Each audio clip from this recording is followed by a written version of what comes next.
Bomber Harris, do it again. What is and to what end does one study state, myth, labor, terror, and annihilation? Continuation. If another example were needed to show that the postmodern pluralization of truth in truths has opened the floodgates to historical revisionism more than ever before, then the war guilt debate of spring 2014 would have provided one. The editorial historians of the major newspapers and radio stations were so grateful and tireless in their use of the terms master narrative or narrative, both of which go back to Lyotard's attack on the so-called Grands Resits, that almost no text that even remotely referred to Christopher Clark's The Sleepwalkers or Herfried Munkler's The Great War could do without them. This kind of anticipatory relativization, which withdraws into mere interpretation without explaining, probably also corresponds to the ambivalent attitude of journalists, who are as cautious as they are hungry for scandal. Clark's theories, which were to be favorably discussed, were no longer limited to the view which was common in Germany before the critical interventions of Fritz Fischer, Griff Nachter Weltmacht 1961, or Hans Ulrich Weller, Das Deutsche Kaiserreich 1973, that the European states involved had equally slipped into the First World War in August. No, Clark, and this is the new aspect, tries to foist the active role of agent provocateur in the pan-European crisis of 1914, a term with which Sönke Neitzel, a German professor at the London School of Economics, was quick to support Clark on Balkan nationalism and Serbia in particular, and thus, through the historical back door, to also foist the bulk of the blame on Serbia's allies. Suddenly, it is no longer the German Kaiser and his entourage of incompetent officials who are the driving force behind the war, but rather the Sarajevo assassin Gavrilo Princip and the Serbian secret organization Black Hand. To this end, Clark projects, how could it be otherwise, a multi-layered narrative that tells the different paths to war. By its very nature, this narrative programmatically abandons the question of why and focuses on the how or the different ways in Belgrade, Berlin, London, Paris, Sarajevo, St. Petersburg, and Vienna. The question of why, says Clark, only invites us to look for distant and categorized causes: imperialism, nationalism, armaments, alliances, high finance, notions of national honor, and mechanisms of mobilization. While the why approach brings a certain analytical clarity, it also has a distorting effect because it creates the illusion of ever-increasing causal pressure. End of quote.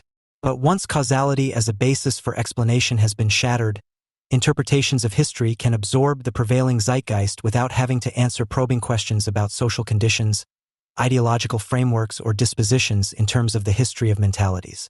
Clark thus also relatively openly admits that his narrative is indebted to the new European post-nationalism.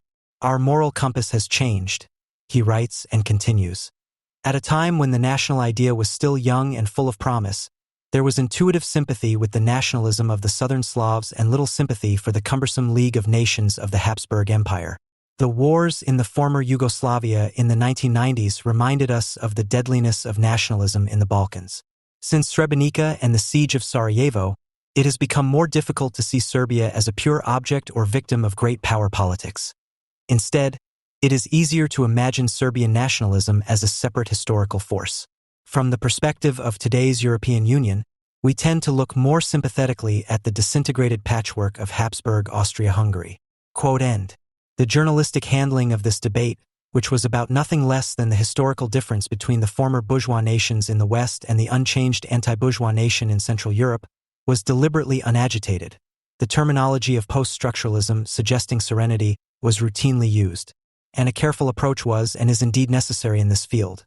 Because they still exist, the genuine and internationally embarrassing revisionists who equate Auschwitz with aerial bombing and, using the same pattern, accuse the English of a naval blockade against Germany instituted in 1914, in order to turn the tables crudely and directly for World War I as well. Authors like Georg Friedrich der Brand, 2002, for example, still lack nonchalance in his choice of words, rashly and bluntly divulging everything that actually lurks in the German soul. In his book 14 of 18, Der Weg nach Versailles, published in May, Germany is always the victim and the Entente the perpetrator. Either unpleasant facts about the two empires are simply swept under the carpet, such as the question of responsibility for the outbreak of war, which Frederick cheekily passes on to the Allies, asking in all seriousness why they continued the war in September 1914 even though Germany and Austria could no longer win it. Or, if you can't deny German crimes, then you can calculate the atrocities during the invasion of Belgium in 1914, for example, with the starved to death during the turnip winter, for which Friedrich blames the British Navy. The result is clear, 200-1 for Germany, because, according to Friedrich, the naval blockade caused 100 to 200 times the number of deaths. Welt, May 7, 2014. The fact that he is threatening to spoil the Clarks and Munklers tour with this unpleasantly aggressive tune finally annoyed even the FAZ. In doing so, Friedrich is even wasting the tangible historical revisionist opportunities that arise from the recent debate about the First World War.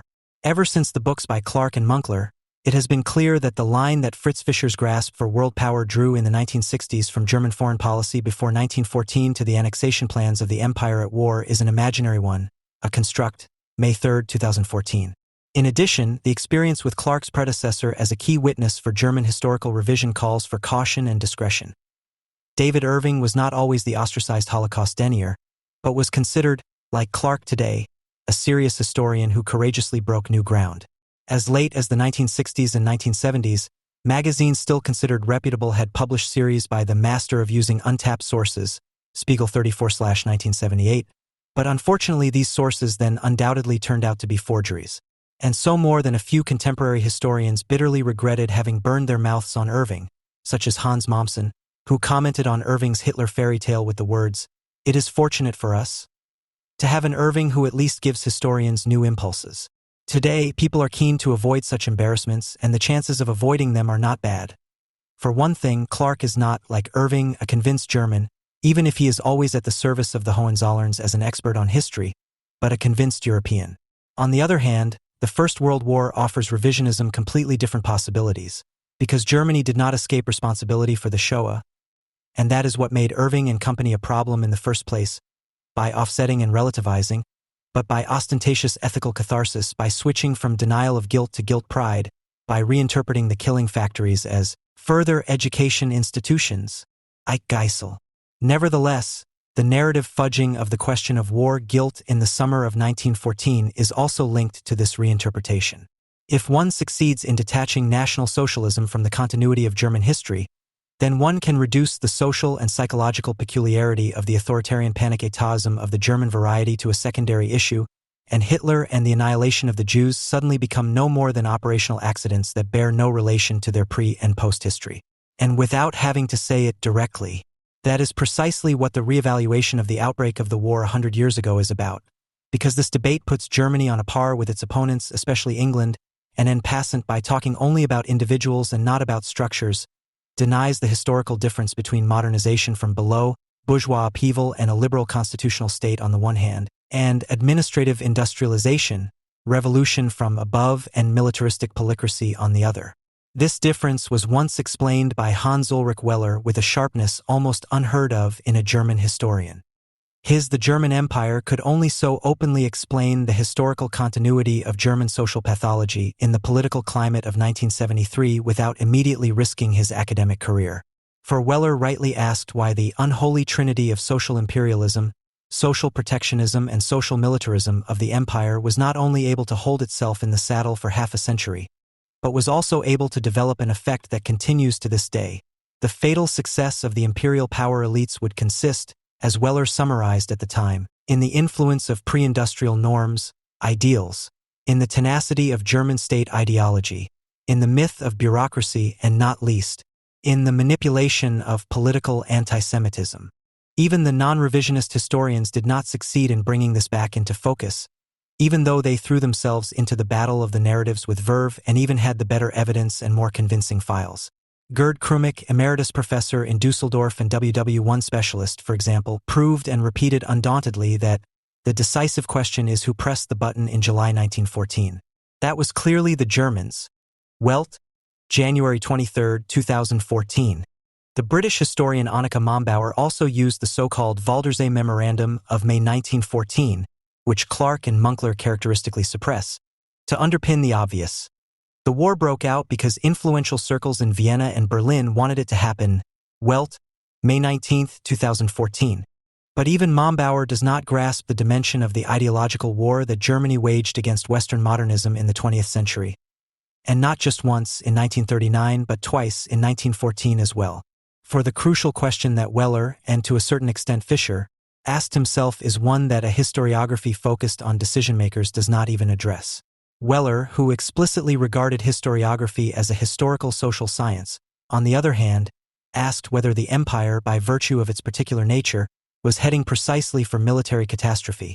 Should we not point to the conscious risk policy, the generating configurations of forces, and thus to the historically shaped rigidity of institutions, interests, ideas? End of quote. These were so rigid because they were aimed solely at banning the economic technical mobilization of the productive forces into the political forms of the military state, whose promise was social security through military discipline. A model in which not only authoritarianism but also panic, with an inherent tendency to flee forward, was inscribed. At the same time, the constitutive enmity against Western, especially English liberalism, was posited as a practical and metaphysical purpose of the state, and the military answer to the necessarily crisis-ridden instability of the only seemingly so firmly established was always imminent. The coexistence of corporative military privileges and special orders, the socio-political integration and its institutions, and the reluctantly conceded, but for successful accumulation indispensable, degree of rule of law and liberality ultimately led to the Wilhelminian polycracy, Weller, which thus provided the blueprint for the even more radicalized polycracy of the Nazi state. In the first polycracy, competing actors vied with each other in military patriotism, so that enthusiasm for war became a civic and official duty long before there was any reason to go to war. In the second, this dynamic mechanism of resentment was repeated within the polycracy apparatus, leading to the distillation of the final solution from antisemitism. It is no coincidence, and therefore particularly illustrative, that the strength and centrality of anti-English propaganda in the Wilhelmine Empire increasingly overlapped with the real political competition with France, which was no longer taken seriously after the overwhelming victory at Sedan and the founding of the Reich in 1870-71, together with the annexation of Alsace-Lorraine, which humiliated the archenemy. Since then, France has served more as a cautionary tale that licentious corruption and the rule of Jewish bankers in Paris lead to political decline, social disintegration, and military weakness. The historical counterprinciple to the German essence, however, is the perfidious Albion. In 1915, the organic intellectual Gramsci of the German Empire, Werner Sombart, who embodied its political social constitution almost in theory, presented this contrast as that of heroes against traitors, as that of heroic community spirit against corrosive individualism. In this context, Englishness appears as the executor of a principle that Sombart, significantly a founding member and at times chairman of the Verein für Sozialpolitik, Association for Social Policy, the historical mastermind of the social partnership, sees as working everywhere below the surface. Namely, the unproductive, speculative Saharism of the Jews, which the hard-working and social forest people of the Teutons must counter with their Sylvanism.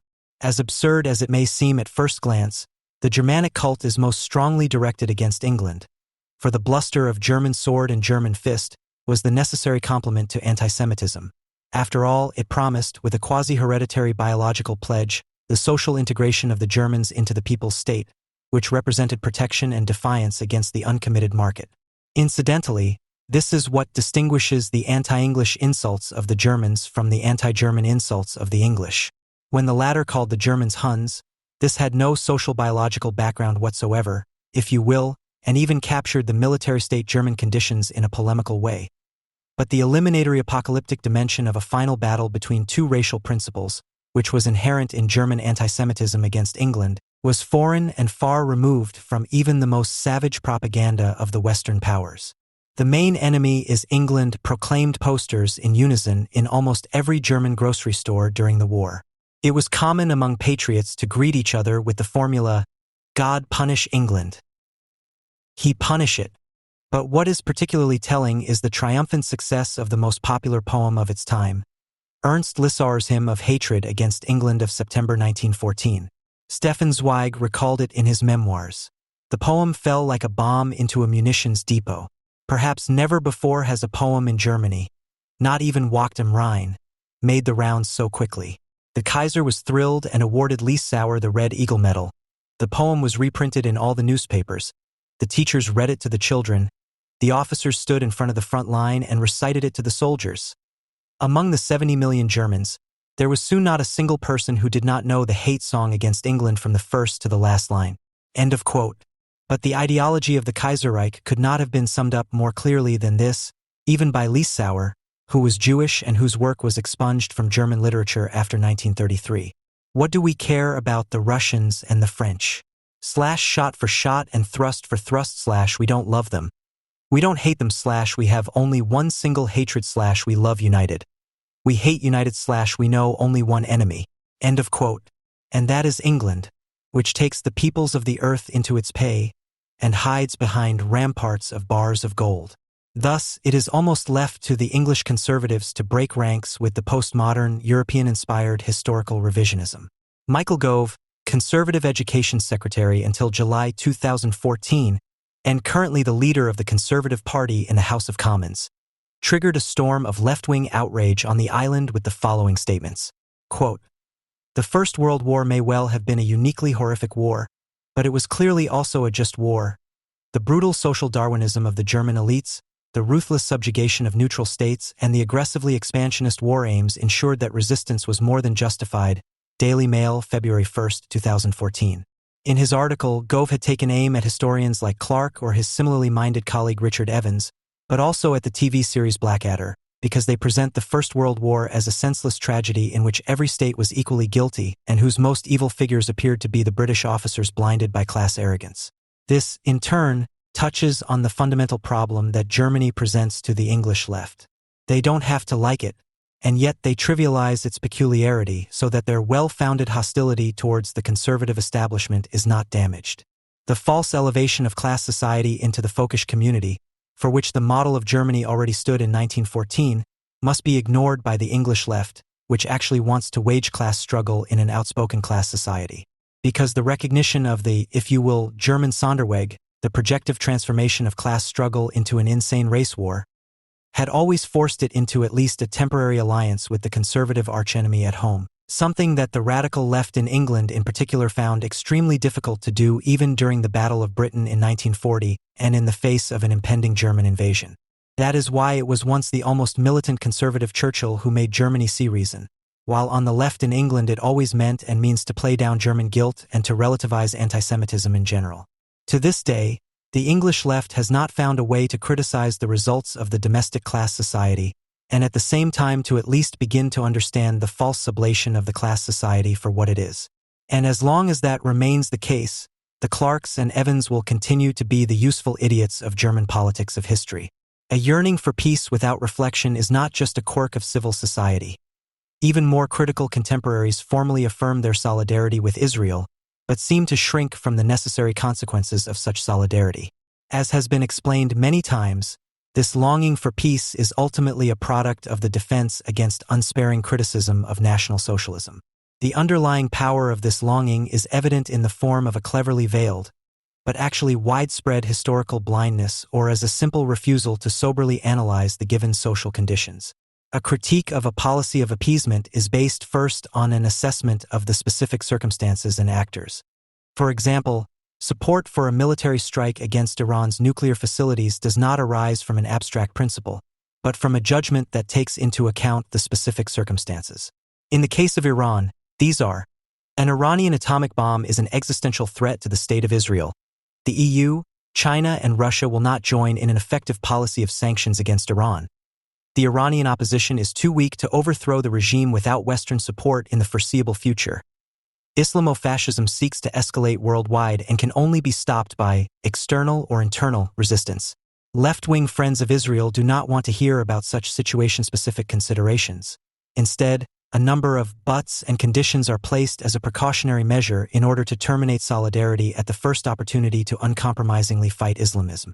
The simple fact that, in view of the political isolation of the United States and Israel and the aggressiveness of Islamism, the war on terror represents the last possibility to at least slow the advance of Islamism appears, in the context of leftist thinking, as an impossibility, and herein also shows the defeatism of the left or compliant anti-fascism, which does not live up to its own claim.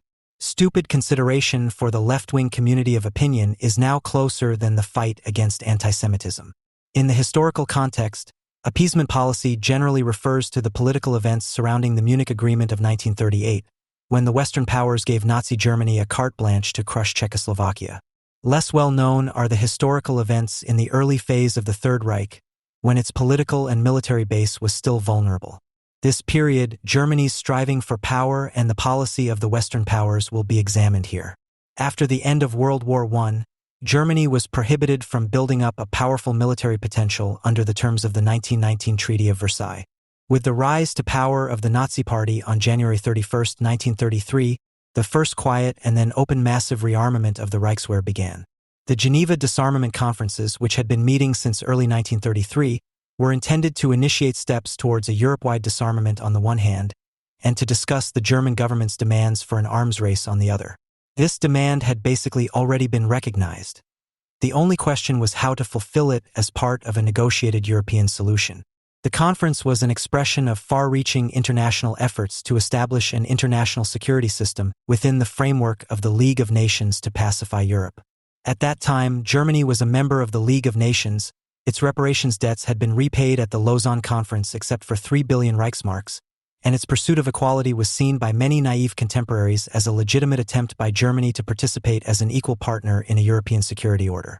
While violence ruled the streets of Germany during the first months of Nazi rule, with the SA and police hunting down opponents and enemies of the people, the Nazis presented themselves as moderate and conciliatory in foreign policy. In government statements and speeches, Hitler announced Germany's peaceful intentions in an almost theatrical manner. Despite all the public declarations of peace, however, the German leadership did not think of abandoning the rearmament that had been finally decided under the chancellorship of Schleichers in 1932 and had been planned years earlier. Hitler had already announced the rearmament of the Reichswehr in a secret speech to commanders of the Reichswehr and the Navy on February 3, 1933, just a few days after his appointment as Reich Chancellor. The aim of the Nazi regime was, on the one hand, to loudly demand the disarmament of other European states and, at the same time, to avoid getting involved in any binding agreements that could have threatened the secret goal of rearmament. The negotiations in Geneva were particularly significant in this respect, as the demand for an arms control commission that would also closely monitor German armaments policy was on the table. Since an open commitment to rearmament, i.e. an open breach of the Treaty of Versailles, seemed too risky at this point, Hitler, Reich Minister of Defense Blomberg, and Reich Foreign Minister Neurath pursued a tactic in which, on the one hand, the negotiations were drawn out and paralyzed by raising new issues and using formal tricks. On the other hand, the Reich Chancellor and the government repeatedly signaled their willingness to make peace and negotiate, or entered into negotiations with results that were as non-binding as possible, in a way that was sure to attract public attention. One of these deceptive maneuvers was the Quadripartite Pact, which was signed by Italy, Germany, France, and Great Britain on July 15, 1933 in Rome at the initiative of Mussolini. The signatory states acknowledged the contractual system of collective security in Europe on the basis of the League of Nations Covenant, the Treaty of Locarno, the Bryan-Kellogg Pact, and the Declaration on the Non-Use of Force of December 1932. The Locarno Treaties of October 1925 included a guarantee of the border between France, Belgium, and Germany as set out in the Treaty of Versailles, the provisions of Articles 42 and 43 of the Treaty of Versailles on the demilitarized zone in the Rhineland, and a declaration of non-aggression between Germany and France and between Germany and Belgium. The Bryan-Kellogg Pact or Treaty of War Renunciation of August 1928 renounced the use of war as an instrument of national policy. It was signed by 60 states, including Germany, the United States, Belgium, France, Great Britain, Japan, Poland, and Czechoslovakia. The contracting parties undertook to pursue, within the framework of the League of Nations, a policy of effective collaboration between all powers for the maintenance of peace, Art. 1, and to make every effort to ensure the success of the Disarmament Conference, Art. 3. The treaty was concluded for a period of 10 years, but the ratification, which was also laid down in the treaty, never took place. The Quadripartite Pact thus never came into force and turned out to be a paper red herring. When Germany was confronted at the Geneva Disarmament Conference with the demand to control the defense system and to postpone the equality of arms for 4 years, this was the pretext for the German government to break off the negotiations and finally to leave the League of Nations on October 14, 1933. After this scandal, the Reich government immediately resumed its appeasement course. In the same month, peace signals were sent to France and Great Britain through various channels, in which Hitler declared that he was not seeking any territorial changes on the western border and assured them of his willingness to talk. In parallel to these overtures to the Western powers, the Reich government pushed for rapprochement with Poland, which also counteracted a potential military threat from the encirclement of enemy states. These efforts ultimately resulted in the German-Polish Non-Aggression Pact, which was concluded in Berlin on January 26, 1934. This treaty also consisted primarily of general declarations of intent. The treaty was intended to run for a period of 10 years and was terminated by Germany on April 27, 1939. After Germany withdrew from the Geneva Conferences, the demand for international disarmament turned into a demand for German rearmament. Since the Western powers were, according to the German argument, not willing to disarm, Germany now had to rearm in order to achieve an arms balance.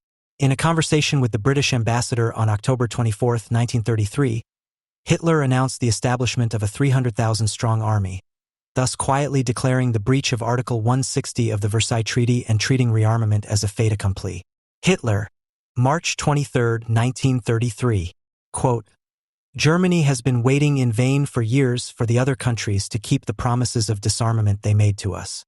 It is the sincere wish of the national government to be able to refrain from increasing the German army and our weapons, provided that the rest of the world is finally also inclined to fulfill its obligation to carry out radical disarmament.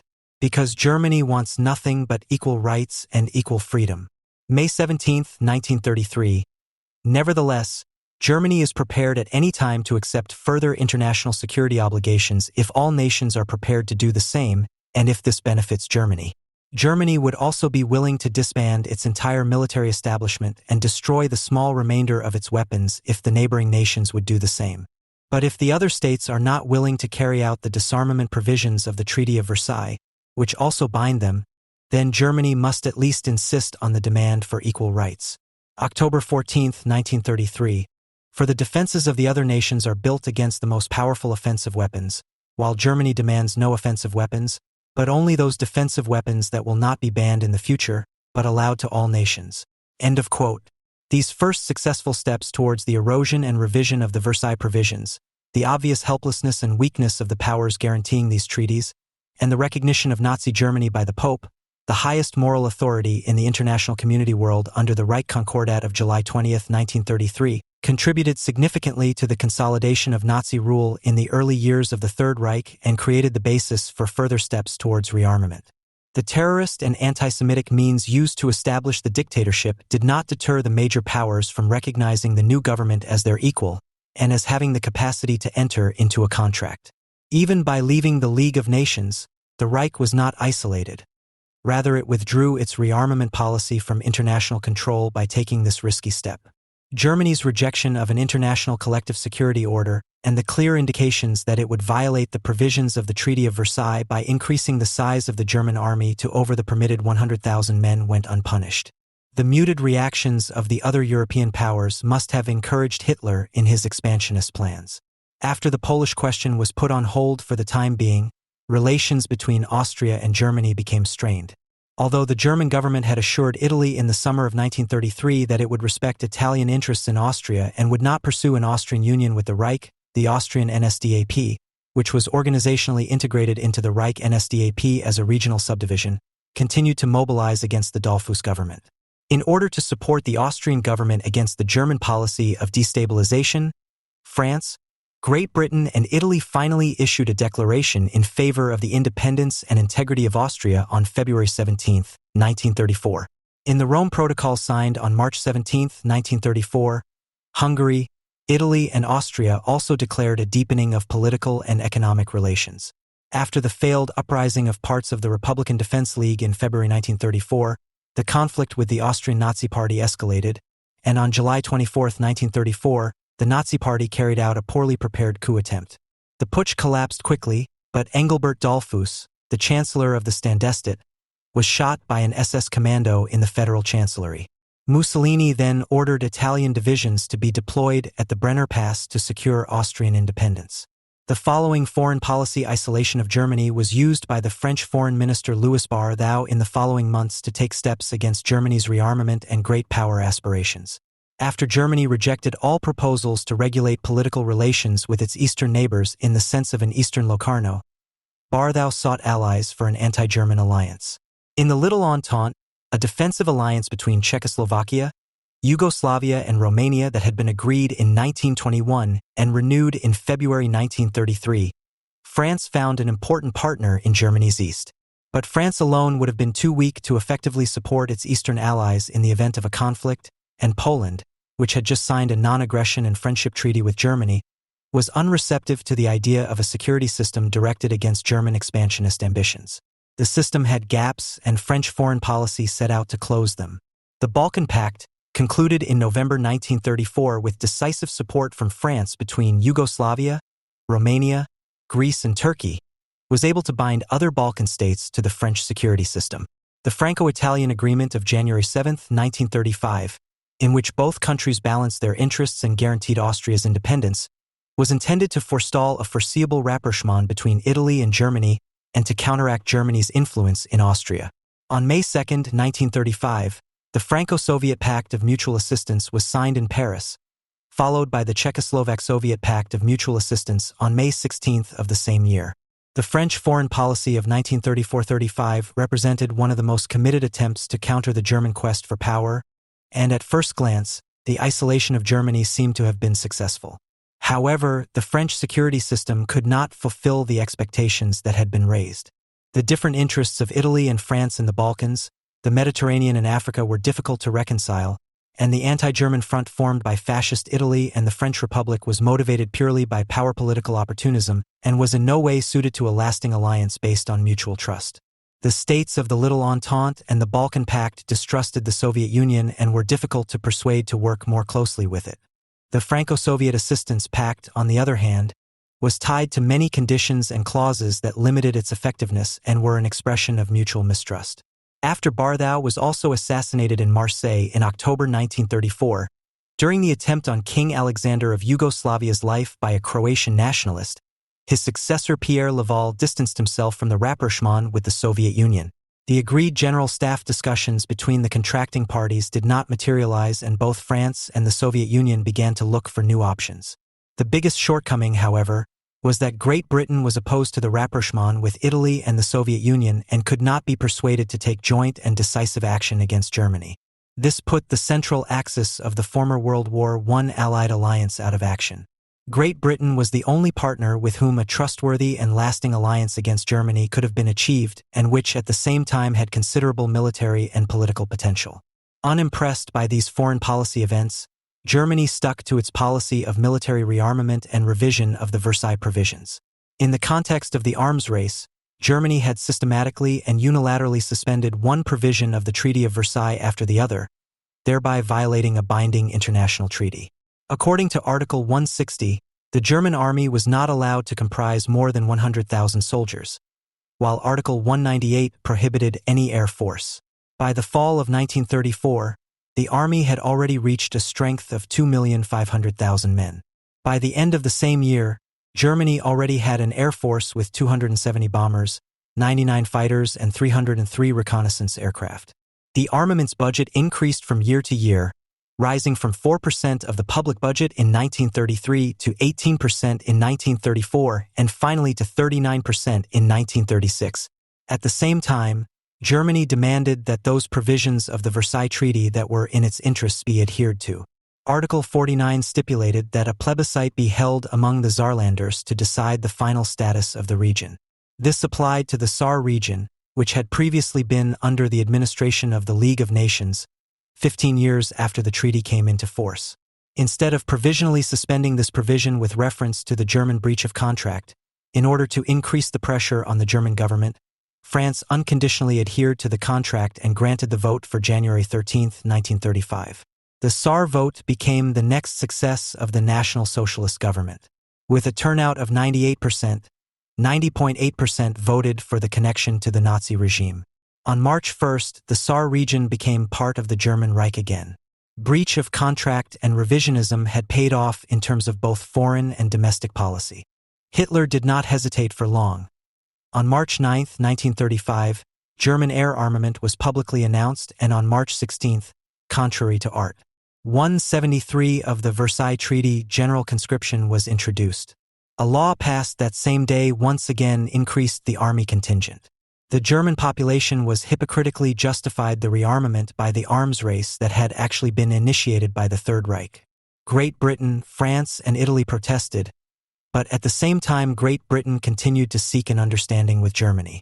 It was only when talks between Great Britain and Germany on March 25th and 26th failed to produce results that representatives of France, Great Britain and Italy met in Stresa on April 11th to discuss countermeasures regarding the repeated German breach of contract. On April 14th, the Stresa Agreement was signed. The agreement reaffirmed the commitment of the three states to Austria's independence and addressed the issue of German rearmament. The representatives of the three governments noted with regret that the method of unilateral denunciation, which was used by the German government at a moment when steps had just been taken to achieve a freely agreed settlement of the arms issue, had shaken public confidence in the solidity of a peaceful order. Furthermore, the assurance followed to participate in every practical measure by which an international understanding on the limitation of armaments can be promoted. While Germany purposefully disregarded all agreements and commitments step by step and built up its military potential for aggression in an unmistakable way, the European powers continued to emphasize their willingness to talk. The resolution in the final declaration of the Stresa Agreement, to oppose any unilateral denunciation by all appropriate means, was not very credible in this context and had no real consequences. Instead, the German government, which had since May 21st legally renamed the Reichswehr the Wehrmacht and the Reichswehr Minister the Reich Minister of War, succeeded in driving a wedge between the Entente powers by means of a bilateral agreement with England. After several exploratory talks, Germany and Great Britain signed the Anglo-German Naval Agreement on June 18, 1935, in which both states agreed to set the ratio of their surface fleets at 35 Germany to 100 Great Britain. This was the first time that one of the victorious powers of World War I had contractually agreed to an armament of Germany that went beyond the provisions of the Treaty of Versailles. The Stresa front had thus been broken after just 2 months. The German concessions to the British were completely inconsequential. Even with the greatest effort, Germany was not in a position to reach the permitted 35% of the British fleet in the next few years. The ratification of the French-Soviet Pact of Mutual Assistance, concluded on May 2, 1935, at the end of February 1936, was the next pretext for the Third Reich to abolish one of the last remaining central provisions of the Versailles Treaty. As early as May 1935, the press was instructed to emphasize the alleged incompatibility of the Franco-Soviet Pact with the Locarno Treaty of 1925. On March 7, 1936, the German army marched into the demilitarized zone in the Rhineland, as stipulated by Articles 42 and 43 of the Treaty of Versailles. The German government's uncertainty regarding this step was evident from the fact that only 3 battalions were sent to march into the Rhineland.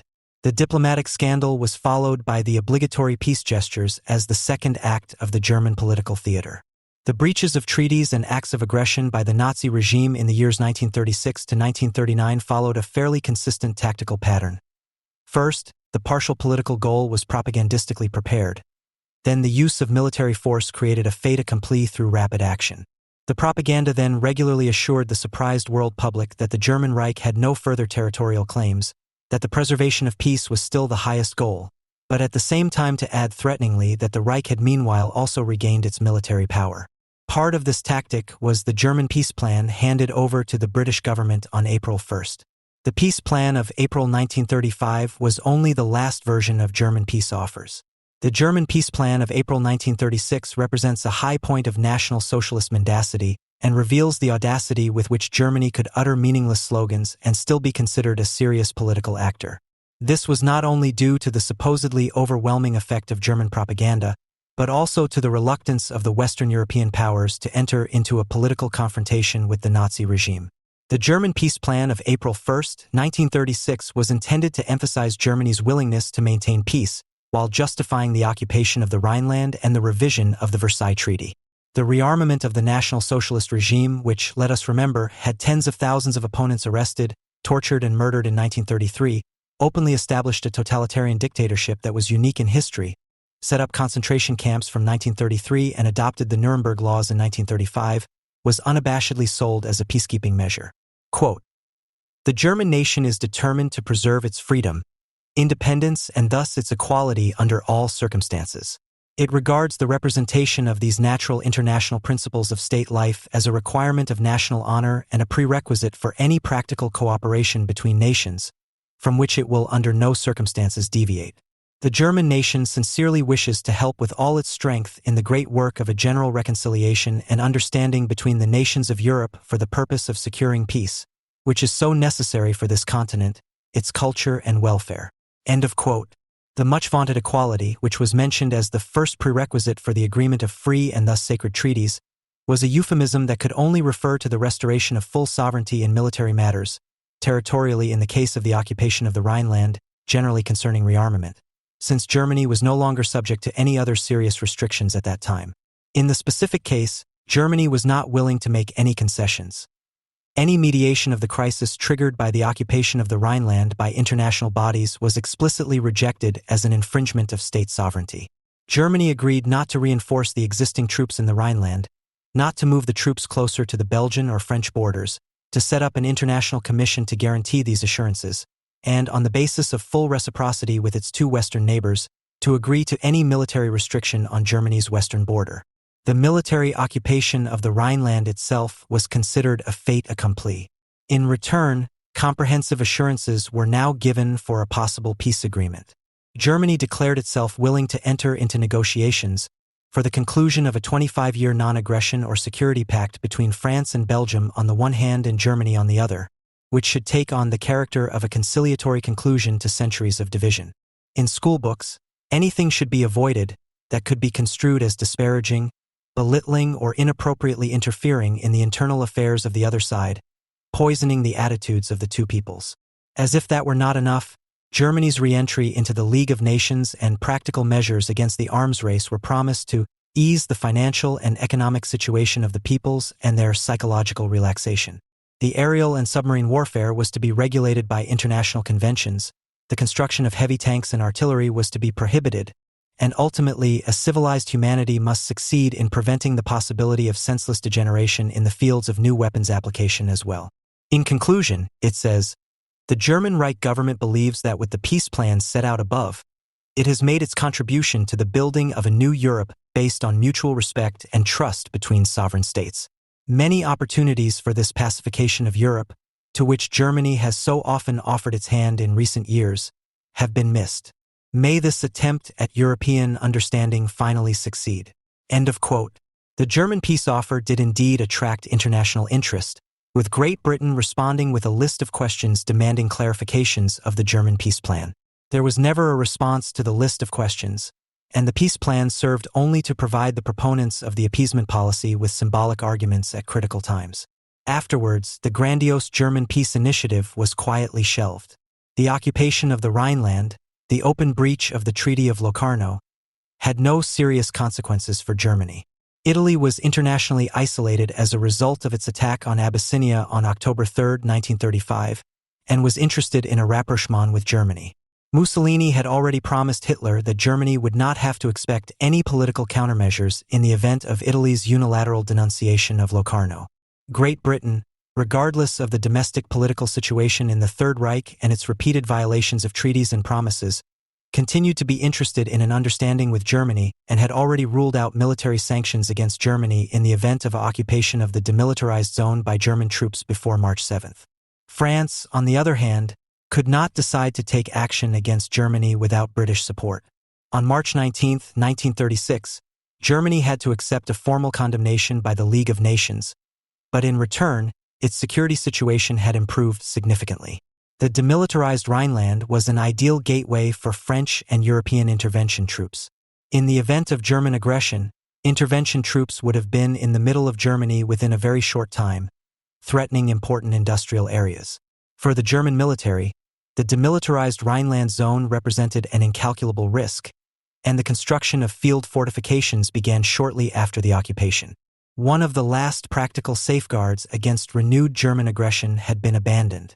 The demilitarized Rhineland formed a blank space in the military strategic assumptions of the armament program, and depending on the role assigned to France in the phase of German expansion, the incorporation of the Rhineland had to be considered an indispensable prerequisite for the military organization of the Reich, either as a deployment zone or as a security zone.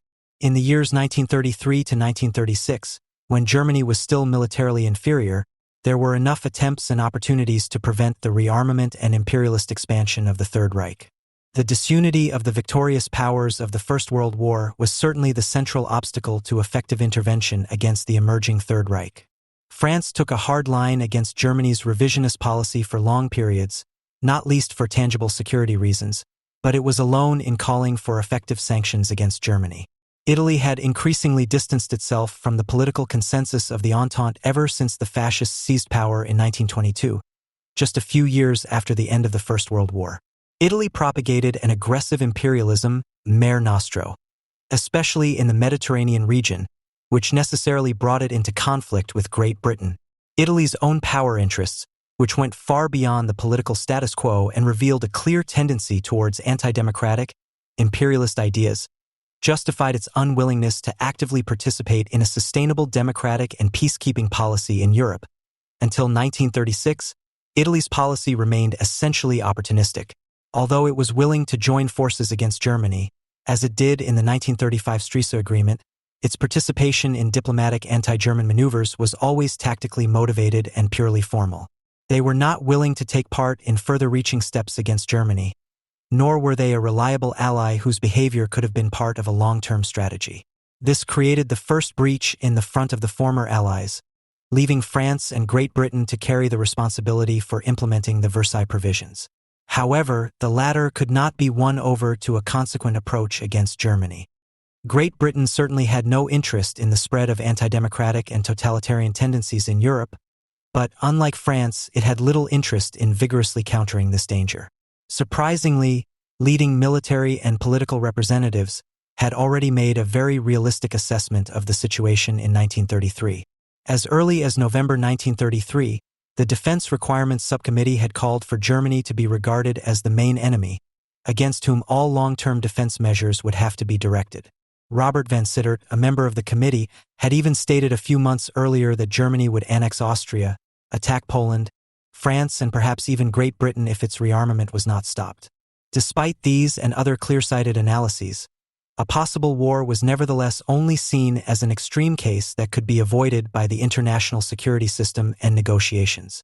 A consequent military and political orientation or preparation for a serious confrontation with Germany was not the basis of British policy. According to Messerschmitt, British foreign policy was based on three convictions. 1. The policy of reparations based on the French model had failed. 2. Germany had to be brought back into a collective security system. 3. This was only conceivable if the fact of secret rearmament was accepted and the argument was not about broken porcelain. The principle of equality must apply in the future. Only this would create the climate in which Germany could return to constructive international peacekeeping efforts. The alternative would be a new arms race, since no power was prepared to stop Germany rearming. Foreign policy was not understood as the shortest way to mobilizing a front against the recognized potential enemy number one, namely Germany. London avoided the constant pressure from France for firmer military agreements. Great Britain pursued a policy of de-escalation and containment that cannot necessarily be condemned in principle, but the actual consequences of which were not the subject of any consequent reflection. The appeasement policy required a party that was ultimately willing to refrain from further aggressive steps for rational reasons and to support a non-violent resolution of a conflict. In this context, it made perfect sense to make certain painful concessions to an aggressor in order to avoid provoking a military conflict with possibly high numbers of victims. But if a policy of appeasement was to be part of a sensible and clear political objective, then it also had to be accountable for whether its goal, preventing and escalating aggression, was actually achieved and what steps should be taken in the event of failure. In fact, British appeasement policy, and this is probably true of all international policies, was not only the product of a self-chosen, well-thought-out foreign policy strategy, but also the result of a multitude of different economic, domestic, and foreign policy factors that had little or no relation to the German case. The power of the empire at the turn of the century was based not only on its military strength, but also on its position as an economic and financial power, a position that Britain had acquired through the development of world trade and the world market in the wake of colonialism and imperialism. In the 20th century, the empire comprised huge territories all over the world. In addition to Canada, Australia, New Zealand, and India, Great Britain possessed large areas in Africa, stretching from Sudan to South Africa. In the Pacific region, Malaysia and parts of New Guinea, possessions on the south coast of the Arabian Peninsula and in the Caribbean, as well as countless bases and islands scattered across the globe. Great Britain's military power was never sufficient to enforce the stability and security required for trade in these vast areas, or on the corresponding trade routes through military force or presence alone. For practical reasons alone, the aim of British policy was therefore to reduce international tensions and avoid war. The economic power of the empire was weakened by the costs of the First World War and by increasing international competition. In the 1930s, the country experienced a balance of payments deficit for the first time in almost 100 years. A massive push in the armaments industry to be prepared for a potential conflict with Germany would have put a considerable strain on the national budget and could only have won support with difficulty under these circumstances. In addition, there were social conflicts in Great Britain itself, the independence movements in Ireland and India, and the challenge posed by Italian and Japanese imperialism in the Mediterranean and China, respectively, which threatened the political status quo. During the interwar period, Great Britain was the only major power involved in all major trouble spots and reasonably sought to defuse the situation in order to avoid being involved in one or even several military conflicts. A military intervention in the years 1933 to 1935, which could only have been meaningful as part of long-term measures directed against Germany, would also have required comprehensive preparations, even with the military superiority of the Western powers that still existed at the beginning, and could not have been implemented in the twinkling of an eye. For a democratic country like Great Britain, this would have meant achieving a domestic consensus for effective sanctions against Germany or, if necessary, taking far-reaching foreign policy steps against domestic political resistance and bearing the consequences. In Great Britain, a consensus for offensive military action against the Third Reich could not be found until 1937, nor were the governments concerned willing to risk their political futures on supposed foreign policy adventures.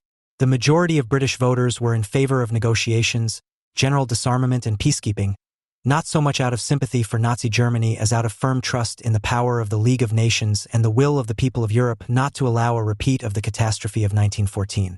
Rearmament was, not entirely wrongly, understood as a prelude to war, which had to be stopped, and this conviction was also expressed in countless campaigns, meetings, and demonstrations in Great Britain.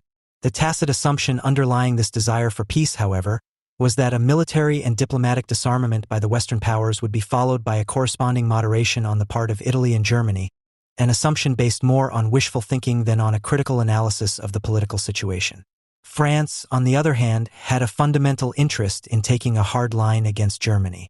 Two major wars against its powerful neighbor, 1870, 1914, had fueled fears in France of another war.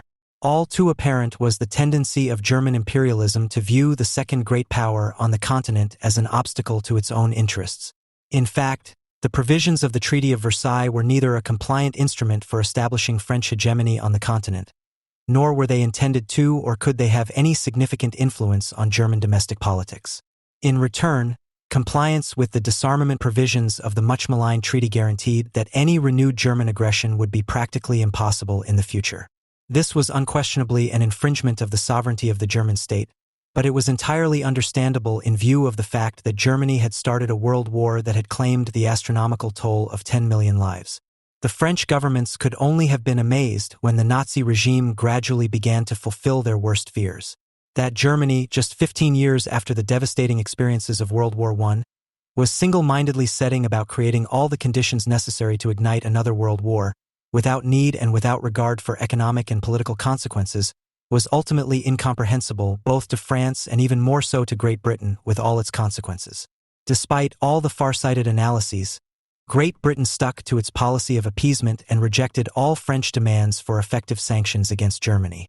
Without Great Britain, France's attempts to build a front against Germany with other states lacked a solid military and political basis.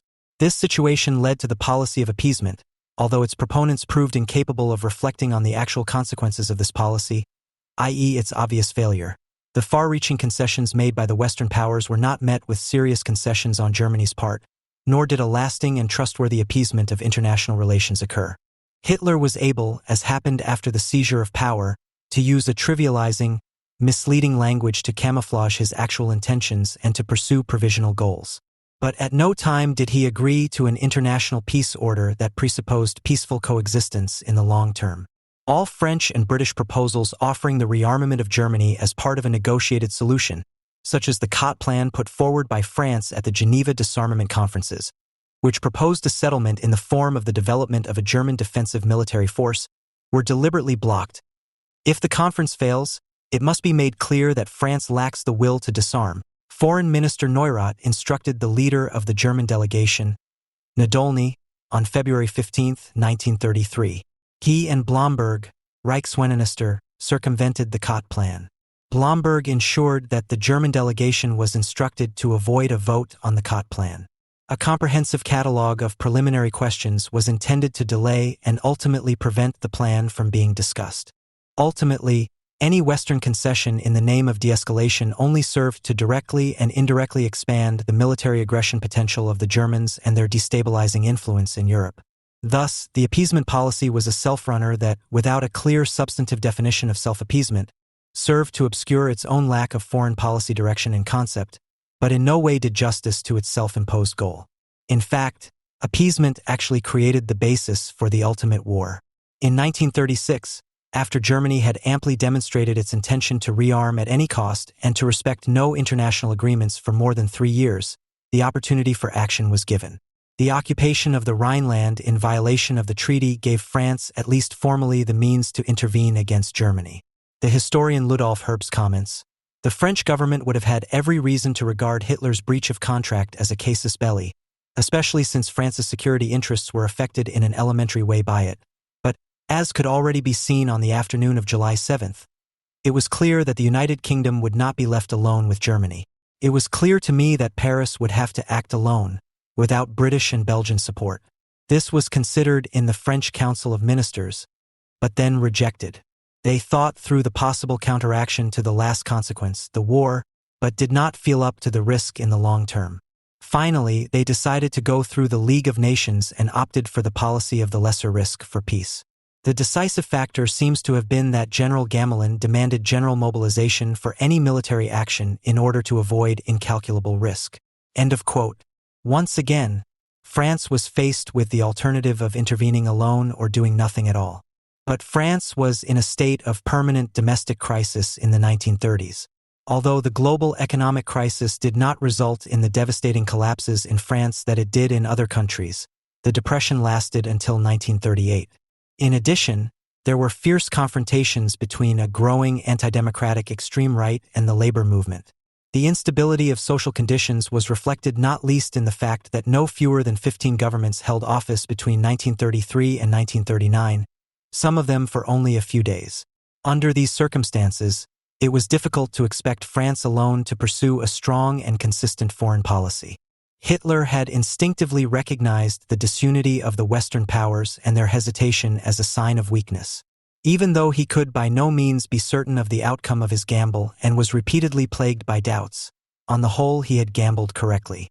The primitive German tactic, which consisted of nothing more than making grandiose promises, signaling a willingness to talk without entering into serious discussions, creating a fait accompli and spreading lies, had indeed worked. Conversely, the Western powers had missed every opportunity to intervene against Germany at a time when it was still vulnerable militarily and politically. In his memoirs, Churchill writes, "But at that time, until 1934, the determined implementation of the disarmament provisions of the peace treaty could have preserved peace and security for all mankind for an unlimited period and without violence or bloodshed. This necessity was neglected, however, as long as the violations were minor, and when they assumed serious proportions, it was shunned. Thus, the last guarantee for a lasting peace was gambled away. The crimes of the vanquished are understandable, if not forgivable, by the follies of the victors. Without these follies, neither the temptation nor the opportunity for crime would have arisen." End of quote. The crowning inversion was the German peace initiatives and declarations, which not only reveal the hypocrisy of the Nazi regime but also the corruption of the German population. Hitler's peace speeches and the German peace initiatives were by no means the masterpiece of German propaganda, as some would have us believe. They were nothing but hair-raising lies, the effect of which cannot be explained by their content or any sophisticated propaganda tricks, but must first be sought in the willingness of the supposedly lied-to public to believe any tall tale, as long as it corresponds to their interests and their self-image. When Hitler, in his government declaration on the Enabling Act on March 23, 1933, asserted his peaceful intentions and extended an olive branch to all nations in the streets of Germany, for more than a month, opponents of the regime had been hunted, beaten, arrested, and taken to prisons, concentration camps, or SA and party homes or basements, and some had been murdered. Raids and mass arrests in working-class neighborhoods, looting and devastation of party offices, union headquarters and private homes were the norm in those days. The establishment of concentration camps was publicly announced. The enemies of the Nazi regime, Jews, Roma, Sinti, work refuseniks, communists, and many others were routinely harassed and humiliated. Anyone who believed in the peaceful nature of the Nazi regime under these conditions was not a victim of manipulation, but a crony of a literally bloody conspiracy. The self-representation of the National Socialist Volksgemeinschaft as a harmonious, peace-loving unit, the self-synchronization of the masses into a state based on violence and madness, the lack of anti-fascist revolt were undoubtedly Hitler's greatest assets. Every referendum, every mass spectacle proved to the world that the Germans believed in Hitler and National Socialism. Under the guise of the motto of equality and directed against alleged discrimination, German rearmament became a guarantor of peace. The recklessness and unpredictability of German politics probably had a paralyzing and demoralizing effect on the defense readiness of the Western powers, and it took a long time for France and Great Britain to finally free themselves from this helplessness. In 1937–1938, the relevant leaders in Great Britain and France finally seemed to open their eyes. The devastating policy of Neville Chamberlain was a final consequence of that blindness. On other levels, Great Britain had already set the course for the confrontation to be expected. With the attack on Poland by the Third Reich on September 1, 1939, the point was finally reached at which the Western powers were ready to wage war against National Socialism. However, the years of appeasement had given the German armed forces a huge advantage in armaments, and the Wehrmacht was now determined to use them ruthlessly. The Germans had started a war that they could not ultimately win, but their military potential was sufficient to wage war for 6 years, to devastate half of Europe, and to launch an insane and apocalyptic murderous undertaking that was unprecedented in history. For 6 million Jews and millions of other individuals who fell victim to Nazi terror, the realization of the still civilized states came too late. Sometimes the only way to achieve peace as freedom from violence and terror is to wage war. In the spring of 1940, Goebbels declared before representatives of the press. In 1933, a French prime minister should have said, and if I had been more French, I would have said it, the man who wrote the book Mein Kampf, in which this and that is said, has become Chancellor of the Reich. The man cannot be tolerated in our neighborhood. Either he disappears or we march. That would have been perfectly logical. They refrained from doing so. They let us pass unhindered through the risk zone, the phase of the Third Reich's military weakness, and we were able to avoid all the dangerous pitfalls. When we were ready, well-armed, better than they started the war. Goebbels on April 5 before invited representatives of the German press. Quote, "The hour has come and is of unsuspected sublimity. Although external events do not play a significant role in the small town, it is nevertheless an hour of the highest solemnity, the hour of self-denial, of a shared rapture into the whole. The burning love for the community breaks down the barriers of the ego. They become one blood, one body with the others, united in brotherhood, ready to destroy their ego in service. The earth rests blissfully in its beauty, but soon it will drink the blood of thousands. Man now stands shuddering at the edge of reality, and even more deeply than the fate of youth, that of men who, from the height of life, step knowingly and without intoxication into the darkness, is touching." Marion Weber, Start of the War, 1914. 100 years after the start of the First World War, German historians and German publicists are trying to use the hype surrounding the bestseller books, The Sleepwalkers by Christopher Clark and The Great War by Herfried Munkler, to finally bury and suppress the debate about Germany's war guilt.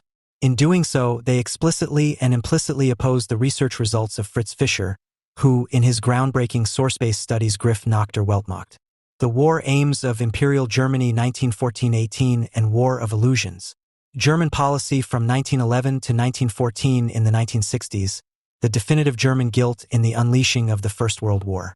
Just 10 years ago, hardly anyone questioned Fischer's conclusions. In 2004, the magazine AUS Politik und die Zeitgeschichte stated, "Hardly any reputable historian doubts the considerable responsibility of the German Reich for the outbreak of war."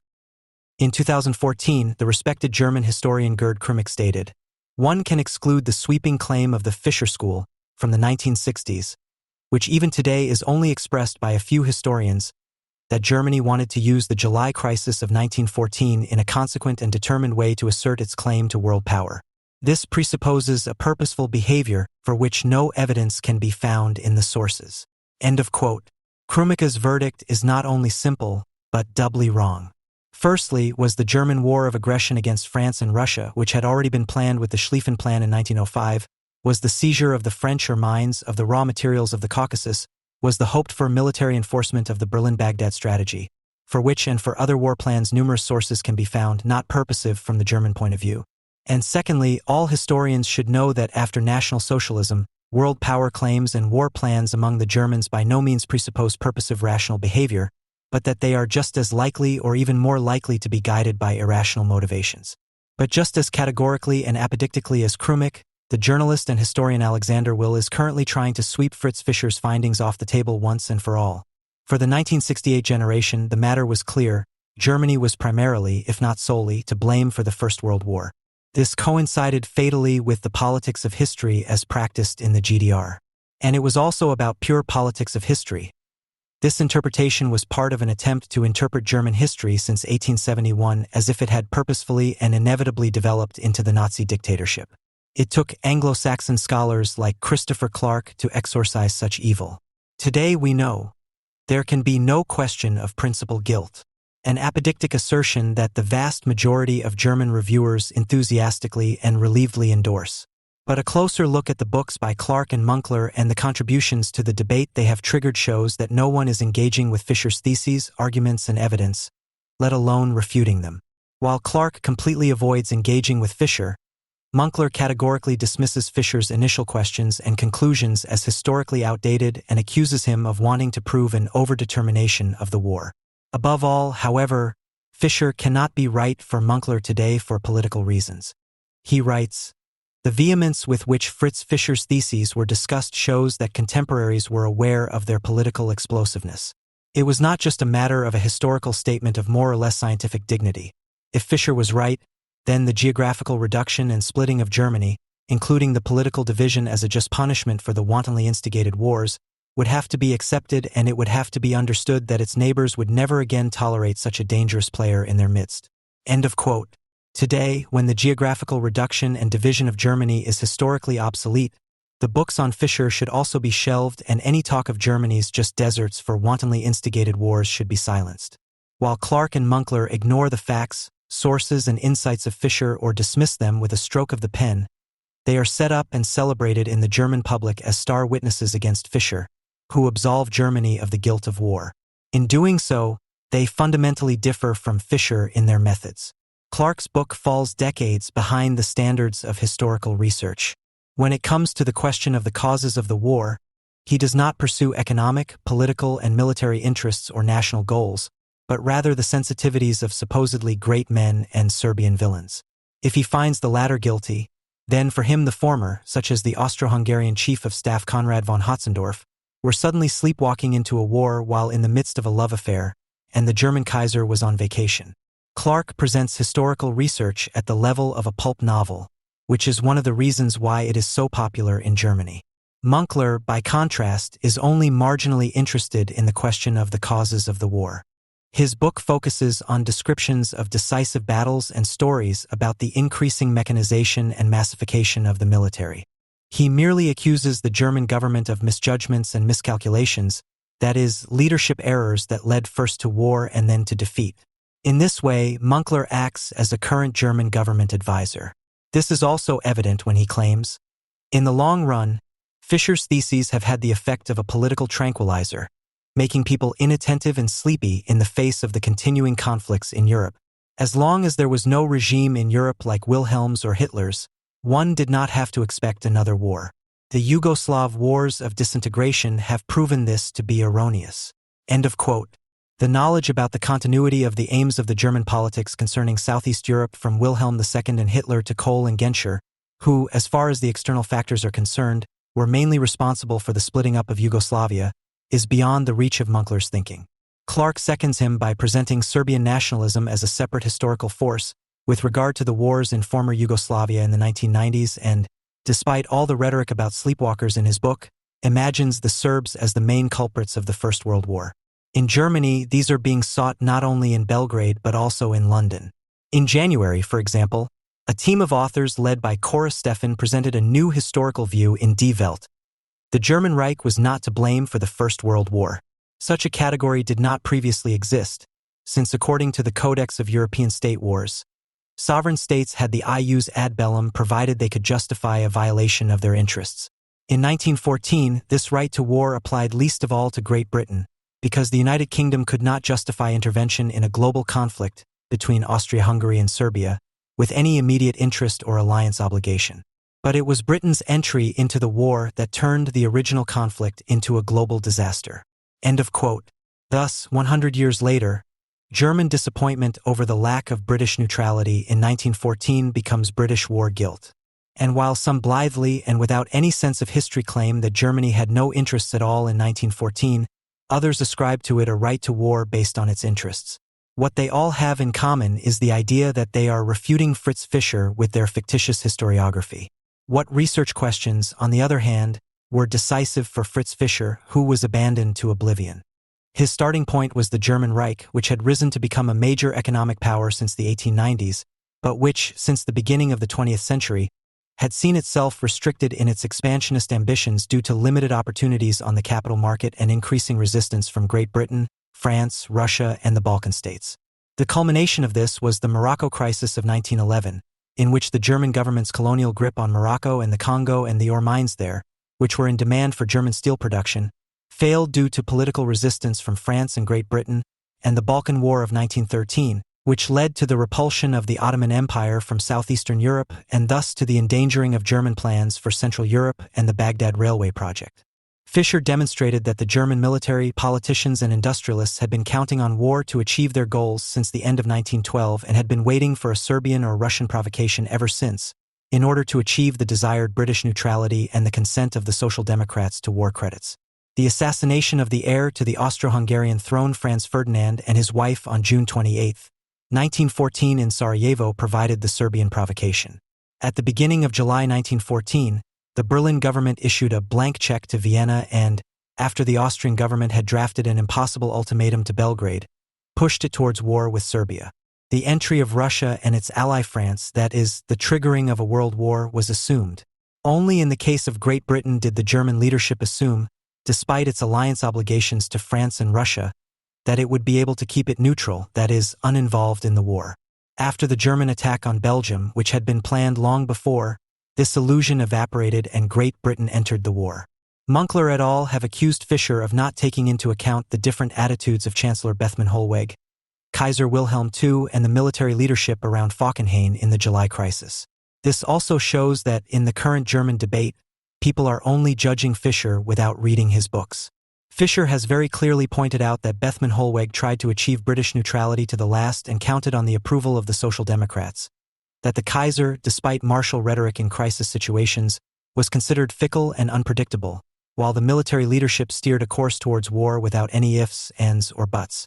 Despite these nuances, the decisive factor for Fischer, and the one that should be decisive for the historical assessment, is that the German Reich and its leadership entered the World War together at the beginning of August.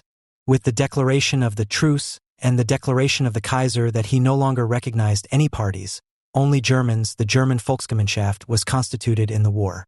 On August 2nd, the trade unions decided to refrain from wage struggles and strikes for the duration of the war. On August 4th, the SPD faction in the Reichstag voted unanimously in favor of war credits. A war sermon proclaimed, "What a wonderful master the war is! What people have not been able to do with all their thoughtfulness and diligence. War has achieved as if by magic the inner unification of Germany." German soldiers went to war, celebrated and cheered, convinced of the impending final battle between the Germanic and the Slavic peoples, the final defeat of the French hereditary enemy, and the victory over the perfidious Albion. Just 1 month later, Chancellor Bethmann Hollweg drafted the September program, in which he outlined the German war aims in detail. This program alone refutes Clark's lie, celebrated by the Germans, that the German Reich had stumbled into the war without any goals of its own. It stated, "The general goal of the war, securing the German Reich in the east and west for as long as possible. To this end, France must be weakened to such an extent that she cannot re-establish herself as a great power, Russia must be pushed back from the German border and her domination over the non-Russian vassal nations must be broken. The establishment of a Central European Economic Union must be achieved. This association, arguably without a common leadership under the external equality of its members, but in fact under German leadership, must stabilize economic domination over Central Europe. The September Program proves not only that the German Reich started the First World War with the aim of dominating all of Europe, but that it won this war in 1989 retrospectively. France is permanently weakened today. Russia pushed back from the German border and an economic association under external equality of its members, but actually under German leadership is a reality, not under the name Middle Europa, but as the European Union. In the current debate about the causes and the beginning of the First World War, the September Program and the Middle Europa plans are completely ignored. Yet the violent enforcement of a Central European Economic Association was not only central to the Chancellor's program, but also to numerous submissions and war goal memorandums by German industrialists and in the German bestseller of the First World War, the book Middle Europa by Friedrich Naumann. Within 2 years, it reached a circulation of 137,000 copies. Naumann's Middle Europa was the most widely read and discussed German book during the war and the greatest journalistic success for an author since the publication of Bismarck's memoirs. Naumann gave the German population a tangible war aim. He inspired the belief that the war could usher in an era of long-term German prosperity based on an economic area stretching from the North and Baltic Seas to the Adriatic and Black Sea. In a letter to Naumann, the Austrian historian Heinrich Friedjung emphasized the significance of the book as follows. 2 careful readings of your book fill me with the certainty that you have given the nation the most ripe fruit of the World War, an indispensable guide to the desired goal. End of quote. Theodor Heuss, a student of Naumann and later president of Germany, praised Naumann's book in 1949 as a tool for power political national objectives. It is evident that the Mitteleuroplane did not arise during the First World War, but had already been formulated and propagated in the decades before. For example, the Mitteleuropäischer Wirtschaftsverein, Central European Economic Association, a lobby organization of German industrialists and politicians, was formed in 1904, which sought to achieve the long-term creation of a tariff-free European Economic Association under German leadership. In the context of the Baghdad Railway project, which had been driven forward since the turn of the century under the direction of Deutsche Bank, the idea of Middle Europa became more and more expansive and popular. In numerous pamphlets and press articles, the authors demanded that a German-led Middle Europa should not only include the German Reich, Austria-Hungary, France, and the Benelux countries, but also the states of southeastern Europe and large parts of the Ottoman Empire. Middle Europa was to extend either from Berlin to Baghdad or from the North Sea to the Persian Gulf. With this hinterland, the German Reich wanted to take on the battle for the world market with Great Britain, the United States, and Russia. From 1912, German politicians, industrialists, military leaders, and publicists stigmatized Serbia as a troublemaker for the implementation of this Middle Europa, which was able to expand its territory as a result of the First Balkan War. The Belgrade government now planned to nationalize the part of the Baghdad Railway on Serbian territory, which was seen as a significant disruption to German plans. In German journalism, there were calls to remove the Serbian Bolt. After the fighting began, the Germanophile Swedish geopolitician Kjellin outlined the significance of the Central German war goal. Quote, "The World War seems to be well on the way to solving this problem as well, to removing the latch and firmly linking the intermediate piece to the others, with Bulgaria voluntarily going along with it and Serbia being suppressed. That is the significance of the Balkan Act in the war. Now the capstones are being added to the building. The Berlin-Baghdad program thus begins to stand before history with firmer outlines." Quote end. At the end of 1915, German, Austro-Hungarian, and Bulgarian troops invaded and occupied Serbia and Montenegro. Thus, the war aim Central Europe was realized as a militarily connected area from Helgoland to Baghdad. Chancellor Bethmann Hollweg declared in the Reichstag, "Gentlemen, the victories in Serbia have freed the Danube. Contact with Turkey has been established. The realization of a free route to the Middle East is a milestone in the history of this war. Imports of goods from the Balkan states and Turkey are a very welcome addition to our resources. Furthermore, the future prospects are promising." End of quote. The German policy of insurgency and revolution during the First World War was not limited to the Eastern European backyard. Its second focus was in the Middle East. A similar role to that of Rohrbach was played here by the diplomat and scholar Freiherr Max von Oppenheim. As attaché at the German Consulate General in Cairo, he had already written a memorandum on July 5, 1898, about the possibilities of mobilizing the pan-Islamic movement for the German Orient policy. This memorandum contains all the ideas and objectives that were adopted in 1914 in the concepts for Germany's policy of revolutionizing the Middle East. Based on the power and vitality of Islam, Oppenheim pointed to possible long-range effects in Russian Asia and northwest India. The pan-Islamic idea united the Arab countries across all national differences. Islam was turning against the alliance of Christianity and European colonial politics with the aim of eliminating Christian rule over Muslim countries. This view allowed the pan-Islamic and German interests, which were directed against British, French, and Russian claims and influence, to appear to run parallel to one another and to be connected. With his memorandum, Oppenheim inspired the German Kaiser to his speech in Damascus on December 8, 1898, in which Wilhelm II declared himself the patron of 300 million Muslims. On August 2, 1914, von Oppenheim was again summoned to the Foreign Office. In September 1914, he submitted another major memorandum in which he fairly specified the individual German fields of action in the Middle East. In it, he recommended, in line with his ideas of 1898, the Holy War and pan-Islamic propaganda as the most effective weapon for revolutionizing the Islamic world. As a first step, he suggested sending expeditions to Persia and Egypt. Along with von Oppenheim, the most influential propagandist of German Middle East policy was Ernst Jack, who was part of Naumann's circle. Jack, who was a publicist and professor of Turkish history at the University of Berlin at the time, worked at the Nachrichtenstelle für Auslandsdienst, news agency for foreign service, which was set up at the beginning of the war to establish German propaganda activities abroad. As a member of the inner circle around Bethmann Hollweg, Jack occasionally gave a lecture to the Kaiser. At the beginning of 1915, he provided information in a detailed memorandum about the previous subversive German actions in the Orient. He was sent on special missions to Constantinople several times, which was the most important outpost for revolutionizing the Middle East and Africa, as well as the Caucasus and southern Russia. Shortly after the Ottoman Empire entered the First World War in November 1914, he traveled to Constantinople on an unofficial diplomatic mission. Shortly before his departure, Naumann wrote to him, "Turkey's entry is a major asset in our favor, and you have the great merit of knowing the few as well as I do." And the economist and liberal politician Schulz-Gievitz cabled, "Congratulations on the Turks' attack, a world historical event of the first order. What we owe to your personal work in this direction is a historic service."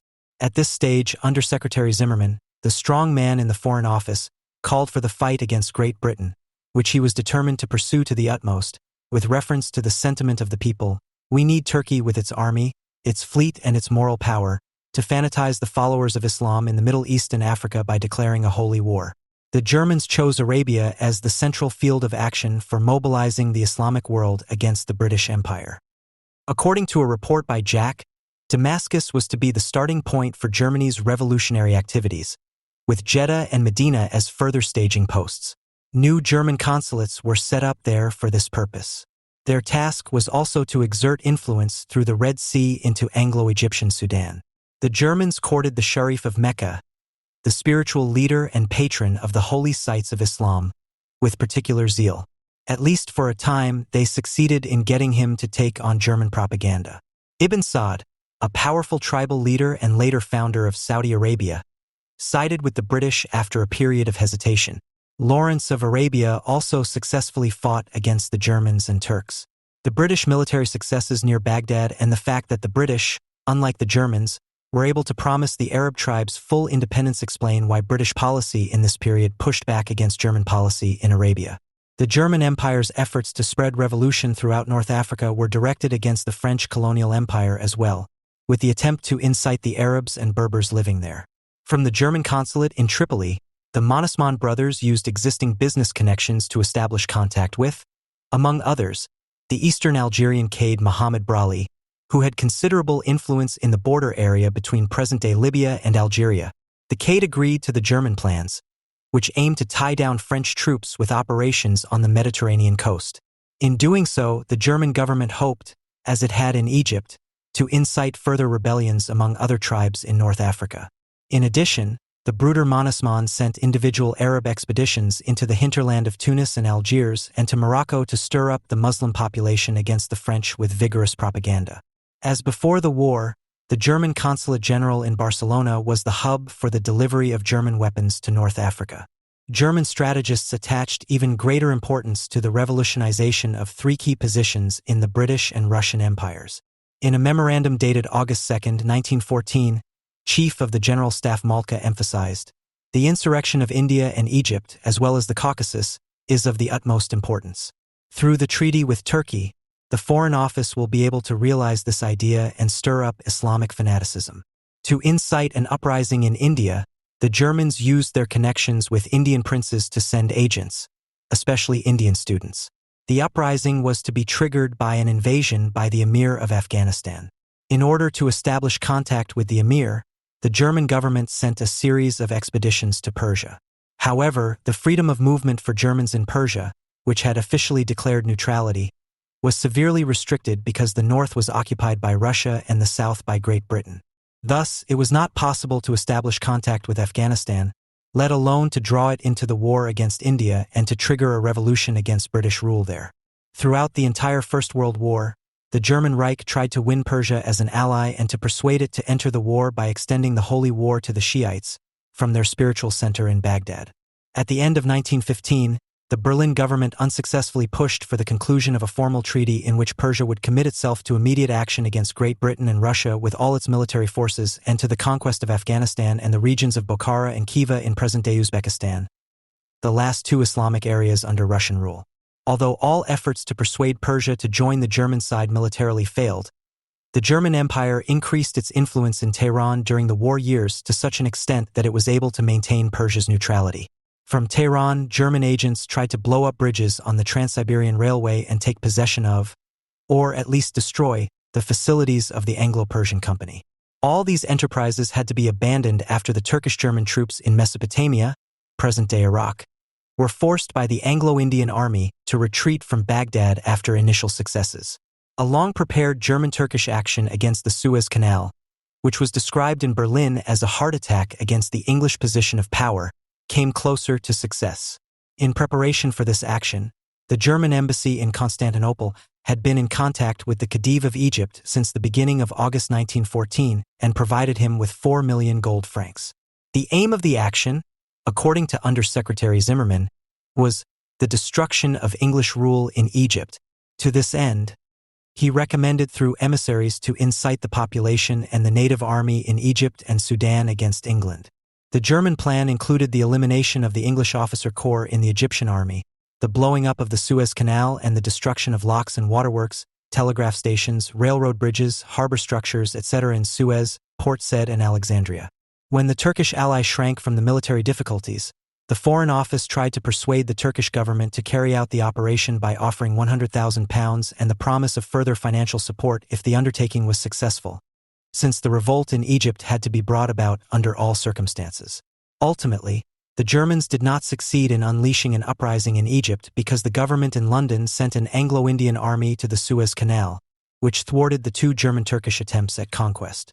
The German efforts to trigger a holy war from Casablanca to New Delhi against the British and the French failed completely due to the Sykes-Picot Agreement of 1916, in which the governments of Paris and London divided their spheres of influence and established the borders in this region that still apply today, and due to the German defeat in the First World War.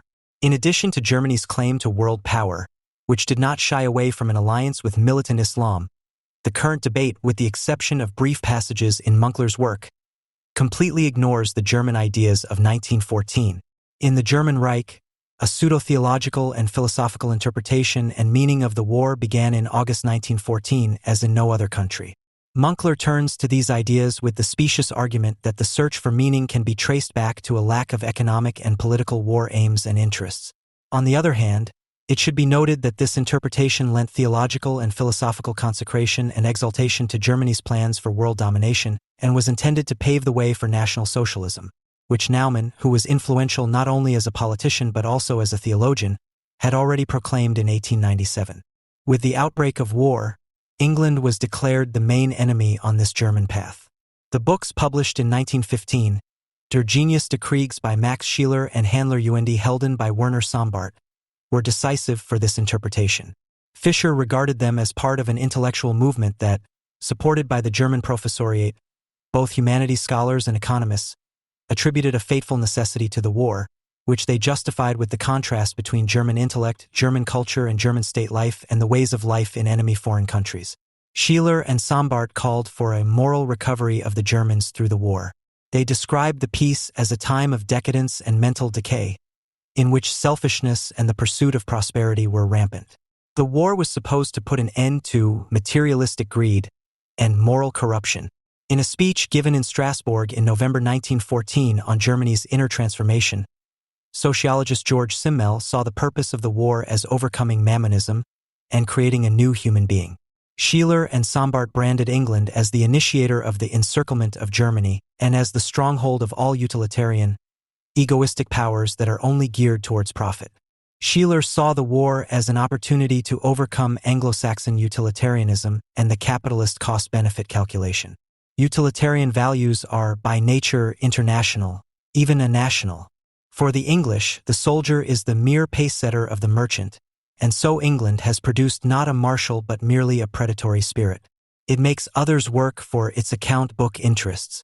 He saw German militarism as the strongest bulwark against the flooding of the capitalist spirit.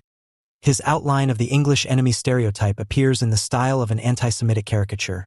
Price undercutting and overbidding, unjust monopolization, cartelization and trustification, sabotage, strikes and breach of contract, lying and unscrupulous advertising, all the thousands of tricks based on cunning and deception used by the stockbroker, the profiteer and usurer, the property speculator who falls through the cracks of the law. End of quote. Every war against England, the motherland of modern high capitalism, was also a war against capitalism and its excesses, and Germany, the powerful bearer of the anti-capitalist, the heroic, the anti-individualist spirit. In this sense, the war was for Scheler the great purifier and the mover of human destiny. Sombart declared Germany to be the last dam against the flood of commercialism, and coined the term organic German state idea, in which individuals are to fit into the whole organically against the mechanical Anglo-Saxon state idea. Scheler, Sombart, and other war philosophers contrasted the mercantile spirit of the Anglo-Saxons with German heroism and willingness to make sacrifices. In this context, Munkler points out that the term victim has a double meaning in German, which is expressed in two different terms in most European languages: that of passively falling victim to fate, and that of sacrificing oneself. The Latin terms victima and sacrificum represent this distinction. According to Munkler, the transformation of German society into a sacrificial community could already be observed in the last days of July 1914. In the more refined cafés of Berlin, Munich, and Hamburg, the public resisted the musicians playing light entertainment. They were interrupted by shouts and whistles, and the café guests only calmed down again when the band played military music or hymns, which were then usually sung loudly along to. In the loud singing, the transformation of the victima into sacrificum took place. When the German Kaiser declared war on August 1st, the crowd in front of him began singing the hymn Nun danket alle Gott. The German gatherings and marches of August 1st, 1914 can indeed be understood as the inauguration of the sacrificial. They followed the structural logic of archaic renewal festivals. Only the sacrifices were not made immediately, but were to be carried out in the war. They conveyed to the belligerent nation the consciousness of ushering in a new epoch of human history with Germanic German cultural worlds in contrast to the Anglo-Saxon, Romance, and Slavic worlds. The August experience combined a sense of community, willingness to make sacrifices, a sense of dying to death, and a will to win. Germany must live, even if we must die. The refrain of Heinrich Lerche's poem Soldatenabschied, Soldier's Farewell, written on the first day of mobilization, is a synonym for the spirit and habitus. Similar to how the term sacrifice was interpreted here as sacrificing oneself for the state, the Volksgemeinschaft, and a higher mission, in 1915 Sombart defined the term task as giving oneself for the German cause and duty. Thus, the idea of duty also finds its deepest justification. The German language, and only it, contains a word that, it seems to me, encompasses the entire meaning of all our thinking and writing and striving. The word Aufgabe, literally surrender, but also meaning duty. We have a task to fulfill by living, a task that is resolved into 1,000 daily tasks. Duty is life, insofar as it is given to us by a higher power. But by exhausting the content of our lives, we give ourselves up in all our works, and this task of our own ego gives us the only deep satisfaction that earthly life can offer. In war, this German task comes to fruition and fulfillment for Sombart, and he gives it a name and purpose. Being German means being a hero, and in spirit and in life we counter English commercialism with German heroism. Traitor and hero, they form the two great opposites, forming, as it were, the two poles of all human orientation on earth. The traitor approaches life with the question, what can you give me, life? He wants to exchange as much as possible for himself for as little as possible in return, wants to make a profitable deal with life. He is poor. The hero approaches life with the question, what can I give you, life? He wants to give, to squander, to sacrifice himself without receiving anything in return. This makes him rich. End of quote.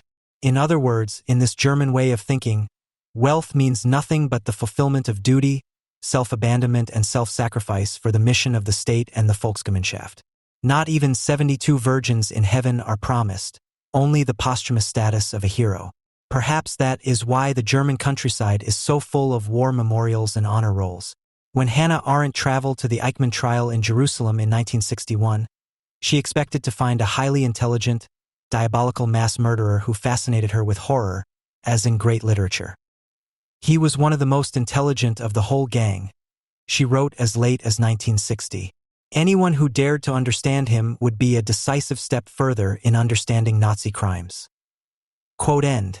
But the Eichmann in the glass box of the Jerusalem court did not correspond to her idea of the embodiment of radical evil.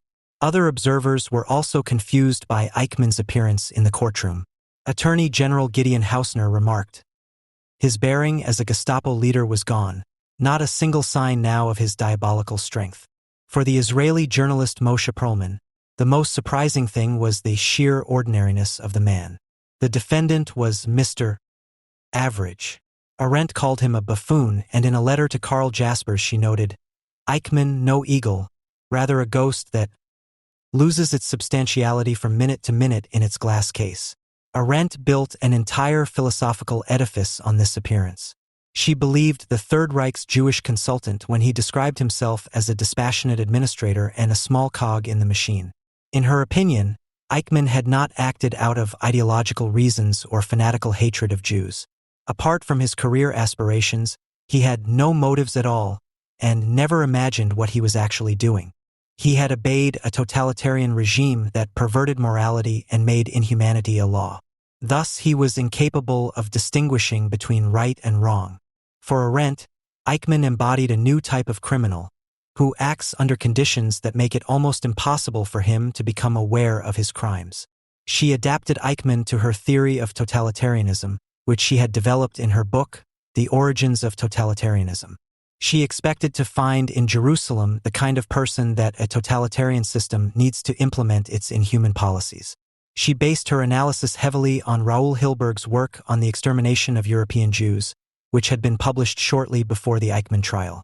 For decades, Hannah Arendt's Eichmann in Jerusalem shaped the image of the German and Austrian Nazi perpetrator. The banality of evil, the thoughtless bureaucrat and desk murderer, and the mere recipient of orders are characterizations that were generalized as a result of Hannah Arendt's descriptions of Adolf Eichmann's behavior and statements at the 1961 trial in Jerusalem. Avner Werner Less, a Berlin-born Holocaust survivor who, as an Israeli police officer, interrogated Eichmann alone for several months in 1960, criticized Arendt's arguments and conclusions regarding Eichmann's character and role in the extermination of European Jews as false and misguided. She completely disregarded the fact that Eichmann, in order to save his own skin, played a role of a lifetime in Jerusalem, using a variety of tricks and lies. Thus, she said, the German readership could take comfort in the banality of evil. Eva Michaela Stern, co-founder and long-standing director of the Arbeitsgemeinschaft für Kinder, UND Jugendalia, Working Group for Children and Youth-Alia, stated, the German conscience has been eased by Hannah Arendt. Arendt's book contributed significantly to the fact that the eliminatory anti-Semitism of Eichmann and his bureaucrats as the driving force behind the mass murder remained a blank space in the image of the perpetrators. It took Daniel Jonah Goldhagen's study of Hitler's willing executioners to show the public what had been left out. The vehement criticism that followed the immediate publication of Arendt's Eichmann in Jerusalem was not directed against her description of the perpetrators, but rather, with a few exceptions, including Jean Amory, against her few but very hurtful sentences, in which she accused the Judenrat of collaborating in the Holocaust. Today, it is possible to look at Arendt's trial report and her description of the perpetrators in a new light. In 2011, the Hamburg philosopher Bettina Stangneth published her extensive study Eichmann vor Jerusalem. This biography focuses on the years 1945 to 1960, the years of Eichmann's hiding in northern Germany, his escape to Latin America in 1950, and his life in Argentina until his arrest by the Israeli Mossad. In Argentina, Eichmann, who was born in Solingen in 1906 and grew up and socialized in Linz from 1913, not only lived with his wife and 4 children, but also in a circle of German, Austrian, and Dutch National Socialists who were planning to retake power in Germany and were in close contact with Nazis who had remained in Germany. In 1957, Eichmann met with Willem Sassen, a Dutch Nazi and journalist from this circle in Argentina, for over half a year in Buenos Aires on weekends for interviews that Sassen recorded on tape and documented in detail. The result was 73 tapes. These recordings were not allowed to be used for the indictment by the Jerusalem court after Eichmann and his defense counsel objected, since their origin was not clearly established. Bettina Stangneth has now taken on the task of analyzing the tapes and all of Sassen's protocols. Her analysis shows with great clarity that Eichmann spoke bluntly in Argentina about his anti-Semitic motivation and his decisive role in the annihilation of Europe's Jewish population, that he regretted nothing, but rather, on the contrary, sought to continue the extermination of world Jewry, which for him remained unfinished. As a direct subordinate of Himmler and coordinator of the Holocaust, Eichmann was one of the few people during the Nazi regime who had comprehensive and precise knowledge of all the individual phases of the Shoah. After the death of his superiors in 1957, he was probably the only one. Willem Sassen, born in Brabant in the Netherlands in 1918, hoped to win Eichmann as a key witness for Holocaust denial. Sassen had discovered his fascination for Adolf Hitler at the age of 18 during the Olympic Games in Berlin. At the beginning of the German invasion of the Soviet Union, he volunteered for the Dutch Volunteer SS and joined the SS Staffel Kurt Eggers as a war correspondent, a unit of Nazi propaganda for which the later editor of Stern, Henri Nannen, also worked. After the war, Sassen wrote for the magazine of the exile Nazis in Argentina, El Sendero/Der Weg, which was also distributed in Germany, as well as for Stern, Spiegel, and Life. He was one of those anti-Semites who, on the one hand, harbored a hatred of Jews that was aimed at their extermination, but who, on the other hand, believed that the millionfold murder was a lie that Israel had invented or exploited to put pressure on the world to enforce compensation payments. But Eichmann did not do him the favor of denying or minimizing the Holocaust. Instead, he told him in the fall of 1957, "There was something that happened where I said to myself, well, then I have to drop all concerns because before my people bite the dust, the whole world should bite the dust first, then my people. But only then. That was me. The cautious bureaucrat, that was me, yes sir. But I would like to expand the cautious bureaucrat thing a little to my disadvantage. This cautious bureaucrat was joined by a fanatical fighter for the freedom of my blood, to whom I am descended. I am interested in my louse under my collar. I will crush it. That applies to my people. In this I was inspired by the cautious bureaucrat. Whatever benefits my people is my sacred command and sacred law. I have no regrets. I will not crawl to any compromise. I tell you, Comrade Sassen, I cannot do that. I cannot do that because I am not ready, because it goes against my inner being to say, for instance, that we have done something wrong. No, I must tell you quite honestly, if we had killed 10.3 million Jews, of the 10.3 million Jews that Korher, as we now know, deported, then I would be satisfied and would say, well, we have destroyed an enemy. We would have fulfilled our task for our blood and our people and for the freedom of the nations, if we had destroyed the most cunning spirit of the human spirits living today. And based on these motivations, you must understand when I say that if 10.3 million of these opponents had been killed, then we would have fulfilled our task. But we, as a few people, could not stand up to the spirit of the times. We did what we could." Quote end. In the summer of 1961, the text of the speech was available to District Attorney Hausner in Jerusalem. Although the defense had prohibited the use of the Sassen protocols in court, on July 13, 1961, Hausner confronted Eichmann with his statement that he and his helpers had regrettably not succeeded in murdering 10.3 million Jews. Arendt kept this fact to herself in her book. According to Eichmann, the background to his transformation from cautious bureaucrat to fanatical fighter for the freedom of German blood was the national emergency. This national emergency had justified everything, because one's own nation takes precedence over all other interests if one does not want to become a swine and a traitor. Conscience, he said, was nothing other than the conformity of the innate moral sense of patriotism in man, which Eichmann also called the voice of blood.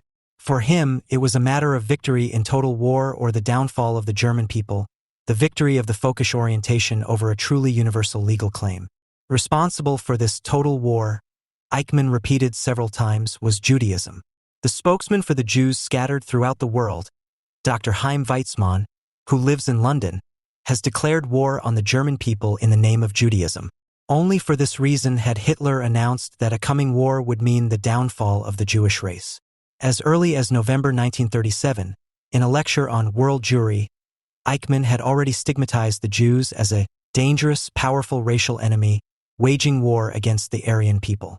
He told the commandant of the Auschwitz concentration camp, Haas, that there was no turning back. This extermination action was necessary to protect the German people from the destructive intentions of the Jews in the future. In this anti-Semitic delusion, Eichmann found himself in complete agreement with Carl Schmitt, who had demanded in 1937 that when a pre-existing, immutable, genuine, and total enmity leads to the divine judgment of a total war, the enemy must be destroyed regardless of how he behaves. Eichmann answered the self-posed question, and morality? As follows: there are a number of morals. A Christian one, a morality of ethical values, a war morality, a fighting morality. Which one should it be? One's own inner morality is all well and good, but the only thing that matters is what the government wants, not because it can force subordination as the state authority, but because it is the only one acting for the people. In Israel, Eichmann announced to the great astonishment of his audience that he had based his entire life on Immanuel Kant's categorical imperative, but that his position had prevented him from acting on it. The only thing that really mattered to him, however, was his own people. Right is what benefits the people, and those who do not belong to the people have no rights.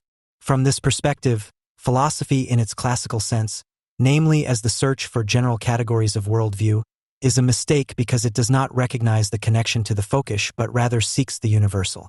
Eichmann knew that the Kantian doctrine was not compatible with the racial biological struggle. For him, Kant belonged to so-called morality, which only caused difficulties for National Socialism in realizing its policy of extermination because it was not folkish but international. He presented a remarkable knowledge of Kant's basic moral concepts before the Jerusalem court. We know from Bettina Stangneth that he did this because, in his fundamentally anti-Semitic convictions, he was trying to speak the language of the Jews who were now judging him in order to still get out of the noose. As long as he satisfied their thirst for knowledge, they would not kill him.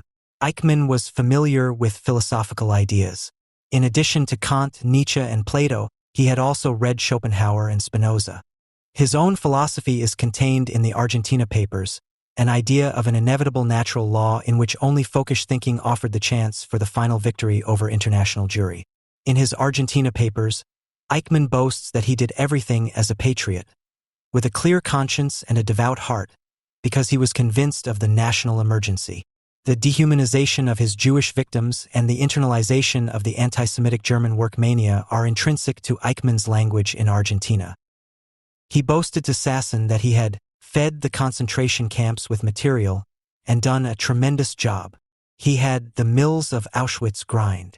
In light of the Argentine documents, Arendt's characterization of Eichmann's language as an inability to express himself, which is based on an inability to judge, proves to be a mistake.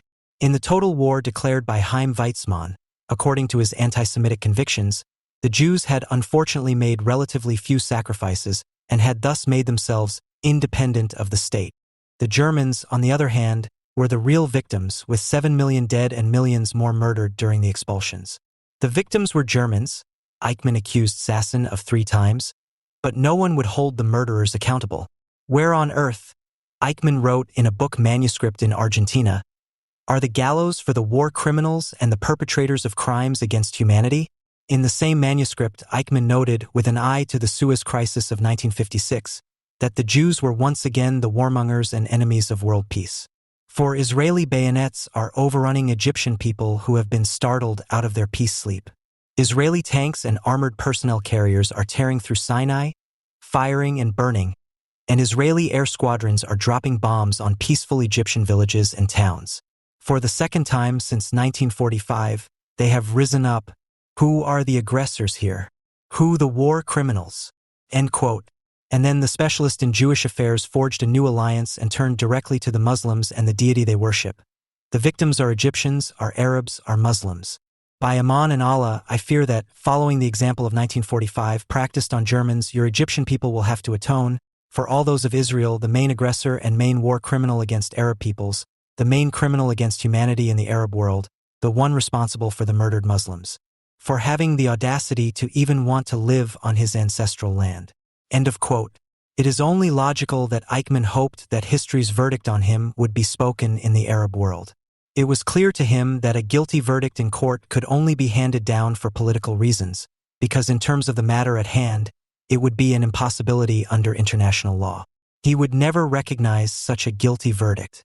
He had great doubts as to whether he would be proven right in the so-called Western cultural sphere.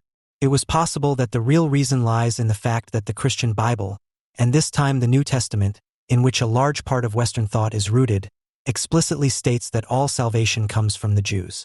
The situation is different in the Arab world, among the large circle of friends of many millions of people, to whom he addressed himself from Argentina. But you 360 million Muslims, to whom I have been bound by a strong inner bond since the days of my acquaintance with your Grand Mufti of Jerusalem, you who find more truth in the surahs of your Quran, I call upon you to judge me. You children of Allah have known the Jews longer and better than the West. Your generous muftis and jurists may sit in judgment here and, in a sense symbolically, pass judgment on me. End of quote. The verdict he expected before an Arab court is obvious. A rebuke that, as one of the main perpetrators of the Holocaust, he had only 6 million and not all Jews murdered. Above all, however, Eichmann hoped that his Arab friends would continue his campaign of extermination. If he and his collaborators had not succeeded in fulfilling the task of completely eliminating the Jews, then the Muslims should now finish what had been started. Thus, in Argentina, he dreamed of a national socialist Arab alliance. These hopes were by no means unrealistic. The Austrian Alois Brunner, whom Eichmann called his best man during the Holocaust, worked in Syria from 1954 for the West German Secret Service, among others, and from 1960 as an advisor on Jewish issues for the Syrian Secret Service. In December 1956, a CIA report from Cairo stated that Leopold von Mildenstein, who had brought Eichmann into the Jewish section of the SS Security Service in 1934 before becoming an advisor in the Ministry of Propaganda, was now working for the Egyptian government under Nasser for the radio station Voice of the Arabs. And the former SS Lieutenant Johann von Leers, who, like Eichmann, had entered Argentina via Italy in 1950 and had stayed there in the circle of exiled Nazis around Sasson and Mengel, moved to Egypt in the mid-1950s. He was received there by the Mufti of Jerusalem and Nazi friend Hajj al-Husseini, converted to Islam, took the name Omar Amin and served as an advisor to Nasser.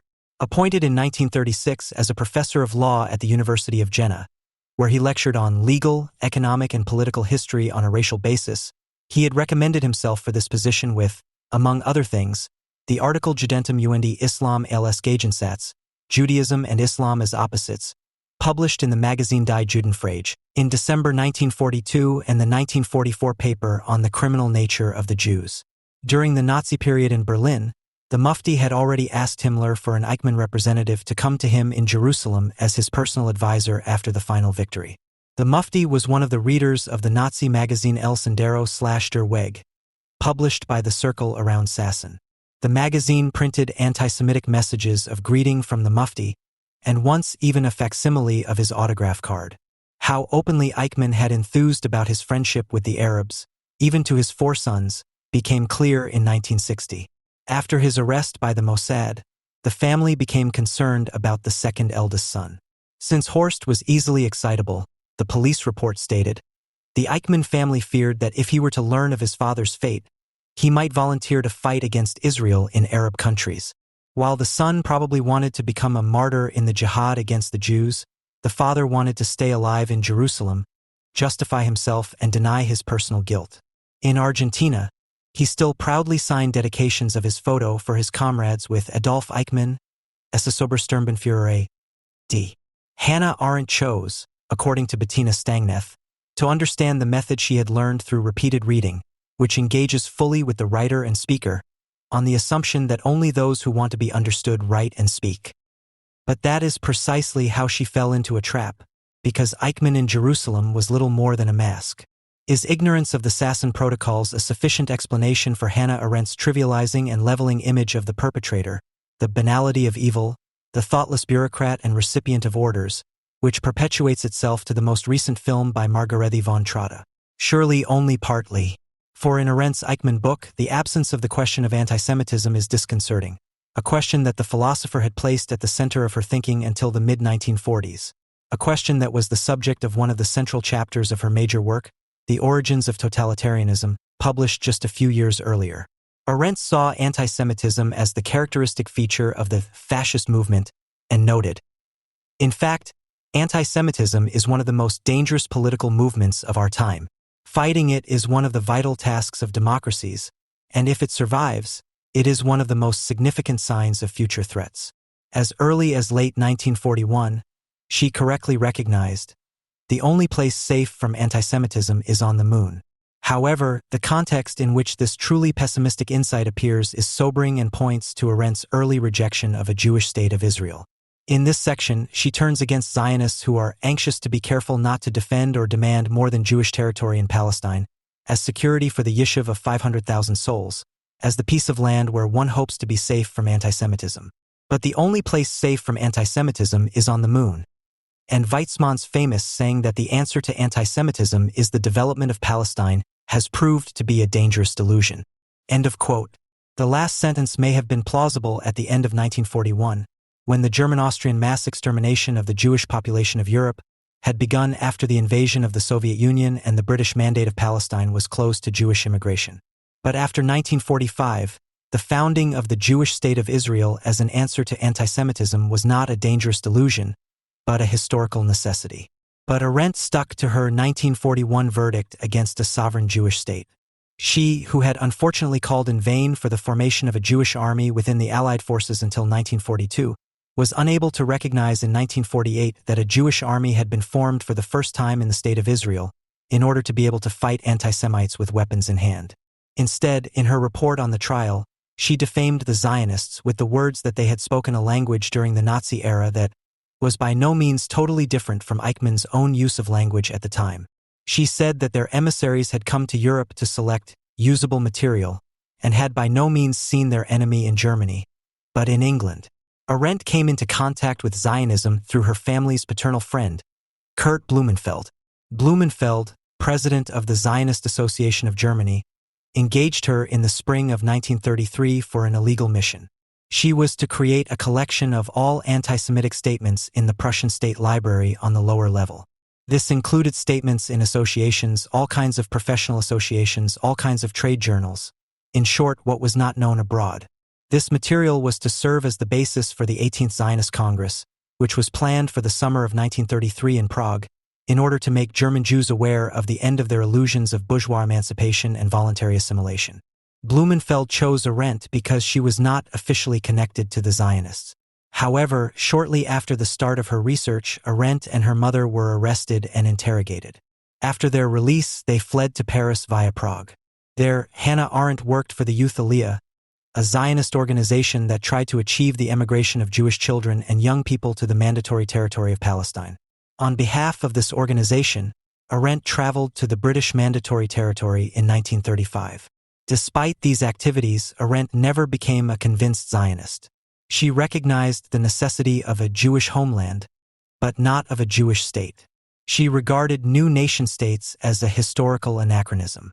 In August 1945, she wrote that Zionism had outlived its political conditions of existence and was only a shadow of itself, wandering through the ruins of our time. Instead, despite the increasing fascist coloration of the Arab national movement, which she certainly saw in 1948 but did not reflect on, she placed her hopes in Jewish-Arab friendship and Jewish-Arab cooperation.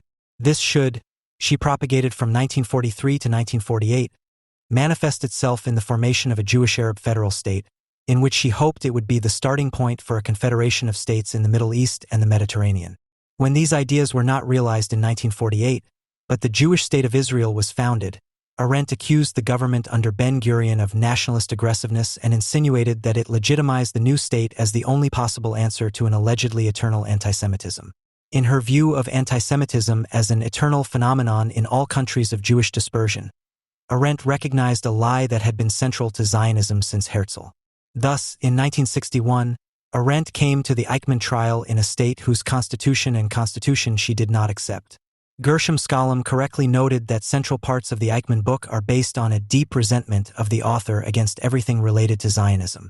Arendt accused Prime Minister Ben-Gurion and Attorney General Gideon Hausner of staging the trial to prove to the world the fanatical antisemitism of Adolf Eichmann and thus to substantiate the right to exist of the Zionist state. Arendt, on the other hand, tried to negate or at least minimize Eichmann's antisemitism. She accused Ben-Gurion, whom she referred to as the architect of the Israeli state, of having a show trial in mind. Ben-Gurion had commented on the objectives of the proceedings in several articles prior to the start of the trial. The aim was to remind the world public, which was already beginning to forget, of the magnitude of the Holocaust and to help the Israeli population understand that only the establishment of a Jewish state had made it possible for Jews to defend themselves and fight back. And finally, he hoped that the trial would succeed in bringing other Nazis out of hiding and exposing the Nazis' relationship with some Arab rulers. Arendt called these lessons, which the process was supposed to teach, misleading and superfluous in part, since Hitler had managed to discredit antisemitism, perhaps not forever, but for the present period. She criticized the fact that the indictment referred to crimes against the Jewish people, and not to crimes against humanity. In agreement with Karl Jaspers, she wanted Eichmann to be tried before an international court for crimes against humanity. In her reasoning, she wrote, "If the court in Jerusalem had understood that discrimination, expulsion, and genocide are not the same thing, it would have been immediately clear that the greatest crime it was confronted with was the physical extermination of the Jewish people, a crime against humanity perpetrated against the Jewish people, and that only the choice of victims, but not the nature of the crime, could be derived from the long history of Judeophobia and antisemitism. Insofar as the victims were Jews, it was only right and proper that the proceedings take place before a Jewish court, but insofar as the crime was a crime against humanity, it would have taken an international tribunal to dispense justice in this matter."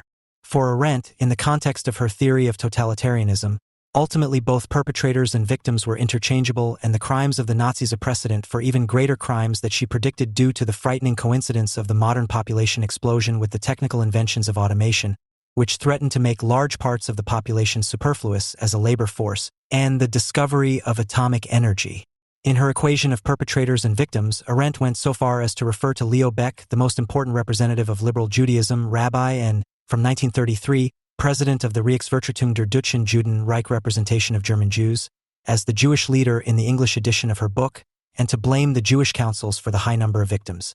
Quote, "If the Jewish people had really been disorganized and leaderless, the final solution would have meant terrible chaos and unprecedented misery, but the total number of victims would hardly have reached the number of 4.5 to 6 million people." Quote end. In contrast to Gershom Scholem, Martin Buber, and other philosophers, Arendt supported the death sentence of Jerusalem. In her reasoning, she leveled the singularity of the Holocaust and avoided mentioning Eichmann's antisemitism. He could no longer remain on Earth because he was involved in a company that admittedly wanted to make certain races disappear from the face of the earth forever. Arendt saw that Eichmann was a notorious liar before the Jerusalem court, and yet, due to her anti-Zionist attitude and within the confines of her theory of totalitarianism, she accepted a large part of his lies. She correctly recognized that the disturbing thing about Eichmann as a person was precisely that he was like many, and that these many were and are neither perverse nor sadistic but terribly normal. But she failed to recognize that Eichmann was not a normal person, but a normal German and Austrian who, obsessed with eliminatory antisemitism, was at the same time a cautious bureaucrat and fanatical organizer of the industrially operated extermination of Jews, and who later hoped for the continuation of his unfinished work by Arab jihadists. Paul Behrman's Terror and Liberalism has the unquestionable merit of having brought the death wish and will to destroy as the main motive of totalitarian movements back into political discussion. However, He was unable to push through the boundaries of his own liberalism precisely where he correctly presents jihadism as influenced by National Socialism. Because he is unwilling to imagine that an independent form of National Socialist ideology arose in the Islamic Arab world from religious ideas, which was not just a product of and an echo of German propaganda, but as a mass consciousness push to act as an independent and self-evident ally of the Third Reich. Behrman's demand that Germany recall the delusions it has been exporting to the Orient for a century therefore misses the Islamic reality. The denazification of the Arab Middle East, overdue since 1945 but completely absent until the War on Terror, would have to be thought of first and foremost as a de-Islamization. In plain language, the enforcement of secular law and the privatization of Islam. The fact that its spiritual poverty would strike the final hour would be a highly gratifying side effect. The independence of Islam's radically anti-Semitic death cult and thus its fundamental difference from the Christian or even Jewish religion, both of which, instead of aiming at religiously veiled arbitrary rule, rather divinize civil law, thus also more likely to grasp the neoconservative opponents of the Behrmans. It is they who clearly recognize the global danger of anti-Semitism better or want to recognize than, under incomparably more dramatic circumstances, the consistently liberal and enlightened leaders around Roosevelt with the exception of Henry Morgenthau. It is also the neocons who have contributed to an unexpected conceptual clarification in the official language of the White House. Originally, the president spoke morally appropriate but still caught in the anti-totalitarian jargon of the Reagan era of the axis of evil, whereby the reference to the Axis was intended to recall the fascist alliance of the Axis powers Germany, Italy, and Japan in the Second World War. This summer, President Bush specified that this country is at war with Islamic fascists. The Republican Party and official Washington subsequently embraced this definition. Evil was given a fitting name. The liberal establishment and old Europe reacted, as expected, with annoyance, accusing the president of cheap propaganda, or at least of unfounded analogies that made it difficult to understand problematic movements from within. However, the Islamic critics of the White House's intensified terminology were not exactly helpful to the culturally relativistic downers. In his open letter to the U.S. president, Washington-based publicist Muhammad Haki demanded in the same breath the withdrawal of the term Islamofascism and, as proof that he was serious about it, the abandonment of Israel to the Arab Jew-eaters. It was encouraging that you always spoke of Islam with respect. Even after your faithless worship and support of Israel, even when the whole world was witnessing the destruction of Lebanon, we believed that this was merely due to a broken moral compass. But when you equated Islam and fascism, you overstepped all boundaries of good taste. Al-Aram Weekly, August 31, 06, which, as is well known, is not offended by Hezbollah. At its annual conference, the largest Muslim organization in the United States, the Islamic Society of North America, also scored a blunder. While the organization's president, the convert Ingrid Mattson, used strong language in calling for the renunciation of the term Islamofascism, the organization had invited former Iranian President Khatami as its keynote speaker. The same Khatami, under whose patronage, among other things, show trials against Iranian Jews were held in Tehran in 1999, as had not been forgotten in the United States. So it happens that neither the mock-serious admonitions of professional third-world romantics and Islam apologists nor the hysterically voiced ban on speech, as recently and publicly proclaimed by The Guardian's editor Madeline Bunting, can prevent the term Islamofascism from being considered and found accurate, especially by historians. Daniel Goldhagen, for example, made it clear to an unwilling Berlin audience that political Islam is the most dangerous and radical movement since National Socialism because of its totalitarian ideology and mass-murdering mentality. And he clearly rejected any policy of appeasement. The crux of Goldhagen's commendable remarks lies solely in the little word, since, whose use falsely separates the ideological, historical, and organizational political unity of National Socialism and the Islamic revivalist movement. The only reasonable objection to Bush's term Islamofascism goes in a similar direction. The word fascism is not specific enough to grasp the actual congruity of ideas and actions between political Islam, which certainly does justice to the essence of this religion and German National Socialism. In short, the term Islamofascism is still too harmless. The historical fascism, namely that of Mussolini, pursued conventional imperial power politics with brutal means, as in the Abyssinia campaign, while German radical fascism, on the other hand, pursued an anti-imperialist campaign of annihilation that was previously unknown in the Western world. The Islamic revival movement, which in its core countries is known to fall into two sometimes competing but essentially interrelated camps. The folkish Islamic of Arab nationalism and the Islamic folkish of Wahhabism, distrusted Italy and cheered Germany. And not only because Italy was obviously pursuing hegemonic power interests in the Mediterranean region, Germany was doing the same with regard to Caucasian and Iraqi oil, but because Italy proved to be extremely hesitant on the ground in the central question, namely the Jewish question, and ultimately openly intervened in the German-Arab axis in North Africa. In 1942-43, the Italians' political intervention against the SS stationed in Tunisia prevented the systematic extermination of the Jews living there, much to the displeasure of the Germans, the Arab spokesman and the Vichy-loyal French, who openly advocated the idea of European solidarity against the Anglo-Saxons, Jews and Bolsheviks, as the German Defense Service noted with satisfaction. In linking Islam and fascism, the president had merely taken up an historical thread that, in terms of both the historical sources and the obvious ideological practical continuities, would hardly have been lost. The fact that this is precisely what happened, and that the urgently needed denazification of the Islamic Middle East was omitted, has various causes. On the one hand, there were political reasons. Above all, the let bygones be bygones attitude adopted by England and France in the vain hope of preserving certain colonial holdings, and therefore even leaving the documented Holocaust accomplice, Arafat mentor and Grand Mufti Amin el-Husseini unscathed. This was followed by the indifference that both sides showed during the Cold War towards the character of their respective friendly regimes.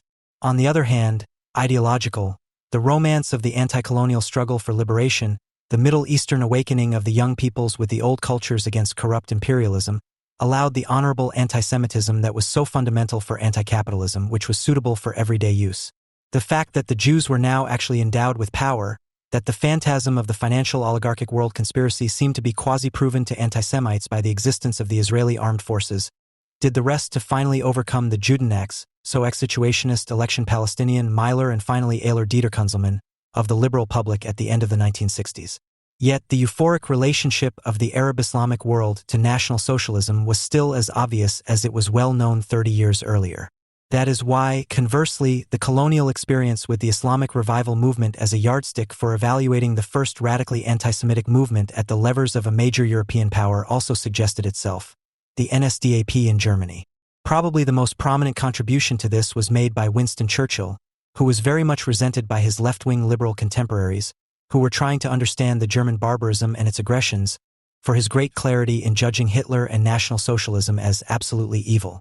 Churchill gained the basic standard for the uncompromising, end-time fanatic cult of personality as practiced in Germany in the 1930s from the first modern-day rise of Islamism, the bestially cruel terrorist war of the Mahdi in Sudan, which Lord Kitchener's troops were only able to put an end to in 1898.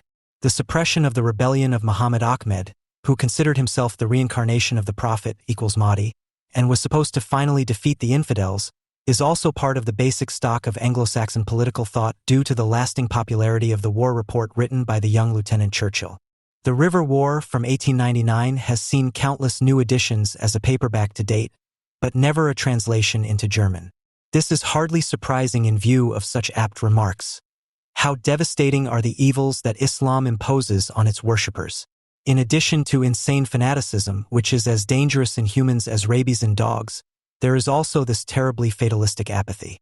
The consequences are evident in many countries: careless behavior, sloppy and neglected agriculture, sluggish trade methods, and insecurity of property are found wherever the Prophet's followers live and rule. Sensual dulling robs this life of all subtleties and also of its dignity and inviolability. The fact that under Islamic law every woman must belong to some man as his exclusive property delays the final eradication of slavery until the day when the power of the Islamic faith has ended. Individually, Muslims can have fabulous abilities, but socially, this religion paralyzes the development of those who follow it. It is the strongest force of regression in the world. Far from being doomed, Islam is a militant and proselytizing cult that continues to advance into Central Africa. End of quote. There he had met, for example, Karen Blixen, author of the bestseller Out of Africa, and so, when she traveled in Germany, Islam naturally presented itself to her as a parallel to the German Mahdi cult around Adolf Hitler, who was working towards a barbaric end time. Blixen writes, "The word Islam means devotion. It is probably the same as what the Third Reich expressed with its raising of the hand. You're in life and in death. Some things in Mein Kampf resemble chapters in the Quran. It is difficult to say which of the two mentalities is the more dangerous at the moment." End of quote. At the time, the so-called German salute could be seen on almost every street corner between Iraq and Morocco in the entire Arab world. Sticking out the right arm in imitation of the Germans and substituting Allahu Akbar for Heil Hitler was still a common experience for travelers in this part of the world in the 1930s. Incidentally, even today, this is still the ritual greeting used within the stormtroops and protection squads of Islam. Film reports on Hezbollah gatherings have only recently shown armed men giving the Nazi salute to Nasrallah, and the late leader of all Palestinians, Yasser Arafat, was also bid farewell by his bodyguards in the traditional German manner in front of the cameras of the world press. Long before the Second World War, Muhammad's birthday was celebrated with the display of swastika flags and pictures of Hitler. Leading Iranian Shiites suspected that the Führer was the incarnation of the 12th Imam. In Damascus in 1932, the forerunner of the Ba'ath Party, the Syrian National Socialist Party, ignited the swastika flag and, of course, the greeting, as did the Phalanges Libanaises, etc., etc. The authors Maulman and Kuppers can refer to an overwhelmingly dense body of documentation when they summarize. With anti-Semitism and brown anti-imperialism, the Third Reich won the hearts of Muslims. It was precisely these most chilling characteristics that made the New Germany a role model there, setting standards and radiating into the future. Muslims from all countries in the greater region, and not least from Palestine, persistently sought an alliance with Nazi Germany, although the latter long avoided playing the Arab card because the Nazi leadership still aimed to expel the Jews to Palestine and not to exterminate them en masse. In any case, a formidable autochthonous sounding board for the Nazis emerged in the Near and Middle East. End of quote. Still completely independent of any German infiltration, the Egyptian Muslim Brotherhood, for almost 90 years the center of Islam Nazism, as it would have to be called historically and ideologically, had already discovered the so-called Palestinian problem as a central mobilization factor. The narcissistic insult of the Islamic man was that the Jews were suddenly no longer supposed to be his swine and dogs, as it says in the Quran, but were living a life beyond Islamic despotism in Israel. An unheard-of insult for the Muslim master race, which ensured the Brotherhood an enormous following and ultimately, at the instigation of the British colonial administration, which at the time was focused on appeasing Arab hatred of Jews, propelled its representative El-Husseini into the highest religious office in the area as early as 1921. He was appointed to the office of Mufti of Jerusalem, even though he had only come in fourth in the election for the position. He used this office masterfully to combine the previously chaotic and only locally organized murderous pogroms of the most disgusting kind against Jewish immigrant families into a nationwide bloodthirsty Islamization campaign, the victims of which, in the beginning, were almost more the liberal Arab-educated classes than the Jews themselves. Particularly interesting in this context is the official decree by the Mufti that Arab women were to wear the headscarf, now so-called Palestinian keffiyeh. Any Arab who showed himself wearing European headwear had to expect corporal punishment or even assassination. The establishment of Sharia courts and a comprehensive paramilitarization did the rest to fanatize almost the entire Arab population in the Mandate area and to silence all moderate, pro-Western and pro-modernization forces to this day. Since this total mobilization began in the 1920s, which the Palestinian Communist Party also joined in 1929, placing itself under the Mufti's authority, there has been no such thing as an uninvolved Arab civilian population in Palestine. In addition to the fundamental ideologization of his anti-Semitism, which catapulted him to the highest European level, the Mufti brought about an Islamization of the conflict by 1929 at the latest. Since then, Arab nationalism, anti-Semitism and Islamism have entered into an almost inseparable symbiosis. It was only logical that the Islamization movements of the entire Middle East would eventually strive to come under the wing of the Nazi internationals, Churchill, following the Palestinian model. The Mufti envisioned Nazi Germany supporting the uprisings he was constantly instigating in the Mandate area, as was provided to the Francoists in Spain. Initially, official German foreign policy reacted very cautiously to the Islamic advances from Palestine, but also to corresponding signals from Egypt, Iraq, and Iran. The potentates of these countries, which were under British supervision, also sought to join the Nazi inner circle. Their contours began to emerge more clearly as the pendulum of the polycracy of the Third Reich began to swing in favor of the Nazi Party and the SS and to the detriment of the old German national elites in state administration. The Islamic auxiliary troops, who repeatedly offered themselves voluntarily, were finally heard in Berlin when Great Britain increasingly showed that there were limits to appeasement. In other words, that an imperial division of the world between England and Germany, as was Hitler's original delusion, would never become a reality. The ideologization of foreign policy in the direction of anti-imperialism went hand in hand with the steady radicalization of official anti-Semitism in Germany, which was unanimously welcomed in the Arab world. The Jews were now no longer to be only expropriated and then expelled to Palestine, but to be annihilated. It was this program of annihilation, of which el-Husseini was always the most vehement advocate, that made Arab Palestine, exaggerated to the position of spearhead of Islam, and Germany appear as joint champions of a world free of Jews. The pietistic German minority of settlers in the mandated territory of Palestine, originally useful as a means of exerting pressure in line with the motto protection of foreign German culture to prevent the founding of a Jewish state, was merely a nuisance and was ultimately to be resettled in the Crimea in order to grant the Arab ally its cultural space undiminished. That Hitler was characterized by contemporaries as a northern version of the Mahdi is, in view of the history of the indigenous Islamic revival movement and the unprecedented nature of National Socialism, simply the most fruitful and obvious analogy. For if any movement of modern times could serve as a yardstick for National Socialism in terms of its death cult and destructive rage, it was precisely the revivalist movement. After all, the initiative for the anti-imperialist, anti-Semitic alliance with the Third Reich came from the Islamic side. This had already taken a parallel course long before Hitler's seizure of power. The Islamization, the turning away from the West, immediately prepared the ground for the Nazification of the Islamic societies of the Arab world.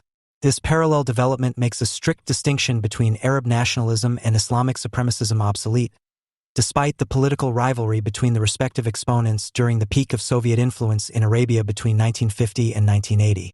In any case, enthusiasm for National Socialism always united both camps, even at a time when Hitler had not yet come to power.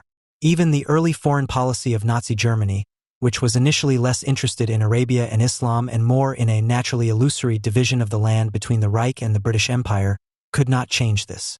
Nor, incidentally, did the forced emigration of German Jews to the British Mandate of Palestine, which Germany initially pushed for, the list of appeals and petitions that Arab associations and dignitaries addressed to the beloved Führer to get rid of the Jews by other means rather than chasing them away to Palestine is endless. The Islamic activists' lovemaking was not even affected by an undeniable passage in the Führer's book Mein Kampf that racially disparaged the Arabs. It was nevertheless devoured by the literate in the region had already been devoured by the end of the 1930s, before a version of that book was brought into circulation that had been specially edited for Arab needs. In any case, no amount of racism on the part of Nazi leaders could have obscured the basic features of Nazi ideology, which were and are immediately recognizable as identical with their own concept of jihad.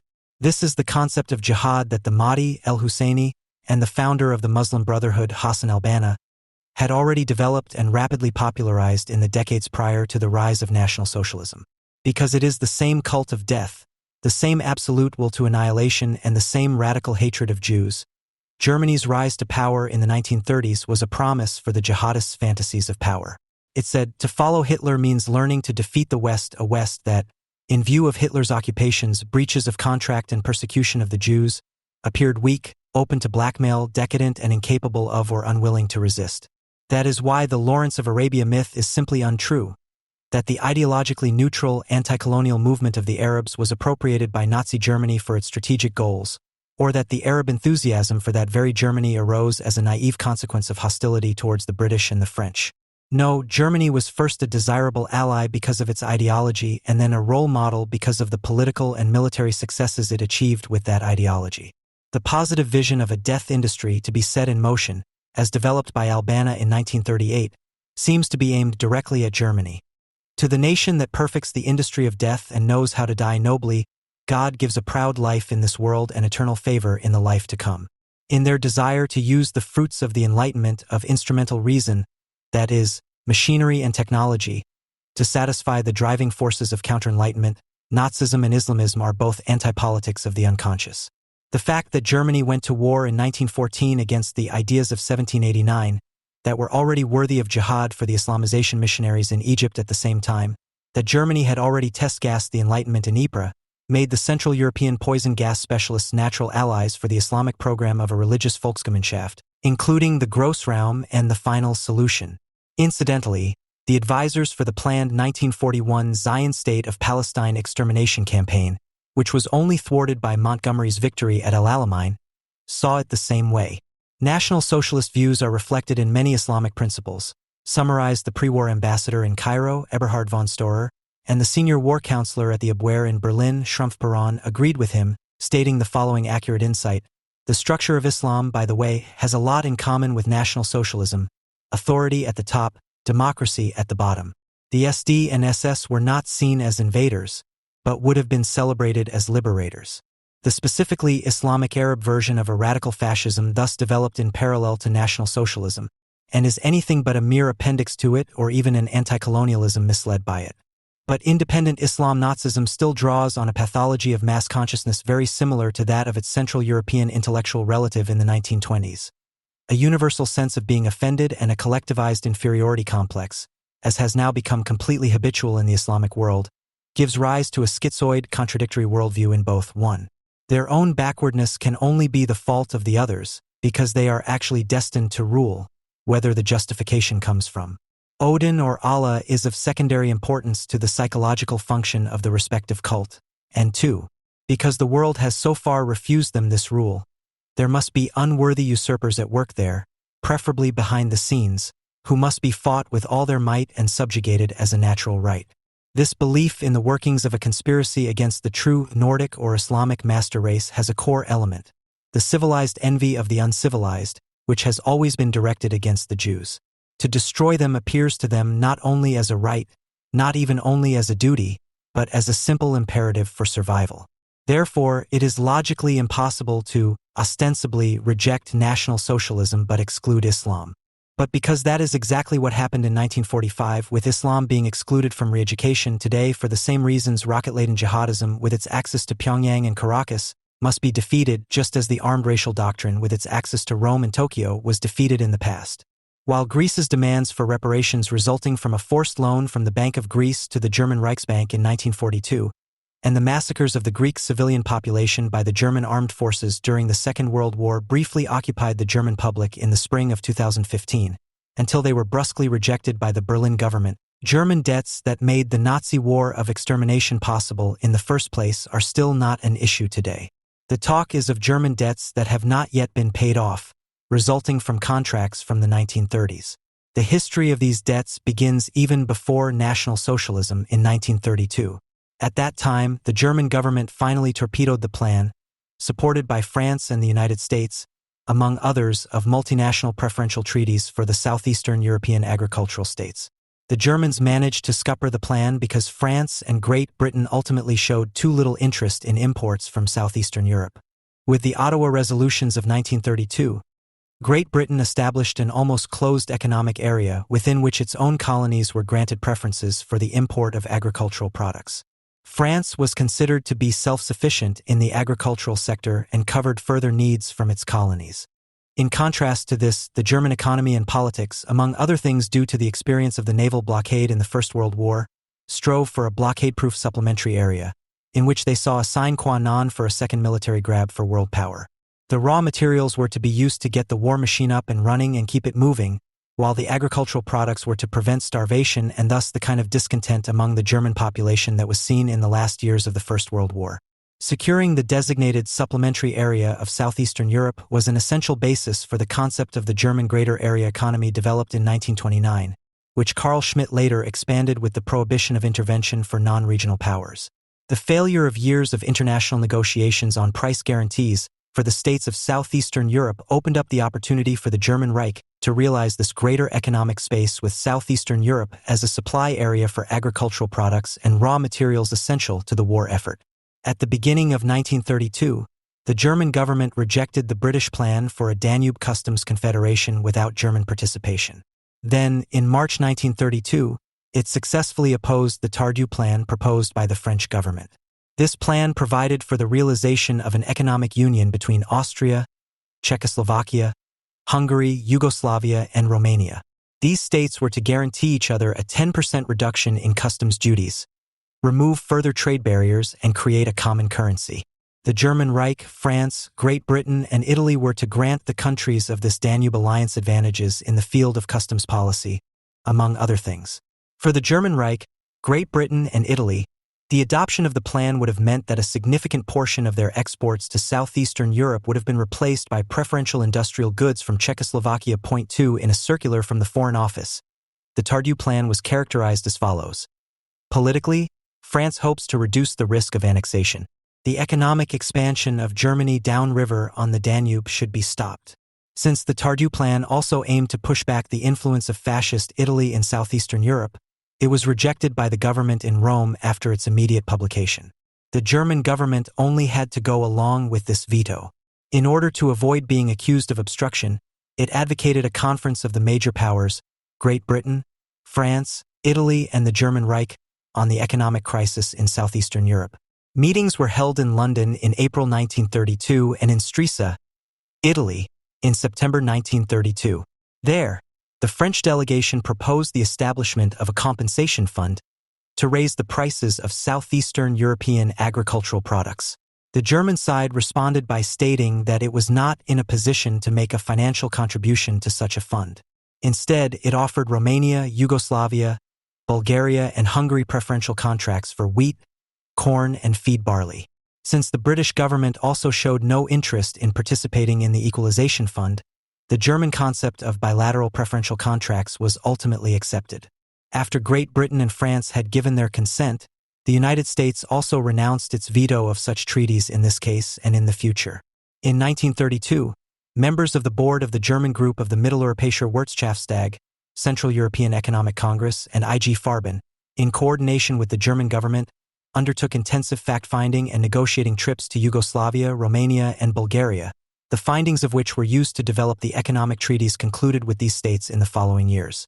Even before the Hitler government came to power, the German economic planners had chalked up their first contractual success. On June 24, 1932, Bulgaria signed a trade and shipping agreement with the German Reich. In it, the German side granted tariff reductions of 60% for corn, 50% for feed barley, and 25% for wheat. At the same time, it committed itself to accepting fixed import quotas of these products. In return, the Bulgarian government guaranteed tariff reductions, up to 50%, for German industrial goods. The contract was extended on August 22, 1932, by a clearing agreement that largely converted the exchange of goods into a foreign exchange-free clearing transaction. In 1934, the new plan of the Reich Minister of Economics, Hjalmar Schacht, who had already held the post of Reichsbank president during the Weimar Republic, elevated the bilateral preferential agreements to the status of government doctrine as part of the greater economic area. One of the main reasons for this plan was the shortage of foreign currency in Germany as a result of the global economic crisis of 1929. While the German trade surplus was still around 1 billion Reichsmarks in 1932, it had already fallen to 667 million in 1933. In 1934, the trade balance closed with a deficit of 284 million Reichsmarks. In response to this, Schacht recommended that bilateral clearing agreements be concluded in the future. These contracts included the offsetting of mutual claims, so that only the peaks, i.e. the surplus of claims, had to be settled by payment or credit. Forced clearing, that is, the collection of debts, could only be imposed with any prospect of success by those states that had a passive balance in their dealings with the German Reich, because the old claims of the respective states could only be satisfied from the surpluses of German claims abroad. Shortly after the first clearing agreements were made in 1934, Secretary of the Treasury Schacht sent secret circulars to the German industrial associations, asking them to increase imports from the clearing countries and to curtail exports to them. The new plan was not only a short-term reaction to the foreign exchange shortage, but at the same time an instrument for a planned shift in German imports. It aligned German foreign trade with the priorities of the armaments industry and the war economy. It converted foreign trade to bilateral agreements and clearing contracts. The essential principle of the new foreign trade policy was that the German Reich should buy as much as possible from states that could supply raw materials and agricultural products and that accepted German products in lieu of foreign currency. While the import of finished goods and consumer goods was curbed, the states of southeastern Europe, which could be reached by land, were to supply these agricultural products and raw materials relevant to armaments and thus involuntarily become the creditors of the German rearmament and later warfare. To achieve this goal, Economics Minister Schacht declared his government's willingness to pay top prices for certain goods, soy, bauxite, petroleum, and magnesium, urgently needed in the German Reich as part of the clearing transaction. In doing so, the German government exploited the export needs of the respective states to enforce the annexation of the supplementary area of southeastern Europe. The model case of the German foreign trade policy introduced on the basis of the new plan was the German-Yugoslav Trade Agreement signed on May 1, 1934. In it, the German side granted preferences for numerous Yugoslav export products such as plums, eggs, apples, wheat, corn, and lard, which were to be secured by a secret reimbursement of 7.7 million Reichsmarks to be provided by the German Reich.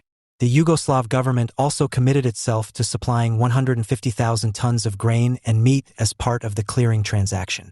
After repeated pressure from the German government, Yugoslavia delivered as much as 173,000 tons of meat and 105,000 tons of grain in the course of 1934. The German government agreed to pay more than the world market price. Since this was not paid in hard currency, but only on paper and clearing marks, Yugoslavia was forced to cover its import needs in the German Reich, and also at higher than world market prices. The more the Yugoslav state delivered in the context of the clearing trade, the less foreign currency it had, the less it could buy on the world market, and the more it was at the mercy of Nazi Germany. In June 1936, Reichsminister of Economics Schacht embarked on an extensive diplomatic tour that took him to Budapest, Belgrade, Sofia, Athens, Ankara, Baghdad, and Tehran. The trip demonstrated Germany's desire to expand its hegemonic economic policy across southeastern Europe into the Near and Middle East. During Schacht's stay in Belgrade, the Yugoslav government agreed to curtail its trade relations with the Netherlands, Great Britain, the United States, and other countries. Since the German Reich hardly fulfilled its delivery obligations, Yugoslavia's Reichsmark credit balance already amounted to 21 million Reichsmarks in July 1937. The German government linked the long-term goal of shaping the Yugoslav economy according to German wishes to the clearing contract. As a result of the clearing contract, the German Reich achieved the unchallenged leadership position in Yugoslav trade in 1936. While Great Britain, France, and Italy still held a 30% share of Yugoslav imports in 1933, their combined share fell to 13% in 1936. The latter corresponded to the German share in 1933, which more than doubled by 1936. The German share of Yugoslavian exports rose from 29.1% in December 1935 to 37.3% in January 1936. In another treaty, signed on January 1, 1934, the German side committed itself to take over fixed quotas of Bulgarian exports, determined by product category. In return, Germany promised to buy any amount offered at prices above the world market level. In March 1935, Romania signed a contract obligating it to deliver 150,000 tons of meat and 500,000 tons of feed grain. Another share of the clearing was allotted to Romanian oil, which was of great importance at the time.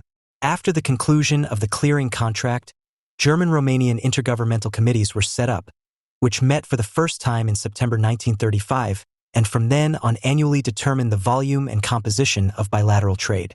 As early as December 1934, German debts under all clearing contracts reached a total of 450 million Reichsmarks, the bulk of which was owed to countries in Central and Southeastern Europe. By March 1935, this sum had risen to 567 million Reichsmarks. If the Southeastern European countries had wanted to retain German surpluses, they now faced unpaid German deficits, so that clearing trade had the effect of hidden loans for the German economy. Regardless of this debt, the German Reich achieved a higher valuation of the Reichsmark in trade with the clearing states than would have been justified by domestic purchasing power, as a major buyer of agricultural products and raw materials. This implied a relative devaluation of the other currencies and lower German import prices. The overvaluation of the Reichsmark influenced not only the trade of the clearing countries with the German Reich, but also their internal price developments and their foreign trade in general. The high prices that the German state promised on paper affected the internal price levels of the clearing countries and made their export goods so expensive that other states were deterred from buying. Their ability to pay for non-German imports decreased. By 1938, the German state had concluded clearing contracts with Argentina, Austria, Brazil, Chile, Czechoslovakia, Denmark, Estonia, Finland, Greece, Hungary, Iran, Italy, Latvia, the Netherlands, Poland, Portugal, Romania, the Soviet Union, Spain, Sweden, Switzerland, Turkey, and Uruguay. Due to their lack of alternatives, the countries of southeastern Europe became particularly dependent on the German Reich. The foreign trade policy of the new plan proved to be successful both as a short-term emergency solution and in its long-term objectives. In the short term, it was possible to secure the necessary imports despite the limited foreign currency situation. In the long term, the clearing contracts initiated the desired structural change and the geographic concentration of German foreign trade on southeastern Europe. Imports of semi-finished and finished goods were significantly restricted, as were exports of German raw materials. Through the new plan, the countries of southeastern Europe became the most important German raw materials and agricultural products base. At the same time, their foreign trade was controlled and regulated by the German Reich in every respect, and they had to increasingly orient their production and exports to the needs of the German economy. In this way, Deutsche Bank and Dresdner Bank gained control over large parts of the industry in Bulgaria. Within the quota-based clearing system, the German side could always threaten, as a last resort, to stop imports of individual products either partially or completely, or to review the entire economic relationship. The artificial inflation of prices in the clearing transactions increasingly cut the countries of southeastern Europe off from the world market, with the result that the German side could ultimately dictate the exchange rates to them. Thus, they were demoted to the status of informal German colonies. Furthermore, under the clearing contracts, they became involuntary lenders, while the German Reich no longer received loans from Great Britain, France, and the United States. While the countries of southeastern Europe had few alternatives to exports to the Third Reich, the German side sold a significant portion of the grain obtained from Yugoslavia in the clearing trade, for example, in Rotterdam and London for foreign currency at the world market price. In this way, Nazi Germany obtained the means to purchase raw materials essential to the war effort that could not be obtained from southeastern Europe. In order to reduce their clearing balances, the governments of the countries of southeastern Europe ordered many goods from the German Reich in the following years that they had previously obtained from other industrialized nations. The German economy used its comfortable position to supply products for which there was little use in the southeastern European countries, such as jaw prostheses, typewriters, toys, and discarded armaments. In addition, numerous German chemical products were exported to southeastern Europe at inflated prices. Nevertheless, the German clearing debts continued to rise. After it became clear in the mid-1930s that the goal of German policy, to cut off all of southeastern Europe from the world market and to tie it irrevocably to the German economic area, had been achieved, German clearing policy met with growing resistance. Above all, Romania and Yugoslavia pushed for a reduction of their bloc deposits and refused to export large quantities of products to the German Reich that they hoped to sell on the world market for foreign currency. In 1937, Romania limited its export of oil and oil products to the German Reich to 20%. Yugoslavia refused to deliver copper in clearing and demanded payment in foreign currency.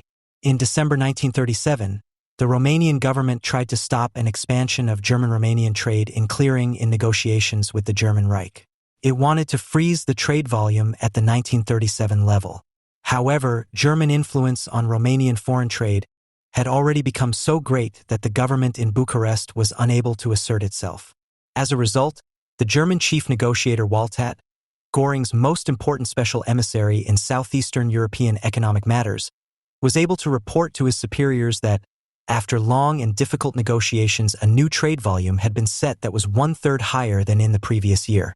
The efforts of the states of southeastern Europe to displace German products were in vain, since the prices of their main export products had risen drastically due to German preferential policies, and they were therefore even less competitive than they had been before 1929. The governments of the Southeast European states had hoped to receive imports in return for the export of their agricultural products in order to support their industrialization policies. But these hopes were not fulfilled. The annexation of Austria and the Nazi destruction of Czechoslovakia in 1938 manifested Germany's hegemony in Southeast Europe.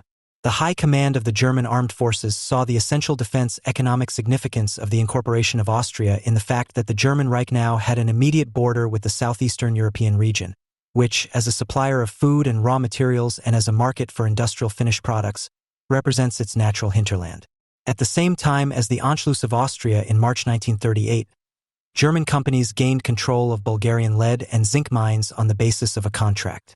In addition, the Bulgarian government committed itself to raw material deliveries worth 1.5 million Reichsmarks over a period of 5 years, to be settled by invoice. At the beginning of February 1939, Göring's ministerial director Waltat traveled to Bucharest for contract negotiations.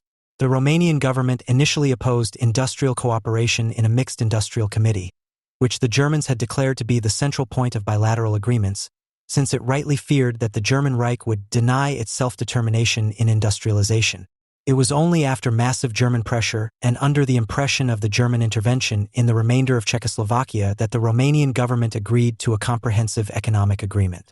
The German-Romanian Economic Treaty, initialed on March 23, 1939, became the model for the lasting integration of southeastern Europe into the German war economy. For the first time, an industrialized country directly influenced the long-term economic policy of another state. On the basis of the treaty, the entire Romanian economy was to be adapted to the German Grossraum and transformed. Romania had to renounce the development of a noteworthy domestic manufacturing industry. The treaty manifested the most extensive implementation under constitutional law of the supplementary economic concept that had been propagated since the late 1920s. The agreement, which was to last for a period of 5 years, envisaged expanding the German share of Romanian foreign trade to 45%, with Romanian agricultural and raw material production being geared to the demands of the German economy. This implied the forced extraction, processing, and delivery of oil, manganese, copper, bauxite, chromium, and other raw materials. The following are some of the individual points contained in the contract. Expansion and direction of Romania's agricultural economy with the aim of increasing the cultivation of fodder, oilseeds, and fiber plants.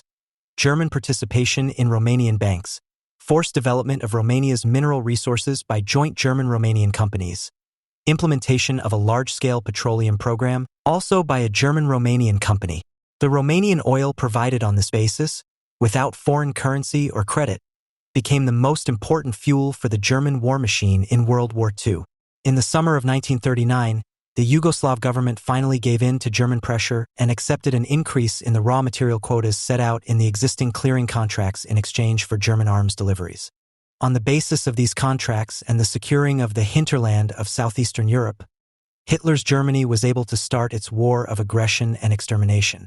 But when this raw material supply was suddenly jeopardized by mass protests in Belgrade against the signing of the Tripartite Pact and the subsequent overthrow of the Yugoslav government in March 1941, the German invasion of the Soviet Union planned for spring 1941 had to be postponed. Instead, Hitler ordered the war against Yugoslavia and the bombing of Belgrade at the beginning of April. The subsequent dismemberment of Yugoslavia and the occupation of Greece allowed for the final control over the economically and strategically indispensable hinterland of southeastern Europe and the war against the Soviet Union starting in June 1941. The German debts to the states of southeastern Europe resulting from the clearing contracts have not yet been quantified, let alone paid. The only approach to date has been the research of the Romanian economist Radu Galban in 2010.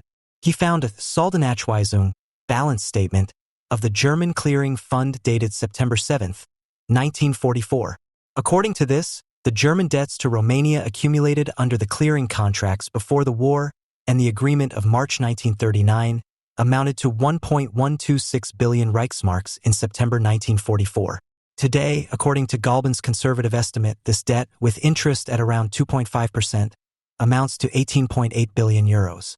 If the 4% interest rate stipulated by Walter Funk, the last president of the Reichsbank, for consolidated clearing debts were to be applied, the amount would be even higher. In 1973, the then Romanian President Ceausescu recalled this outstanding German debt in a conversation with Willy Brandt.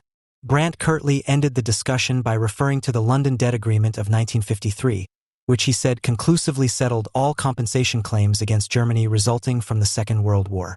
The Merkel government reacted in the same way in 2010 to a question from the Left Party, which was based on Galban's research. The reference to the London Debt Agreement is wrong in two respects. Firstly, there are a large number of compensation claims from various groups of victims that were not settled in the London Debt Agreement. Secondly, as explained, the German clearing debts to Romania and all other states with which clearing agreements were concluded do not go back to the war period from September 1939 to May 1945, but to the bilateral preferential treaties from 1932 and the new plan from 1934 to the treaties with Romania and Yugoslavia in the spring and summer of 1939. These treaties and the resulting German debts are thus not a result of the war, but formed the basis for the financing, preparation, and execution of the National Socialist War of Extermination. But to this day, no government dares to demand repayment of this debt from the successor state of the Third Reich. The direct influence on the long-term economic policy of another state, which the Third Reich practiced and with which it created a hegemony of its own kind, one with which the sovereignty of other states was permanently undermined, may appear as a precedent for today's German policy of dictate towards Greece, and the protests against this policy refer to it when they draw a Hitler mustache on Chancellor Merkel. In fact, this is also a case of direct influence and intervention in the core areas of sovereign budgetary policy, but today the lever for this is the common currency, which was already anticipated in the form of the clearing mark and the Brussels institutions. In the new forms of political hegemony, the threat is not military force but the withdrawal of fresh money, ultimately the loss of the euro. However, the conditions for Germany to be able to do so lie in the war of annihilation that the other states were forced to help finance with that policy. Quote, "Does Germany still have to pay billions for war damage 80 years after the beginning of the Second World War? In Poland and Greece, these demands are repeatedly the subject of debate. However, the majority of Germans believe that there is no longer any unfinished business." Quote end. This is how the Göttinger Tageblatt introduced an article on August 30, 2019, marking the 80th anniversary of the German invasion of Poland on September 1, 1939. According to the article, 68% of Germans would share the position of the German government, according to which the memory of German crimes is now only a moral issue, but by no means a question of financial compensation. 11% said international law should decide on this matter, and only 7% of the population agreed with compensation demands from Greece and Poland. It is only on the surface that there is a contradiction between the emphasis on historical responsibility, for which figures like Heiko Maas or Frank-Walter Steinmeier are notorious. Not so long ago, the thesis that taking on historical responsibility must also ultimately consist of making substantial compensation payments to those states and individuals that have so far received nothing was considered perfectly honorable. However, the historical responsibility mentioned by Maas and Steinmeier is not available without the assertion that Germany has paid its debt and that the material side of compensation for German crimes is closed. The prevailing tone of moral superiority in German politics today no longer has anything to do with historical guilt and historical debts that can be measured in money. Although the Germans and their governments were determined to emancipate themselves from a guilt complex immediately after 1945, as far as the FRG was concerned, decades of self-imposed humility had to pass before the official state kitsch of consternation, which today passes for historical responsibility. The prerequisite for this was the individualization of guilt. The entirely correct assumption that only individuals and no collectives can incur guilt and be held responsible for their crimes was extended to the German state, which, since it was no longer represented by perpetrators and followers, could no longer bear guilt either. This personalized understanding of the state has always expressed a desire for identification, except that this time the Germans do not identify with their state, but the state with them. The Germans, who are otherwise so enamored with what they call international law, and who were only too willing to accept any legal succession, cared little about the fact that international law knows no statute of limitations for intergovernmental claims, such as those currently being made by Greece and probably soon by Poland as well. The very new Germany has involuntarily brought back to the political agenda what it thought had been settled forever since Konrad Adenauer through numerous treaties, regulations, and laws. The confession of guilt and repentance in the transitional phase after reunification, which were understood as the political price for unity, were followed by the triumphant concept of the Berlin Republic, which described a country that confidently, if albeit somewhat ineptly, wanted to succeed on the international stage and therefore made policy against the background of terror, after having previously started a small war against Serbia itself in order to leave Auschwitz behind. What came next was known simply as Germany, and is internationally known for making policy at the expense of others. Under Angela Merkel, none of the political visions of the Berlin Republic remained, however unappealing they had been, and certainly not the, albeit contradictory, attitude towards German crimes that had prompted German corporations to pay compensation for their former forced laborers and German museums to check where the beautiful paintings they present actually came from, for the sake of their international reputation. After the Schroeder-Fischer era ended in 2005, there were no more substantial steps taken to compensate the hitherto forgotten victims, only hard-won updates or extensions, such as the ghetto pension, i.e. counting time spent in a ghetto as social security time. The conversion of Germany into a low-wage country for a third of the working population in the wake of the Hartz IV reforms not only promoted ruthless competition from within and without, but also the abandonment of a policy on the past that still allowed for improvements for individual groups of survivors.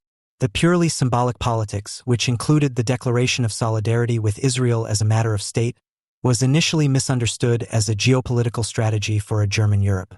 It soon became clear that the federal government did not care much about Europe either, because the task of political rule was taken over by the Ministry of Finance, which would soon dominate economic and fiscal policy in Europe, and not in the spirit of the European idea and as an alternative model to the Western alliance with the USA, as was often assumed at the time, but out of sheer self-interest. Portugal, Spain, and Greece were not placed under European but under German tutelage, and the EU could only watch. Wolfgang Schäuble was acting not as a European, but as the German finance minister, when he declared austerity to be the central criterion for all policy, ostensibly to exclude risks for the extremely export-dependent German economy. Etymologically, the word is derived from austere, serious, strict. Today it stands for German virtues such as discipline, deprivation, and frugality. In the aftermath of the 2008 financial crisis, the European Union was the only region in the world to come up with the misguided idea of introducing mass impoverishment and shrinking social and health systems as instruments for crisis management, and predictably failed. Schäuble's policy, which went largely unchallenged in Germany, not only caused deep alienation within the EU, it was perceived as revenge by many states and their populations. Revenge for the humiliation of Germany after the Second World War. Although, as is well known, there was never any such humiliation. Germany never initiated any efforts at reconciliation.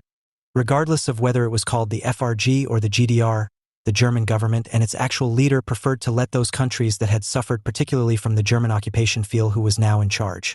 The economically absurd and politically superfluous austerity policy, whose side effect, an undervalued euro, benefited Germany's exports alone, could only be understood as the sadistic aggression of a state that renounced any overarching political idea. A state that was able to project its depressive fear of impoverishment and implement it in relation to other states by driving them into bankruptcy. The European states, led by France, looked around for other constellations. Nicolas Sarkozy, French president from 2007 to 2012, proposed the idea of a Mediterranean Union, which also took on initial forms before he was voted out of office and replaced by the German-friendly François Hollande. The idea of the Mediterranean Union was based on the political idea of balancing power with the Maghreb states, containing Islamism and the political and economic integration of Israel. The German government rejected any reference to this idea and boycotted it within the EU by threatening even heavier fines, for example against Greece and Portugal. The baiting of the weak, whether against Hartz IV recipients at home or against the states dependent on the Schäuble-dominated financial administration, led to a clear contradiction between Germany's external and self-perception in the early 2010s. While most EU countries were struggling with the consequences of the crisis, Germany took care of itself and also accepted the breakup of the EU. Since then, foreign policy issues have played a subordinate role in the German media. A grotesque example of this was the debate about diesel driving bans in Stuttgart, while the rest of Europe feared a new crisis due to the impending collapse of the Italian economy and was dealing with the consequences of German refugee policy, which endangers the existence of the Union. Only occasionally and always with consternation did people in Germany realize how unpopular they had become, and that of all people, the respected Mr. Schäuble had become the grimace of a new, ugly Germany. The fact that the low interest rate policy primarily served to reduce the interest burden of German debt, while in other European countries it drove up debt, was clear to everyone outside of Germany. When the then French finance minister Arnaud Montebourg mentioned this in 2014 and pointed out the imbalance in the distribution of the burden, he had to resign a few days later. Outside Germany, Montebourg's resignation was seen as a sign that the Germans would no longer tolerate any criticism of their policies. German arrogance reached its peak in the 2015 refugee crisis, when it surrendered not only its own sovereign rights but also those of other states. What the friends of the opening of the border do not understand is that it was by no means about the refugees or globalization. Germany wanted to test how far it could go, and it could go very far. The projective reversal, blaming the failure of political union on those states that insisted on the sovereignty of their national territory, is one of the great achievements of German propaganda, which needs no spin doctors because everyone knows what they are supposed to think and say anyway. From the outside, Germany has since then appeared as a colossus without boundaries, crushing everything in its path. The problem is that no one can say, least of all the German politicians themselves, what this colossus actually wants. What exactly is a power of assertion, Annegret Kramp-Karrenbauer? It is no coincidence that the word is reminiscent of power of definition, and it is likely that it should mean Germany defines what applies. This happens in a similar way to how the power of definition is used on the left, namely completely arbitrarily and without regard to any legally binding agreement. The deliberate attempt to draw a line under the past, which was accompanied by talk of historical responsibility and was intended to replace the formerly common and inconsequential confession of guilt, has, however, proved fatal. While it did not serve as a basis for the premise that Germany was once again seeking to become a major power, it did lead to Germany becoming an international schoolyard bully that uses its economic strength solely to undermine European or even global crisis resolutions. Present-day Germany is quite different from the Germany of the Nazis, and it is precisely for this reason that memories are being awakened. It is no coincidence that the debt regime imposed on Greece was reminiscent of the Nazi occupation policy, which plundered the Greek state by making the population pay for the occupation while they took money and goods out of the country. After 1945, Greece fell from a partially industrialized state to a third world level, from which it has never recovered, even though parts of the economy were modernized. Subsistence farming and state subsidies remained economically decisive, precisely those elements that were held responsible for the euro crisis. Greece may have massaged its balance sheets, as everyone does, but even Schäuble knew what the Greek economy was built on. The fact that Greece was subjected to particularly harsh measures also has to do with the fact that it was known that the subsistence economy prevented the complete impoverishment that would have been almost unavoidable in other states under similar dictates. Thus, only a few thousand sick people died who could still be alive with appropriate treatment, but there was no famine.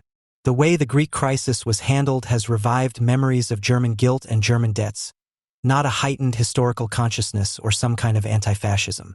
Even without war and occupation, Greece was subjected to a regime that mobilized survival strategies that seemed forgotten and revived traditions that had become meaningless. As always when people want to keep their spirits up, historical parallels were drawn that, even if they may be accurate, are only useful for making sense of the fact that one is exposed to a largely defenseless, suffered crisis. The demonstrative harshness towards Greece has raised the question again of whether there are still outstanding accounts to be settled. Unlike other countries, Greece never waived its claims for compensation. On the contrary, every Greek government, with the exception of the junta of the colonels, repeatedly renewed these claims not because they were anti-German, but because they hoped for money for the still unfinished reconstruction of the infrastructure, which was destroyed during the occupation to an extent otherwise only known from the Soviet Union. Regardless of this, some villages reflected on the massacres of the civilian population committed by the Wehrmacht or the SS and examined the possibilities for enforcing collective and individual compensation, which were never even considered by the German side. In Germany, the Distimo case is the best known. In this village between Patras and Athens, German soldiers murdered 218 residents on June 10, 1944. As early as 1997, Germany was legally ordered by the competent court in Greece to pay the equivalent of 28 million euros today. At the time, few people were interested in this, but this was only to change in the wake of the crisis 10 years later. Since Germany has still not paid, the plaintiffs, through a lawyer in Italy, managed to seize a Deutsche Bahn account. In September 2019, a ruling by the highest Italian civil court was announced, declaring the attachment lawful. But for Germany, this is a matter of who has the power of definition, not of the rule of law. The German government apparently never considered paying at least half of the amount and selling this as a humanitarian gesture. Nor were there any efforts to help economically areas of Europe that had been left behind, not only but also as a result of war, extermination, and occupation, and thus to consolidate its reputation as the world champion in dealing with the past. Such an approach could only become reality as the result of political discussions, which in turn presupposes political calculation and thus reason-based rationality. If one finds Trump's policy erratic, what should one say about German policy? Germany is not dangerous because it has a plan, it is dangerous because it has none. If there is one thing Germans know about the big country in the East, it is this. For several years, the arch-Catholic country of Poland has been ruled by Islamophobic, homophobic, and racist right-wing populists who want to forbid us from speaking of Auschwitz as a Polish camp. On the other hand, hardly anyone in Germany is aware that Poland's previous governments also took care not to become completely dependent on Germany despite EU membership.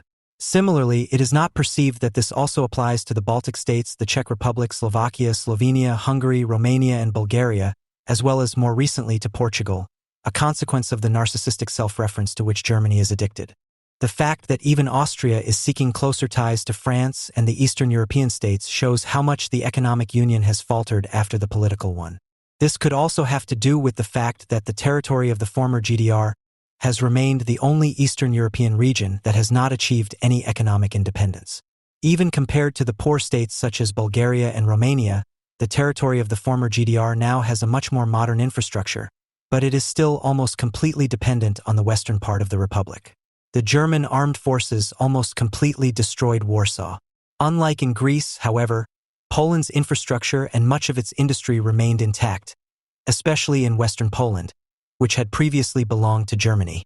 The large IG Farben plant at Auschwitz-Tremonowitz, for example, could continue to operate.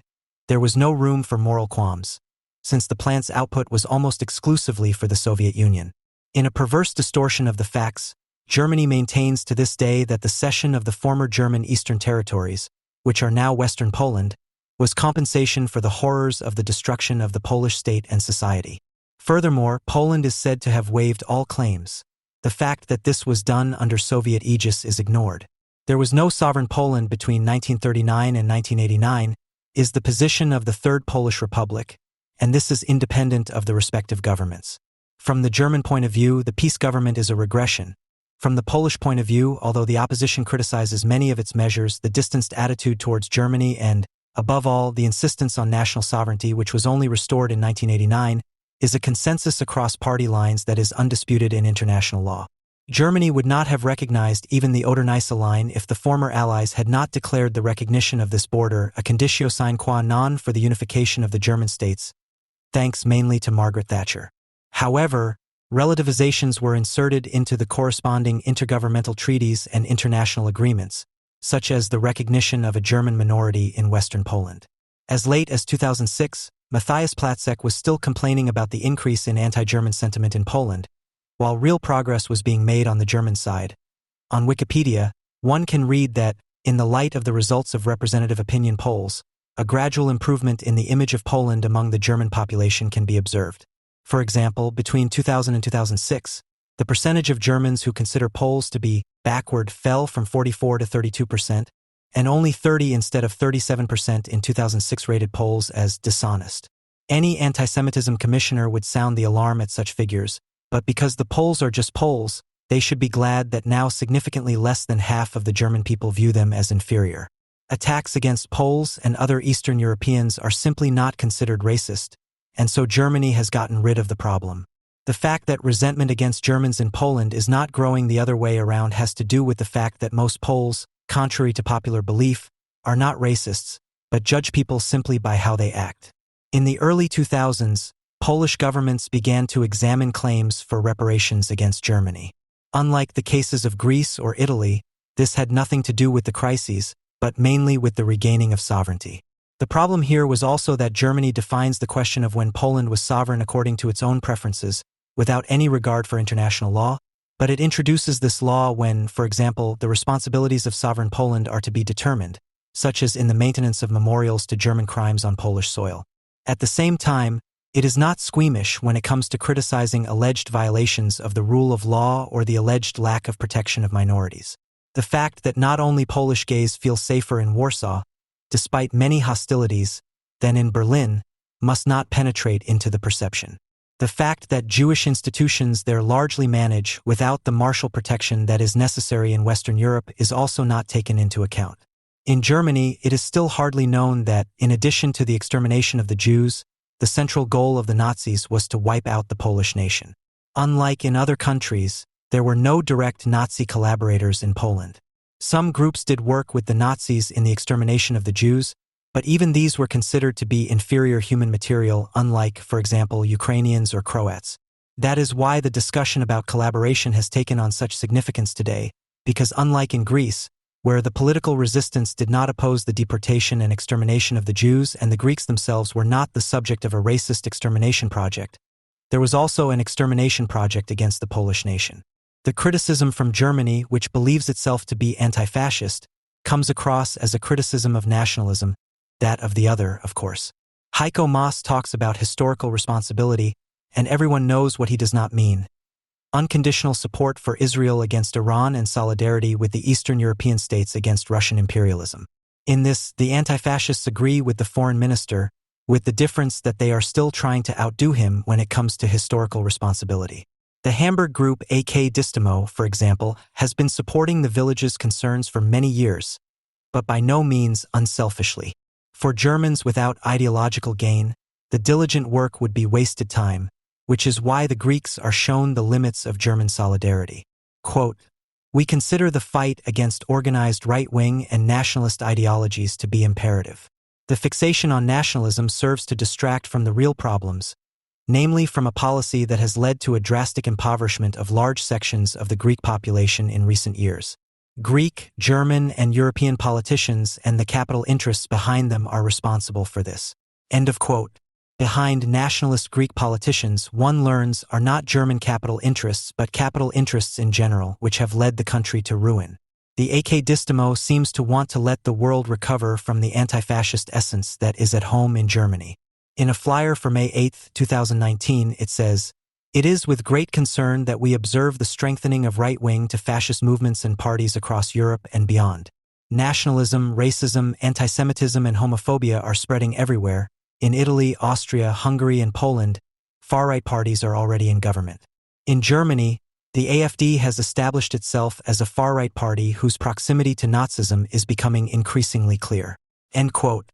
Adopting the language of the German foreign minister, the historical context is ignored and German leadership over European states is implicitly recognized. Anyone who has been dealing with Greece for so many years should actually be aware of the difference between the AfD and Golden Dawn. But the fear of losing their reputation due to one-sided positioning forces the comrades of AK Distimo, in the face of Merkel's Germany, which they rightly perceive as the German radical left, to declare themselves anti-national and thus anti-Greek in order to gain their approval. Solidarity with whomever and whatever, solidarity becomes a farce. With its sentimental travel reports and creaky anti-capitalist press releases, the AK Distimo seems to have fallen out of time. But because it has remained true to itself, it has become a symbol of anti-national solidarity, and that is solidarity with one's own clear conscience. The Bavarian group Angriffbare Traditionsflige, vulnerable preservation of traditions, is more modern and, above all, more radical. Neue Falge, which revived the protests against the annual commemorations for the mountain troops in Mittenwald and organized a liberation tour from Mittenwald to Distimo in 2019. The series of events was advertised with a poster showing a cute green dinosaur with a red star on its cap, tearing down the Mittenwald War Memorial in Godzilla-like fashion while smiling affably and saying, "Hello, gentlemen. Don't let us disturb you during your little picnic. We just wanted to ask what this tradition decree is all about." At the bottom of the picture, shouting men in uniform run away. In contrast to the respectable AK Distimo, which its Greek friends would hardly forgive for such a campaign that infantilizes itself and those it is trying to address, the Angriffbare Traditionsflige is apparently only concerned with leisure activities. The comic dinosaur is not even an expression of the desire to destroy a monument, but solely an expression of a new left-wing tradition, which consists of not wanting to be taken seriously, for heaven's sake. With the Antifa dinosaur, which tramples everything down and just wants to politely ask, its creators have also drawn an image of how Germany sees itself. Friendly and inspired by historical responsibility, it unleashes its destructive power against dissenters. Whether it is a German national or any other monument is a minor matter. The dinosaur does not fight to ensure that memories of German crimes are kept alive, but abuses them to cement the self-evidently anti-national German lessons from history. Such anti-fascist tradition-keeping is itself a crisis symptom.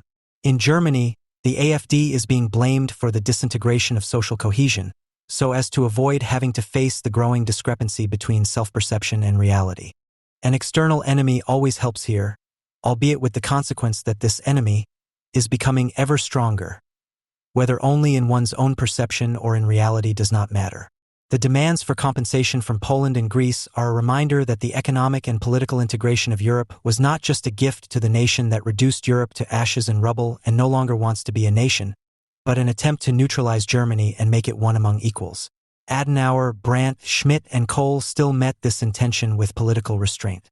Since the then still unconscious avant-garde of the future Germany raised the dissolution of borders to a political program in 1999 at a border camp, at the German-Czech-Polish triangle near Zittau with the slogan "No border is forever." The restraint was over. The anti-fascism of a clear conscience relieved the autonomous groups of this at the time and continues to relieve all of Germany of any reflection on its own history, which began with the transgression of the boundaries that civilization sets and continued with the tearing down of the border trees of foreign nations, with the result that what should have been erased remains in the collective memory. Sigmund Freud called this phenomenon the compulsion to repeat. On Anti-War Day, we remember the Nazi invasion of Poland. To ensure that this never happens again, we want disarmament and a strong Europe. These were the words Martin Schulz tweeted on September 1, 2017. But what did the then Chancellor candidate and former EU Parliament President want to say with this? Would Poland have disarmed? Then the Wehrmacht would not have invaded? Opponents of Europe are the Nazis of today. Those who are against Europe are endangering Poland? Or those who do not disarm will soon be invaded by the Nazis? We will probably never know. In any case, everything about Schulz's tweet was skewed. Nevertheless, or perhaps precisely because of this, it expressed the view of modern Germany of its eastern neighbors, at whose address the two sentences were primarily directed, and of the European Union in an almost ideal way. In this country, for example, European unity and the associated transfer of state sovereignty to Brussels are seen as an immediate response to the Second World War.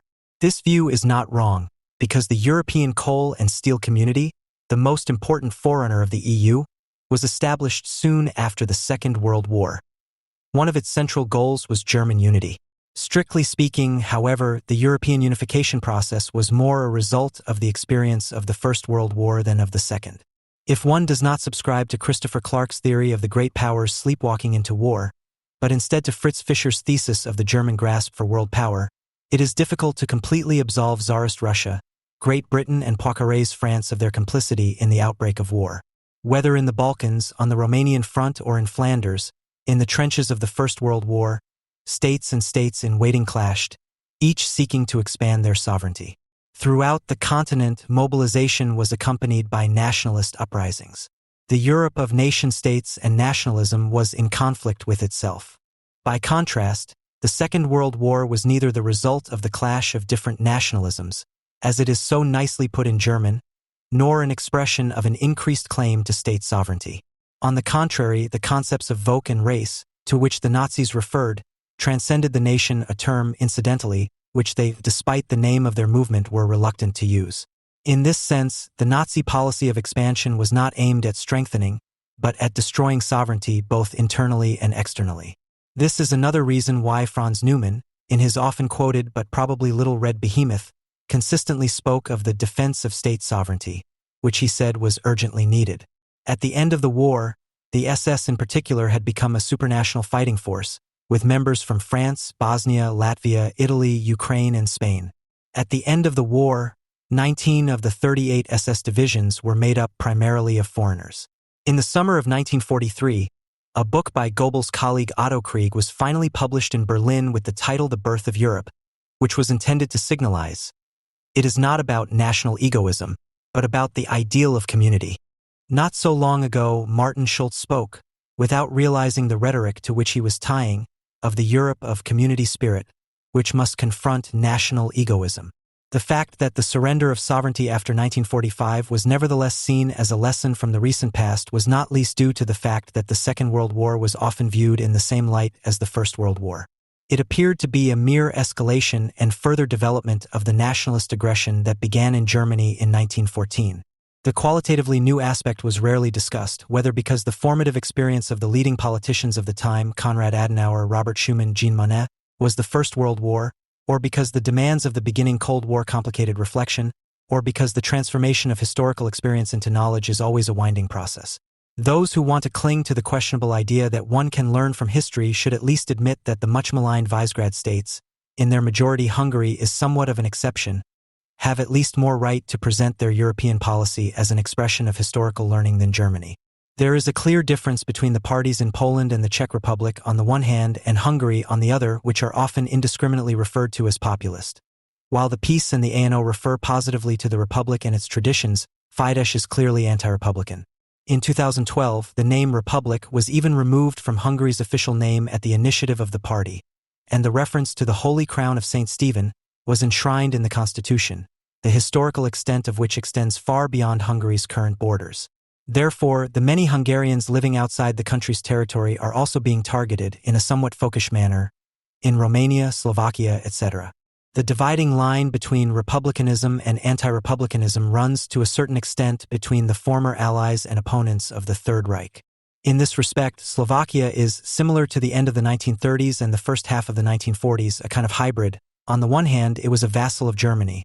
On the other hand, one of the largest uprisings against the Germans in Central Eastern Europe took place there, the Slovak National Uprising. What Eduard Goldstucker, who would soon become world-famous as the organizer of the Kafka Conference in Liblice, said about Czechoslovakia when the Cold War began applies to the entire region. It is not located between East and West, but between Germany and Russia. Poland, which for a long time was rightly regarded as a European nation of freedom, was partitioned 3 times in the late 18th century between Russia, the spearhead of international reaction, and the not particularly progressive Prussia. It did not exist as a state for 120 years. Poland is not yet lost are the opening words of the Song of the Polish Legions in the Italian struggle for freedom, which later became the Polish national anthem. On September 1, 1939, only 21 years after Poland had regained its sovereignty, the Wehrmacht invaded from the west. 2 weeks later, the Red Army followed from the east, as had been agreed in the Molotov-Ribbentrop Pact. Poland disappeared from the map. Almost the entire officer corps, which in the interstate period had always been regarded as the standard-bearer of the Polish desire for freedom, was shot by the NKVD near Katyn, Kharkiv, Kalinin, etc. From 1944-45, the country rose again, in contrast to Latvia, Estonia, and Lithuania, which had been annexed by the Soviet Union in 1940. Even when it came to the western border shift, which not only granted Poland parts of the defunct German Reich but also ratified the Soviet Union's annexation of eastern Poland, Polish authorities had no say in the matter. Until 1989, the most important decisions were made in and by Moscow. Something similar applied to Czechoslovakia. In September 1938, shortly before the 20th anniversary of the founding of the state, the Sudeten areas had to be ceded to Germany. Shortly thereafter, the Wehrmacht was in Prague. Poland and Hungary seized the opportunity to annex the remaining border areas. After 1945, Czechoslovakia initially sought an alliance with Moscow of its own free will, unlike Warsaw.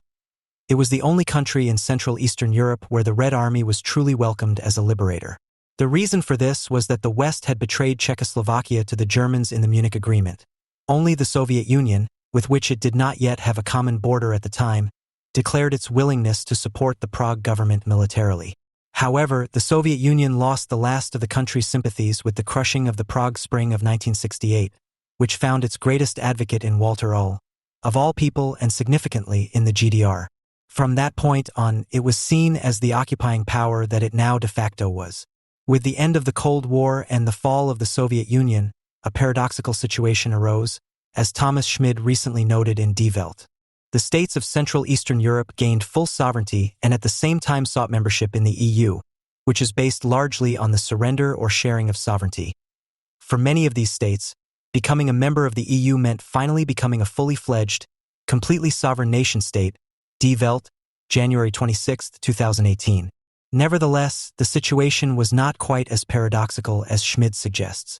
In contrast to membership of the Warsaw Pact or the CMEA, the decision to join was not only based on free decision for the first time, but was also based on security policy considerations.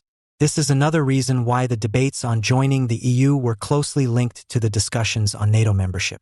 A strong Europe appeared to be a solid bastion against Russia, which continued to articulate its imperial interests clearly.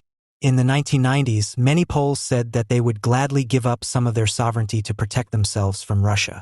The crisis in Ukraine showed, if it was not already clear, how justified this concern was. The Russian annexation of Crimea sent a clear signal to the Baltic states, Belarus and Poland that Moscow is neither willing nor ready to recognize borders. Russia still regards Central Eastern Europe as its backyard and, in keeping with imperial tradition, keeps its territory fluid in order to destabilize the region. This policy of uncertainty was supported by the deployment of nuclear weapons in September 2016 in the exclave of Kaliningrad, which is located exactly between Poland and Lithuania. Threats could hardly be clearer. Last year, Poland therefore purchased a missile defense system from the United States for several $billion. Die Zeit, October 9, 2017. However, not only Russia but also a united Europe soon proved to be a problem. The epochal change from 1989 to 1991, which brought sovereignty and freedom to the countries of Central Eastern Europe, also resulted in a change in the EU. Even before 1989, the EU had only partially succeeded in keeping Germany down from Brussels, which the first NATO Secretary-General, Hastings Ismay, once described as one of the tasks of the North Atlantic Treaty, to keep the Russians out, the Americans in and the Germans down. After German reunification, this was hardly possible. The Federal Republic was not domesticated by the EU, but rather the other way around. Due to its size, population, and economic power, Germany became the hegemonic power in Europe.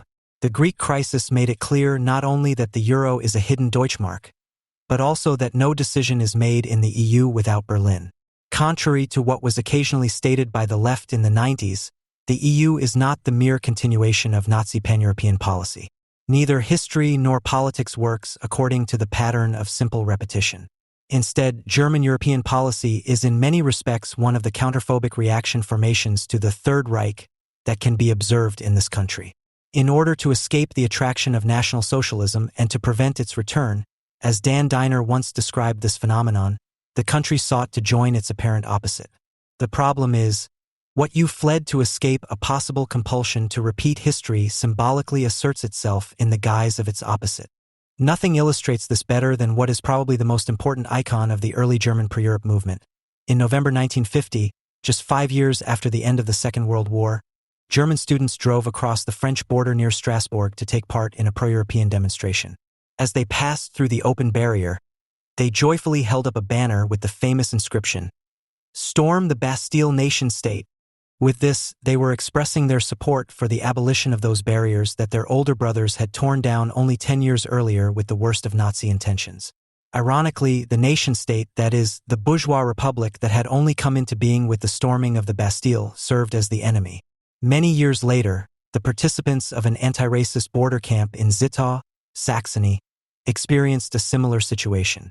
They thought it would be a good idea to march along the Oder-Neisse line with a banner that would have also delighted the Federation of Expellees. It read, "No border is forever."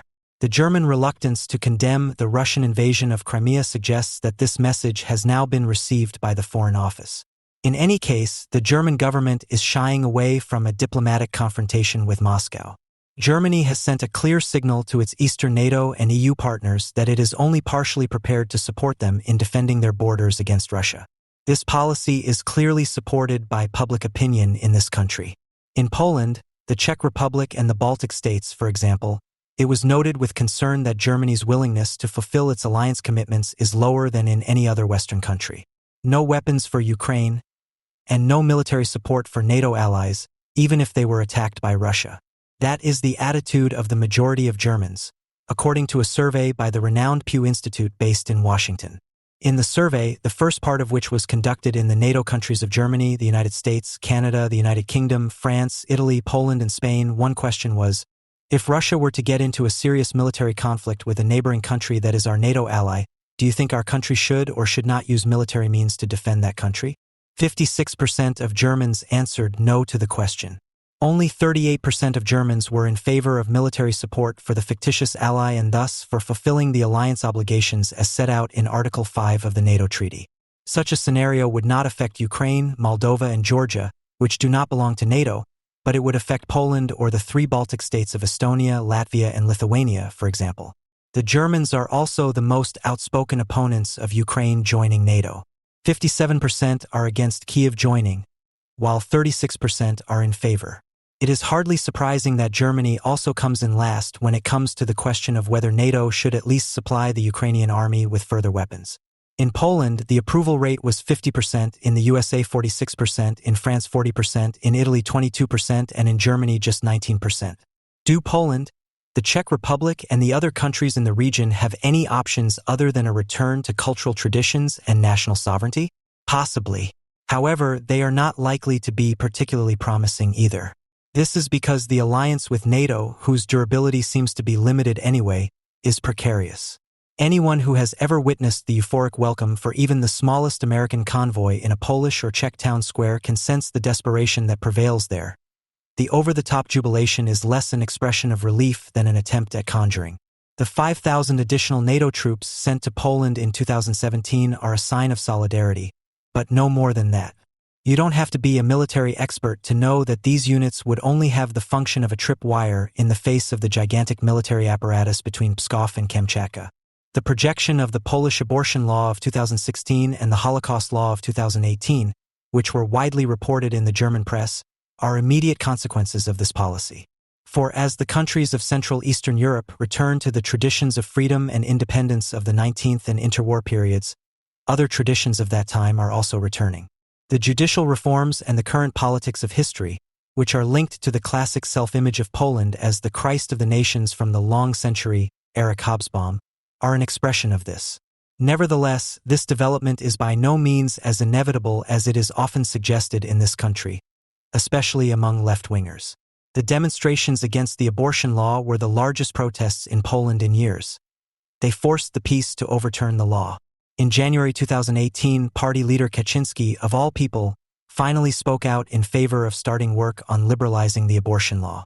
This was not even reported in Germany, and in some cases false reports were spread, probably because the news did not fit into the image of arch-reactionary Catholic Poland.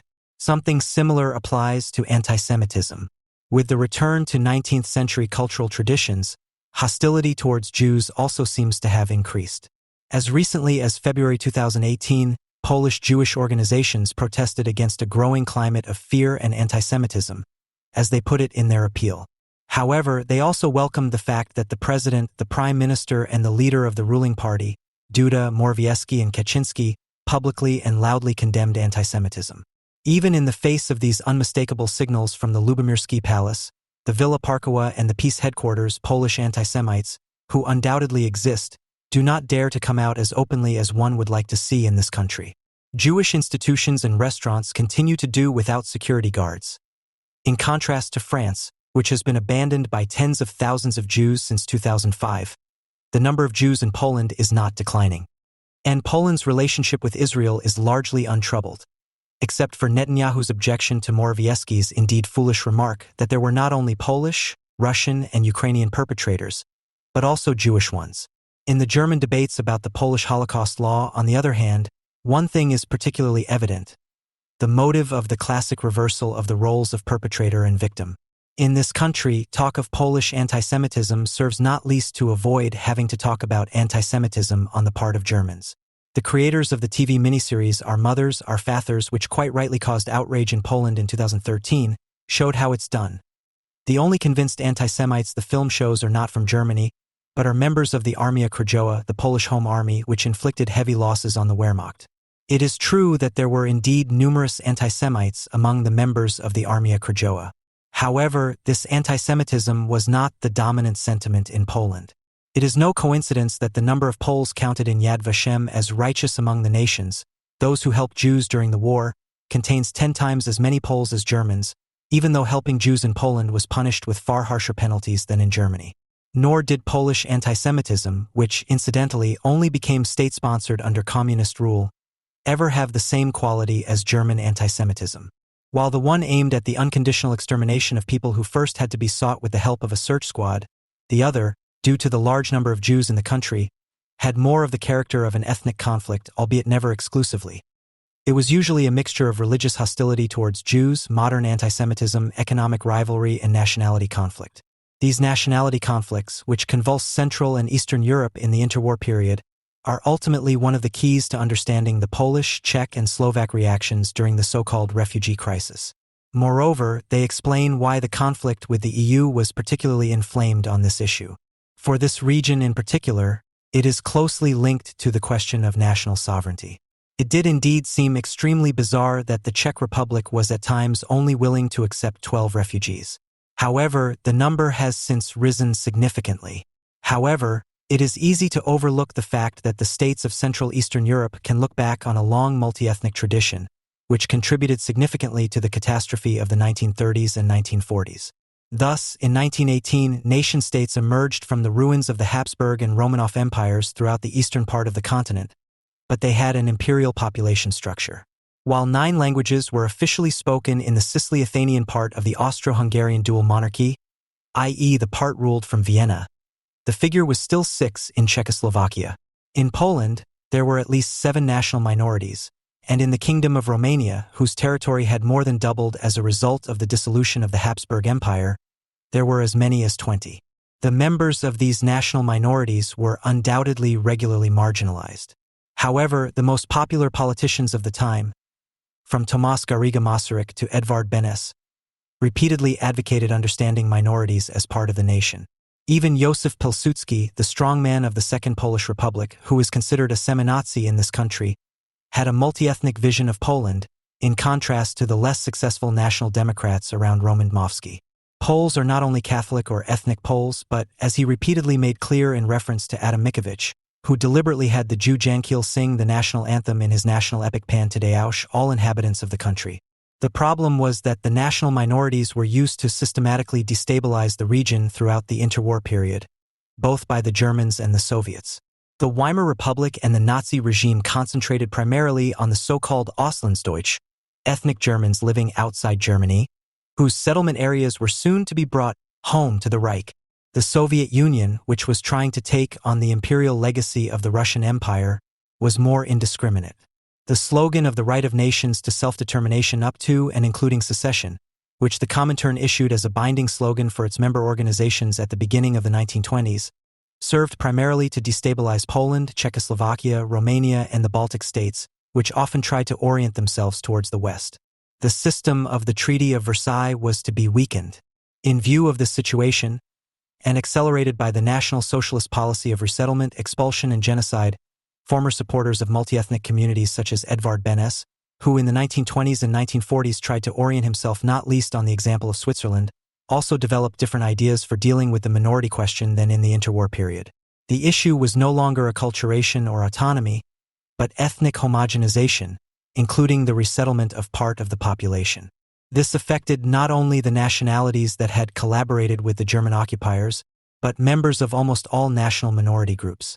This thoroughly unsatisfactory policy, which was accompanied by countless hardships and regularly took on a life of its own, seemed to be the only way to pacify the region, which had been doubly ravaged. Thus, after the Germans had annihilated its Jews, expelled the German minority, and pushed the Polish borders westward, Poland became, for the first time in its history, a largely ethnically homogeneous entity. Czechoslovakia was transformed into a nation-state of Czechs and Slovaks after the transfer of the Germans, the expulsion of part of the native Hungarians, and the cession of the Carpathian Ukraine, which was mainly inhabited by Ukrainians, to the Soviet Union.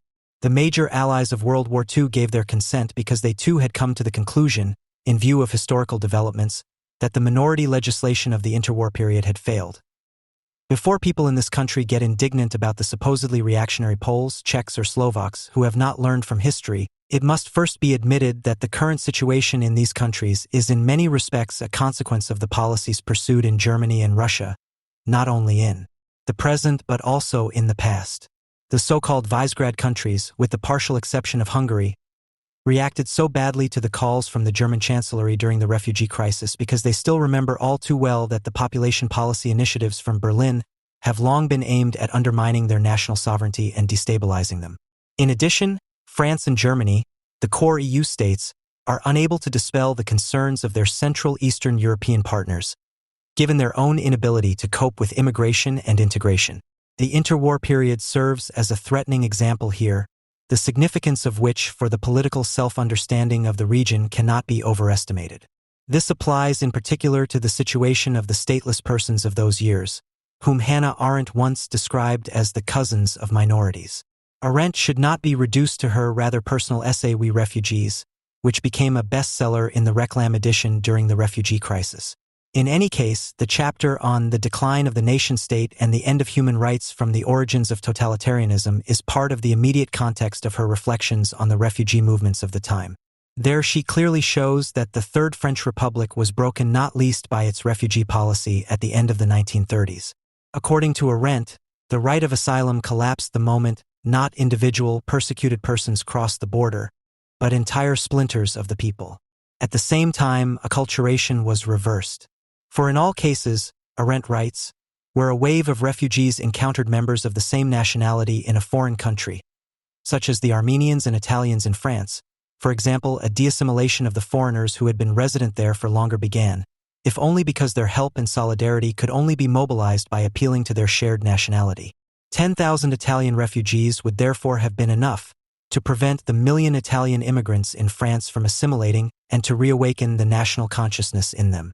This clear description of the difficulties and aporias of the situation, which Hannah Arendt might now be accused of right-wing populism for, is neither a plea for complete isolation nor for a self-destructive in spite of everything, as it is sometimes formulated, but for unsparing historical thinking.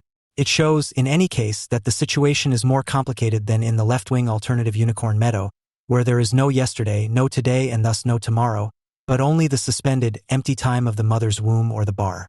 Anyone who is serious about criticizing the circumstances would do well not to lapse into a similarly master-racial and indiscriminate criticism of the nation when the Czech or Polish national anthem is played, but simply to keep quiet, listen and think when the question, "Where is my home?" is asked, or when it is said, "Poland is not yet lost as long as we live. A battle of remembrance is raging in Poland." This only became clear again when the historian Barbara Engelking gave an interview to a television station critical of the government. The director of the Center for Holocaust Research at the Polish Academy of Sciences said in this interview that there were, of course, Poles who helped their Jewish neighbors during the German occupation. They are heroes.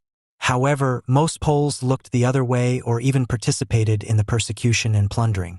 After the interview, none other than Prime Minister Mateusz Morawiecki spoke out. The peace politician called the conversation scandalous. Engelking's statements, he said, went against collective, communal expectations in Poland. They had nothing to do with honest historical knowledge. Science Minister Przemysław Czarnek, peace, also intervened. He claimed that Engelking had insulted the entire country. At the same time, he threatened to cut state funding to the research center. "The Poles don't want this," said Czarnek. The dispute ties in with a whole series of conservative attempts to hinder research into collaboration during the German occupation. In 2006, during the first peace government, Parliament had already passed a law to this effect. It made it a criminal offense to speak of the Polish nation's involvement in the crimes of communism and Nazism. The debate over Jan Tomasz Gross's book Neighbors, published in 2001, provided the occasion for the law, which is why it was also referred to as Lex Gross. In the book, the Polish-American historian uses the example of the small town of Jedwabne to examine collaboration in World War II in detail. He shows that the pogrom in the northern Polish town in 1941 was not carried out by Germans, as has been claimed for many years, but by Poles. Several hundred Jews were murdered by their neighbors in the presence of the occupying forces. However, the Lex Gross was not in force for long. The law was overturned by the Polish Constitutional Court in 2008. The grounds for the judgment stated that it unjustifiably restricted academic freedom. When peace returned to power in 2015 after more than 8 years in opposition, the party tried again.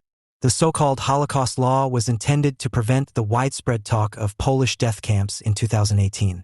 The term suggests false responsibilities for the murder of European Jews. Furthermore, the debates about the Polish Holocaust law revolved around questions of guilt and responsibility.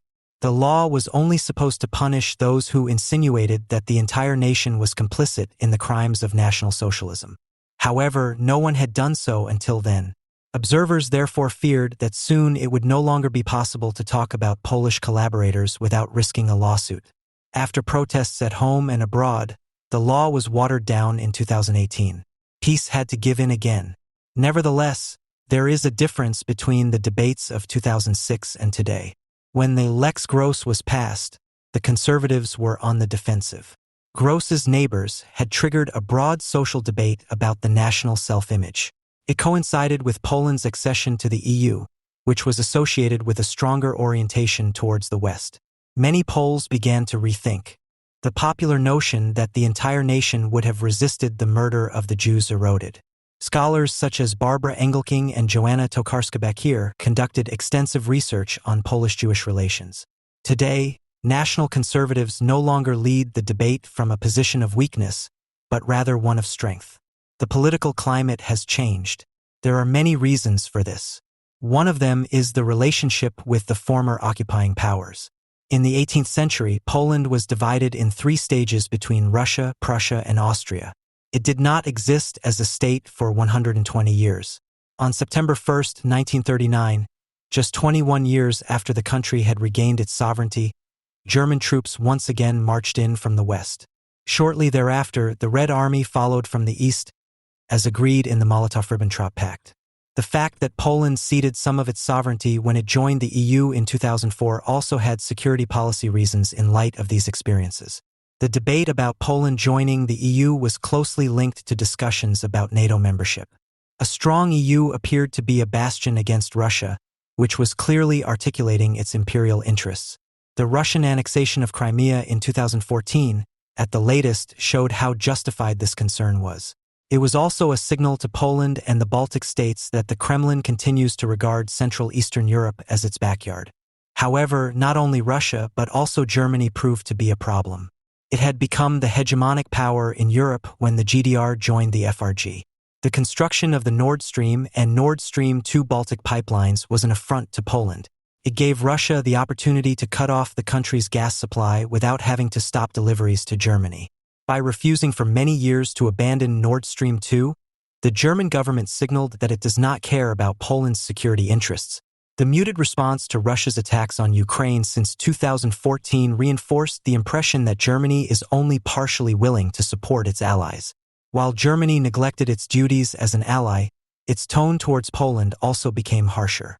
Martin Schulz, SPD, President of the European Parliament from 2012 to 2017, at times spoke almost exclusively in terms of the General Staff, using terms such as struggle, pressure, and attack when referring to Poland. Günther Oettinger, CDU, then one of the most important German European politicians as an EU commissioner, even threatened to put the country under supervision in 2016. Words like that from a German politician evoke the worst associations for Poland, commented Polish Justice Minister Zbigniew Ziobro. Geopolitically, Poland felt as if it had been transported back to the old days, wedged between Russia and Germany, which was now flying the EU flag. The debates on historical policy taking place in Poland today can be traced back to this situation. To the extent that the 19th century geopolitical constellation seems to be recurring, not only the thinking of freedom and sovereignty of that time is being reactivated. Other traditions are also returning. This applies above all to the idea of Poland as the Christ of nations. This arose as a result of the partitions of Poland. The country's history was associated with the Passion of Christ and Polishness with Christianity. Nevertheless, this idea does not necessarily aim to exclude Jews. For the national poet Adam Mickiewicz or Józef Pilsudski, the strong man of the Polish interwar period, Jews were Poles with equal rights. Their messianism seemed compatible with the Christian nationalist ideas of redemption. Polish collaboration during the Second World War challenges the notion of the nation's self-sacrifice. This is one of the reasons why current debates revolve primarily around Polish participation in the crimes of the occupiers. The attempts to prevent the memory of collaboration are intended to save the national self-image. The debate has gained particular momentum from the fact that the politics of the past is one of the central points of contention in the German-Polish conflict. Since the 1970s, references to Polish antisemitism have been used in Germany to minimize one's own guilt. The 2013 ZDF miniseries, Our Mothers, Our Sons, which is still causing outrage in Poland, also ties into this. While German antisemitism is barely mentioned, Polish partisans are consistently portrayed as hating Jews. Antisemitism appears less as a German problem than as a Polish one. Against this background, the piece's historical political advances serve not only to preserve a national mythology that is becoming increasingly fragile.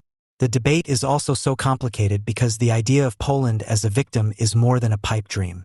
Despite all the exaggeration, there is a great deal of truth to it. In no other country did the Germans wreak such havoc as they did in Poland. Almost 6 million inhabitants, 3 million Jews, 3 million non-Jews, did not survive the occupation. That was 17% of the total population, more than even in the Soviet Union. Entire villages, towns, and rural areas were devastated. Despite the collaboration, which was certainly more widespread than long assumed, antisemitism was also different than in Germany. The Israeli memorial Yad Vashem has recognized more righteous among the nations for Poland than for any other country. They risked their lives to save Jews. Despite the smaller population, the number of Polish righteous exceeds that of the Germans by a factor of 10. They also took greater risks. Unlike Germans who helped Jews, Poles were executed for doing so. Contrary to what is often suggested in Germany, where anti-Polish sentiment runs deep, even among left-wingers, Poland was never politically homogeneous. After the attacks on Barbara Engelking, a storm of outrage erupted.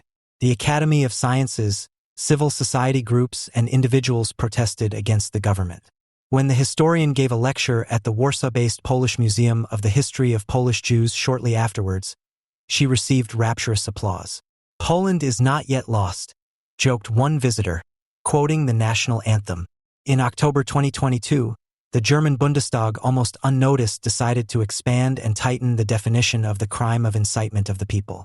Specifically, Section 130 of the Criminal Code was amended and an alternative for realizing the elements of the crime of incitement of the people was added. While previously only denying, condoning, or trivializing the Holocaust was punishable as incitement of the people, this has now been extended to all acts that are punishable under the Code of Crimes Against International Law, VSTGB, i.e. genocide, crimes against humanity, and war crimes. The corresponding bill was added to other legislative proposals that have no connection to it in terms of content, and adopted together with them in what is known as the omnibus procedure. In this case, it was the 8th Act amending the Federal Central Criminal Register Act, the first reading of which had already taken place. A first reading on the amendment to the Criminal Code did not even take place. The second and third reading with a subsequent roll call vote took place very briefly on October 20, 2022 at around 10 p.m. The vote was not preceded by a parliamentary debate because the representatives of the CDU/CSU, SPD, and FDP merely gave their speeches for the record before the debate, as did the Left Party after the brief debate. When the deputy and AfD wingman Stefan Brandner criticized both the procedure and the substantive vagueness of Section 130 StGB, he was dismissed by interjections from the SPD faction and threateningly pointed out by MP Kenan Bayram that the amendment was directed against him and his party. The new paragraph 130 of the StGB was passed with the votes of the SPD, Greens, FDP, and CDU with 2 abstentions. Only the AfD and Left Party members of Parliament voted against the law. The haste and silence with which another milestone in the fight against the far right was waved through in the Bundestag points to a problem that is by no means only legal. After all, the traffic light coalition, like the previous government, always gives top priority to the fight against hatred, right-wing extremism, and racism. Otherwise, changes in criminal law that are intended to serve this fight are regularly presented to the public long before the vote, and their necessity is justified by maintaining the rule of law. In Ms. Bayram's statement, the familiar rhetoric emerged that does not take the facts of the matter in question very seriously, which then led to the fact that the Member of Parliament was overwhelmed by the fact that Holocaust denial was already punishable under the old version of Section 130 of the German Criminal Code. She was also not very precise about the new criminal offense. Publicly condoning, denying, or trivializing genocide, crimes against humanity, and war crimes must be punishable because it can incite hatred and violence and disturb the public peace. Quote end. But the approval, denial, or trivialization of such criminal acts is not punishable because it can incite hatred and violence and endanger public peace, but it is only punishable under the law if it happens in a way that is likely to incite hatred and violence and disturb the public peace. A subtle but significant difference. However, one can also assume that for Ms. Bayram, any xenophobic statement is also likely to trigger genocidal fantasies and therefore necessarily motivates racist murderers. Kenan Bayram celebrated the change in the law, and, as it turns out, rightly so, as a new anti-racist all-purpose weapon.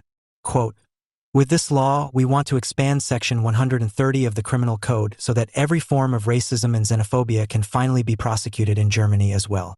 It is, conversely, a scandal that such statements have not yet been punishable, ladies and gentlemen. The trivialization and denial of crimes under the Code of Crimes Against International Law must no longer go unpunished." Unquote. Bayram already had a second application in mind. Quote, "There are certainly constellations in which this is applicable to the crimes committed in the context of the Russian war of aggression. Now, for example, The approval of a war crime committed against the group of Ukrainians in the context of the Russian war of aggression could be punishable by slogans or signs at a meeting. Quote end. The rapid amendment of Section 130 StGB was also met with amazement and surprise in professional circles. The German Federal Bar Association, which is otherwise always involved in commenting on draft criminal legislation, criticized the fact that the tightening of the law came as a surprise to many because the Legal Affairs Committee had only attached it to an amendment to the Federal Central Criminal Register Act the day before without any substantive connection, BRAK. Announcement dated October 28, 2022. Legal Tribune Online, the online portal of the legal textbook publisher Wolters Kluwer, reported that an expansion of the criminal offense of incitement of the people according to Section 130 of the Criminal Code was passed almost unnoticed and without much discussion. From Munich, the following was heard. No, the law is not well made, if only because the legislature has not sought discussion with either the public or experts. However, the area of political crimes is by nature a sensitive area. The opportunity to take this into account has been missed without need. Quote end. The holder of the chair of criminal law at the University of Munich, Armin Englander, NZZ Online, October 26, 2022, seemingly naively added to his criticism, "It is not clear to me why." Of course, Dr. Englander was aware that the new law was an axe to an agreement that the uniqueness of the Holocaust as an unrelatable German crime could not be touched. The reluctance to even discuss it indicates that the parliamentary decision-makers and commentators were unpleasantly touched by the fact that they would put themselves in a difficult position of having to justify it. In terms of content, they apparently had no problem with the fact that in reality it was not an agreement that had been broken, but an annoying taboo that Germany had erected out of consideration for other countries. The Federal Ministry of Justice, BMJ, has denied that the revised paragraph is a significant change, let alone a tightening.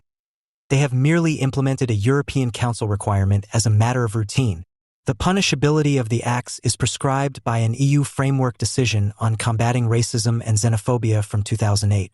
These actions could already be covered by the previous version of Section 130 StGB. The new version of Section 130 StGB thus serves only to clarify the law. The BMJ states on its website in questions and answers on the new version of the criminal provision on incitement of the people, Section 130 of the Criminal Code. In the explanatory memorandum to the law, German Bundestag, printed paper 20/4085. On the other hand, it is stated that previously, according to the StGB, only public approval of genocide, crimes against humanity and war crimes was punishable. By contrast, public denial and gross trivialization of genocide, crimes against humanity and war crimes, with the exception of those committed under the rule of National Socialism, are not explicitly mentioned in any criminal provision. The creation of a new provision is proposed that would make public approval, denial, and gross trivialization of genocide, crimes against humanity and war crimes a punishable offense if the act is committed in a manner that is likely to incite hatred or violence and disturb the public peace. End of quote. If the law now includes other facts in addition to the atrocities committed under National Socialism, which in their entirety are called the Holocaust, then the uniqueness of the murder of European Jews is deleted and the door is open to equal treatment with other crimes and creative redefinitions of the terms genocide, war crime, and crime against humanity. The German Bundestag also went beyond the EU framework decision on one key point, because the EU only demanded that court-established war crimes be protected against denial. Germany is waiving this restriction. The EU only required that public denial be punishable. Germany is now going further and also penalizing it when it occurs at a non-public gathering, such as in a hall, SZ Online, October 25, 2022. The reasoning for this is as follows. The option of limiting criminal liability to statements about crimes under international law that have been definitively established by a national or international court should not be used. The framework decision allows such a restriction only with regard to the acts of denial and gross trivialization, but not with regard to approval. It would be indefensible to require a final court determination of an international law crime in the case of denial and gross trivialization, while such a court determination would not be required in the case of approval of the same factual event, BT Drucksake 20/4085. But the point is not subtle definitions of trivialization, denial, or approval, but rather that the classification of an act as genocide, crimes against humanity, or war crimes in the future may be the responsibility of individual judges, who usually try charges of incitement to hatred, and who can then, at their discretion, redefine these as crimes under international law as the respective ideological and political situation demands. In the evaluation of the underlying process, the accusation of having denied or approved the greatest crimes ultimately becomes a pure value judgment about the personality of the respective defendant. Since a comprehensible determination is dispensed with as to whether the accused act actually relates to something that can be qualified as genocide or other crimes under international law, up to the question of whether it has taken place at all, the new law is an opinion paragraph that, with reference to the generally recognized significance of the Nazi crimes, aims to legitimize the prosecution of incidents that have not yet been properly clarified but that are related to hatred and the desire for annihilation. The question of the significance of the Holocaust cannot be solved by legal means, but it is possible to determine its extent, the way it was carried out and those immediately involved in the act, and on this basis to enact laws that criminalize its denial, trivialization, and endorsement. Whether this really leads to good results in practice will sometimes have to be disputed in individual cases, especially when proceedings are brought against hardly liable ancient people. And yet, in December 2022, 94-year-old Ursula Haverbeck was sentenced to prison for repeatedly denying what had been established on the basis of scientific research and corresponding qualifications, both politically and in corresponding criminal proceedings and in international and national law. She has denied the extermination of European Jews, and has done so with the express purpose of insinuating that the survivors and their descendants continue to wish to harm the German people, even if it is only through atrocity propaganda. Unlike the Holocaust denials of Haverbeck and others, an assessment has now been established that is purely political and even motivated by current political events, but which is nevertheless intended to lead to legal sanctions. The Declaration on the Holodomor, which was passed by the Bundestag about a month after the amendment of Section 130, states, "While scientists in Ukraine have been researching the Holodomor for a long time and thus promoting the examination of this crime and its reappraisal, the authoritarian leadership in Russia under Vladimir Putin is pushing an ideologized politics of history that prevents a reappraisal of Stalinist crimes, including the Holodomor. The motion for a resolution is accompanied by a catalogue in which the German government is called upon to continue to resolutely counter any attempts to launch a one-sided Russian historical narrative, and to continue to support Ukraine politically, financially, humanitarianly and militarily as a victim of war of aggression by Russia and the imperialist policy of Vladimir Putin, within the limits of the budgetary funds available, to continue to provide political, financial, humanitarian and military support to Ukraine as a victim of this." War BT Drucksache 204681. There is nothing wrong with this, but there is with the unquestioned adoption of a Ukrainian national myth.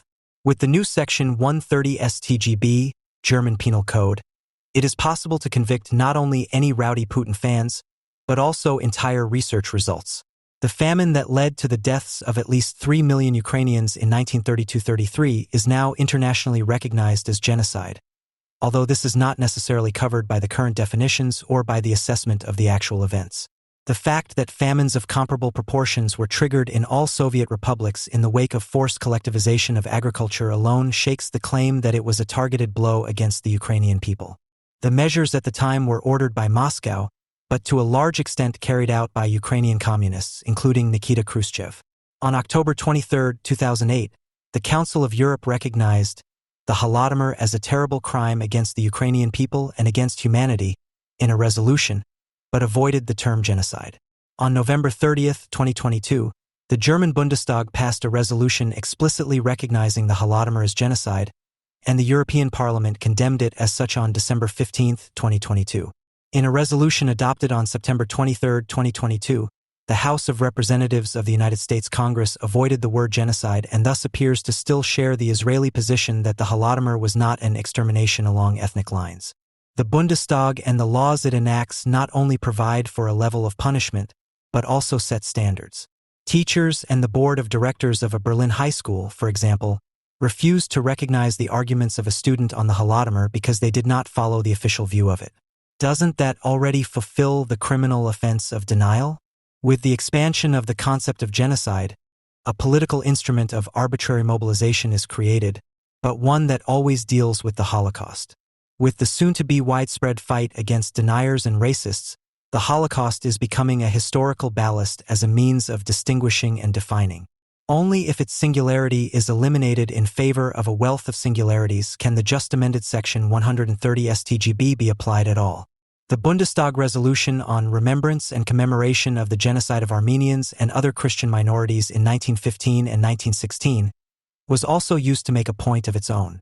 The German Reich shares the blame for the events, and in contrast to the resolution on the Holodomor, the formula was added: "We are aware of the uniqueness of the Holocaust, for which Germany bears guilt and responsibility." Quote end. However, this was also done at the time to immediately relativize it. Quote, "Their fate, that of the Armenians, is exemplary for the history of mass exterminations, ethnic cleansing, expulsions, yes, genocides, which have so horribly marked the 20th century." End of quote. As much as the extermination of over 1.5 million Armenians was a milestone for the Holocaust in terms of planning and the will to completely record future victims, the full story also includes the fact that several thousand of those sent on the death marches to Lebanon reached their destination, and that an unknown number of Armenian children were taken in by Turkish families and converted to Islam, without the authorities taking any offense to this. The fate of the Armenians is not exemplary for other mass crimes of the 20th century, because after the Jews, there is no comparable case in terms of the number of victims, the will to exterminate, and the most comprehensive practice of extermination as possible for a group defined by belonging to a people. When it comes to denial or gross trivialization, the legal dispute is about whether a genocide actually took place. The legal perspective requires a primary focus on the perpetrators and is intended to serve as a deterrent. The desire to give more weight to the groups of victims leads to a moral charge that tends to stand in the way of legal proceedings. Seemingly unimpressed by the Holocaust, today's historians, political scientists, anthropologists, ethnologists, and cultural studies scholars are contributing their expertise. These scholars trace genocides back to ancient times and, as described by Boris Barth, recognize genocide when a primitive people has been deprived of its economic livelihood through development projects. This deprovincialization of the Holocaust is not only happening through competition with the provincial Jewish monopolist in the recognition of suffering, which is what the neologisms ethnocide, politicide, feminicide, or ecocide stand for, but is always directed against the Western-influenced view of a gradual civilization of humanity, in which the Holocaust represents a rupture of civilization. The new paragraph 5 of Section 130 of the German Criminal Code is also intended to punish violations of international law that were committed before the German Code of Crimes Against International Law, VSTGB, came into force on June 30, 2002. The increasing arbitrariness of what is designated as a crime under international law means that local courts can use their power of definition to try cases involving any event in world history and, if necessary, align themselves with contemporary anti-colonial and anti-racist movements, including their interpretation of history. The expanded Section 130 StGB separates possible victim groups of incitement, national, racial, religious, or ethnic groups, but also parts of the population or individuals because of their group membership, from the reference to National Socialism, but not from the context of the Holocaust. The legislator considers this problem to have been resolved. In the context of German history, it is justified that the scope of punishable statements regarding the trivialization of the Holocaust in Section 130 paragraph 3 StGB is somewhat broader than that for trivializing statements about other crimes under international law. End of quote. The slightly further means that with regard to the Nazi era, belittling should be sufficient for criminal liability, whereas with regard to other crimes, gross belittling should be given. Thus, with the new legislation, the singularity of the Holocaust remains as a nuance only in the penalty. Up to 5 years imprisonment for the denial of Nazi crimes and up to 3 years for the denial of other crimes. Martin Heger, a criminal law expert who teaches at Humboldt University in Berlin and specializes in hate speech offenses, also commented on the matter in the SZ. With this, the Federal Republic of Germany is abandoning its previous exclusive focus on the Auschwitz lie, that is, the claim that the Holocaust never took place, as the only justiciable case of historical revisionism. In other words, the legislature is calling on the local public prosecutors to interfere in more historical debates than before. Armenia would be loosely covered, says Martin Heger, referring to the Turkish genocide against the Armenians in 1915 and 1916. This means that in the next dispute about whether this genocide was a genocide, which could upset Turkish supporters of the Erdogan government here in Germany and thus endanger public peace, criminal charges could be filed for denial. Likewise, this is conceivable in a dispute about current Russian war crimes in Ukraine. because anyone who denies massacres like the one in Bucha or even applauds them could endanger the peace between Russian and Ukrainian emigrants in Germany. In theory, that too would be a case for the public prosecutor. End of quote. Thus, the de-exclusivization of the Holocaust, which has long been demanded by those who write world history of genocides, was established. In this view, every mass crime is a Holocaust or the Holocaust is one among many. Thus, Auschwitz is wrested from the European Jews, whose survival was pure chance, because there was and should be no escape in the area of influence of the Germans. The moral impulse to recognize the suffering of all victims of very different mass crimes leads to the refusal to recognize that Auschwitz is singular in the number of victims, in the meticulous selection of victims, and in the impossibility of discarding the harmful characteristics attributed to them. Auschwitz is the counterpart to the Jews' supposed chosenness, which has led to an international conspiracy that they must inevitably carry out until the demise of non-Jewish humanity. This in turn gives rise to the mission of internationally exterminating the principle associated with the affected people in self-defense. While the mass murder in Srebrenica is conceivable as a terrible episode in a pacified Balkans, and the Syrian civil war may one day be a thing of the past in a pacified Syria, this is not the case with Auschwitz. People who don't know any Jews are calling for their murder. In countries where there are no Jews, anti-Semitism is a state program. The Holocaust cannot become history, because in the ongoing identification of specific people and evil principle lies the possible repetition of the Holocaust and the threat of violence against the life of the individual Jew. The Holocaust is not just one of many state-organized crimes in the 20th century. The scandal surrounding the last documenta was entirely in line with the democratization of the Holocaust. Politicians and cultural workers came to the conclusion that only in Germany, the country of the deceased perpetrators and the provincial attitude towards its own history of murder, do people still have problems with recognizing Jewish grimaces, in the truest sense of the word, as an expression of the particular approach of formerly colonized peoples to the suffering inflicted on them. A generously granted participation in memory also opens up a generous extension of participation in the victim status of others and, ultimately, the duty to provide moral support in the fight against right-wing extremism. In the words of Kanan Bayram, this means that every form of racism and xenophobia must be prosecuted as incitement of the people. The inability to deal with German actions and attitudes and practices that go beyond German responsibility, but follow the logic of anti-Semitism, has led to a situation in which, in a country in which world cultures are at home, Frank-Walter Steinmeier, the lesson of history seems to be granted only to others, namely to finally propagate the know-it-all attitude towards Jews again. At the Nuremberg trials, the mass murder of the Jews was not a separate charge. Instead, the main charges were crimes against peace, war crimes, and crimes against humanity, whereby the genocide was subsumed under the charges of war crimes and crimes against humanity. Questions of race or ethnicity played no role, since it was well known who the gas chambers were intended for. Shortly after the Holocaust, in 1948, the inclusion of racial and ethnic groups in the Convention of the UN on Genocide seemed more than obvious and required no further explanation. Today, however, defining a racial group or ethnicity is much more difficult, if not impossible, and would mean at least indirectly accepting racial differences between groups of people as a distinguishing feature. The instrumentalization of the Holocaust has now progressed so far that the legal treatment of mass crimes, their historical classification, or the political consequences to be drawn from them lead to irreconcilable contradictions. The emptying of the concept of genocide finds its counterpart in the German Code of Crimes against International Law, which adopts the definitions of the Rome Statute of the International Criminal Court, ICC, based in The Hague. The ICC, established in 1998, is a permanent international court responsible for prosecuting international crimes, the designation of which is genocide. Crimes against humanity and war crimes is based on the charges of the London Statute of the Nuremberg Trials and the UN Genocide Convention. However, these historical references were excluded from the definitions of the offenses. The elements of crimes under international law as formulated in the Rome Statute are all not only detached from mass murder, but it is no longer even mandatory to kill in order to commit genocide, a crime against humanity or a war crime. The further back we get from the victory over Nazi Germany, the more diverse are the acts that are to be condemned as genocide or other crimes under international law. How many members of a group would have to be killed by another group, and how many to fall under the Genocide Convention and possibly trigger a military UN intervention to prevent further killings?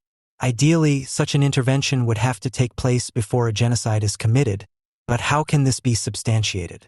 A determination that the partial extermination of a group of people constitutes a genocide leads to a discussion about the number of people already killed, and a set genocide mortality rate could be seen as a carte blanche by potential mass murderers.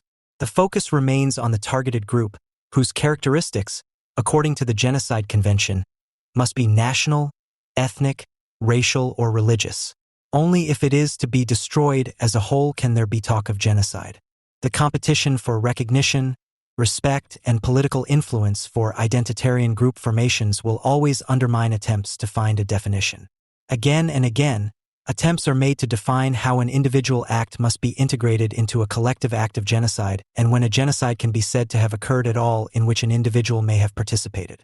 While the ICC has determined that the individual act must be linked to other acts directed against the group, such a link between the individual act and the overall act is completely absent from the German VSTGB.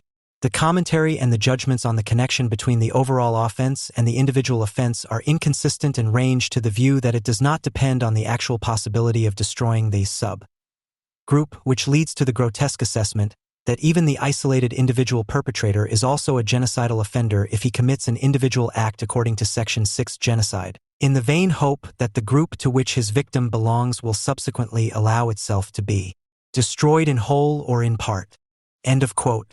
This quote does not come from an obscure NGO, but from one of the most renowned commentaries on the Penal Code, which regularly lies on the judge's table next to the files. The Munich Commentary on the German Criminal Code, MUCO, to the StGB v. StGB Section 6 RN 13 FF. There are already differences of opinion about what destruction should mean at all. The International Criminal Tribunal for Yugoslavia makes it clear that the destruction of a group means its physical extermination and not just the destruction of its identity. In contrast to this, the Federal Court of Justice insists that physical extermination is not required. It is sufficient that he, the perpetrator, acts to destroy the group in its social existence, as such, as a social unit in its distinctiveness and uniqueness and in its sense of belonging together. BGH 3 STR 215/98 30.4.1999. In the legal evaluation of the intention of an act, it remains unclear to what extent an act must be associated with the intention. The intention has emancipated itself from the criminal offense and has become a binding prerequisite for the determination of genocide. In the end, genocide is no longer necessarily physical annihilation, but only a social one, whatever that might mean.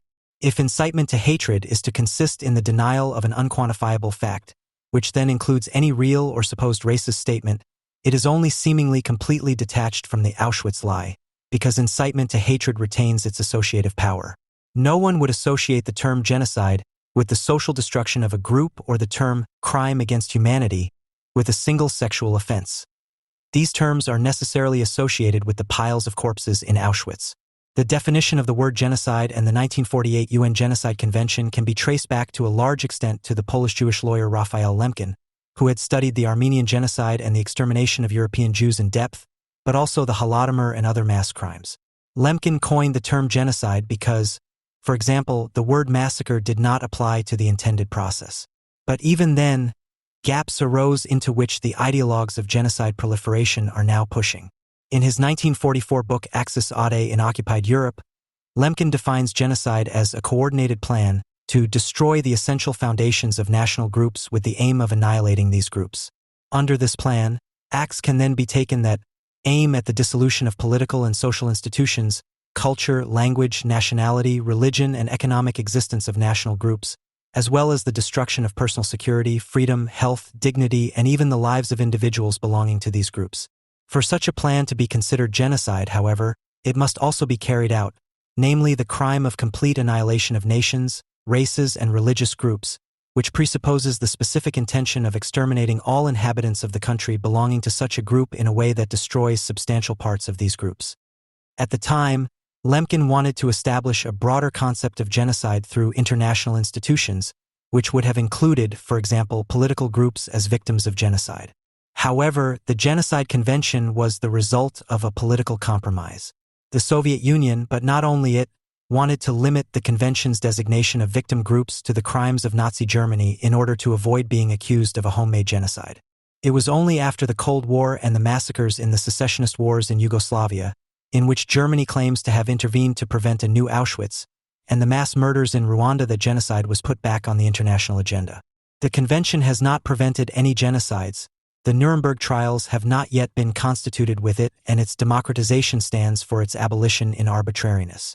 For neither the politics of the past that it pursues, nor the attempts to establish the high threshold of the suspension of sovereignty on an international scale, nor the derivations from the genocide in the form of denial or the like, can obscure the fact that the application of the convention is preceded by a political and not a legal process. The establishment of the tribunals for Yugoslavia and Rwanda was also preceded by political decisions regarding the location, jurisdiction, and charges of the courts. The democratic expansion of the events of genocide points to competition among the victims' advocates, but even more so to a cosmetic use of language when invoking a community of states that is supposed to be tasked with dealing with or preventing genocide, although it is well known that many of the governments involved in the extermination of European Jews merely regret that it was not carried out to its conclusion. Quote, "There has been nothing comparable to this before, neither in Germany nor anywhere else in Europe." Unquote. This is how Erika Steinbach, chairwoman of the Center Against Expulsions Foundation, ZGV, and president of the Federation of Expellees, BDV, praised the exhibition Forced Paths in Berlin, which she herself played a major role in initiating. The exhibition denounced the fate of the former German minorities in Eastern Europe and presented their displacement as one of many forced migrations, the main cause of which is said to be the implementation of the idea of an ethnically homogeneous nation-state. The implementation of this idea after 1945 made the expellees, who were collectively held responsible for the crimes of the Nazi regime, the victims of the peoples of Eastern Europe, just as the Jews had previously become the victims of the Nazis. By criticizing the destructive will to homogenization and the state that carried it out, for which Hitler was a symbol of complete perversion in the exhibition, the BDV is fundamentally challenging its fight against the Eastern European nations and promoting the equal moral treatment of all individuals who may have partially adhered to the destructive idea but for which they could not be held individually liable, and therefore have become personally blameless victims of political developments, state-sponsored aberrations or crimes. The BDV is successfully working to shake off its reputation as a politically pampered bunch of revanchists, and is using a tried and tested method to do so. It is founding an international community of victims. As victims of expulsions, Armenians, Jews, and the BDV's clientele are lumped together. The audience was forced to either accept the abstract equality in the name of the sacrifice for all three groups or otherwise be placed in the tradition of those who would have given different rights to people, such as Stalin and Hitler. The representatives of supposedly civilized forms of rule are just as bad as the two dictators because they had approved the forced migration of Germans. They include, for example, Churchill and Roosevelt. The Victims Association BDV does not want to be outdone in being the most consequent human rights advocate after Auschwitz. Moreover, the greatest forced migration in European history was that of 12 to 14 million Germans at the end of the Second World War. Many reviewers, out of habit, looked for signs of the traditional revanchism of the unpopular BDV and its chairwoman Steinbach in the exhibition, and did not find much.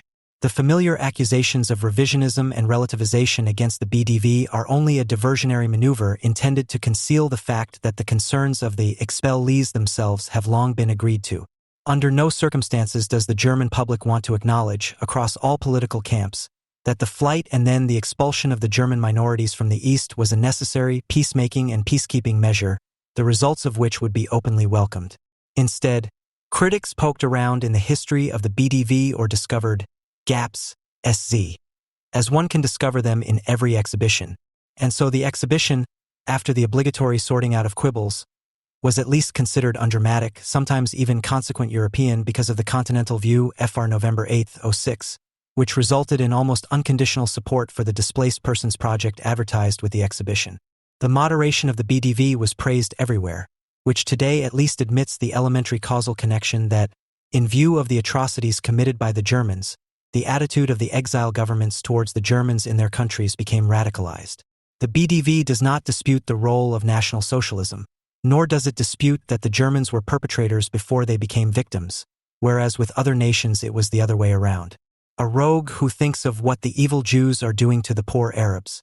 Thus, the litmus test, Das Parlament, in terms of historical consciousness was passed and the door was open for the actual attack. Quote, We have made it clear in the exhibition that those who expelled had different flimsy reasons for doing so. Whether Armenians, Karelians, or Germans, they wanted to get rid of an unpopular population group, and they looked for reasons to do so. Erika Steinbach, Tagesspiegel, February 9, 2006. But in the case of the Germans, there is no need to look for flimsy reasons, because separation from the Germans is simply the only remaining possibility for a stable Poland and a peaceful Czech Republic. The role of the Auslands Volksgemeinschaft, German expatriates, as Hitler's sharpest weapon against the neighboring states to the east was obvious and indisputable, except for Mrs. Steinbach and the BDV. To this day, the fact that they were German was enough to explain the destructive behavior of the Germans abroad, and that they consequently had to behave accordingly. In view of this confession of the apparently inherent inability of the German character to peacefully and, above all, equally live alongside non-Germans in a non-German country, no one should actually complain that the Germans had to leave after 1945 because they were so German, a process that the victimized Germans call expulsion. To even suggest that such reasons might be reasonable is generally portrayed as racist. No one is supposed to recognize the radicalized struggle for national identity, as the Nazi legacy bequeathed to the world, as a problem to be solved. This topic is simply swept aside. Collective punishment and persecution of communities can be legitimized neither politically nor religiously. Every deportee, regardless of their nationality, ethnicity, or religion, has a right to at least moral reparation, explains Georgi Conrad in the exhibition catalog. The demand for moral reparation for every deportee should also apply if voluntary military service for the Third Reich was subsequently proven to be a criminal offense. Conrad not only preaches ahistorical nonsense, but also provides the victim-centered self-dramatization, as can be found everywhere in oral history, with the urgently needed legitimization. The exhibition therefore shows video testimonies of contemporary witnesses, such as the Jew George Isakowitz, who describes his escape to Argentina, and a German woman who testifies to being raped by Red Army soldiers at the end of the war, and that of the Lithuanian Stanislaw Ligon, who complains to the camera about his unjust imprisonment in Siberia after initially being sentenced to death for collaboration in 1941. All victims with the subtle difference that while Ligon rants, a picture of Hitler, initially hidden by his upper body, gradually becomes visible on the wall behind him due to the camera angle. But no reviewer noticed this. As a victims' association, the BDV cannot do without the murder of European Jews, the paradigm of misfortune of Finkelkraut, as an empathetic guideline with which all memories of suffering are secretly leveled, but it is highly dispensable when it comes to the contribution of its own clientele, the Germans in the East, to the facilitation and execution of the Holocaust. By claiming that the expellees had to pay for the German crimes, the Holocaust is falsely claimed by them as the cause of the expulsions of the German minorities, although neither the time at which the decisions to resettle were made nor the motives of the Eastern European states and their inhabitants were connected with the Holocaust. Rather, it was the role of the Germans as Volkstum fighters in the countries of which they were citizens. They were not, as stated in the catalogue, collectively held responsible for the crimes of the Nazi regime, but treated as such for their actions as a people. They were not held responsible. They were responsible. Auslandsdutztum was the highly voluntary spearhead of Nazi foreign policy. The Germans were not expatriated to achieve national homogeneity, but because it was no longer possible to live together with them, and they additionally endangered the precarious existence of the relatively small states in the East. Just as one would want to distance oneself from an incorrigible serial offender, one did so from the Germans, because they had consciously set aside all the rules of coexistence. The Germans were not victims of the implementation of the idea of an ethnically homogeneous nation-state, but were relocated for good reason to the territory of the two future German states, where they could no longer cause excessive damage.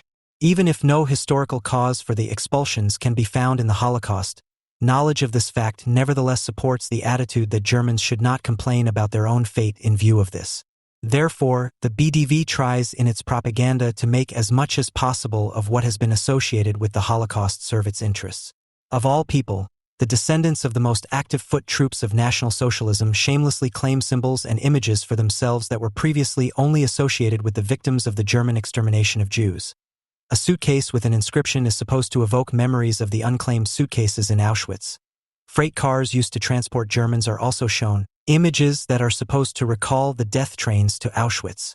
What is not shown, however, is the completely different outcome of the journey. For the Jews, the selection ramp and the gas chamber. For the Sudeten Germans, the property redistribution and their own homes.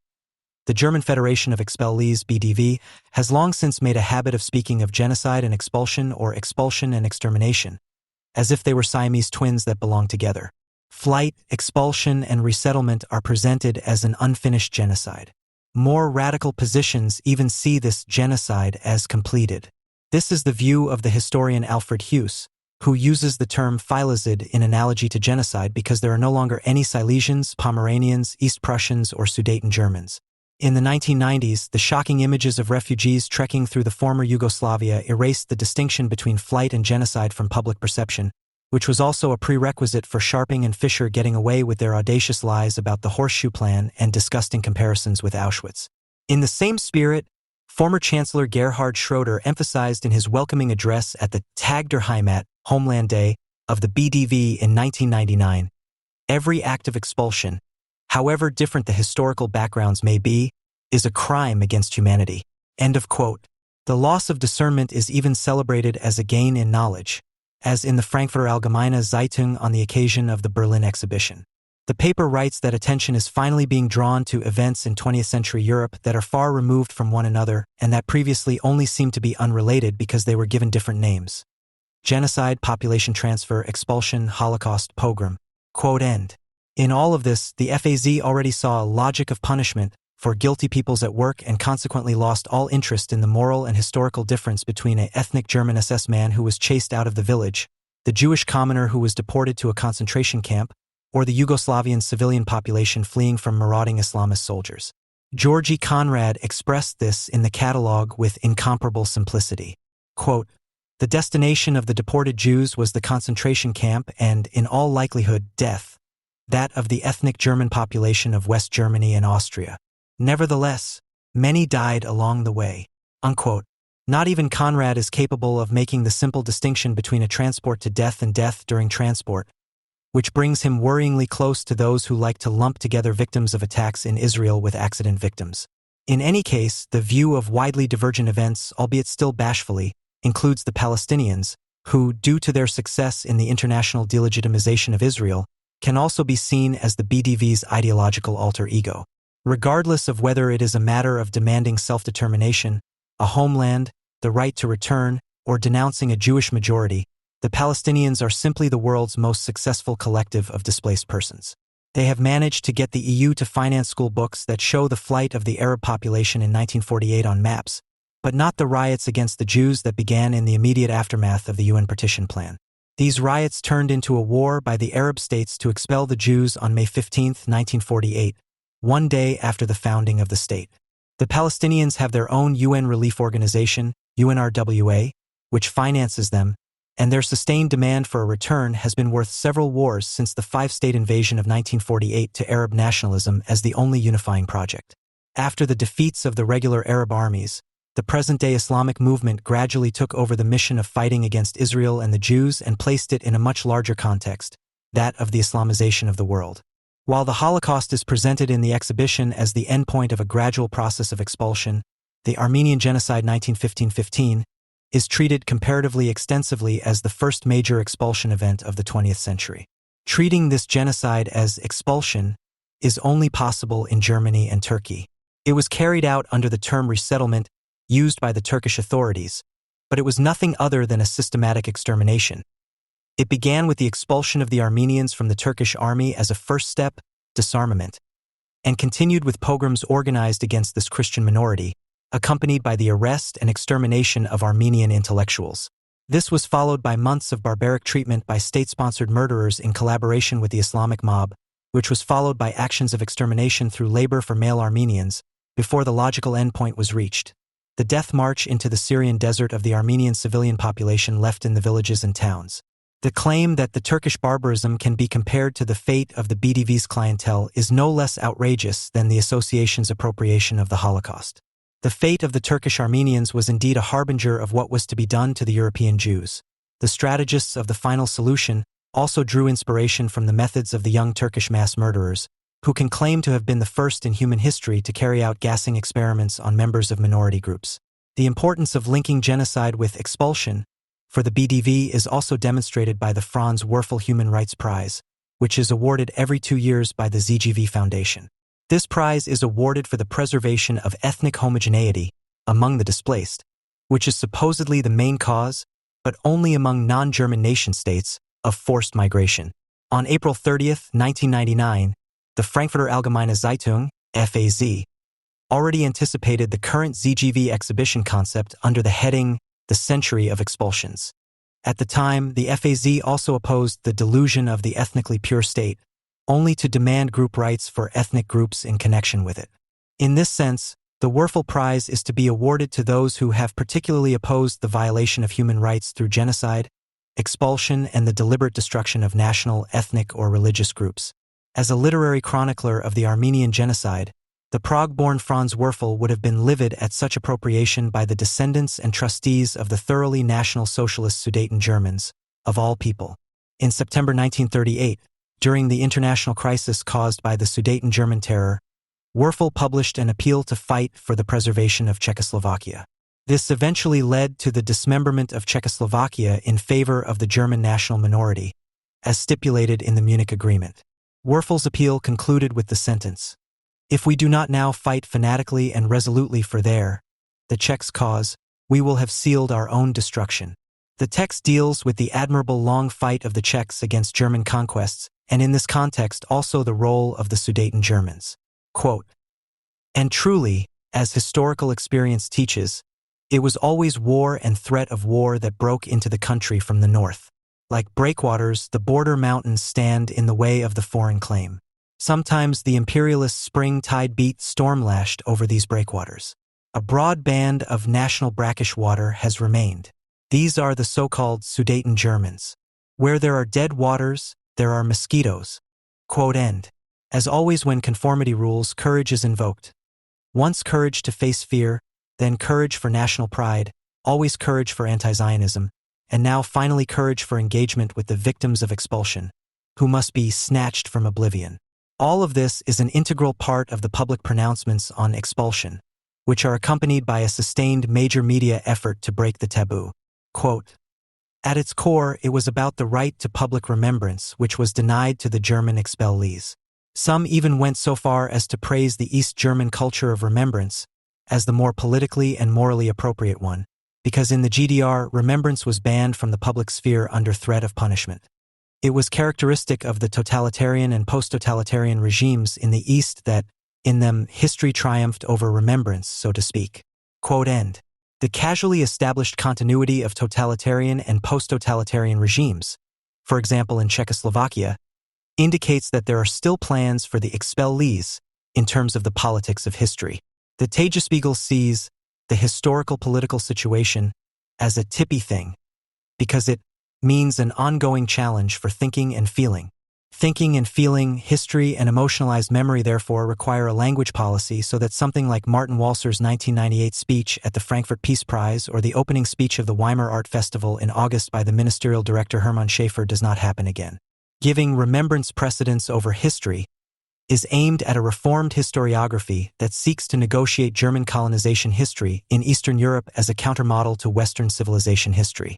The aim is to use the historical political surplus of the EU's eastward expansion under the heading of Common European History.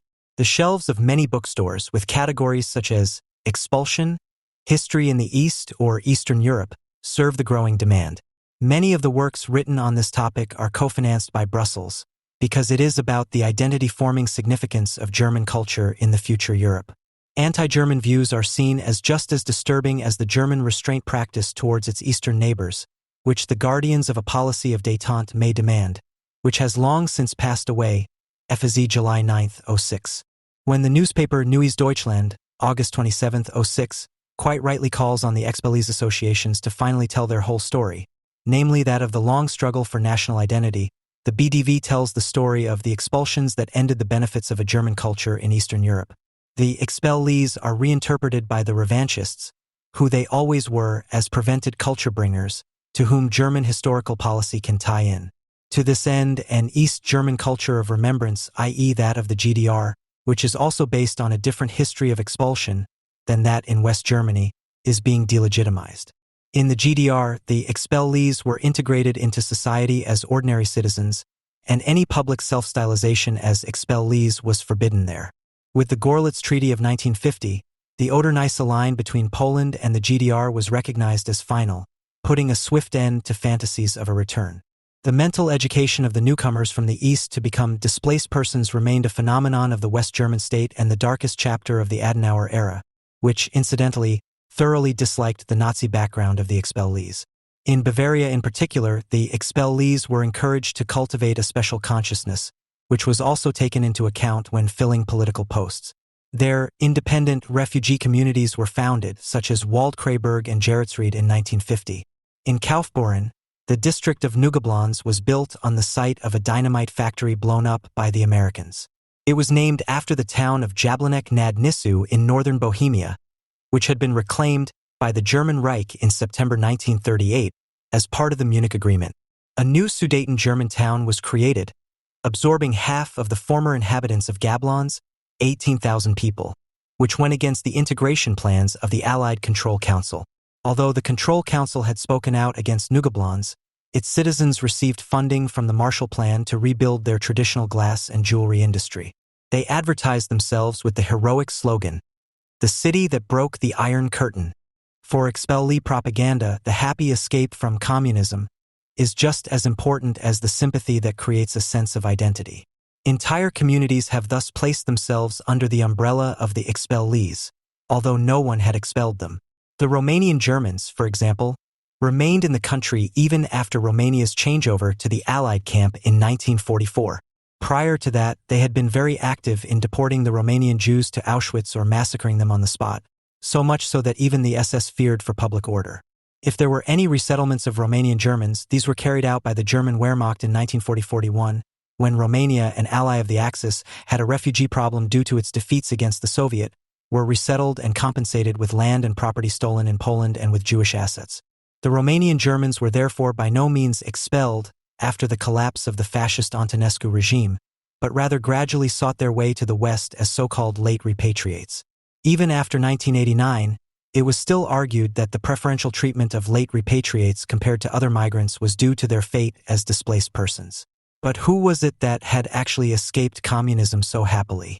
Betrayed and sold by everyone, by their own beloved leader because he was stupid enough to lose the war, and by Churchill and Roosevelt anyway, the Sudeten Germans in particular have felt this way for many decades. A year and a half before the Allied landings in Normandy, it was clear that Czechoslovakia would get back its 1937 borders, largely at the request of Great Britain. This also meant, logically, the resettlement of the Germans. After all, the Volksdeutsch in Eastern and Southeastern Europe had made it clear that they were nothing more than Hitler's fifth column. The scattered German minorities posed a significant threat to any viable post-war order, which was proven not least by the exiled German Czech social democracy. They rejected any offer to live in a future Czech democracy as equal citizens, but without ethnic special treatment. The Sudeten opposition was no less folkish than the Henlein fascists. The discussion about the resettlement of the Germans began with the so-called annexation of the German-populated border areas of Bohemia to the Reich in September 1938, in other words with Munich. At that time, the first voices in favor of the resettlement of the members of the German-speaking minority, which comprised 3 million members in Czechoslovakia, compared to fewer than 7 million Czechs, could be heard not only in the Czech Republic but also in France and the United Kingdom. This was in response to the disloyalty of the Sudeten Germans towards Czech democracy. The folkish unity in the destabilization of the state culminated in 1937 in the announcement by the Sudeten leader Henlein that an understanding between Germans and Czechs in Czechoslovakia is practically impossible. By July 1938, even before the Munich partition, his party had 1,350,000 members, with about 45% of all Sudeten Germans joining the Henlein party. In the municipal elections of spring 1938, 91% voted for their candidates, and with 520,000 NSDAP members, the incorporated Sudetengau was the most Nazi of the whole Reich. In January 1942, the exiled leader of the Sudeten German Social Democrats and friend of the left Nazis Otto Strasser, Wenzel Jaksch, later the leader of the Federation of Expellees, received an offer from the Czech president in exile Edvard Beneš to participate in the creation of a new Czechoslovakia after the war, which would include the reduction of the disloyal share of Germans in the future Czech state through the cession of territories and transfer. Beneš's concept was based on a nation of will and future, with reference to the French and American revolutions, whose supporters were human by nature and by chance became citizens of a particular state. Jacques and the Sudeten Germans saw this the other way around, insisting on an ethnic nation of origin based on language, tradition, and culture, that is, homeland. Jacques explained his position to his comrades as follows. Quote, "Once again, we have to swim against the tide. What would be comfortable and popular in London, letting go of our homeland and our working masses, would be our political death tomorrow. That is why everything we say or write is worded, so that we can take responsibility for it in the assembly halls tomorrow. The logic of what is happening at home points to a bloody conflict between Czechs and Sudeten Germans. No maneuvering on our part can eliminate this conflict. So we want to at least stand by the side of those who did not conjure up this tragic discord, and who have the right to accuse the Czech bourgeoisie of paving the way for the enslavement of their people, and to absolve our labor force of complicity in Heydrich's atrocities. And also, the aim of Czech politics remains, as before, to gain maximum power after the war. It would suit our partners if this process were to take place with our formal consent. Our leadership is not considering giving this consent. Whatever happens in this direction in the transition period should take place without our consent and without our responsibility." End of quote. In view of the hostile attitude of many Sudeten Germans even in exile, Beneš then revised his consideration of leaving 1 million unencumbered Sudeten Germans in the future Czechoslovakia. Denaturalization was not an inevitable fate, but a consequence of the folkish degeneration of the Sudeten Germans, whether under Henlein or under Jacques. The Sudeten German social democracy speculated that the Munich Agreement would retain its validity in the post-war period, and that a restoration of Czechoslovakia would not have been possible.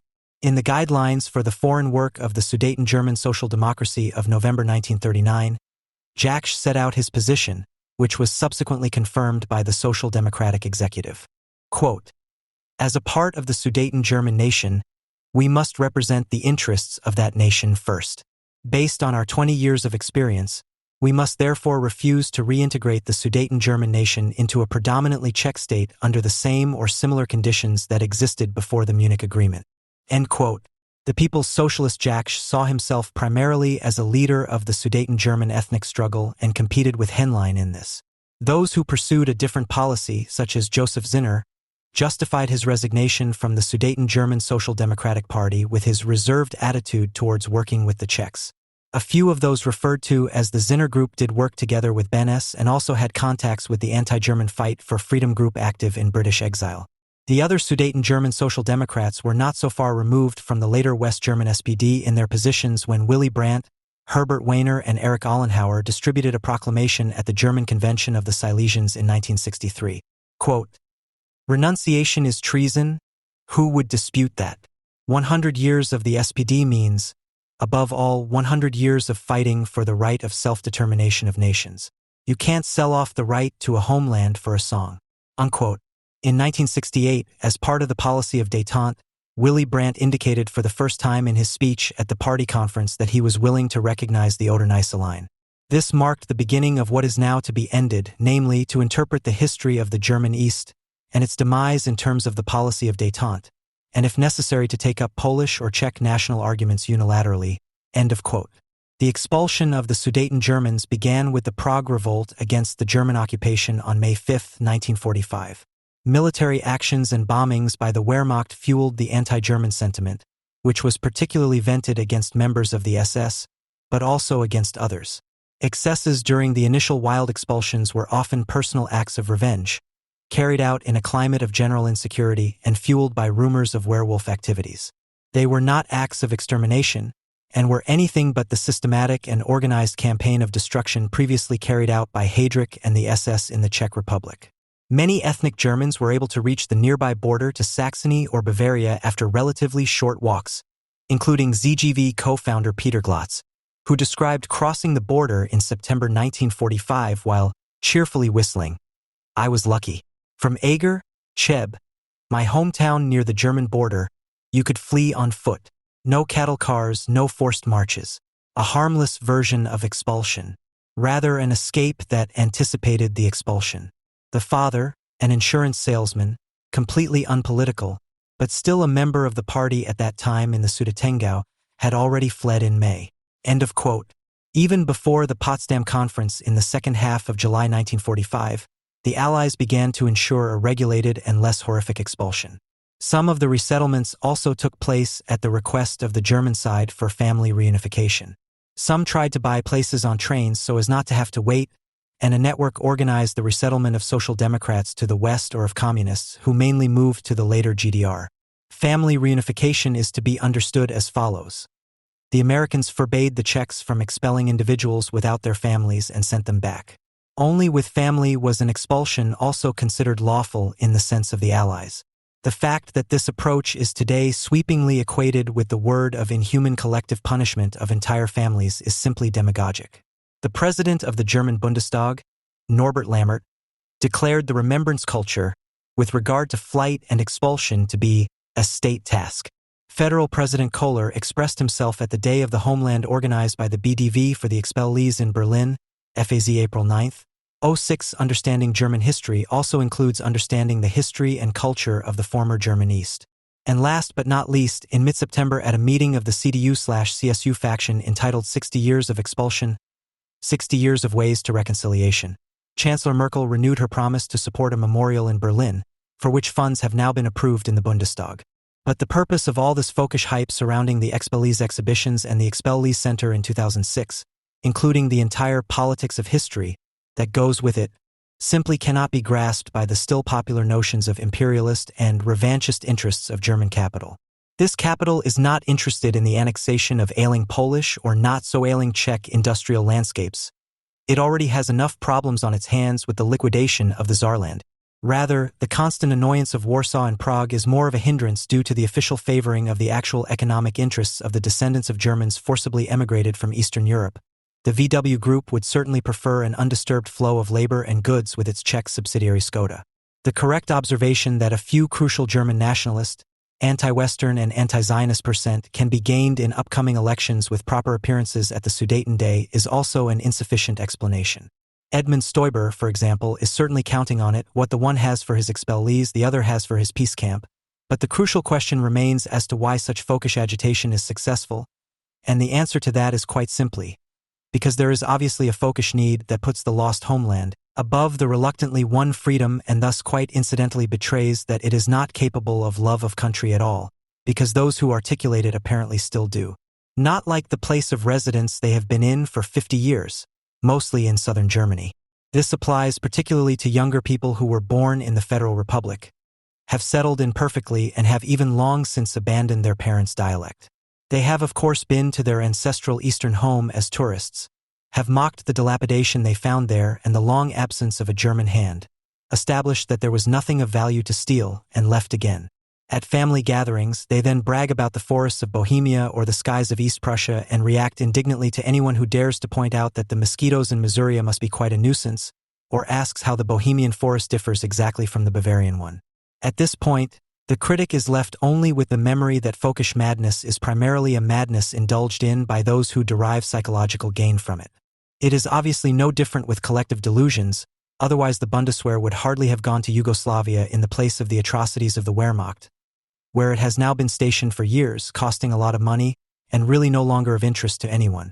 And yet it was only a few years ago that the FAZ and the politicians of history, from black to green, couldn't lament enough about the refugee treks that the Serbs were responsible for there. At the time, the Germans bemoaned themselves. The Kosovo became the Curonian spit in projective displacement. The wind whistled and the evil Russian, Serb, was breathing down one's neck. Such collective hysterical attacks and relapses show that many Germans continue to suffer most from themselves, as Port stated in his study of mass consciousness in the FRG. Namely, being too antisocial to be able to live together in the place where they live. The German ability to shift blame, which the so-called Kosovars adapted as temporary Silesians, can now, after almost 20 years of national normalization in Germany, devote itself entirely to itself again, that is, wallow in great, completely inappropriate self-pity. It is wonderful to deliriously wallow in victim status, and as a victim of Churchill, Stalin, and Hitler at the same time. On top of that, you don't need to let the Jews do your calculating for you because you know that they themselves, well, And what seems to be even more important, the master race superiority fantasies are also being encouraged. Precisely because of the lost German rule in the Eastern Territories, such as the former settlement areas, the East Prussian heavens suddenly seems so tempting, although no one even dreams of actually re-establishing this mostly barbaric rule. How does that add up? You can only lie your way out of a lost paradise with such impudence. A pre-national paradise, where the hard-working Germans, like the colonial rulers, would have brought discipline, order, and prosperity to their native, mostly Slavic people on Fridays. Why they were so hated despite this can only be explained by the effect of malicious slander. And to clarify this, compatriots set up expulsion centers and endowed professorships. This is exactly how the right to a homeland is ordered, which the associations of expellees keep harping on, although they obviously do not consider a return at all. It is an insistence on immaterial participation, a claim that has been acquired through German cultivation. May the present be Slavic, the past should be German, the future European. Instead of talking about the fact that the Königsberg Borderland University had intellectually prepared the Aryan barbarism of the people at an early stage, the focus is once again solely on the city of German spirit and idealism, as if the Prussian Kommissarkant had not driven out Hitler's hordes long before. A sense of home from afar is claimed, or it is said, home can be a concrete place, but also a non-place, i.e. memory of places and landscapes or the longing for them. However, at the center of this sense of home is the loss of the native nature, i.e. the landscape and its fauna and flora, which was experienced as particularly tragic, because since the Romantic period, nature has allowed projections of longing for an ideal world. End of quote. The Germans were expelled from their intact paradise, where one could live as a German among Germans. The experience of loss contributed greatly to the idealization of what was lost. In the wish, remembered what never existed, especially not for the Slavic day laborers and stable boys. East Prussia, the land of dark forests and crystal-clear lakes, a land steeped in history and yet unforgettable for millions of people, reads the announcement of a book that seeks to tell a true story of East Prussia beyond nationalist fallacies, and thus necessarily regurgitates the folkish clichés in a politically pseudo-correct form. These clichés are being cultivated again in the context of a new historiography with a European orientation. It conjures up an idol that sets earlier similarities against what divides us today and glorifies German culture as a unifying, transnational bracket for the region. In his government statement of January 31, 1991, Helmut Kohl already described the new tasks for cultural work in the federal and state governments. Quote, "The opening of our eastern neighboring countries for Europe and their confession to the all-European culture create a new, much promising basis for a substantial request. Their Germans built up an unlosable cultural heritage and historical inheritance in many centuries. We want to investigate, maintain, and receive this together with our neighbors. We want to bring in the wealth of our culture in a creative dialogue with our European neighbors in the East." Unquote. The new opportunities were promptly seized to create German cultural centers in Opole, Sibiu, St. Petersburg, and also in Kaliningrad, for example, to tie in with German cultural heritage. The cultural policy in the new federal states also tells of this, such as the establishment of a central Silesian museum in Gorlitz, the cultural forum of Eastern Europe in Potsdam, and the establishment of endowed professorships for the history of Central Eastern Europe at the universities in Leipzig and Erfurt. The effort will achieve little more than the narcissistic gain of being able to address the locals in Moravia just as bluntly in German as on Majorca. It is and remains a matter of symbolism or, better said, of history politics with murky motives that cannot be calculated in euros and cents. The only certainty of the reunification-depressed Germans seems to be the knowledge that they have lost something. That is why they have their homeland in the non-place of memory, that of nostalgia or the economic miracle in the West or, more recently, in the once idyllic German East. The three lost places are non-places to German taste without Western competition, but, in the case of the Far East, even with willing auxiliary peoples. That is what the talk of the lost homeland is about, which is to be rediscovered in the new Europe.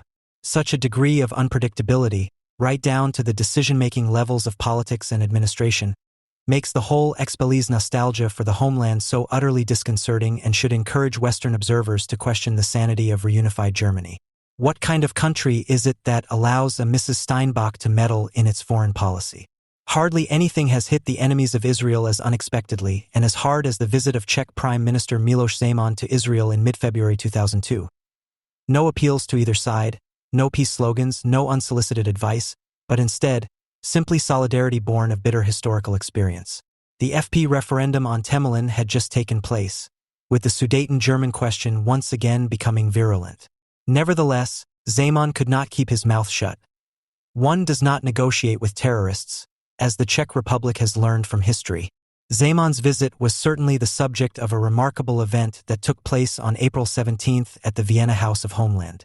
From Beneš to Sharon, Sudeten Germans and Palestinians, disenfranchised and expelled, was the topic of the evening, to which the Austrian Sudeten Germans had invited the vice president of the Palestinian community in Vienna, Dr. George Nicola.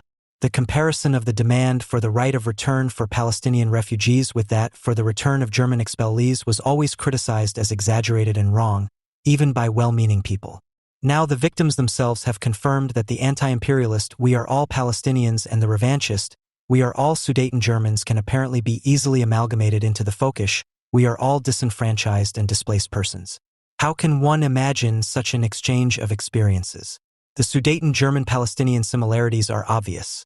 An intrusive silence about the state of their own collective and its Jewish victims harmonizes with an equally intrusive humanity when the talk is of fate, dignity, identity, soil, and culture. There is no need to talk about blood, that goes without saying. Anyone who has ever met expellee officials is familiar with their meager repertoire. Tearful, concerned, and incredibly sweet when there is a camera or an understanding listener. Acting uninhibitedly to the point of hysteria as soon as there is even the slightest suspicion that the power to define their own status as victims of a crime against humanity could be doubted. They sit together and act as if they have something to say, although the only thing they have to say is what they don't say. For example, like this, Zeman, that falsifier of history, made remarks about the Palestinians and their president in an interview with the Israeli Daily Haaretz that even in Israel one dares only to make behind closed doors. After comparing Arafat to Hitler, he advised the Israelis to treat the Palestinians as Czechoslovakia treated the Sudeten Germans in 1945, that is, expel them. Hitler was the greatest terrorist in the world, with whom one should never have negotiated, said Zeman. The same applies to Arafat. Outraged heckling, "How dare you?" and unrest in the hall. The chairman asks for silence. The speaker continues, "With regard to the beginning of the 21st century, completely different comparisons can be made. Sharon is a murderer and a fascist," shouts one corner, while the other side applauds. In any case, Hitler was not the leader of a national liberation movement. There is an obstinate silence, quiet shuffling of feet. Nor can the Palestinians be accused of waging a war of conquest or even striving for world domination. Unlike certain gentlemen from the East Coast, approval. The parallel that Zeman draws between Palestinians and Sudeten Germans is a grotesque distortion of historical events. Silence, scratching heads. What is the speaker getting at? In an interview with the Viennese magazine Profil, the Czech Prime Minister recently referred to the Sudeten Germans as Hitler's fifth column in the occupied Czech lands. Whose fifth column are the Palestinians in their own territories occupied by Israel? It is the other way around, isn't it, that the Jewish settlers in the autonomous territories form the fifth column of the Israeli regime of force over Palestine? Oh well, then, applause relieved laughter. Should the hour of liberation ever come for the Palestinians, then it is to be hoped that they will discard the collective guilt thesis and deal with the oppressor nation in a more differentiated and humane way than the Czech authorities did in 1945. It doesn't have to be gas. Exuberant merriment, which turns into prolonged applause.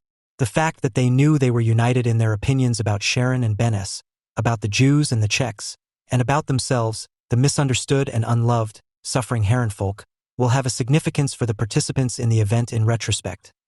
Not the individual anti-Semitic remark, the inhibited revisionist allusion, only the feeling, the unspeakable commonality, will remain in everyone's memory.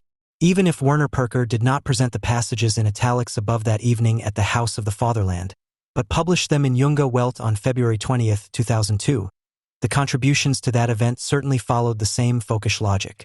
Just a year ago, representatives of the Communist Party of Bohemia and Moravia, as it calls itself today, were given the opportunity in the National Bolshevik tradition to complain in the JW about the overorganization of the Czech Republic by German capital. Now the remnants of post-communist solidarity are completely eliminated in the wake of the folkish awakening. Solidarity with the Intifada takes its toll. Because the thesis of the expulsion of the Palestinians by the Zionist settler colonialism, is essential to the justification of their claims, Perker has no choice but to lie about the Sudeten Germans, too, and turn them into victims. He even has to go further than the Sudeten German fraternities themselves, for the sake of the analogy, and affirm the claim they peddled before 1938, that they were victims of Czech settler colonialism, and therefore have legitimate claims to Czech territory. In February, Perker's folkish declaration of war on Israel and the Czech Republic almost had the function of a vanguard, because not even the FAZ writes that clearly. The simultaneously proclaimed removal of taboos, Karl Lamer's CDU, of the German-Israeli and German-Czech relationship virtually demands the fraternization of the two victim collectives, Palestinian and German, torn from any historical context. But only an Austrian communist dares to express it so undiplomatically. Perker reveals why not only German leftists cannot escape this when he expresses the hope that the Israelis may one day be treated better by the victorious Palestinians than the Sudeten Germans were by the Czechs. The wish that German history may be made good to the Jews cannot be formulated more clearly than in the talk of Jewish collective guilt for the Palestinians, invented by the murderers. The visit of the Czech Prime Minister Miloš Zeman to Israel, which he used in a way that was unique except for Hillary Clinton to show solidarity with the self-defense of the Jewish state, was more than an historical quote. Between 1945 and 1948, Czechoslovakia supported the Jews' fight for independence in Palestine, at a time when Edward Beneš had returned from exile and was expelling the Sudeten Germans and other German ethnic minorities the territory of the CSR. The weapons came from German stocks, and even today veterans of this struggle, who had previously been forced to assemble weapons for the German army in concentration camps like Buchenwald, still tell the story of how more than a few of these weapons had been rendered unusable by their sabotage. The fighters didn't know whether they should be happy that they were relatively successful or weep because they couldn't use many weapons. But they had no choice. There was hardly any other support, and certainly no military support. Zeman made it clear, by comparing the situation of Israel with that of Czechoslovakia before the Munich Agreement of 1938, and thus quoting Sharon, that, if it were up to him, there would be no revision of the results of the Second World War in either Israel or the Czech Republic. He was concerned about the solidarity of two states whose existence is being called into question by German Europe with the demand for the right of return of the displaced persons. Shortly after September 11th, Zeman said in a speech in which he announced the Czech Republic's military participation alongside the United States, if Adolf Hitler had been stopped in 1936 after the occupation of the Rhineland, the following conflict would have been short. If the Munich Agreement had not been signed, there would have been a serious European war, but the number of victims would have been less than those of the Second World War. End of quote. Not because he advocated military strikes, but because he understood them as a historical consequence and thus legitimized the measures against that German collective, which had almost completely organized itself in the NSDAP and could thus demonstrate the highest membership density in the expanded Reich, makes him an unperson for the German public. This is how we learn in the Taz. He loves alcohol and nicotine and hates journalists and non-workaholics. A genius or a psychopath? There is no middle ground in the black and white world of Czech Prime Minister Miloš Zeman. This portrait appeared shortly after Zeman's visit to Israel on February 21, 2002. Taz readers probably don't need much of an introduction to the Czech demon. They know that anyone who says something sensible must be crazy. Zeman is quoted as saying, "I like being unpopular. It gives me an almost masochistic pleasure." It is strange, however, that otherwise Zeman is also considered a populist by the Taz, who is seen in Austria as an opponent of Hader, although he is indeed unpopular in the Czech Republic. There is fear of the Germans, who want to return in ever greater numbers to the land of their ancestors in order to gain access to their property, which was previously stolen from them by Jews and Czechs. But the fear of not being accepted into the EU is much greater. That is why there is a willingness to make concessions, the dangerous nature of which Zeman reminds us of with his historical comparisons. Neither the Sudeten Germans nor the Hungarians ever wanted a Czechoslovakian state. Even during the First World War, when Edward Beneš, as an associate of Thomas Mann, who later founded the state, conducted negotiations with the Allies, which resulted in the recognition of the National Council of Czechoslovakia as a belligerent party in the summer of 1918, the Sudeten Germans were counting on the Germanization of Bohemia and Moravia by integrating them into a newly created German Austria. When the Czechoslovak Republic was proclaimed on October 28, 1918, the new country had no borders yet, and the Sudeten Germans invoked the right of nations to self-determination when they declared the territories they inhabited independent in November 1918. The consequence was the occupation of the new republic by militias and a rejection of any form of autonomy by President Masaryk. We, the Czechs, have created our state. This determines the constitutional position of the Germans, who originally came to the country as immigrants and colonists. There would be no negotiations about autonomy. In March 1919, demonstrations against the new state took place, instigated by Austria, in response to calls by the German-Austrian Social Democrats and the trade unions. The consequences were, on the one hand, a sharp warning from the Allies to Austria, and on the other, the birth of the Sudeten-German victim myth. History took its German course. Until 1938, it was various parties, from the left to the Henlein fascists, who were ultimately to achieve the desired goal. And that was not autonomy, but the destruction of Czechoslovakia, because they all saw themselves first and foremost as Germans. The numerous attempts at obstruction against the new state are clearly reminiscent of the strategy of the Palestinians. Petitions to the League of Nations alternated with armed attacks and pogroms. The refusal to integrate as citizens was they voluntarily accepted economic and social disadvantages, in the hope of arousing sympathy abroad for alleged discrimination. Finally, from 1935, conditions prevailed that were comparable to the Intifada. While the Sudeten Germans had initially demanded autonomy in pretense, the turning point came in 1937, and the demand for annexation by the German Reich was now publicly acceptable again. After all, there was no need to take anyone's opinion into consideration anymore. With Hitler's Germany at their side, it was only a matter of time before the Czech state would be crushed. The British government advised Beneš, who had become president of the CSR after Masaryk's resignation in 1935, to respond to Henlein's demands after he had overwhelmingly won the municipal elections in May 1938 with 92.6% of the vote. But autonomy was no longer enough. Hitler had already informed the Wehrmacht that it was his irrevocable decision to crush Czechoslovakia in the foreseeable future by military action. Nevertheless, Great Britain and France continued to pursue a policy of appeasement, and Beneš, much like Sharon today, was treated as the real hardliner in the press of these countries, while the anti-Czech and anti-Semitic fascist Henlein and his Sudeten German party, not unlike Arafat, were treated kindly as the leaders of the victim group. Winston Churchill met with Henlein as recently as 1937. At the NSDAP party conference in September 1938, Hitler announced that he would not tolerate any further oppression of the Sudeten Germans and, invoking the right to self-determination, called for the Sudeten Germans to decide for themselves. The result was a situation similar to civil war, and martial law was introduced in 13 Sudeten German districts.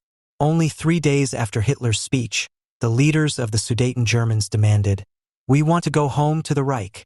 Lord Runciman, the British mediator and Javier Solana of his time, did not condemn this step, but the banning of the Sudeten German party and the suspension of basic democratic rights.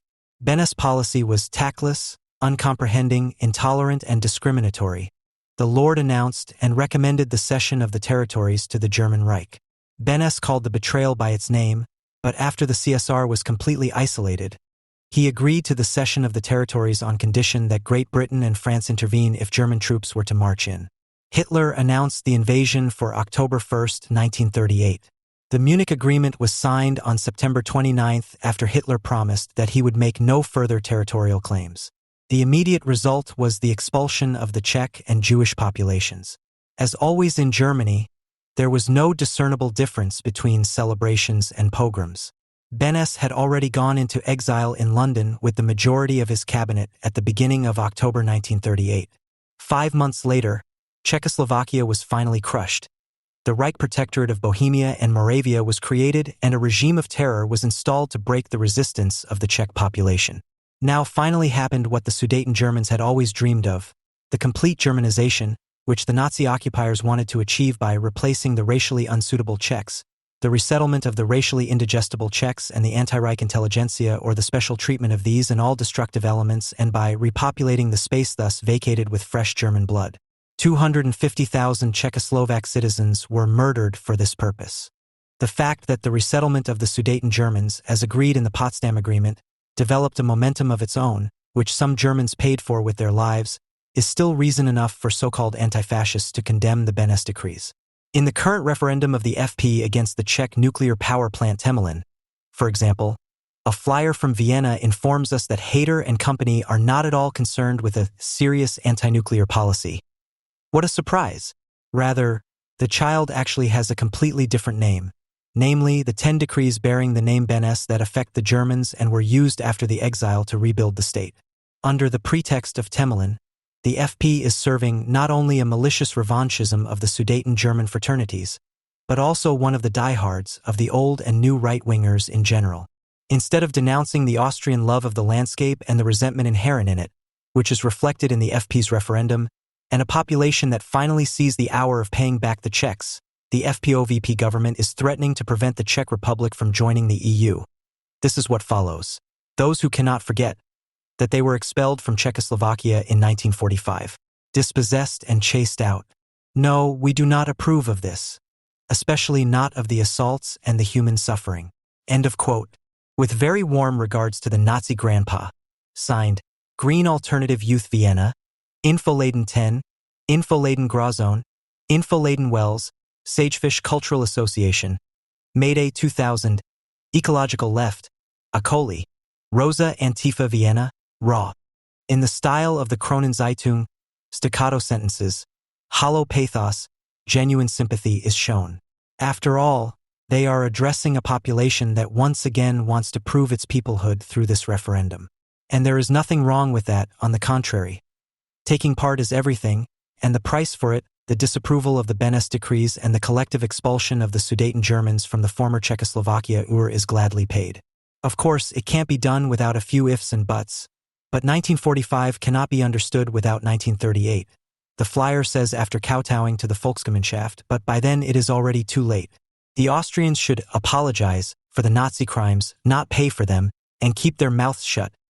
In return, it might come to pass that the Czech Republic views Austrian fears of nuclear power with different eyes. They want the same thing, only different. The Sudeten question is also inseparably linked with their collective well-being, and despite the national border they feel called upon to put in their 2 cents. Jörg Haider also pays no heed to national borders. He visited Iraq to philosophize with Saddam Hussein about Zionism and imperialism, and now he announced his candidacy for the chancellorship on a channel that all Germans understand, even when Arabic is spoken. He chose Al Jazeera, which otherwise provides airtime to bin Laden, as the appropriate place. Haider is one of the most popular European politicians in the Arab world, and he was able to combine his plans with further threats against the Czech Republic and Israel. Arab and German Nazis are taking the much-publicized learning from history and the slogan up with international solidarity seriously. Dr. Nicholas' exchange of experiences and Haider's agitation are pursuing the same goal, the revision of the results of the Second World War. And together they have a chance. For anti-German communists, there can be no separation between solidarity with Israel and the defense of the sovereignty of the Czech Republic if they want to preserve the conditions for human emancipation. That the Palestinians are taking the Sudeten Germans as an example and vice versa, that, as the author and former partisan Arianna Falassi recently wrote, Arafat is as popular as Mussolini was in his day, and for the same reasons makes her conclusion seem realistic. I find this development in Europe shameful and see in all this the rise of a new fascism, a new Nazism. A fascism, a Nazism that is much more malignant and disturbing because it is led and nurtured by those who hypocritically pose as do-gooders, as progressives, communists, pacifists, Catholics, or even Christians, who call anyone a warmonger who, like me, cries out the truth. Arianna Falassi in the magazine Panorama, December 4, 2002. In the 2016 Austrian presidential election, 85% of blue-collar workers voted for the right-wing populist Norbert Hofer. In the 2016-17 German state elections, an above-average proportion of blue-collar workers voted for the AfD. This also applies to trade union members. In Saxony-Anhalt, for example, 25.1% of them voted for the AfD. The TAS then asked whether the AfD would develop into a new Labour Party in the Federal Republic.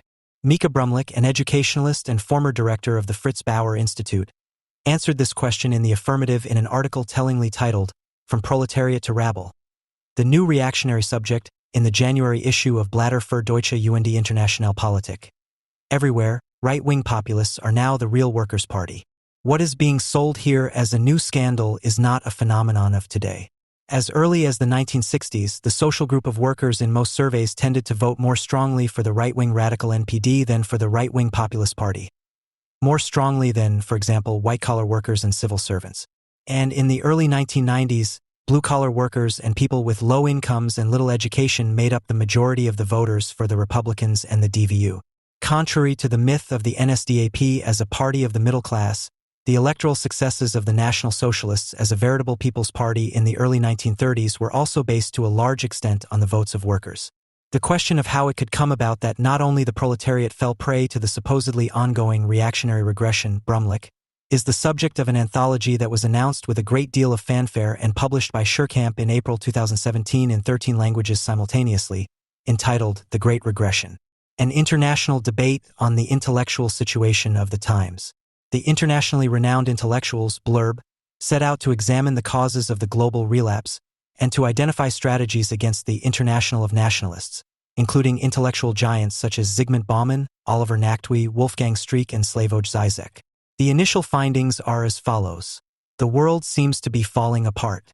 For some time now, we have been confronted with developments that many had thought were phenomena of a bygone era. The speed at which we are falling behind standards we thought were secure is frightening. End quote.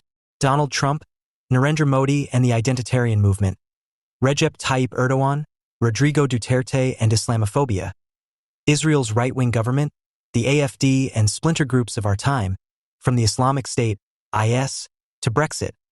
They are all considered symptoms of the Great Regression. The term regression, which comes from psychoanalysis, not only pathologizes political phenomena across the board, but also throws together completely disparate phenomena, which makes an appropriate analysis highly problematic, if not impossible, for methodological reasons alone. However, regression does not immediately mean reaction and thus fascism and evil. In critical psychoanalysis in particular, the term has also been used positively, for example by Herbert Marcuse. The manifold forms of regression are an unconscious protest against the inadequacy of civilization, against the predominance of toil over pleasure, of achievement over reward. Because civilization cannot be understood as mere progress based on historical experience, clinging to an earlier, psychoanalytically speaking, stage of development does not have to be unreasonable per se. However, the intellectuals in the anthology do not even ask the question of whether one can speak of a relapse and reaction at all in the above-mentioned cases without further ado and in general terms. They expel any and all ambivalence from the concept of regression. As opponents of turbo-capitalism, Caesar Rindwales, the authors ask how it came about that large sections of society became impoverished and why those affected no longer have much hope of improving their situation. Quote, by the end of the 1980s, at the latest, neoliberalism had become the unique thought. The old political issues were considered settled. Now it was all about reforms to increase national competitiveness, and the same ones everywhere: more flexible labor markets, improved incentives, privatization and commercialization as a weapon in the competition between locations and costs, as well as a moral test of endurance. In place of distributional struggles came the technocratic determination of what was economically necessary and at the same time the only possible thing. Institutions, policies, and ways of life were to be adapted to this. Quote, the authors are not afraid to criticize their own camp. Nancy Fraser, for example, writes with regard to the U.S. Democrats. The representatives of the emancipation movements joined forces with the partisans of financial capitalism to attack the social security systems. The result of their team-up was progressive neoliberalism. It combines limited emancipatory ideals and rapacious financial capitalism. And it is precisely this combination that Trump's voters rejected in toto. End of quote. And Donatella Della Porta also states, in particular, research on the protests against austerity policy in Latin America has revealed that the most destabilizing waves of protest occurred where party politics provided no channels for opposition to neoliberalism because all the major parties stood for neoliberal policies. A comparable situation seems to be emerging in Europe, where the consequences of the right's repositioning in terms of exclusive visions of social security are all the more dramatic when the left is perceived as a proponent of free trade that has no real alternative to offer. End of quote. Now, it is not the case that Fraser et al. Are wrong in their diagnoses of the postmodern transformation of industrial society and its social consequences. The upheavals of the 1970s, which marked the end of the post-war boom, led not only to mass unemployment, social cuts, and new poverty, but also to a reorientation of the left. The economic transformation process from a static industrial society to a flexibilized service and consumer society prompted large sections of the left to no longer focus their political efforts primarily on improving the situation of the working class. Their place was gradually taken by marginalized groups and minority collectives, a reorientation that had already been announced in 1968 and the following years. As so often, The left acted as a cultural avant-garde here by taking up the new virtues of post-industrial society. Instead of critically understanding developments such as flexibilization, personal responsibility, the dismantling of hierarchies and permanent availability, which are sweeping across not only the economic sphere as a contemporary mode of exploitation of the labor force, the left celebrated these supposed freedoms as opportunities for self-realization. Minorities of all stripes served as an ideal projection screen. Nonconformist and diverse as they seemingly were, they increasingly became a symbol and aspiration of a new, colorful and anti-authoritarian state and social culture that mirrored the political economy. Being progressive no longer meant showing solidarity with bourgeois and narrow-minded laborers and their no longer realizable demands for more pay and less drudgery. Progressive now meant standing up for the alleged concerns of minorities and identifying with them. Just as they seemingly permanently realized themselves or any non-bourgeois Western lifestyle was now not only allowed, but considered positive, so did the leftists, who were about to break free from the dusty Bon Republic with all its paternalism and restrictions. However, there were still workers because of course industrial production continued and still continues in the West, where the structural break described above occurred after 1973. The alienation process of the former core voters from the working class from their parties manifested itself in the fact that the remaining rump proletariat could no longer feel represented by the social democratic or socialist parties. After large sections of the U.S. industrial workforce voted for Donald Trump, it is also increasingly dawning on the left what their third-way politics, which at best views autochthonous workers as a mere minority among others, has led to. In this sense, the authors of the anthology point out that not only the intellectual and economic elites, but also the social democratic and socialist parties created the conditions for the rise of right-wing parties by abandoning their dependent clientele. Their demands, however, remain ideologically rooted in the identity and minority politics of subsidiary society. Quote, "Instead, in an interconnected and individualistic world, we have to restore the social democratic plebeian identity." Paul Mason. Quote, "So, making yourself useful for your fellow citizens, ensuring that the most diverse groups are empowered, that they can organize themselves and articulate and assert their interests." Robert Missick. However, anyone who wants to empower the most diverse groups, including the group of workers, to do anything, continues to rely on the ideological framework of post-industrial society, namely multiculturalism, communitarianism, and identity networks. What passes for a critique of neoliberalism is itself an expression of the decline of bourgeois society. The call for empowerment, responsibility, and engagement corresponds to the dismantling of the formerly centralized and hierarchical state of the bourgeoisie in favor of the postmodern, anti-bourgeois multitude, the allegedly singular, but always collectively conceived individual, and advocates the total dissolution and multiplication of authority into smaller, subsidiary units, that is, the immediate rule of gangs. Since the authors basically affirm the conditions of post-bourgeois misery, but cannot deny it because of its omnipresence, their explanations end in conspiracy theoretical delusion. The blame lies with revengeful measures, Paul Mason, taken by neoliberal strategists and the penetration of government apparatus by former and future Goldman Sachs managers, Wolfgang Streeck. In other words, the great attack by dark forces that have taken over, if not infiltrated, the good state.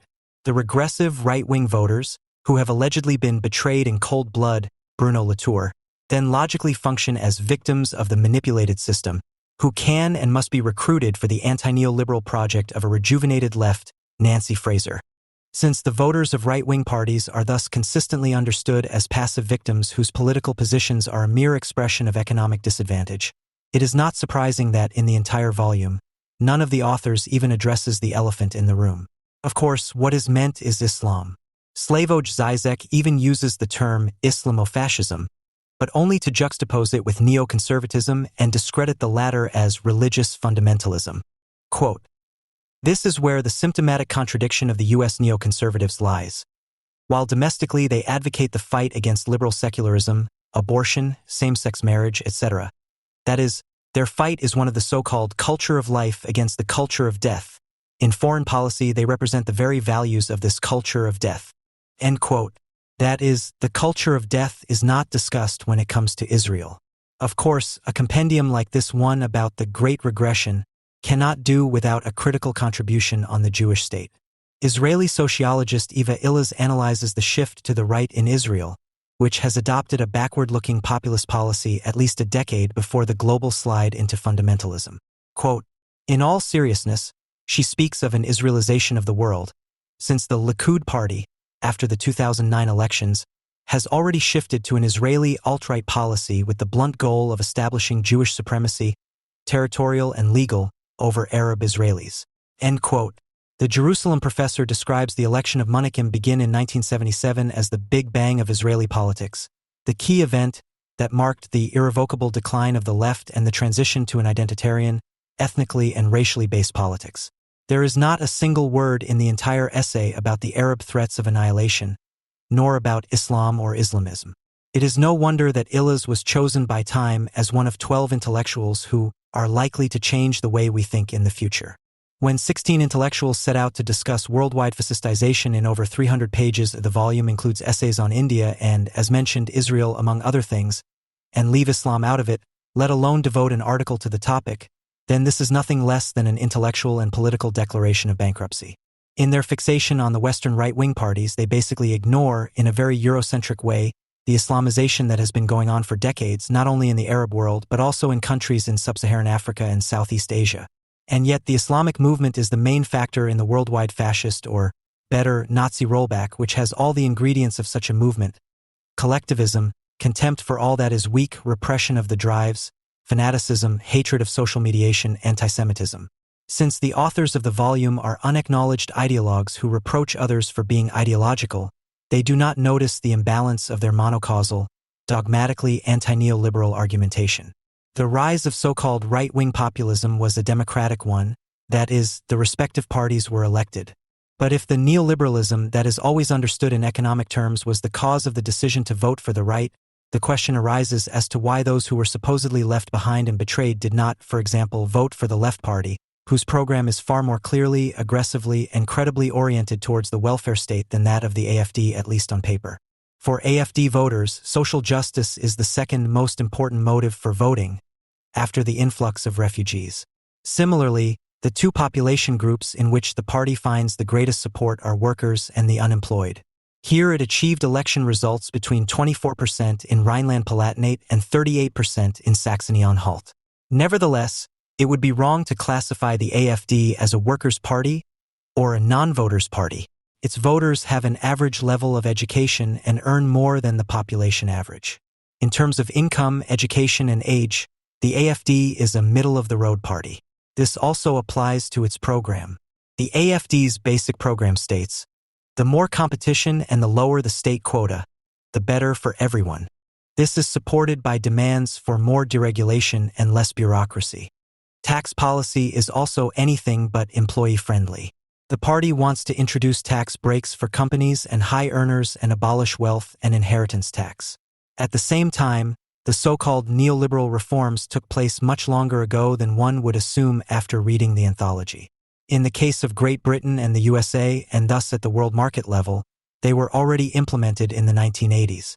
The rise of a German right-wing party did not occur at that time or in the immediate aftermath, nor did it occur after Schroeder's reforms at the beginning of the millennium. It only occurred in the wake of Islamic immigration, the ongoing terrorist attacks on European soil, and the increasingly offensive assertion of Islam's hegemonic claim in the Western world from year to year. It is no coincidence that the AfD only managed to regain a foothold in September 2015 after party founder Bernd Lucke left in July 2015, causing the party to languish at the bottom of the polls for weeks.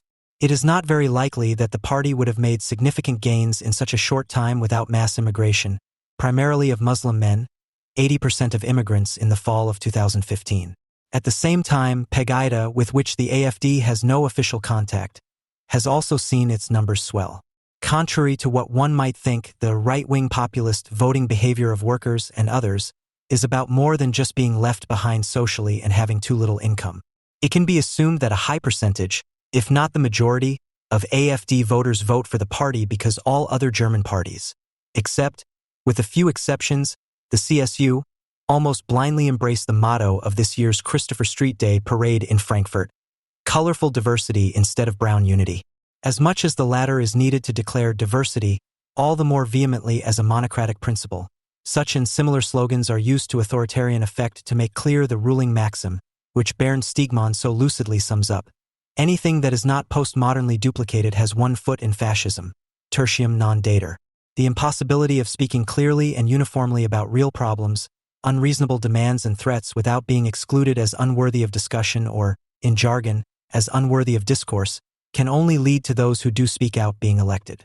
As far as Germany is concerned, these are economic issues, but above all they are political and cultural issues. The right-wing voters refuse to go along with the postmodern turn, that is, to go along with the final liquefaction and thus prospective abolition of all residual bourgeois conditions of the post-war period in the Federal Republic of Germany. Their end without any prospect of something better simply frightens them, which naturally drives left-wing and postmodern virtuosos, who reject any desire for security as pre-modern and fascist, to the barricades, since these virtuosos, Steegmann, in their hatred of bourgeois society, would like nothing better than to sweep away its last and already long anachronistic remnants once and for all. Be it the nation-state with its borders, the Christian religion, compulsory military service, the three-tier school system, or the bourgeois nuclear family, the list could be continued in all these areas which were considered secure for decades not only in value. Conservative circles, those who want to hold on to the familiar and tried and tested quickly found themselves on the defensive. In this respect, they are indeed bigoted, as the accusation would have it. On November 30, 2016, Die Welt published a recorded contribution by truck driver Johann Hipp, who can be considered a prime example of a left-behind person, although he does not feel left behind at all, as he is not poor and counts himself as part of mainstream society. Nevertheless, he no longer feels represented in the public debate on many topics and feels marginalized because of his political views. His views are conservative. He has nothing against same-sex civil partnerships but is against marriage for all and adoption rights.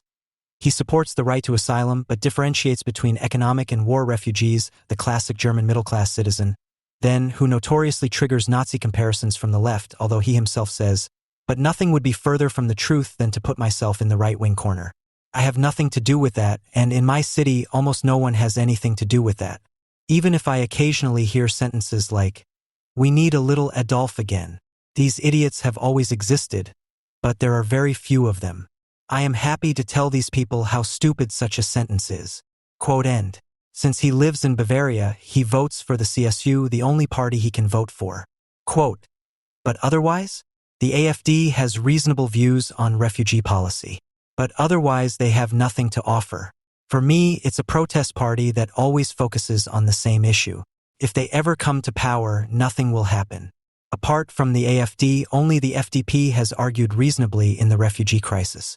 But the fact that the only option for a worker is the FDP, that's a joke. No, for me, no one outside of Bavaria would be eligible to vote. And many others I know are in the same situation. The only question then is whether they don't vote at all, or vote for the AfD out of protest. But what happens when the majority decides to protest?" Quote end.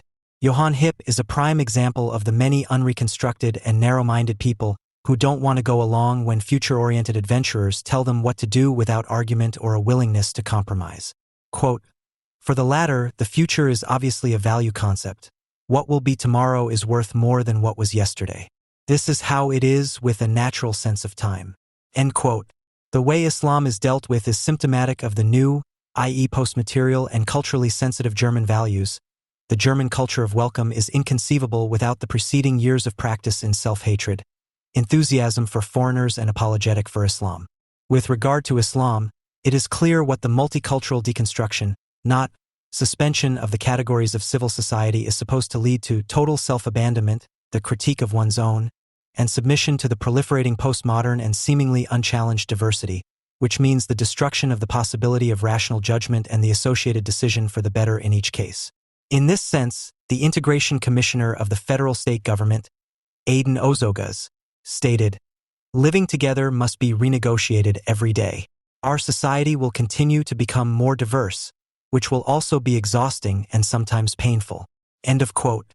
Since Islam is at the center of the ideology of diversity, it is only a matter of time before that diversity is abolished again, and by those who will have benefited most from it by then, the Muslims. Workers who vote for the right do not see why they should go along with it. They benefit from neither Islam nor its revaluation, but are negatively affected by both. Unlike in the case of their anti-fascist opponents, ostentatious sympathy for Islam does not earn them any status enhancements or gains in terms of distinction. Not only left-wing intellectuals but also liberal populists, Bernd Steegmann, can remain comfortably silent about the real connection between Islamization, government appeasement, and right-wing populism by practicing proven social analysis and denying from the outset that the regressives have any justification for opposing Islam and its spread within Germany. They argue as if the discussion about open borders and immigration could be separated from Islam or Islamization, and these in turn from Islamism and the growing threat of terrorism within Europe. Yet the Western way of life and the values on which it is based are actually under threat, a fact that many who cannot afford to live in residential areas that are already isolated by high rents have to experience every day. The argument, usually presented in a casual and condescending manner, that those who voted for the right don't have any foreigners in their neighborhood has been obsolete at least since the state elections in 2017. The AfD did particularly well in constituencies with a high number of migrants, while the SPD did disproportionately badly. In this respect, the electoral gains of the right-wing parties are a reaction and a defense, and thus defensively motivated. They are always directed against a political ideology that appears in the West as a marginalized minority religion, but in large parts of the world has long since aggressively ruled and commanded as a dictatorship of the Islamic majority. These connections are not only noticed by autochthonous right-wing voters, but also by those who, due to their history of origin and or current life situation in Germany, know the Islamic cultural model so well that they also reject it. This includes Turkish and Arabics or pro-forma Muslims, as well as members of minorities persecuted by Islam and non-Muslim migrants, who are regularly confronted with the consequences of Islamization, and usually much more immediately than their self-appointed representatives. The fact that not a few apparently well-integrated migrants or people with a migrant background not only sympathize with the AfD but also vote for it cannot be explained otherwise than by the fact that these voters deeply resent the Islam-friendly, anti-racist neglect of entire neighborhoods in the name of multiculturalism, in which an above-average number of foreigners are employed, cannot be explained otherwise than by the fact that these voters deeply reject the Islam-friendly, anti-racist neglect of entire neighborhoods in the name of multiculturalism. According to a survey by the Badische Zeitung, in the 2016 state elections in the green-left multicultural city of Freiburg, 34% of AfD voters had a migration background, by far the highest percentage, followed by the Left Party with 12%, with the Greens bringing up the rear with 6%. These figures, which are almost incomprehensible for bi-German anti-fascists, can be explained primarily by the fact that in November 2015, 40% of Germans with an immigrant background thought that Germany should take in fewer refugees than it currently does, without an immigrant background, 45%. 24% of immigrants even say that no more refugees should come into the country, without a migration background, 25%. Almost two-thirds of these people want to limit or even stop further immigration. Focus, November 29, 2015. The writer Monica Marin summed up the dilemma of many voters in an article in the NZZ on July 1, 2017. In my youth, I was left-wing. I haven't been leftist for a long time. I always thought I was liberal, but on television and in the newspapers they say I'm right-wing. And now I rack my brains trying to figure out how that could have happened. I imagine that I am just as reasonable as I used to be when I was no longer leftist but not yet right-wing. Which axis has turned that I find myself on a different side without having changed sides. Quote end. It is, how could it be otherwise expected, the accusation of Islamophobia, which stamps it on the right. Quote, so I have a pathological fear of Islam, the newspapers and television say. The truth is that I am really afraid of Islam. But why is it pathological and not reasonable? The same newspapers that attest to my despicable attitude report daily on the bloodthirsty crimes committed in the name of this religion, although they naturally emphasize that this is not due to the religion, but to its abuse. Almost everything has been abused in history. But while for my critics the abuse of the national only allows the conclusion that the nation-state must be abolished, the abused Islam remains completely unscathed. Quote end. When people who voted for the Christian Democratic Union, CDU, but no longer feel represented by it due to the Green Social Democratic turn under Angela Merkel, vote for the AfD, they are not opting for a fascist system change or for civil war, but rather against the Islamization and postmodernization of their society. Since the AfD became the only party to take an oppositional stance on the most important political issue of the refugee summer of 2015, it was able to achieve success not only among the small minority of right-wing voters, but also among those who primarily disagreed with Islamic immigration and saw no other way to express this politically. The state election in Saarland confirms that 100% of AFD voters were convinced that the influx should be limited, that too little is being done about people's sense of insecurity 100%, and that the influence of Islam must be limited 97% in Freudist. At the same time, 53% of its own supporters believe that the AFD does not distance itself clearly enough from right-wing extremist positions and is too divided to help shape politics. The party has therefore made it into the Saarland state parliament with 6.2% not because of, but despite its partially folkish nationalist positions. A large proportion of those who voted for the AFD did so not out of conviction, but out of disappointment, 71%, Research Group, FAZ, March 27, 2017. It is the disappointment that the established parties do not confront Islam and its advocates in any other way than with tolerance and invitation. The only major party that openly shares the opinion of more than 60% of Germans that Islam does not belong in Germany is the AFD. When 58% of Germans find that the established parties are not taking the concerns and worries about radical Islam seriously enough, Zeit, May 12, 2016, it is no wonder that the AFD is not receiving even greater support. The German consensus policy is seconded by a media consensus that does full justice to the accusation of lying press. Regarding the reporting on the influx of refugees, a scientific study commissioned by the Otto Brenner Foundation and evaluating more than 30,000 media reports that were published between February 2015 and March 2016, comes to the conclusion. Instead of critically monitoring and scrutinizing politics and its enforcement bodies as neutral observers, information journalism adopted the view and slogans of the political elite. The media had followed a persuasive logic and given the welcoming culture a moral charge.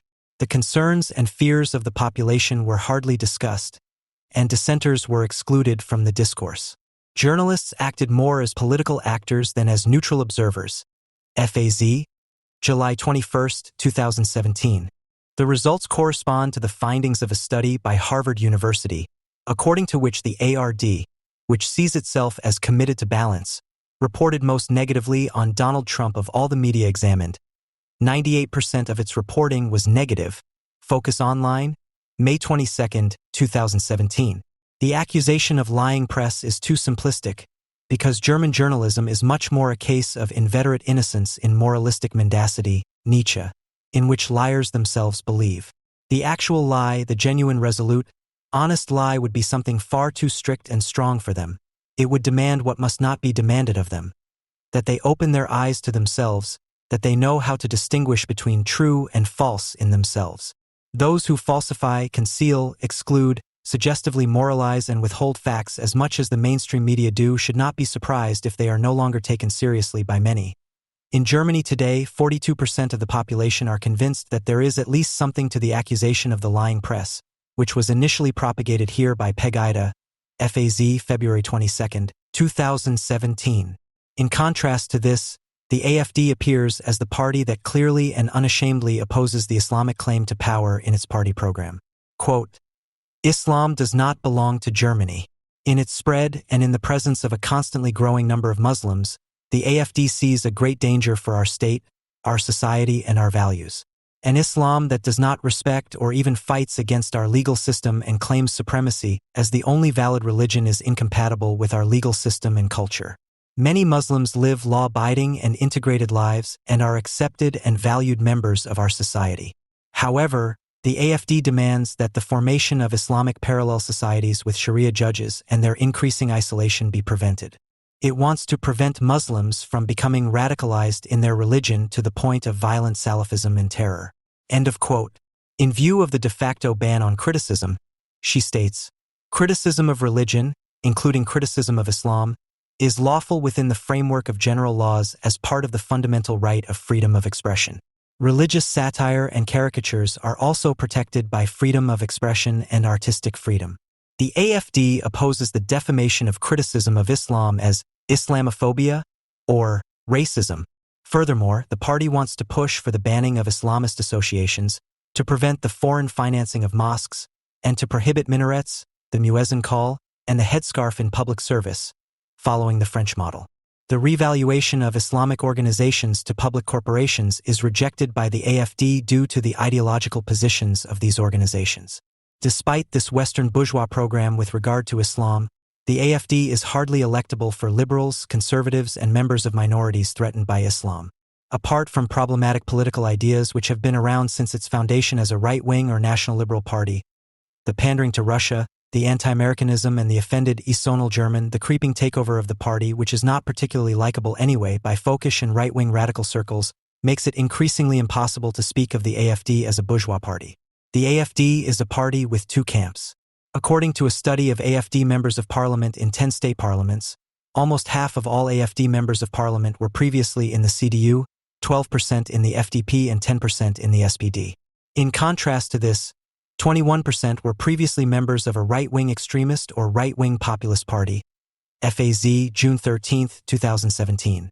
What is currently happening in the AFD is a dispute between these two camps within the so-called New Right. On the one hand, there is the folkish national wing around the Institute for State Policy and the magazine Secession. Its protagonists, such as Bjorn Hawk and André Poggenberg, are close to the conservative revolution of the interwar period and can be described as neo-fascists without major reservations.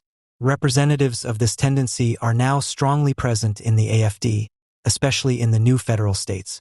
However, they are currently also increasingly gaining influence within the federal party. On the other side is the right-wing conservative or right-wing liberal camp, most clearly represented by Alice Weidel. Behind her are the supporters of the Party Die Freiheit and the blog Politically Incorrect PI, who switched to the AFD in large numbers early on. Since this faction has determined the party's political course so far, the President of the Federal Office for the Protection of the Constitution, who still sees no reason to monitor the party, has to agree with it despite everything. In our view, the AFD is not a right-wing extremist party. NZZ, September 12, 2017. The differences between the two camps could not be greater when it comes to the nature of Islam. This became apparent during a panel discussion at the Zwischentag, a meeting of the political right in Germany initiated by Götz Kubitschek on October 6, 2012. Under the title, Is Islam Our Enemy? Karl-Heinz Weissmann, a regular author of Junge Freiheit, and Michael Sturzenberger of PI, who at the time was also a member of the federal board of the Party Die Freiheit, discussed the question. Sturzenberger, a former CSU press secretary, compared the Quran to Hitler's Mein Kampf and invoked the German constitution, freedom, women's rights, and Western society, arguing that Muslims in Germany should assimilate better and mix with mainstream society. In response, Weissmann stated, "I have no desire at all to liberate people of other cultures from anything, and under no circumstances would I want to do so in the name of a form of civilization that I perceive as deeply decadent." Quote end. He fears not the Quran, but an exchange of peoples. The secession author Martin Lichtmess seconded, "Nations perish from liberalism, not from Islam." Quote end. The conflict in the AFD due to the right-wing takeover threatens to bring the party to where consensus Germans have always seen it, beyond the constitution and thus beyond eligibility. By lumping together right-wing conservatives who are far removed from the positions of the former CDU and some of the current CSU with folkish people like Bjorn Hawk, Islam is not my enemy, our greatest enemy is decadence. For example, as NPD Light, Martin Schulz. The crucial difference falls by the wayside: the position on Islam. The right-wing conservatives are concerned with acculturation, the folkish with separation. While the former want to fight Islam because of its negative content, the latter envy it because they want more of it, especially for the Bi-German. The AFD's party philosopher Marcel Janssen, for example, says that the Germans would have to give up their moderation and become more like the Islamists so that they can defend themselves against them. The omnipresent blanket defamation of right-wing voters systematically obscures this differentiation. As a result, the rejection of refugees and the criticism of their sociocultural constitution, the migration system and the associated ideology are equated. In the emotionally and morally charged discourse that public discussion in Germany has become, bourgeois-enlightened criticism and actual xenophobic or racist resentment are lumped together in an interested and reflexive way. The term Fourth Estate, coined to describe the function of the media, is both apt and problematic. It is apt because the media has the task of monitoring the three institutionalized powers, the legislative, executive, and judicial branches, while conversely they can be put in their place by these branches if necessary. It is questionable because it obscures the fact that the press, television, and radio are not as constitutive of the state as the courts or parliament, even if they are public media. By acting as representatives of a fourth estate, journalists often enough assume a closeness to the state that does not befit them as protagonists of the civil public. On the contrary, they can only be a vital element of this public sphere if they accompany the activities of government, administration, executive, and judiciary with a critical distance. If journalists see themselves as government service staff, as advisors, co-referents, or conferenciers, they destroy the foundations of their profession. Without considering the hubris with which the protagonists of the Fourth Estate, which claims to be supreme, not only interrupt and reprimand unpleasant politicians instead of criticizing them, but also reprimand their own audience, it is impossible to understand what has been happening on the talk shows of the broadcasting companies since the state elections in Saxony and Thuringia. It is a parallel world disconnected from reality. The results of the state elections could not have surprised anyone. A right-wing populist party, considered a spawn of moral evil, has become the strongest in one state and the second strongest in the other. A not-so-evil but equally objectionable left-wing populist party has seen a huge increase in votes. The former people's parties and their smaller counterparts have lost drastically. Given this situation, one might have expected that the talk show would take a multifaceted look at the situation in terms of conflict-prone and entertaining personal constellations. That not only prominent representatives of the parties, especially the bad ones, are invited and confronted with each other, but that, in addition, the audience also gets to know less prominent and even unknown supporters of the bad parties, while otherwise prominent people who have nothing to do with politics can formulate their uncovered opinions on the events. All of this could have resulted in insightful conversations. However, since today's talk shows are not about initiating conversations, but rather about holding imperative monologues distributed among several voices, things turned out differently. In the immediate aftermath of the state elections, the talk shows still followed the model of the party roundtable that convenes in response to the results, and were therefore less imaginative in terms of personnel, but also less subtle in terms of propaganda than later rounds. On September 2nd, Louis Klamroth welcomed Karl Lauterbach, SPD, Torsten Frey, CDU, Christian Ley, BSW, the podcaster Hendrik Boles, the Zeit, author Jana Hensel, Marcus Feldenkirchen from Spiegel, as well as Beatrix von Storch, AFD, and Veronica Grimm, member of the German Council of Economic Experts. Although the alternative for Germany was at least prominently represented here, instead of being the subject but not the participant, as in later talk shows, a pre-sorting had already taken place. Von Storch and Grimm, who, as a voice of economic competence, formed the pro-government counterpoint to the AFD, had a preliminary three-way discussion with the moderator, while the participants in the main round in co-presence only talked to each other about the AFD instead of with each other. At the same time, the main round denied the talk of a triumph of the AFD, by making its main topic the question of whether the AFD could be prevented with the Sarah Wagenknecht alliance by allowing the BSW to participate in two state governments. The wish, not of the voters, but of the ARD for an all-party coalition against the AFD was thus anticipated in the staging, in that the AFD did not physically participate in the main round. It was fitting for this setting that the AFD was described by participants as secured right-wing extremist, in a way that was half proud and half relieved, as in all later talk shows. Because the Federal Constitutional Court has allowed us to call Björn Höck a Nazi, we say Nazi loudly every time we are allowed to and emphasize that Höck's party is not only right-wing extremist, but also TUV-tested right-wing extremist. Inflating the elephant in the room to a taboo, in order to be able to discuss all the better that it is a taboo that must be named, was also the leitmotif of the further talk show follow-ups to these elections. A review of the Marcus Lanz shows is productive for tracking down the principles by which the parallel media world declares itself to be the reality that it replaces. Lanz's program on September 3rd was entitled, Thuringia and Saxony Ungovernable? The program on September 4th was entitled, Is Björn Höck a Danger to Democracy? And the program on September 5th was entitled, Victory for Putin? In the first round, Karen Preen, spokeswoman for the CDU's Jewish Forum, discussed with journalist Kirsten Munsterman from the Rheinische Post, the Leipzig-born singer of the Prinzen, Sebastian Krumbiegel, and Jan van Aken from the Left Party.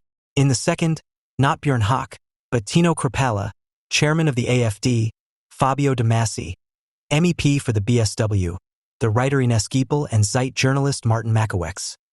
In the third, Spiegel columnist Nikolaus Blom, political scientist Gerhard Conrad, Elmar Thevessen from the ZDF Washington studio, and futurologist Florence Gaub.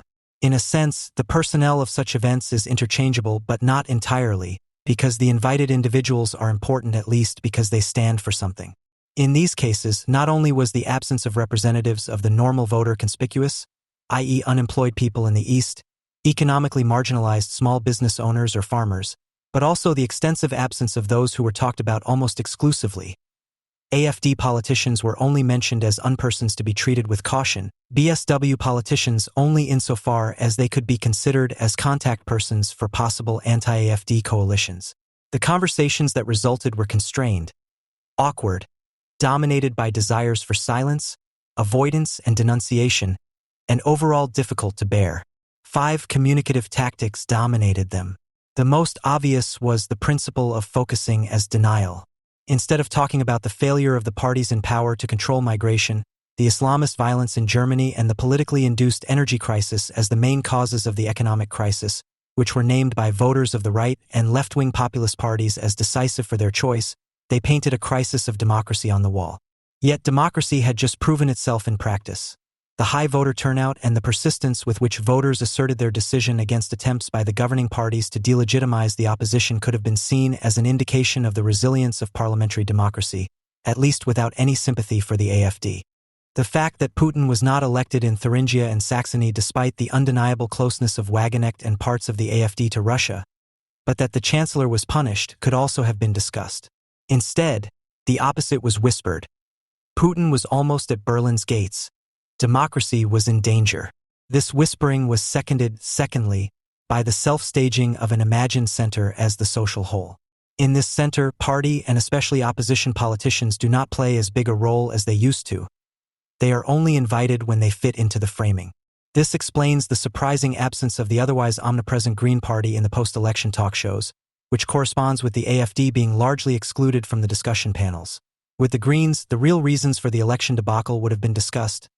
The migration and multiculturalism policy that Angela Merkel infiltrated from the Greens into the bourgeois center, as well as the energy transition. That is why various civil society representatives were put on talk shows instead of inopportune party politicians. Podcasters, political scientists, and other discourse generators, who discussed the upcoming crisis management at eye level with government politicians in the presence of their prospective victims gathered in the audience. Krumbiegel and Van Aken summed up this crisis management in a particularly funny way, as practical anti-fascism. Over the days, everyone on lands agreed that the task now was to form an anti-fascist united front against the AFD and somehow also against the BSW, a front in which the BSW is allowed to participate temporarily. Preen, who anti-fascism with left-wing politicians, I was in Auschwitz with Bodo Ramelow. Van Aken, who saw the common ground of all talk show Democrats in the children's birthday party-like fight against the right, all together against fascism. And Krumbiegel, who used to be against war aid for Ukraine, but in the face of the election disaster has recognized that Friedrich Merz is an anti-fascist, something Merz probably wouldn't even laugh at. The third communication tactic is thus the self-discovery of the purified Democrats as know-it-alls capable of learning. We would never claim to be infallible. We ourselves made mistakes in the past, from which we have drawn the morally correct conclusions. This distinguishes us as model Germans whom no one can contradict. This is proved, fourthly, by the principle of the exception that proves the rule. We sometimes put a bad guy among our discourse discussants, such as Ms. Munsterman, who defends left-wing populist opinions and refuses to let others interrupt her, or Mr. Krupala, whom we know that he is so ineloquent that he embarrasses himself.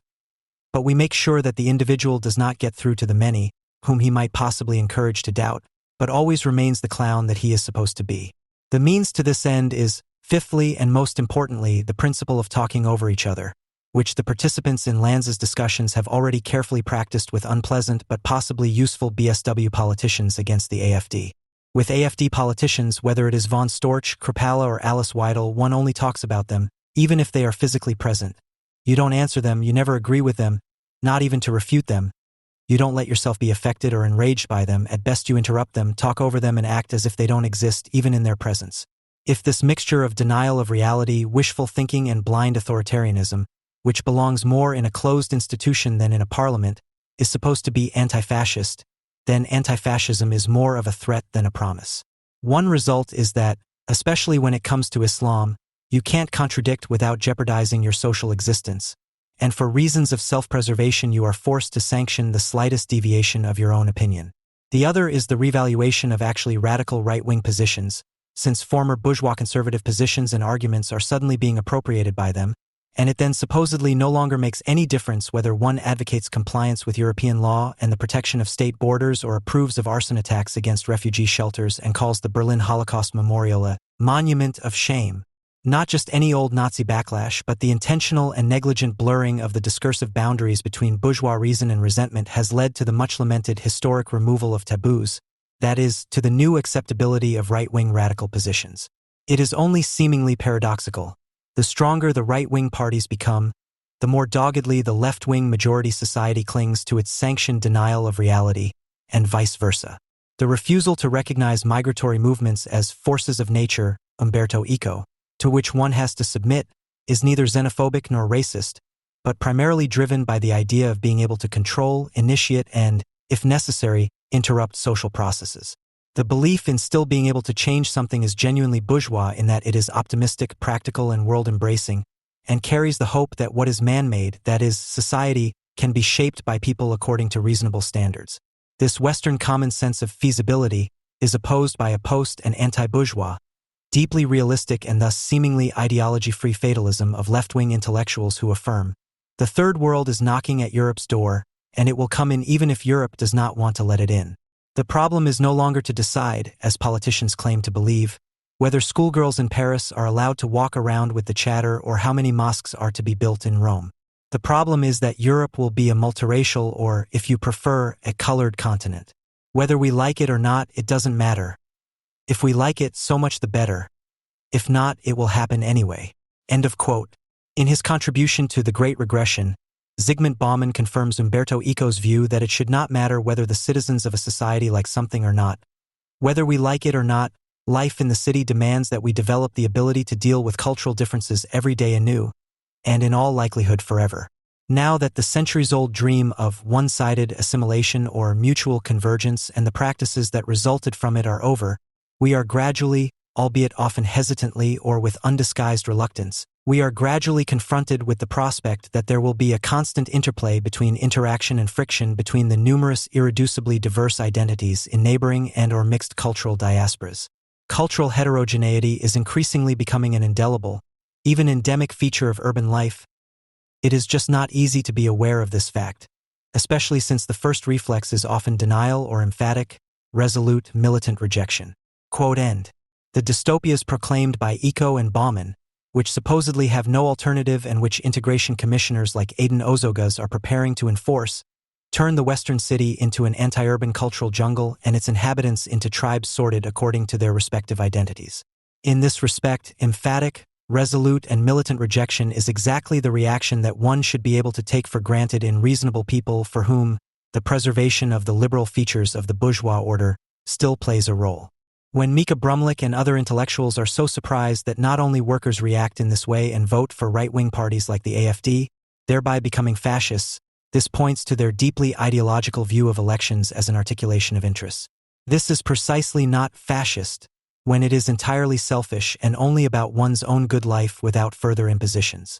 When Gilles Deleuze claims, for example, that being on the left means seeing the world as a whole, finding the problems of the third world more important than those of one's own neighborhood, and being on the right means narrowing one's perception to one's own country, to one's own street, then he is speaking exactly in the spirit of the Schurkamp intellectuals, for whom his philosophy paved the way. In contrast to this, we can say with Didier Eribon, for workers and people from poor backgrounds, being left-wing meant, above all, quite pragmatically rejecting what one suffered from in everyday life. End of quote. It was in this sense that Marx and Engels expected the revolution from the workers precisely because they were able to appeal to their self-interest, which was taken for granted, to overthrow the conditions as they were in their own interest. In this respect, the proletarian interest is conceived as Western. The general interest, the sublation of the capital relationship, is only given negatively, conveyed through the particular aspiration for freedom and happiness or utopian moments, then which in turn can only be determined in universal terms. In contrast to this, today's leftists preach only altruistic responsibility, ergo the truly fascist virtue of selflessness and a willingness to make sacrifices, and to gratefully nod in agreement to every further imposition. The hypocritical astonishment that workers want the best for themselves, and thus simply vote according to their own proven interests, since they are not really fascists after all, shows how far the critical Schurkamp intellectuals have abandoned any sense that was even latently present in labor movement Marxism. In his study of workers and employees on the eve of the Third Reich, Erich Fromm was astonished to find that National Socialists with a keen interest in social problems hardly read books that fall into the category of nationalist, etc., but rather those in which the existing order is criticized from a left-wing perspective. Fromm saw this as a clear confirmation of how anti-capitalist tendencies contributed decisively to increasing the National Socialist following. The results of his 1929-30 study testify to a mass consciousness in Germany at that time that not only demonstrates the necessary proximity of authoritarian character and anti-capitalism, but, as Fromm states, was also characterized by the conviction that the individual is not responsible for his or her own destiny. The belief in the individual's ability to achieve self-realization was increasingly fading. Even less attention than the above-mentioned results has been paid to what else Fromm's study brought to light. In the place of bourgeois reason in the consciousness of the masses, the conviction that individual knowledge and enlightenment are the prerequisite for any social progress for the better, socialism had unchallenged become the engine of progress. Along with this, the respondents saw a huge decline in the social importance of artists, scientists, explorers, and inventors, in other words, the intellectual type. The answers to the question, which people do you consider the greatest personalities in history? In the present? Revealed the greatest contempt for the category of intellectual, but the highest respect for the type of revolutionary socialist, which not infrequently resulted in the mention of Stalin and Mussolini in the same breath. Since the end of the First World War, intellectuals had been considerably less in demand than before. As scholars, artists, writers, or musicians, they suffered severe income losses and the loss of privileges, the palpable indifference of the masses, who longed for socialism and were by no means only proletarian, certainly hit those suffering from their own superfluousness. It would be an exaggeration to claim that they had no other choice but to embrace the prevailing authoritarian left-wing ideology. But it remains a fact that, without changing their respective professions, a great many of them distinguished themselves as revolutionary socialists in the arts, science, and teaching from 1919 onwards. The feeling of being left behind, not only emotionally but also materially, began to creep into the minds of European intellectuals, who had long since become a profession and were so proud of their role as an elite, with the October Revolution and the end of the First World War. Gone were the days of jingoistic patriotism in the name of culture. Gerhard Hauptmann, Max Liebermann, Max Planck, and Max Reinhardt, who were among the signatories of the Manifesto of the 93 shortly after the outbreak of the First World War, with which they celebrated themselves as representatives of science and culture, invoked the unity of people and army, and, like so many others, wanted to know only Germans, thus not only no parties, but also no more intellectuals, turned into pure pacifists immediately after the war. Alfred Kerr became an example for Karl Kraus not because he cultivated a particularly dishonest relationship with his own war enthusiasm, but because Kerr, in his wretchedness as a theater critic and columnist, embodied the intellectual arrogance of the pre-war period, as if nothing had happened and pacifism was simply the new intellectual token that identified its owner as a victim of war and violence. The German self-perception as victims, which was further encouraged by the Treaty of Versailles, corresponded with the intellectual sense that things could not go on as before. A relationship like the one between Heinrich and Thomas Mann illustrates the extent of this almost collective sentiment, which extended well into the private sphere of intellectuals, who, especially in France and Germany, drew the lesson from the war not to nurture an arch-rivalry in the name of culture, but to strive for a partnership under the same auspices and in the same name as the basis for a new human happiness. Heinrich Mann had less to do with the younger, Thomas, being upset with him than his satirical anti-Prussian novel, The Subject, which was printed in installments in Simplicissimus until August 1914, but was immediately discontinued with the German declaration of war. His turn to a celebration of civil liberties, first shaped by the Italian Renaissance and then by the idea of the French Republic, initially purely aesthetic, but to which he soon added equality, while at the same time rejecting the authoritarian conditions in his homeland, turned out in style and content to be a rather flat and poetically unconvincing confession of civilization and also of the artist's political engagement, presented in an all-too-clear major key. This politically honest attitude became a literary pose, which had to bring the younger, far more talented, but incomparably slower and more careful working brother into not only fraternal opposition. While Thomas informed his brother in September 1914 that Germany was in a great, thoroughly decent, even solemn people's war, he gave him in December 1915 in the Zurich-based, seemingly only because of his public patriotic statements, One has chosen between the moment and history, and has admitted that, despite all one's gifts, one was only an entertaining parasite. End of quote. This was not primarily directed at the political demagogue Thomas Mann, but at the poet of Buddenbrooks, Tonio Kroger, and A Death in Venice. And it propagated, long before it was fashionable, the commitment of the poet to committed literature, combined with the threat against possible deviants of being excluded as parasites.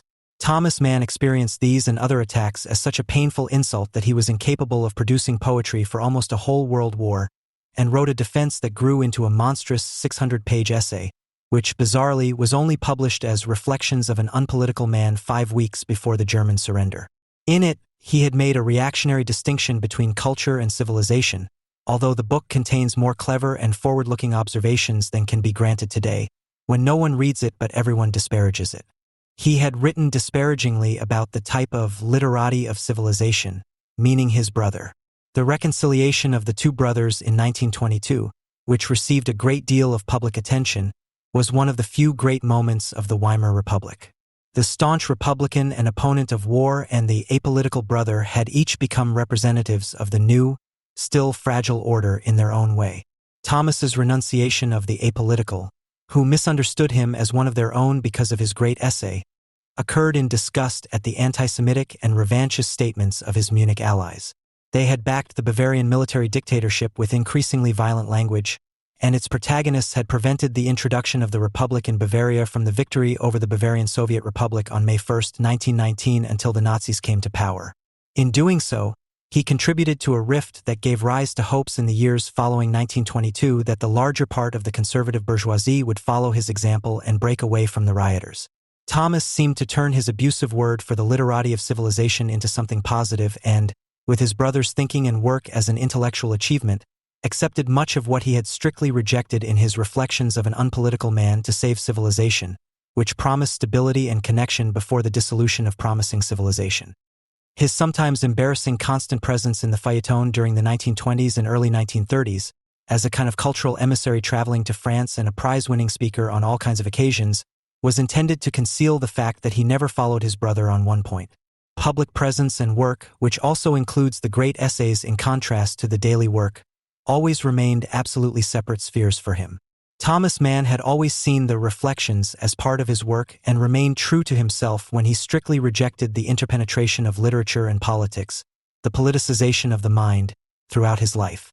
He hated this mixing all his life, in which all great abstractions, truth, freedom, justice, humanity cease to be moral philosophical problems of the last and highest kind and assume purely political significance, are related to the state and society, where, on the other hand, politics as literary takes on the character of the heart-lifting and humane phrase of rhetoric in honor of the human race. End of quote. By the early 1920s, the political intellectual, as Thomas Mann also called the civilization writer, had not only become socially acceptable, but gradually became the only publicly accepted image of the intellectual who worked towards the cliché which he had to correspond to more and more in the age of mass culture. The condition of its being in demand was linked just as much to its reproducibility in the culture industry as it was to the work of art. It, like the latter, could not exist without being at least relatively suitable for the masses. The attempts by Dadaist and later Catholic mystic Hugo Ball to create a church of the intelligentsia, or publicist Kurt Hiller's vision of establishing a logocracy, with the help of a council of intellectual workers that was based on Plato's idea of the philosopher kings, were doomed to fail. Not only were they all too easily recognizable as the pipe dreams of people who had been left behind economically and ideologically, but, more importantly, it became clear that their authors seriously wanted to rise above the masses instead of being appointed by them. At the same time, however, such attempts demonstrate the ambivalence of intellectuals towards economic and political realities. On the one hand, they did not want to stand apart from the masses who were supposedly beginning to make history. On the other hand, they did not want to lump themselves together with them, but rather to bring them intellectual enlightenment. What drove intellectuals to politicize their minds was not so much a conviction that the consciousness of the masses was correct as their personal experience of solitude. This feeling intensified all the more as the increasingly popular category of class was not only a barrier in terms of one's position in the production process, but was also inflated into one of origin, which, since it was increasingly defined ontologically, remained insurmountable even with the greatest effort. André Gide, who never wanted to let go of the naive idea that collectivism and individuality are not contradictory, was only one of many who repeatedly asserted how ashamed they were of their bourgeois and material privileges, and how much this favor, Gide, had made them receptive to the idea of communism. It is somewhat difficult to comprehend and deeply disturbing to read today the enthusiasm with which Walter Benjamin approvingly quoted Gide in his Paris letter in 1936. Today, oppressively and deep within, I become aware of the feeling of inferiority. I have never had to earn my bread. A time is coming when the bourgeois will feel inferior to the simple laborer. For some, this time has already come. Quote end. Self-abasement, feelings of inferiority and self-hatred had become intellectual virtues, embellished with the materialistic insight that the bourgeois opposition between physical and mental, intellectual and manual labor was the fundamental evil of the time, which had to be abolished sooner rather than later. Arthur Koestler, then employed by Ullstein, the leading German publishing house, reports in his autobiography that when he met with Edgar André, the KPD's cadre leader, about his application to join the KPD, the first thing he asked for was the chance to work as a tractor driver on a Soviet kolkhoz for a while, which the proletarian André not only gratefully declined, but also confirmed his prejudice against the intellectual. In any case, the way professional party communists treated intellectuals seemed to exert a magical attraction on them. The more the party cadres despised the intellectuals, the more they were paradoxically attracted to them. Brecht's leather jacket was by no means the only symbol of the intellectual prolet cult, which was all too often worshipped in a kind of idolatry, regardless of whether one was a CP member or not, before the Party of Revolutionary Workers. Arthur Koestler described the reaction of professional revolutionaries to this cult. A member of the intelligentsia could never become a real proletarian, but it was his duty to try as hard as possible. Some tried to do so by giving up their ties, wearing turtlenecks and having black fingernail polish. But that was condemned. It was snobbery and imposture. The right way was to write, say, or, above all, think nothing that not even a garbage collector could understand. End quote. The intellectual and artistic impoverishment as an intellectual mission was by no means only dressed up in a proletarian way as an exception.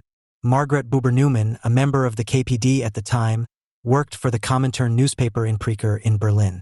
In 1940, she and hundreds of other anti-fascists were sent by their Soviet comrades directly from the Gulag to a German concentration camp. She recalled that, at the end of the 1920s, communist posturing had become a real fashion, especially among the intellectual bohemians. It is doubtful whether the bustling Willy Munzenberg, the Comintern's propaganda chief, was the instigator of this fashion. He was above all its clever beneficiary. Munzenberg, a genuine proletarian by birth who knew how to reinforce the inclinations of intellectuals by not only making targeted advances to them, but also offering them fees for working in his publishing houses, film companies, and numerous newspapers, had made a distinction between Nazi and communist propaganda that was generally accepted at the time. This distinction was not possible because of the primacy of unconditional mass appeal, which the revolutionaries of both camps advocated. Even in one of his last major writings, entitled Propaganda as a Weapon from 1937, at the height of the Great Purge, shortly before he himself fell victim to it, he was struck by a blindness that corresponded perfectly with that of many intellectuals. For Munzenberg, the essential difference was that, in contrast to the communists, the Nazis assigned their propaganda only the task of capturing the largest possible masses of uncritical followers, fellow travelers, and applause callers. It is only consequent that such a literal propaganda lie later in the GDR led to the adoption of the Nazi term Kulturschaffender, creative artist. For the intellectually loyal, a term that was adopted in Dolf Sternberger's book Aus dem Wörterbuch des Unmenschen, from the Dictionary of the Inhuman, immediately after 1945. One of the cultivated myths about the intellectuals of the 1920s and 1930s is that they had a special sense of impending catastrophe, and that this was one of the reasons why, in a premonition of the coming disaster, they turned to communism and its representative on Earth, the Soviet Union, as their last refuge and possible savior. This interpretation is largely a rear projection. In reality, they were just as prone to extremes as the social average. They were not the admonishers and warners they thought they were, nor were they the inciting vanguard they would have liked to be. Above all, they were spiritually declining harbingers of what was to come. Therefore, it is not primarily the fact that they fell for Soviet propaganda that should be held against them. Rather, they did everything they could to ensure that the Soviet lies would catch on with them, that they, in other words, publicly conveyed the impression that they could at any time be considered residents of the Moscow Hotel Lux, reserved for foreigners sympathetic to the regime, for the Lukácsian accusation of being potential residents of a Grand Hotel Abyss, but did not even want to be considered. Incidentally, it should be noted that more than a few verbally radical, fanatical supporters of the Soviet Union, by no means only Brecht or, albeit clearly distinguishable from Brecht, Lion Feuchtwanger, knew why they preferred the stronghold of the highest and last stage of capitalism, the United States of America, as a country of exile to the Soviet Union. It was as if they knew that their colleagues who had been staying at the Hotel Lux during the Great Purges would suffer their last days, weeks or months there in mortal fear until the NKVD pickup squad would knock on their door in the early hours of the morning. There were only a few who, similar to Adorno in a letter to Horkheimer in 1936, who at the time declared the Soviet Union to be sacrosanct because of the Western appeasement policy, considered the concept of proletarian culture to be unfortunate and deeply opposed to their own thinking. For most intellectuals, it was not Marx's critique that captivated them, nor the one conveyed by so-called Western Marxism, but the Bolshevik fantasies of omnipotence of the collectivist human being, as propagated by a Maxim Gorky from his time as a model proletarian writer at the latest. That was the real opiate for intellectuals, as Raymond Aron once called the communist idea in a false generalization. It was not an opiate that sometimes made a troubled creature forget the plagues of life. Rather, to stick with Marx's image of opium, it was a platonic addiction. One had become addicted to extremes, to the point of self-destruction, and thus much closer to Junger's steel thunderstorms than one would ever have admitted. If the victory of the Soviet Union depended on my life, I would gladly give it up on the spot, André Gide wrote in his diary in 1932, as if intoxicated. In light of this, it is easier to explain why the 1935 Paris Congress of Writers had dedicated itself not to the defense of civilization, but to culture, about which André Gide, in the manner of an anti-racist firebrand, could only say in his opening speech that it arose from the sum of the particular cultures of each country, and was our common good. What the culture to be defended actually was just as unclear then as it is today. However, everyone agreed that it was out of the question to take sides in the cause of civilization. Only a few individuals dared to object to the clear majority of Moscow friends at the Congress. The Frenchman Julien Benda, who will be discussed in more detail later, should be mentioned here. Aldous Huxley, who at that time had not yet converted to religious zealotry, objected to the popular type of writer who attempts to lead his readers to accept certain political and social attitudes or a particular type of activity. The Briton Edward Morgan Forster, who took the side of the Anglo-Saxon type of freedom and emphasized its universal significance. And above all, Robert Musil, who explicitly declared his speech to be apolitical and thus became an outsider at the Congress. Musil engaged in immediate confrontation with those present. Quote, "I cannot understand the objection that politics demands everyone's involvement because it is something that concerns everyone. Hygiene is also everyone's business, and yet I have never expressed an opinion on it in public because I feel just as little talent for hygiene as I do for business management or geology." End quote. Musil reserved the right, as a critic of ideology, to point out that the concept of culture defended by the vast majority of those present was almost identical to that of the political.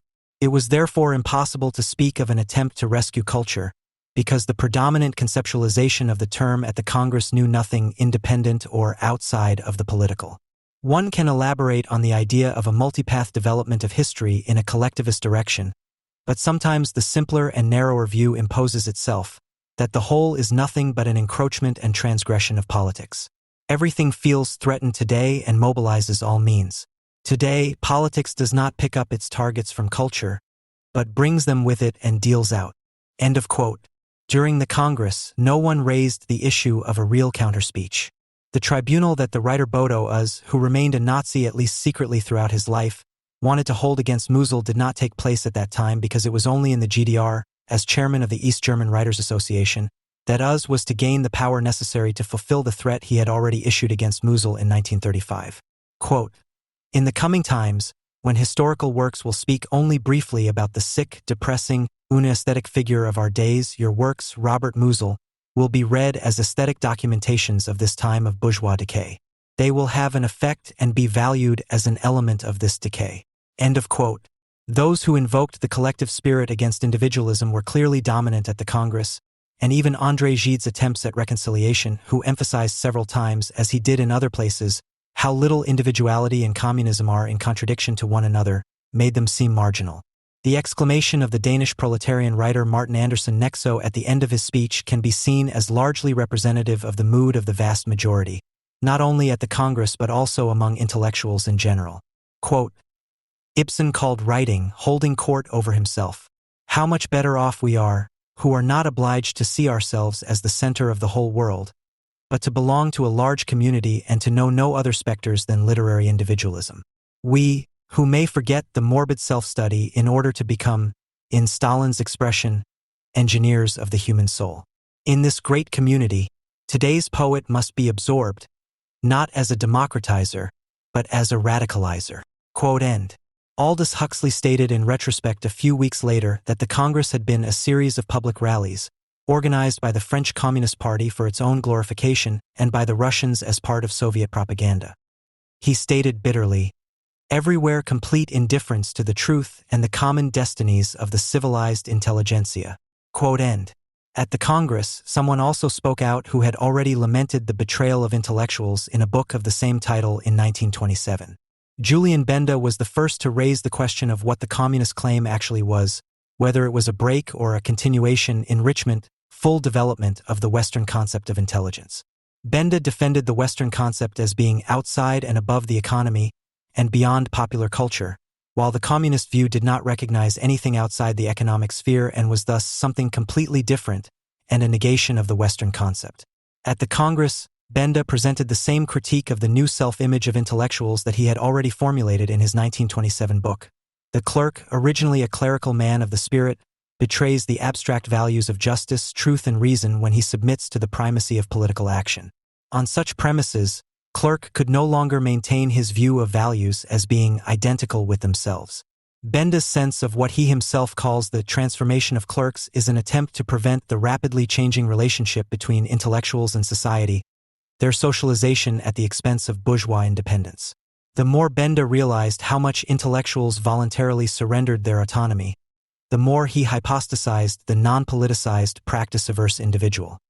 His characterization of intellectual betrayal as a refusal to resist the general social dynamic towards the totalitarian and collective, and, even worse, as complicity in doom through self-adjustment and renunciation, which is tantamount to self-abolition, remains unaffected by this, an important individual achievement in the highly ideological 1920s and 1930s. The desire to save the remnants of intellectual freedom by clinging to the cult of the individual, which Benda did out of anger and despair, does not prevent the abolition of the individual, but rather involuntarily promotes it, as Max Horkheimer noted in his 1952 essay, The Concept of Education. One is not educated by what one makes of oneself, but only in devotion to the cause, in intellectual work as well as in its self-conscious practice. End of quote. Benda had more than just a premonition that the betrayal of intellectuals was a harbinger of the total disappearance of intellectuals. Quote, the new faith of intellectuals is largely a consequence of the social circumstances to which they are subject. Thus, the real evil to be lamented in our time is perhaps the impossibility of leading a clertian existence in today's world. End of quote. Benda names careerism, the desire for fame and, above all, the need to play the political role that is offered to the intellectual by public opinion as central components of this new faith. There is some evidence that Benda was right in his prognosis of the disappearance of the intellectual. Not because the clerk of old, whose existence under an aristocratic haze needs no tears to mourn, finally disappeared from the scene in the 1920s and 1930s, but because a figure has emerged in his place who is both obsessively mannered and mediocre, who has trained intellectualism solely according to the market principle of supply and public demand. This intellectual as a public figure, as the voice of the public, whom Karl Kraus deeply mistrusted in the figure of the journal, and whom Karl Popper considered power without accountability to be particularly dangerous, this figure of the intellectual was never more than an ornament in the opinion business. It was more farce than promise even in its creation. At the end of the 1950s, Albert Camus let himself be carried away into making a statement, the scope of which he probably did not even realize.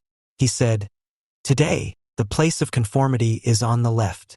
End of quote.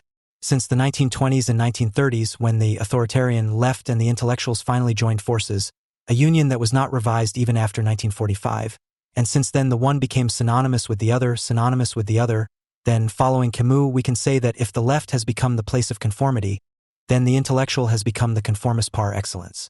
Quote, Anyone who talks like that has no lobby with the upper 10,000. He hasn't learned to dance across the diplomatic floor in polished shoes. And he doesn't want to be able to either. Someone like him wants to be close to ordinary people." Unquote. A sentence like this, taken from the publication Klar No. 12 of the parliamentary group of the Party Die Linke in the German Bundestag and directed at Peter Saad, and involuntarily summarizes the essence of the catastrophic social role played by the prototypical intellectual of the 20th century. At the end of 2002, there were problems in Florida.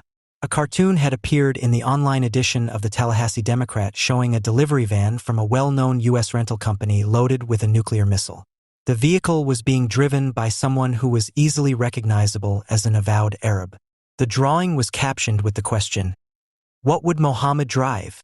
Soon after, Pulitzer Prize-winning cartoonist Doug Marlette, who is well known throughout the United States, was inundated with 4,500 emails, and the Tallahassee Democrat even received over 20,000.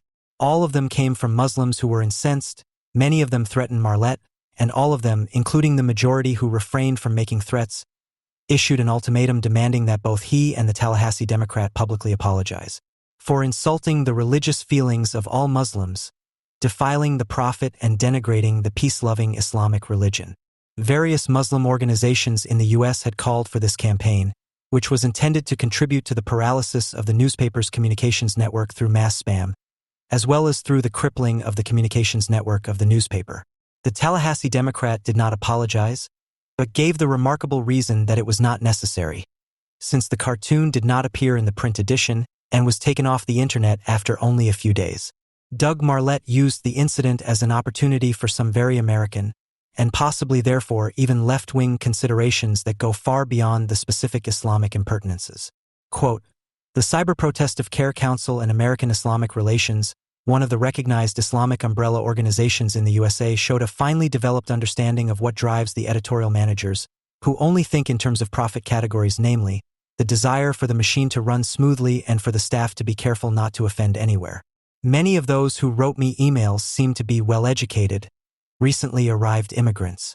Even though their English was sometimes grammatically quite shaky, they were surprisingly adept at presenting themselves in the victim role. It can be assumed that they were indeed victims of violence and persecution in their home countries, and that is why they emigrated. And yet the subtext of many of their letters is the wish that this country would resemble their countries of origin more closely.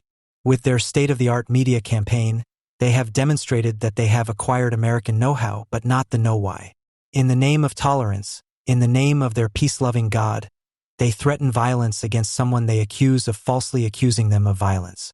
With the rise of a profit-centered culture and the corporate capture of our communications, tolerance itself has become commoditized and divorced from its original purpose. As a result, the best aspects of our national character, our generous spirit and sense of fair play, have been turned against us. Tolerance has become the tool of coercion, institutionalized prohibition, and bureaucratic self-preservation. We should all be proud of how this country, for the most part in the immediate aftermath of 9/11, suppressed the instinct to lash out against Arab Americans. One of the greatest strengths of this nation is our sensitivity to the tyranny of the majority, our sense of justice for all. But the First Amendment, the first constitutional amendment of the USA, guarantees the freedom of speech, freedom of the press, and freedom of religion, and prohibits the introduction of a state religion. The secret of our system is not just a passive shield. In order to preserve our true diversity, which is what makes up our national character, journalists are obliged to be bold, authors to be open and uninhibited, and those rough instruments of the free press, cartoonists like me, must not censor themselves. We must use these opportunities or we will lose freedom of expression. Quote end. Doug Marlette did not make some arbitrary determination when he defined tolerance as a mission against the tyranny of the masses or even the majority, absorbed in the constitutional principle of freedom of expression.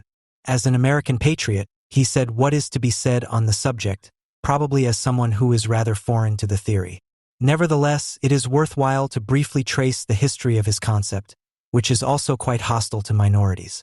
Initially, tolerance was an appeal to the state not to take the side of a Christian denomination in matters of faith, but to rise above religious impositions and ensure that no religious mob assumed sovereignty over others. What in the 16th century was apparently only intended to establish religious peace was in fact the beginning of the secularization of the state, the privatization of religion, and the politicization of society. The classical Enlightenment, which had turned away from religion, then applied the concept of tolerance very consequently to secular conflicts when it wanted the reasonable argument, that is, the claim of reason to be heard in social disputes, to be protected against pre-reasonable and, in tendency, always repressive aversions of organized masses of rabble, which could also be under state protection in case of doubt. Tolerance today can no longer refer to religion or culture or other minority interests, because they no longer require special protection. Religious practice is free as long as it is carried out privately within the law and does not call for civil war. The same applies to the practice of so-called cultural customs and the like. There is no need for tolerance as protection of minorities in a secular state that grants the individual members of its minorities the same rights as all other citizens.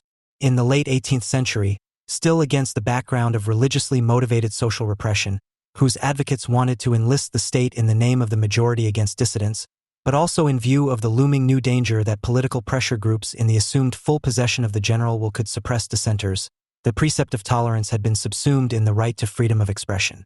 What was meant was the right of the individual to make himself heard even against the 90% majority, and thus, quite idealistically, the demand for the anchoring of a right to, indeed the necessity of criticism not only in the Constitution but also in society, and that included a gratifying mistrust of the impositions of unbridled democracy. The authors of the American Constitution granted special protection to the dissident precisely because they feared the possible terror of the majority far more than they feared social scandal. In this terror, they recognized their own history as Puritan dissenters, and they had the strength to want to recognize freedom only where dissidence is fundamentally allowed, even approved. The completely watered-down concept of tolerance that Marlette describes is, in its essence and origin, European, even if it is increasingly finding approval in the United States. Suddenly, it is no longer the individual with his argument, his criticism, his polemic, his political cartoon, who is to be protected against the outcry of repressively minded masses. Today, entire multitudes are lining up, desiring to be placed under constitutional protection, although they have long since been operating unhindered as a strong pressure group and can often also be sure of the approval of the social majority. Tolerance is now recommended in Europe as a national virtue of all citizens against provocations emanating from people like Doug Marlene, who insist on compliance with the first constitutional amendment. The old meaning of the word from the time of the French religious riots, during which the St. Bartholomew's Day massacre occurred just 2 years after the first Edict of Tolerance of 1570, which very modernly documented the proximity between the toleration of a minority and a state-organized pogrom, returns today under the opposite circumstances of the claim of the superior murderers to be allowed to continue their murderous work. Unlike in the 16th century, when the seemingly tolerated Huguenot minority fell victim to the Catholic majority, which was closer to the state, today tolerance for the desired tyranny of a well-organized minority is demanded precisely when atrocities have been committed or threatened in its name against defenseless individuals. Just as the Catholic French demanded an edict after their barely quenched bloodlust at St. Bartholomew's Day, which was supposed to protect them, of all people, from provocations by the surviving Protestants. Such perversion is successful today because it is indebted to European statism, which longs for the plebiscite, and thus also to the increasingly panicked citizens of the welfare state. They miss the calm hand that will fix it, and in view of the passing omnipotence of the state, they have long been looking for alternatives. Their private need for omnipotence, disguised as a longing for calm and harmony, turns away from the great order of the rule of law, rejected as limp and ineffective, and towards particularistic but all the more community-building, because more consistent substitute collectives. Their pioneers are the civil society matadors of a tolerance that sleepwalkingly and confidently turns against any dissidence to the published majority opinion and advocates a conflict avoidance strategy with which they have long since established themselves on the side of the stronger, i.e. the more unscrupulous. In Europe, people personally identify with what the Islamic fascist claims to feel when he declares that his honor has been violated and takes up its defense.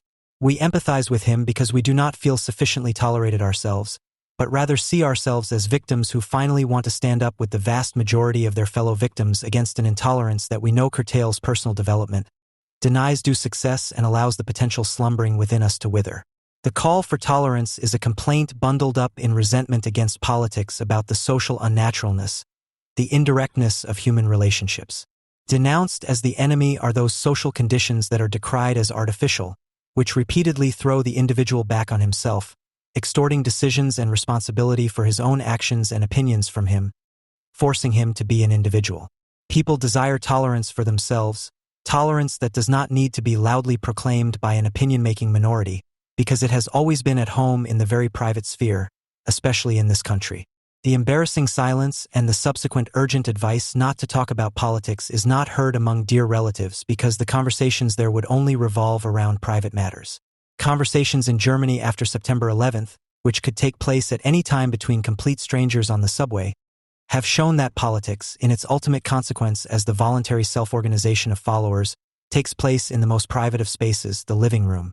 The participants in the staged group soliloquy are always outraged when they encounter any kind of contradiction and feel harassed by the incursion of a hostile public sphere, which is then branded as political.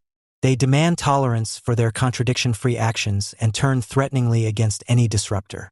In this way, the concept of freedom of speech, which is what Doug Marlett is relying on, but which he is unable to define precisely, the private exchange of arguments with the intention of also making it public, falls victim to the rule of a mob that is not even rioting on the streets, but apparently only wants to be left in peace with its shared resentment, a mob that fully agrees with the crimes of real murderous gangs. To their German relatives, all of them inveterate anti-politicians, open objection to their unquestioned and therefore unquestionable consensus appears as politics, because they suspect that politics could also be something other than a Nazi party rally, namely the organization of contradiction, even dispute, in which not the strongest battalions or preconceived resentment count, but in all seriousness the better argument which wants to be worked out. They perceive it as heartless coldness, pushing to the point of damaging the community, when someone like Doug Marlett takes the First Amendment seriously and react accordingly. As a tolerant mob, the late capitalist public hole up, entrenched behind a seemingly well-meaning set of rules of political correctness that is committed to the exclusion of criticism and automatically recognizes the critical intervention as hate speech, to which it would prefer to respond with retaliation for stolen harmony. Doug Marlett, who lives in a freer country and is therefore still able to reason, recognizes the disaster in the organizers of public communication, who in turn carry out what the intellectual cue-givers of good tone on campus have concocted and what resonates with the common people, because the virtue of which Marlett is so proud, fair play, can always be exploited for a very different agenda than he associates with it. Fair play as Marlett understands it, namely when international Islam covers the United States with war, not to attack Arab fellow citizens, even if it is known that a majority of them sympathize with the worldwide jihad, has long since degenerated into a seemingly only formal procedure for many of his fellow citizens. It is not the open threat of violence from the criticized, but the polemic style of the critic that recognizes the violation of the rules and puts it on the index as an expression of intolerance. Freedom of opinion as a public virtue, which is supposed to prevent the installation of a dictatorship of the same through the use of threats or violence, which all too quickly proves to be the terror of the strongest, falls victim to the preachers of a tolerance that no longer wants to recognize the other in his or her diversity as essentially the same.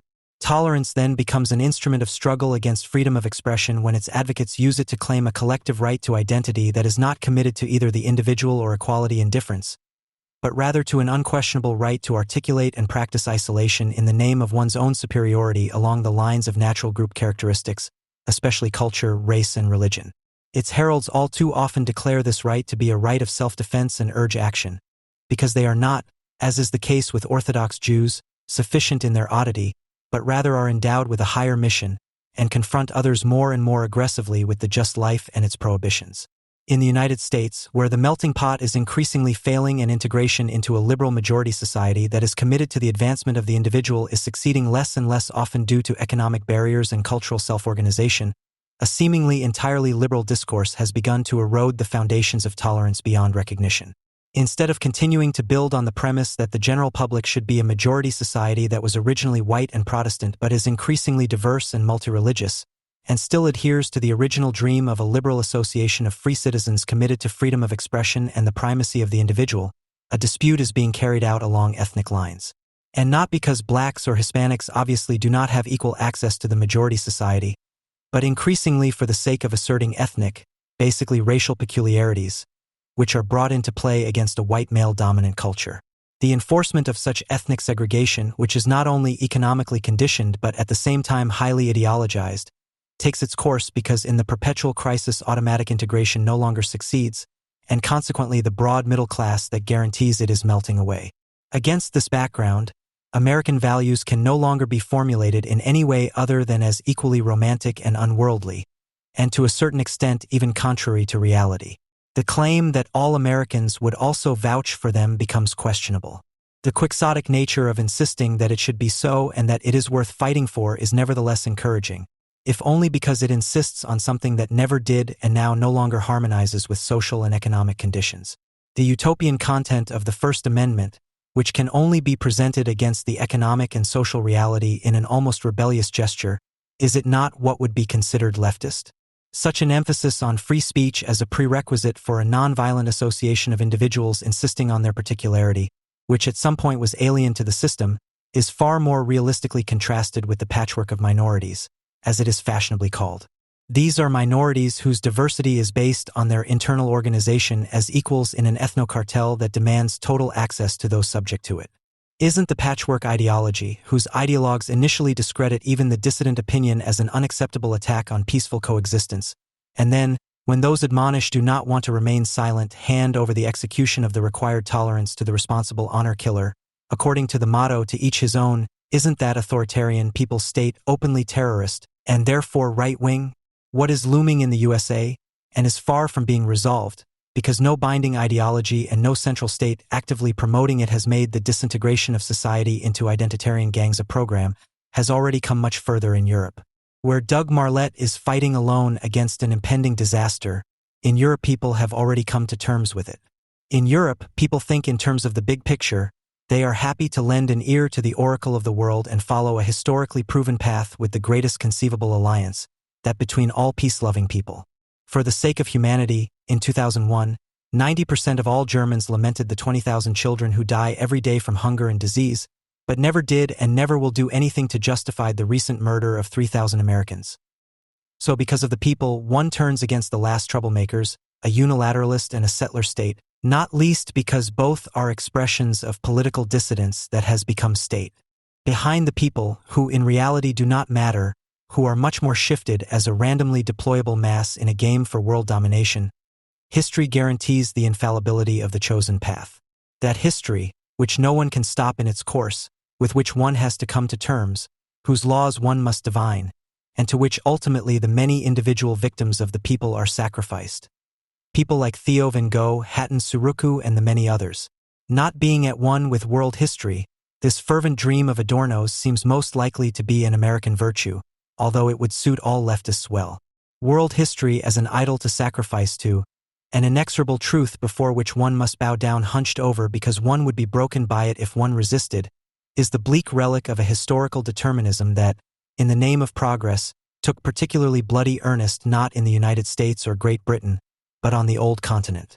World history as a guillotine that makes the unequal equal by cutting off their heads, as a raging enforcement organ of established truth that rushes over individuals towards a great goal, to which everything is relentlessly subjected.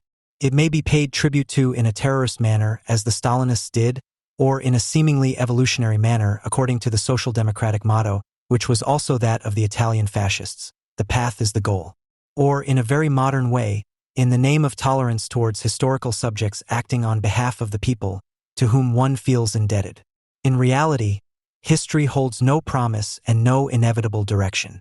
It is truly a blind process that could be stopped in its tracks, and indeed against its actors, who allow their responsibility to disappear behind an iron law that they call providence, determination, progress, true human nature, or God's mission.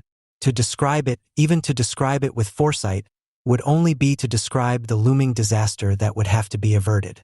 The aim is to take action against history as a threat in the future and as a disaster in the past. Against actors who transfer eternal truth and legal necessity from the past into the future, and who are really just looking for an opportunity to jump on a runaway train in order to play the role of the train driver instead of pulling the brake lever. To stand up against world history, to grasp its wheels, this negative undertaking can only be described as positive in terms of its kindness towards all those who are to be sacrificed to a silent process. In Europe, the fateful epical betrayal of truth began with those of all people who, by virtue of education, leisure, talent, and influence, should have led the fight to preserve freedom of expression as a prerequisite for defending against the rule of the mob, the progressive intelligentsia which fancied itself to be on the left. For example, when they betrayed Leon Trotsky, who was hunted by the Stalinist mob, to his later murderers in the late 1930s, when Trotsky was calling in vain for a hearing before the world public on his own behalf. 90% of the progressive intelligentsia of the time looked the other way when Trotsky presented his evidence against the accusations raised at the Moscow show trials, in which he was presented as the architect of counter-revolution, allied with Hitler, Mussolini, the British Empire, or the British Empire, as the case may be, through confessions extracted under torture. To believe Trotsky publicly was forbidden at the time because it could call into question a higher truth, namely the difficult and not without contradictions, as one said at the time, and sometimes also somewhat unpleasant process of the development of the Soviet Union. Because the wrong people would have smiled maliciously at the socialist construction in the Soviet Union, and finally, because, although it was of course known that the statements had been extorted, one imagined oneself to be in league with a more comprehensive truth than the facts that Leon Trotsky presented. According to this truth, both the defendants in Moscow, because of their criticism of Stalin's general line, and the involuntary dissident Trotsky, were objectively working into the hands of the fascist enemy. Incidentally, Trotsky did get his tribunal after all. A tribunal that wanted to examine Stalin's accusations and Trotsky's defense before the world public, and that found the defendant guilty on all counts. This honorable, symbolically acting world court was presided over by a president of integrity, unlike the anti-imperialist events of the 1960s and 1970s. He was not an age-daft pacifist like Lord Russell, after whom a series of very questionable tribunals were named, but an age-wise American positivist philosopher, the anti-communist John Dewey. Unlike the Russell tribunals, the Dewey tribunal received virtually no attention from the world public. Such grotesque lies for the sake of a higher truth are no longer acceptable today. But even today, in order to save unsalvageable ideologies that have been inflated to world historical significance, daily terror is not reported or is only reported in a trivializing manner, namely with sympathy for the perpetrators. The motives of the perpetrators are not scrutinized, but those of the victims are. Their sinister connections, which could point to the right, are exposed, not so unlike the case of Trotsky, while the connections of the obvious perpetrators, i.e. the agents of Islam and those committed to global anti-imperialism, are ignored. The magic word that the ultimately apocalyptic movement for the establishment of a world historical end time has fallen for is no longer progress. The liquidation of the right to freedom of expression, and thus the surrender of the individual to the natural laws of race, religion, and culture takes place under the sign of respect. You can only show respect for someone in high regard for certain achievements that they have produced. However much this attitude is a humble expression in the face of someone's superior, it is at the same time an admission of one's own limitations and thus a thoroughly civilizing phenomenon of the successful mastery of infantile fantasies of omnipotence, which all too easily express themselves in iconoclastic excess. The widespread mockery of the achievements of high culture in favor of more accessible, somehow current, even politically explosive goods, the unconditional will of the ensemble of the Berlin Volksbund, for example, to hack the classics into a self-referential theater of their own sensitivities, is an expression of a lack of respect for their unique achievements and at the same time a demand for collective self-protection in the face of so much individual greatness. Respecting someone because their skin is black, their age is advanced, their offspring numerous, or their ability to move restricted due to illness is complete nonsense, and not just because of the improper use of the word. It is not really possible or necessary to do more than to affirm to the representatives of the groups mentioned that they are recognized as equals in an association of equals, even with their peculiarities, because they have no more individual merit, no personal achievement that could inspire admiration, than the young, white, German, male, non-disabled majority. Those who want to refuse respect to any authoritarian collective in favor of the increasingly utopian-sounding claim of equality of individuals in their difference necessarily expose themselves to the question of the prerequisites of such equality. But that is not up for negotiation. On the contrary, when conservative ideologues with completely inadequate means even try to put the problem on the agenda, for example by demanding a dominant culture, they are suspected of fascism. Instead of proving to them that they are wrong when they ramble about something or other in the Christian West and the European community without reflecting on it, that they are betraying the idea of world citizenship, they are labeled as perpetrators and the real fascists are revered out of collective identity. The peculiarity of a young member of a French recale, which, as is well known, consists in destroying the property of his hardly less underprivileged neighbors and terrorizing women and girls in particular, cannot even be acknowledged but must be fought. The only equality that would have to be granted to him is that before the law, by means of which he is to be judged. When the French Minister of the Interior, who is to be despised for his repulsive policy of embracing Muslim organizations, simply refers to the mob as the rabble that is, as Raquel, then a European media public indiscriminately out him as the instigator of the riots and shows those who poured gasoline over a disabled woman and set her on fire the respect that they themselves claim to demand. How inhumane such behavior is towards the other young residents of French suburbs, who prepare for school in the evening and sleep at night, who are looking for ways out of their misery and possibly fighting for it, can hardly be overstated. The passion with which the media refers to the dirty Arab face as an expression of total stigmatization already suggests a desire for it to remain so, but with respect. The dirty Arab face is to be transfigured into the noble countenance of the humiliated and insulted, taken to the other extreme, the eternal victims, whose sensibilities have been deeply wounded since childhood, becoming an inalienable feature of the justified accusation of colonialist conditions. The representatives of public opinion stand obviously awestruck before the emanations of this boundless violence, which they call social protest, and believe they are thereby lending it a seal of approval, as if the Nazi Party had not been just one party of social protest. The good society relies on public opinion, which is bound by ever stricter rules of behavior, because the majority of the opinion makers cannot even bear to express what is. When collective antisociality directed against more than half of the community, women alone make up 51%, is ennobled as a culture to be respected and, as an inalienable human right, is removed from the realm of debate. When an entire society tolerates this claim to seemingly voluntary submission of hundreds of thousands of Hatton surrogates under the pre-civilized morality of some of their fellow citizens, and even embraces these perpetrators, shows understanding even for their most cunning murders, and does so on the grounds that their own Western culture is not so refined either.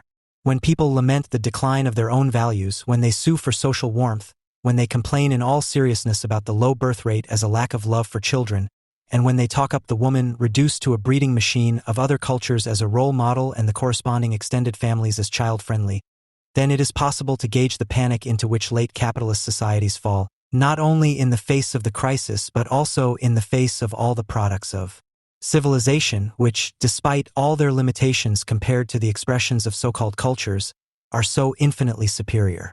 Not only those with dirty Arab faces are refused entry into a society that would be obliged to respect the individual against the grain of the majority. Increasingly, one refuses even to attempt to stand up as a free individual with an opinion, or better yet an argument, against the obvious disaster. To publicly question the last train that history has put on the track to the abyss, for the sake of convenience or the cultivation of anti-colonialist rationalized self-hatred, is becoming a daring act against an unwilling public. To do it anyway can only be described as leftist. The freedom of speech that Doug Marlette is trying to preserve will have to stand up to an opinion cartel that discredits in advance and may soon outlaw what criticism could possibly be. The agreed-upon buzzword is provocation. When practiced for its own sake, provocation can only contribute to enlightenment and to taking a stand against the dictatorship of the majority in isolated cases, namely by chance. As a rule, provocation means tacitly consenting to the majority's destructive desires, to whose vanguard the provocateur makes himself, because in his megalomaniacal self-referentiality, free of any self-doubt, he strikes precisely where, if not reason, then at least conventions and legality still prevent the majority from breaking out into immediate madness. Just how much the individual provocation harmonizes with the needs of the majority mob is evidenced, for example, by Wiglaf Drosti's saying, which is often repeated, that the attacks on the World Trade Center were the birth of manned architectural criticism. Although provocation is never the critic's intention, but rather the latent need of a majority yearning for just rule, criticism in general, and that of the emerging rule of the mob in particular, will never lose the odor of being uttered solely for the sake of provocation.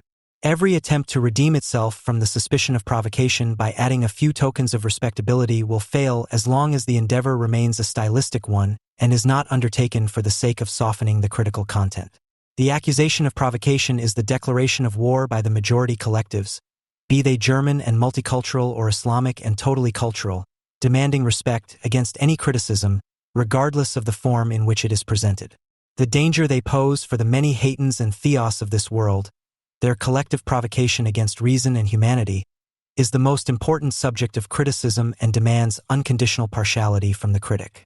You have to be biased with the real and prospective victims, but you should also be biased with such allies who, like Doug Marlette and unlike us, even have a set of wheels to show for their fight.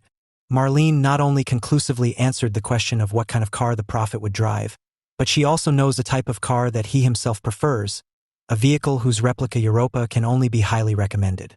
Quote, "It would be a car suitable for any terrain, for which you do not need a license.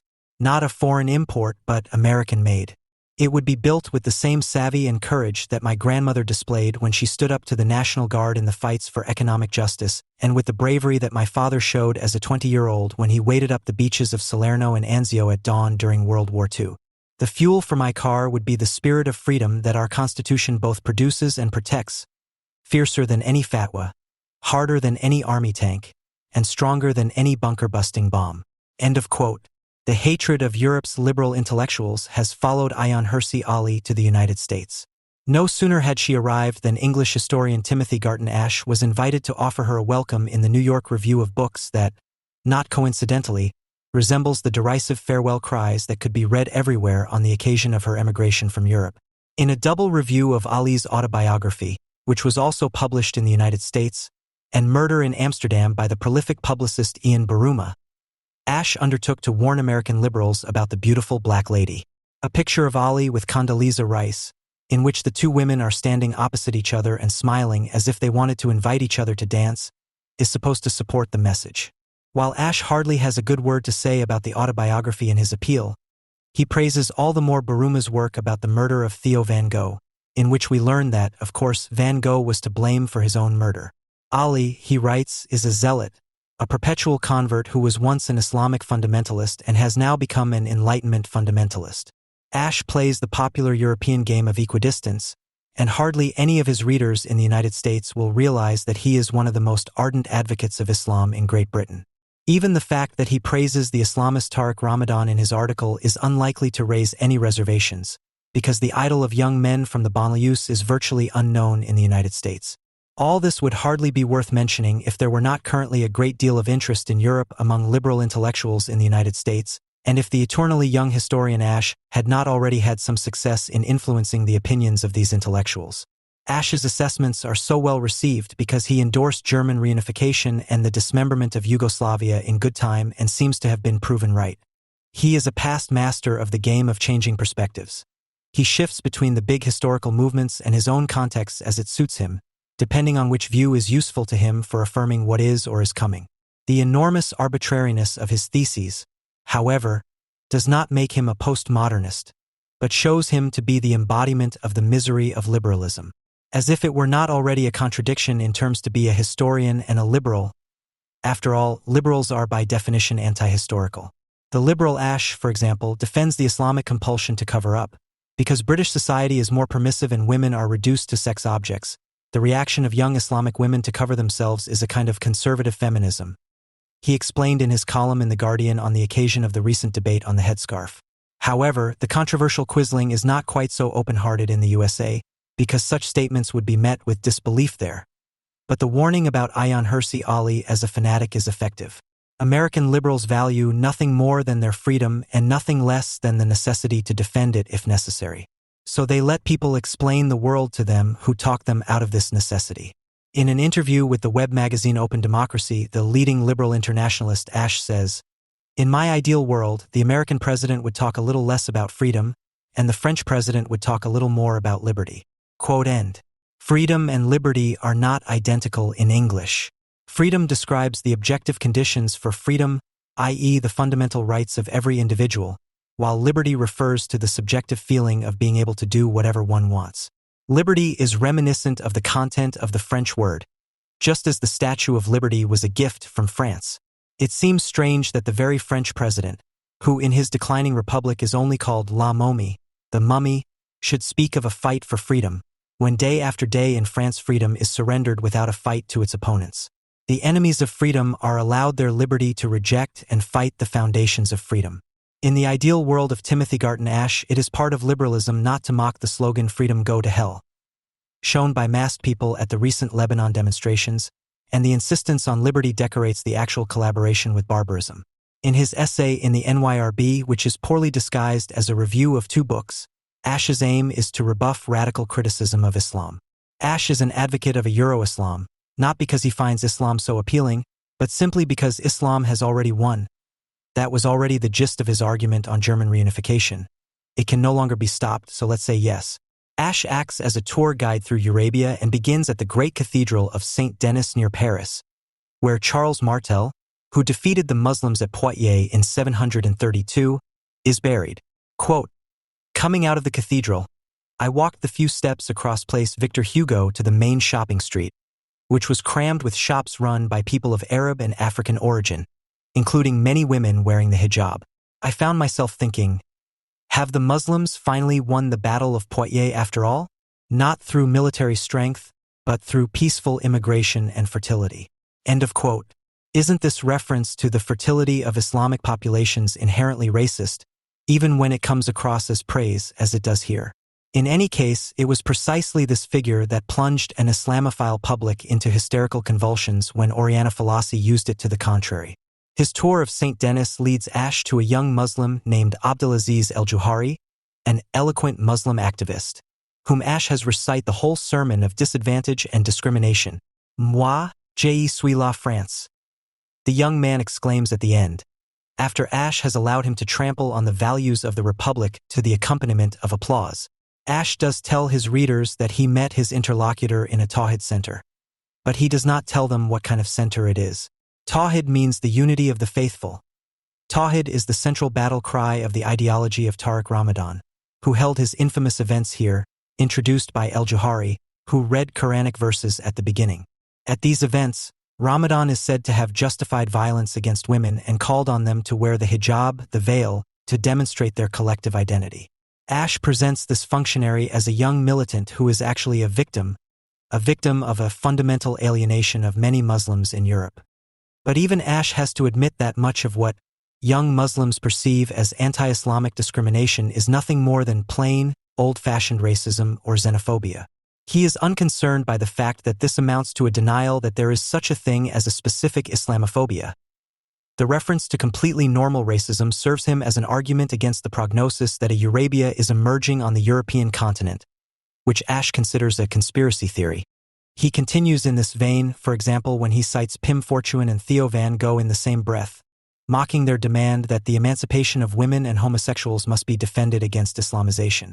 Ash rails against this Enlightenment fundamentalism and calls for understanding for young second- and third-generation Muslims, whom he calls in-between people who feel at home neither in Europe nor in their parents' countries of origin, who really speak neither one nor the other language. The flat sociologism goes well together with the demand for identity, and Ash is very aware of the fact that such a Muslim identity must question the secular values of the Enlightenment. He even advocates it. A good liberal betrays even their own principles when it comes to being allowed to say yes. Ash goes so far as to claim, in a postmodern manner, that the secular humanism of the Enlightenment is itself a faith and, in the face of Islam, threatens to become just as intolerant as that. However, he lacks evidence of the bestial murder of Islamic intellectuals by angry Enlightenment fundamentalists, which is why he quickly abandons this line of argument. Instead, he, for whom all Enlightenment fundamentalists are the same, stresses the differences between the Muslim population groups. What is good for Pakistani Kashmiris may not be appropriate for Moroccans, which is why we have to learn to distinguish in integration strategies. Here Ash again plays the realist politician, where it should actually be about the ideology of Islam. Although Ash admits that neither a flourishing Palestinian state nor the absence of the Iraq War would have prevented Islamic radicalization in Europe, he claims that these conflicts must be ended to prevent further radicalization. Ultimately, the paradox remains that while the radical Islamists are by no means representative of the majority of Muslim immigrants, they are at the same time an expression of the problem of in-between people, and thus representative after all. In this anti-racist dilemma, only Tariq Ramadan remains, who promises that a European Islam would produce less terrorism. Ash plays on the keyboard of American integration policy, which he knows the readers of the NYRBC as a symbol of liberalism. After all, there are many sects and communities in the US in which the rights of the individual do not count for much. But everyone has the right to leave such coercive collectives and is, from that point on, actually protected by the law. In contrast to European Muslims, American Muslims are largely integrated and, with the exception of converts to the anti-Semitic Nation of Islam and Islamist guest students, they are not much different from Mennonites, Mormons, or some other zealous religious group that has considerable influence in the local community. It is precisely under these conditions that a depoliticized Islam seems possible, and it is on this basis that Ash argues, deliberately concealing the fact that an explicitly politicized Islam is emerging in Europe that is asking the question of power. In the United States, liberalism really does mean defending the freedom of expression of a Holocaust denier. It means respecting an individual's free decision to submit to even the most authoritarian cult. However, this also allows for the sharpest criticism of such a cult, and no one is immune from scorn and ridicule. Even Ash cannot avoid describing the restrictions on freedom of expression in favor of religious complacency, as practiced by many European governments to appease Islam, as appeasement, but only to defend the hijab as a free decision of an adult woman in the same breath. In the US, he is preaching to the converted because the veil is by no means a political issue there. The neutralization of identitarian confessions through their sheer diversity, however, has no equivalent in Europe. The comparisons between Christian, Jewish, and Islamic sects, as are common in the US, miss their critical impetus in Europe because the separation of church and state, laicism, and thus the depoliticization of religion, has by no means been achieved here. Ash's claim that less laicism is needed is revealed as a lie by the example of the USA, where society is very religious but the state is totally laicist. In fact, much more laicism is needed in Europe. Incidentally, it does not contradict the fact that more than 3/4 of US citizens describe themselves as religious, and that the religious right is gaining ground politically. Power is won and lost in political struggles and is not guaranteed by laws or even by the Constitution. However, Ash's Islam propaganda, which received some attention in the US, is at the same time a symptom of a thoroughly worrying development among American liberals, despite the obviously intended misunderstandings. The NYRB was reserved to dismissive regarding anti-Israel agitation at American universities. The scandalous dossier on the Israel lobby in the US by John Mearsheimer and Stephen Walt, for example, did not first appear in the NYRB, but in March in the London Review of Books, LRB, which is notorious for its anti-Zionism. In June, however, the NYRB followed suit and published an article by journalist Michael Massing, in which he contributed his own research, but at the same time criticized the conspiracy-theoretical nature of Mearsheimer and Walt's theses on the role of the American Israel Public Affairs Committee, AIPAC. Massing attacked, among others, Daniel Pipes, who had initiated the website campus-watch.org in the United States to document anti-Zionist activities at American universities. Massing wrote about Pipes, among other things, that he is also a research associate at the Washington Institute and a columnist for the Jerusalem Post, whose editor in charge of the comments is Saul Singer, a neoconservative married to Wendy Singer Sr., who is the head of AIPAC's Jerusalem office. Pipes also writes regularly for the New York Sun, of which Bruce Kovner is a co-owner. End of quote. Kovner is the head of the neoconservative American Enterprise Institute, as if it were something special when people who share a common political orientation and have common goals work together. But there is something else at stake here. Tim is concerned that the Israel lobby and anti-Zionism should not be freely debated. One wrong word and Abraham Foxman of the Anti-Defamation League, ADL, is on the scene shouting anti-Semitism. The myth that criticism of Israel is not at all anti-Semitic has thus also reached the United States, and consequently, criticism can now be freely expressed to the point of making intellectuals who are still in their right minds feel queasy. Of course, critics of Israel have a much harder time in the United States than in Europe, but the censorship that everyone, whether they are critics of Israel or not, is now complaining about does not really exist. The best example of this is the NYRB, which in October 2003 printed the essay Israel, the Alternative by the New York historian Tony Judt. In the text, Judt presents himself as a disappointed lover of Israel and makes the constructive suggestion that the Jewish state abolish itself as a Jewish state so that Jews and Arabs can live peacefully in a common state. This view, widespread in Europe and usually understood as pro-Israel, caused a stir in the United States. Judt was removed from the list of authors of The New Republic, another important left-wing liberal journal, and since then has seen himself as a victim, 3 guesses what, of the Israel lobby. At the beginning of October 2006, Judt wanted to give a lecture at the Polish consulate in New York on the Israel lobby and American foreign policy, but the consul canceled the appearance shortly before it began. The organizers, who only used the rooms of the Polish consulate, stated that Abraham Foxman of the ADL had called the consul. The consul later stated that he had received numerous calls from Jewish groups, but also from U.S. officials, expressing their concerns. He told the Jewish Week, "I don't have to subscribe to the First Amendment, which guarantees freedom of expression in the United States. Such a confident reaction cannot be attributed to external pressure alone. It is likely that the consul only learned through the phone calls what was supposed to take place on Polish territory. Nonetheless, more than 200 intellectuals from Poland and abroad took the cancellation as an opportunity to stand up for freedom of speech in the matter of anti-Zionism and to sign an open letter to that effect. This letter, which was published in the November 16, 2006 issue of the NYRB, was not addressed to the Polish consul, however, but to Abraham Foxman and the ADL.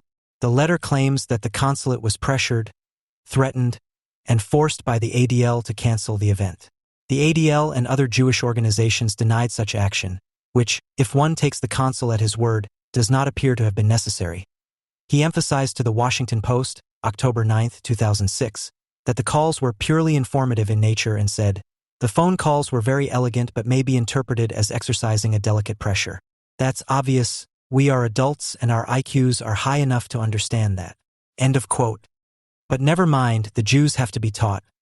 In a democracy, there is only one appropriate response to a lecture, an article or a book with which one disagrees, namely to give a lecture oneself or to write an article or a book, says this liberal rebuke.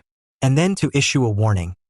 Although we, the undersigned, have many differences of opinion, both domestically and internationally, we are united in our conviction that a climate of intimidation is contrary to the fundamental principles of democracy. End of quote. As I said, the Polish consul did not give the slightest impression of being intimidated. And that is not what the letter is about. The quarreling liberals need to demonstrate unity again, and who better to do it against than the Israel lobby? End of quote. And so, among the signatories, in addition to Ash and Baruma, we also find Leon Wieseltier and Peter Bionart of the New Republic, who were recently described by Jutt in the LRB of September 21, 2006, together with Paul Berman as Bush's useful idiots. Even a German liberal did not want to be left behind.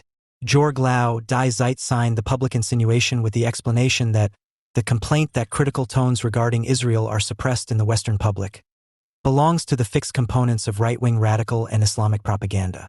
It is crucial for the credibility of the West to refute it. End of quote.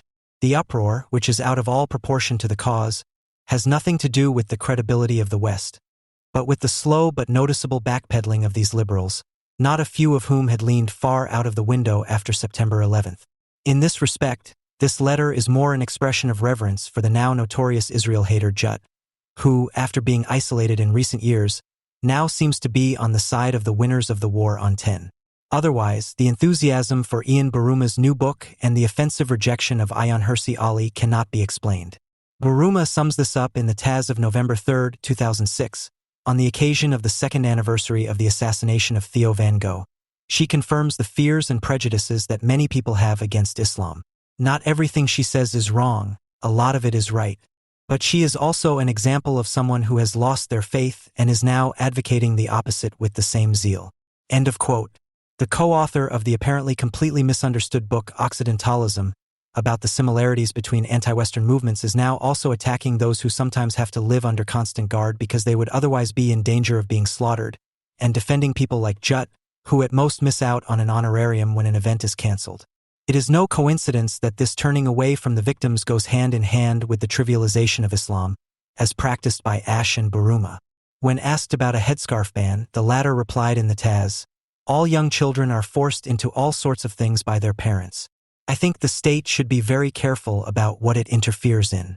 The headscarf is often enough worn of one's own free will, and the more Muslims in Europe feel that the majority has something against them, the more they will wear a headscarf out of defiance."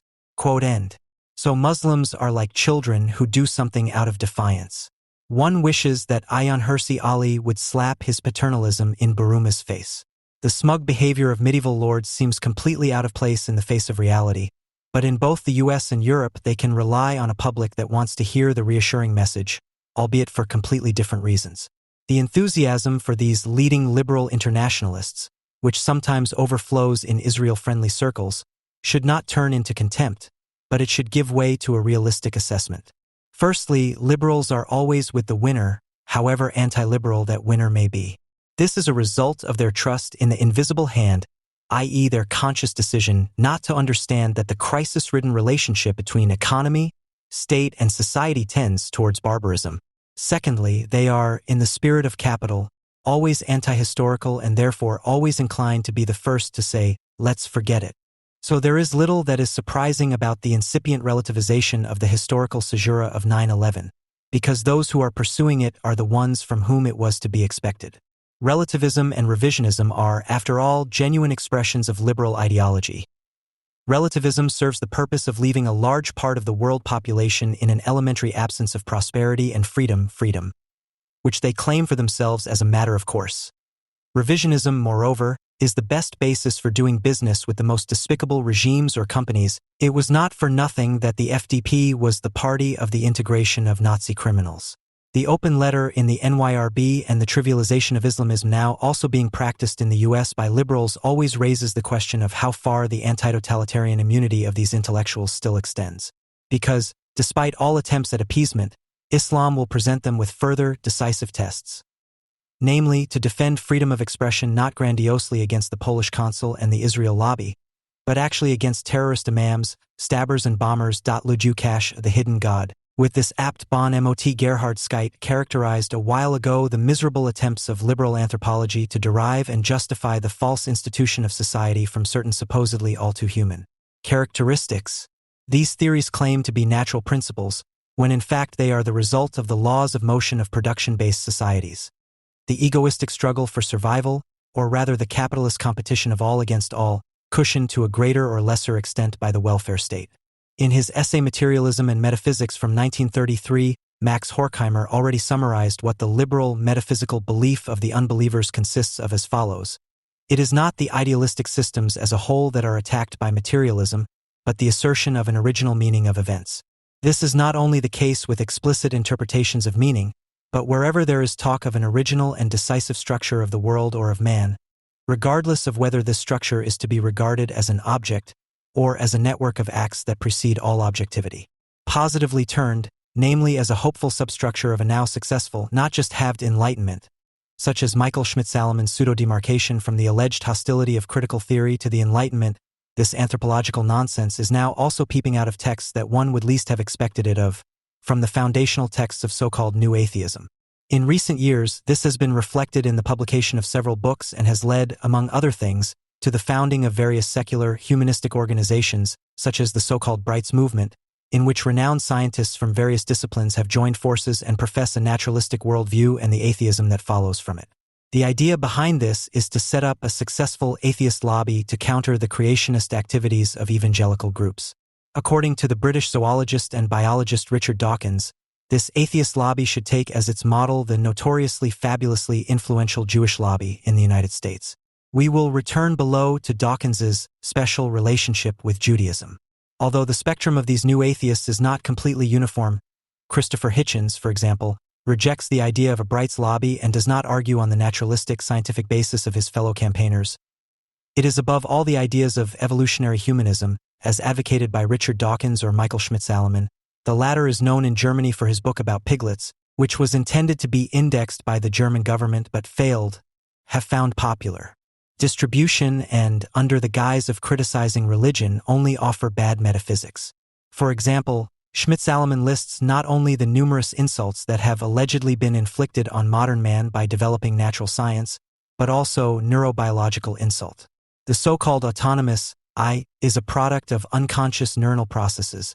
The spiritual is based on the physical freedom of will in the strict sense. Is an illusion. Religious visions can be traced back to overactivity in the temporal lobe. To support this bold claim, he cites the research of German brain researchers Wolf Singer and Gerhard Roth, of all people. Wolf Singer, who is also a member of the scientific advisory board of the Giordano Bruno Foundation, actually denies free will in toto, which is why he emphatically advocates a change in current criminal law. A few pages later, Schmidt-Salomon himself unequivocally expresses what he understands by consequent understanding of man as a natural being. Quote, the feeling that is so central and intuitively convincing for our self-understanding, that we are autonomously acting subjects, elevated above natural causalities, is, according to the current state of knowledge, nothing more than the result of a clever self-deception of our organism. The conscious ego is generated and controlled by neuronal processes that are not immediately accessible to experience. End of quote. Admittedly, against the deterministic background of these Singer/Roth theses, any social theory and critique is superfluous from the outset, but Schmidt-Salomon nevertheless wants to reclaim Marx's as the categorical imperative of his humanism. This is certainly likable, but within his undertaking it is completely incoherent and senseless, since for Marx the answer to the anthropological question about the essence of man was precisely the negation of the question itself and the rejection of a positive anthropology.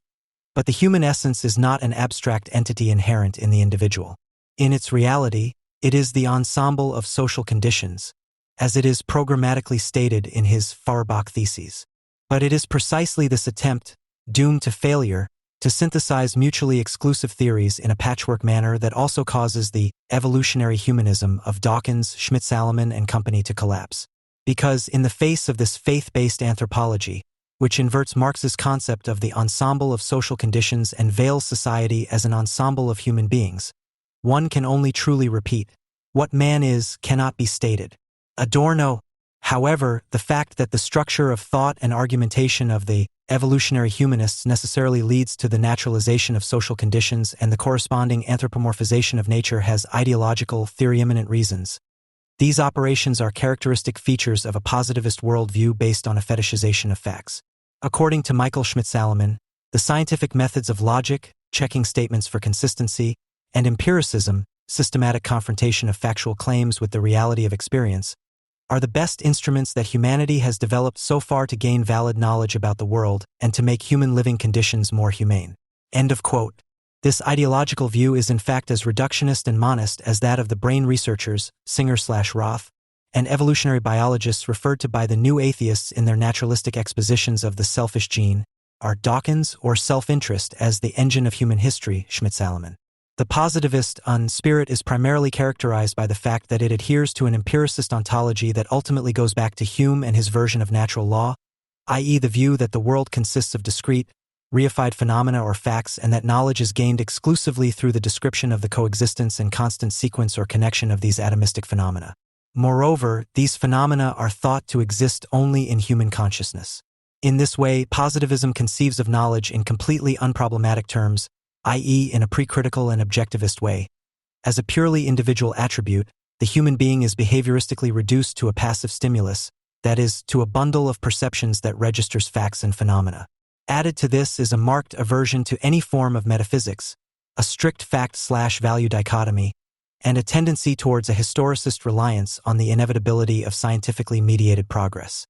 The moment of domination of positivism consists, in relation to society, in the fact that, with its insistence on a habitual connection of phenomena that necessarily manifests itself to the senses, as it is prototypically expressed in the Humean conception of causal laws, it makes the reality of structures that cannot be reduced to events disappear, just as society never represents the sum of the individual individuals. It is no longer possible to talk about false social structures and their possible change in a positivistic way. The Positivismustreit, positivism dispute, in German sociology bears eloquent witness to this. Against this background, it is no wonder that state and capital, and with them the everyday religion of commodity fetishism, are anathema to the new atheists. Schmidt-Salomon, on the other hand, wants to use the state in the German socialist tradition to guarantee the common good against the anomalies of an excessive market, and he even feels particularly bold when he makes a few tired argumentative turns, which can only catch on with yesterday's atheists, for example at the point where he argues with Marx against state socialism and with Adam Smith against, or too much, the market. Marx, a critic of the state, and Smith a skeptical liberal because he tolerated state education. Chapeau. Here the philosopher wields the hammer.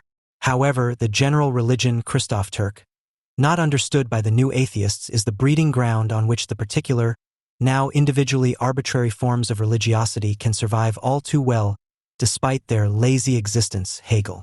In contrast to the materialistic criticism of religion by Marx and Freud, for example, the new atheists no longer even ask the crucial question of which social problems religion seeks to be the wrong, because mystified answer projection thesis. Rather, they aim higher.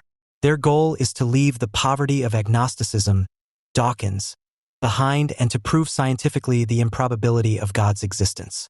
Quote, God's existence or non-existence is a scientific fact with regard to the universe, which is decidable in principle, if not practically. End quote. What they fail to notice is the category mistake that underlies their kind of positive metaphysics with the intended explanation of cosmogenesis, and to which Karl-Heinz Haag emphatically draws attention in his already mentioned study. Positively determinable about material things as the objects of the natural sciences is only their functional behavior, but not that in which they are ontologically grounded, the principle of their genesis. As the formative form of material things, it belongs to another dimension, the realm of the world's intelligible being in itself, which cannot be grasped conceptually by human understanding. Elsewhere, he says, specifically with regard to the possibility of explaining the genesis of the world, physical laws are laws of sectors of nature, individual laws. None of them has the character of a universal and fundamental principle that could be constitutive of the particular laws that interact in the genesis of the world. Because it is compelled to intervene in cosmic processes in an isolating way, the scientific method is fundamentally denied the knowledge of such a principle. It could only be determined negatively, as the physically unascertainable precondition of all evolution. And that is why Dawkins is wrong when he assumes that, like nothing else, evolution really provides an explanation for the existence of entities. For the functioning of the laws of evolution, such as natural selection or biological adaptation, he must always presuppose what he claims to explain, the existence of entities. But the same also applies to the anthropic principle he cites, which is supposed to explain the development of life on planet Earth or the cosmos. For this reason, Haag's argument is also directed against a positivism that believes in the ideal of an affirmative determination of the essence of the world, which he does not, as is common, allow to begin with modern empiricism, but whose secret starting point he finds in Western philosophy with Plato.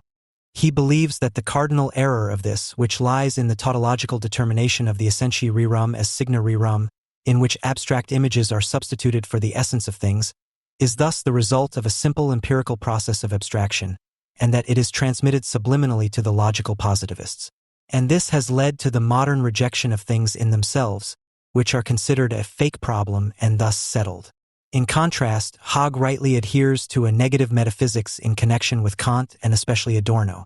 Dawkins, on the other hand, feels the sting that emanates from such a negative metaphysics and reacts with corresponding allergy to the question of the condition of the possibility of human knowledge of empirical things, that is, the question of the how and why of knowledge. What the hell is a why question? He asks irritably, thus joining the tradition of positivist hatred of metaphysics. With Nietzsche, though not in his sense, one could reply, "You're raising your voice, so I'll triumph over you." Moreover, the new atheists are wrong when they tar all religions with the same brush and do so at a level of abstraction that targets religious thought as such. Because of this abstract negation of religion, every religion is the same to them, so they don't care. Such an attitude has its moment of truth, because it would of course be desirable to meet fellow human beings who are reasonably strong in their egos, open to self-reflection and thus resistant to resentment. All qualities that are not exactly fostered by believed religions. The situation is different with the imagined religion, i.e. theology. It can be regarded as a hotbed of reason, especially in historical terms. That is why theological differences also indicate profound differences in the nature of religions. The fact that Islam is credited with being practical and not quibbling and highbrow is an unmistakable sign of its barbaric and anti-intellectual potential. The fact that Christianity and Judaism are criticized by the same side for overemphasizing the intellect is an indirect compliment to both theologies. That they lead out of mere naturalism to use the instruments of reflection. The new atheism does not see that. Through its equations, not only essential differences between the respective religions, such as the action-guiding concepts of salvation, are lost sight of, but such village atheism ultimately aims at a demonization of Christianity and a trivialization of Islam. Not only Schmidt-Salomon presents the evangelical George W. Bush and the mass murderers of September 11th as religious doppelgangers in a very original way, whereby the German ideologue obviously does not care what the actual jihad and the merely rhetorical crusade against evil are being waged, or, in another place, Islamic suicide bombings are discussed on the same level as the at least peaceful efforts of creationist movements in the U.S. to ban the theory of evolution from schools. In their books, Christopher Hitchens and Richard Dawkins also claim that the anti-Semitic rage of the Palestinians, commonly referred to as the Middle East conflict, should be interpreted as a conflict between two religious fundamentalisms, Jewish/Muslim, neither of which even tries to provide evidence for this thesis. On the contrary, in a 2006 documentary critical of religion produced for the British television Channel 4, with the, albeit also for Dawkins, dubious title The Roots of All Evil, the buck is suggestively passed to the Jews via a very perfidious selection of images and interview partners. Not only are the threatening, armed Israeli police and military units always shown patrolling in Israel, but not a single Jew is interviewed who comments on Judaism, with the significant exception of a former American Jew, Joseph Cohen, who moved from the United States to the Jewish settlements in the Gaza Strip in 1998, changed sides there because Israel and the West allegedly wanted to destroy Islam, and today, as a converted hardcore Islamist under the name Youssef al-Khatib, fights the Zionists and the West from East Jerusalem, the Jews as the masterminds behind Islamism. Who would have thought that? But Dawkins even goes one better. Ethnic cleansing began in the time of Moses, he says, referring to Joshua's attack on the city of Jericho. This is a well-known myth. After all, the idea of ethnic groups did not exist at that point in history. But a few lines later, it becomes clear what Dawkins is actually getting at. The invasion of the Promised Land is generally no more morally distinguishable from Hitler's invasion of Poland, because Joshua, with unscrupulous brutality, proceeded against the civilian population, that is, the tribes that had already resided in the Promised Land. Even Ernst Nolte did not have the audacity to interpret the Asian deed in this way, but Dawkins at least believes that he has thus proved that the Jews were the actual foreigners of the National Socialist blood and soil policy, and that more than 2,000 years ago. Schmidt-Salomon sees it a little differently. For him, Jesus is the one who held out the prospect of an ultimate solution to the question of unbelievers in the form of an otherworldly Auschwitz with angels as selectors on the heavenly ramp.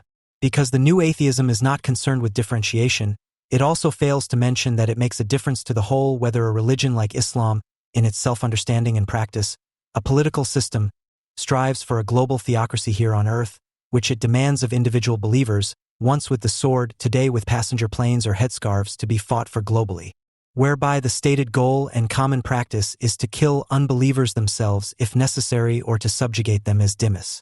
In a recent article for Middle East Quarterly, Raymond Ibrahim explores the question that gives the title, Are Judaism and Christianity as violent as Islam?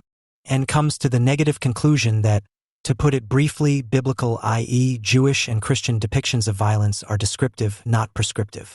The key question is therefore not whether there has been violence and intolerance towards others in the religions, which there has been in all three monotheistic religions, but whether this violence was ordained by God, or whether it was merely the will of warlike men.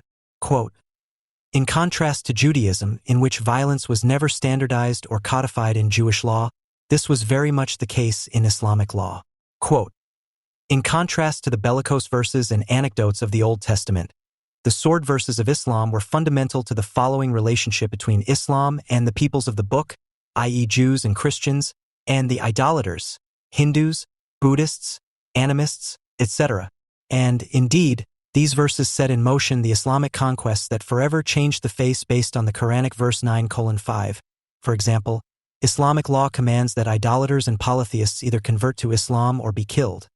At the same time, the Quranic verse 9:29 is the main source for Islam's well-known discriminatory practices against the conquered Christians and Jews living under Islamic rule. Quote, the crucial point is that, in contrast to the passages in the Old Testament, these Quranic or divine commandments of murder and subjugation are not specified either temporally or locally, and thus claim validity to this day and into the future, until the time when the world will have become Islamic. Incidentally, Ibn Khaldun 1332–1406, who is esteemed in the West as a progressive, already dispels the prejudice in his time that the idea of jihad in Islam is a form of defensive warfare. Quote, in the Muslim community, jihad is a religious duty because of the universalism of the Muslim mission and the obligation to convert everyone to Islam, whether by conviction or by force. The other religious groups had no universal mission, and the holy war was not a religious duty for them, only in terms of defense. They are only required to establish the religion among their people. For this reason, the Israelites after Moses and Joshua were not interested in the establishment of the caliphate. But Islam has the duty to conquer the other nations. End of quote. This is still the view of modern Islamic theologians in the temporal sense. In addition, the Islamic idea of paradise is a striking expression of infantile fantasies of omnipotence and rape. After all, the 72 virgins promised in paradise, who are supposed to be available for sexual abuse over and over again, are supposed to be completely submissive to the Muslim man and, to top off the sexual perversion, have no menstruation. What rewards Muslim women can expect in paradise, on the other hand, remains a great riddle. In stark contrast to this, at least in Christianity, according to its theological self-understanding, the message of Jesus is to be delivered to everyone, including the Gentiles, but it must be left to the unbelievers themselves whether they decide for God or not. In any case, Christians do not carry out their due punishment themselves, but God, if at all, on the day of judgment. The Christian conceptions of paradise are characterized by harmless fantasies of opulence, milk and honey, freedom from toil, i.e. work, as well as freedom from conflict, mental homeostasis, and are also gender-neutral. Judaism, on the other hand, as the people chosen by God, does not even have to proselytize and relies entirely on God to judge it on the day of judgment, while observing the laws. What the new atheists do not want to know about is the fact that theology, in the narrower sense, that is, the mediation of human reason with the commandments of the Holy Scripture as in the practice of Catholic Christianity and Judaism in Islam, does not exist. The literal reading of the Quran is the program of Islam, at least according to its self-understanding. The fact that there is a schism and different schools of law in Islam only points to the impossibility of such a practice, but not to the fact that the faithful do not believe in it anyway. The so-called principle of abrogation, that is, the assumption that later traditions in the Quran, Sunnah and Hadiths cancel out earlier ones, which is related to the fact that later Medinan Islam is more self-confident and war than the early, insignificant and therefore more peace-loving Meccan Islam, the authoritarian rote learning of the Quranic verses and the Sunnah prescribes the faithful, at least the literate among them. For this reason, all attempts to apply a historical critical reading to the Quran are equated with heresy by Muslims, repelled and the protagonists persecuted to this day. So the new atheism is actually the old village atheism, which believes that it can scientifically prove that belief in God is an error and thinks it has better, final answers to theological questions. But because these answers are ultimately based on cheap anthropomorphism and are therefore religious themselves, and that far below the level of theology, it falls back behind the materialistic criticism of religions and makes it impossible to recognize Islam as the specific political threat that it is. Left-wing identity politics often gives rise to the most bizarre aberrations. Trevor Johnston, for example, an Australian professor of sign linguistics, expressed the movement's political agenda against ableism in an article from 2004. Johnston complains that people who are born with a hearing impairment, that is, who are deaf, could be given hearing through a minor surgical procedure after birth, the implantation of a so-called cochlear implant. The reasoning with which he rejects this surgical procedure points to fundamental misconceptions in areas of so-called anti-realistic and, in connection with this, anti-normative scientific theory. This is also reflected in the recently celebrated critical whiteness studies or critical Occidentalism theories in this country, which take their starting point from the philosophy of the late Ludwig Wittgenstein and Hilary Putnam and were conveyed via their postmodern epigones Donna Haraway and Judith Butler. In the article cited, Johnston argues that the medical abolition of deafness is accompanied by an inevitable loss of sign language and culture. He does not want to sound alarmist. After all, there are still millions of seriously and profoundly deaf children and adults in the underdeveloped and developed world, and new and completely unexpected reasons for deafness could arise tomorrow. But the loss must be acknowledged for the time being. M.J. Bienvenue, Chair of American Sign Language and Deaf Studies at Gallaudet University, emphasizes that deaf people have a culture and asks, "What's wrong with being deaf?" This question, which paradigmatically sums up the hypocrisy of the debates on ableism and odism in particular, represents the triumph of the cultural model as opposed to the medical or pathological model of deafness. More generally, it represents the triumph of the effort to understand disability as a sign of identity rather than as a problem. From the point of view of this cultural model, the cochlear implant, and one might add glasses, crutches, wheelchairs, etc., is regarded as a form of operational assimilation, or, in the words of the World Federation of the Deaf, WFD, which is recognized by the UN and represented in around 120 countries around the world, as linguistic and cultural genocide, in this case against the deaf. The aids are therefore, as Walter Ben Michaels emphasizes, rather a symptom of the problem, namely the stigma attached to the disability, and not the, albeit mostly insufficient, support to overcome the disability. So it is not the aids that pose the problem for the deaf, but the fact that the hearing do not recognize their otherness, and thus behave in a white way. The recognition and appreciation of the diversity of identities, or what is considered to be such in debates about ableism or, similarly, in debates about classism. Here, poverty is to be culturally recognized as if the problem here were also the stigmatization of poverty and not poverty itself, has in fact nothing to do with remedy or even appreciation, but is a cynical expression of a very specific notion of the end of history.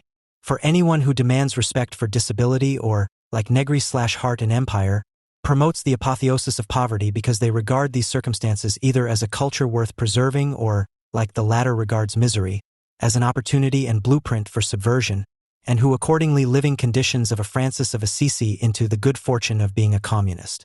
For such a person, not only are ontological mutations, becoming a cyborg, already the coup d'etat, nothing much needs to change for such a person. For such a person, shit is already gold. The immediate ideological history of this political alchemism lies in certain interpretations of literary theory. In formalism, new criticism, Paul de Man; post-structuralism, Roland Barthes; deconstruction, Jacques Derrida, Jeffrey Hartmann; and neopragmatism, Stanley Fish. A specific understanding of signs and texts has been established, particularly after the Second World War, which has now become hegemonic. And it also exerts a strong influence on political, feminist, anti-racist theories. All these theories more or less abandon the significance of the author and his intention when interpreting texts, along with the subject. This raises the question of what is still being interpreted at all when the critical and interpretative debate about the objective meaning of texts, which is always replaced by the intention of the respective author or what speaks out of the work of art involuntarily but no less objectively, is replaced by the experience of the readers and their respective contextualizations. The reader is then, as in the work of Stanley Fish or Roland Barthes, stylized to a co-producer of the respective text. The personal experience of the reader, and later, his identity, can only be made the decisive criterion for the meaning of the text he reads if one buys into the fundamental error of Saussurian literary theory. This error consists in disregarding the meaning, that is, the signifying function of the linguistic sign. In other words, to disregard the, however difficult, unity of signifier and signified and, as a third pole, the extralinguistic referent to which the sign refers. In the current discussion, this relationship, namely that language speaks of something, that signs represent something, that meaning points to something, is regularly ignored. This is only possible by reducing the linguistic sign to the aspect of the material physical signifier, orally as a sound or physically as a trace, as with Derrida, hence the title of Michael's book, The Shape of the Signifier, so that the word is only a contraction of the vocal cords without a metaphysical dimension in the literal sense. A grave misinterpretation, as a consequence of which referentiality, that is, the reference of language to extralinguistic reality, was denied, thereby opening the floodgates to a radical nominalism, ultimately to the naked arbitrariness of the respective interpreters, the users of words who also have the power over their meaning.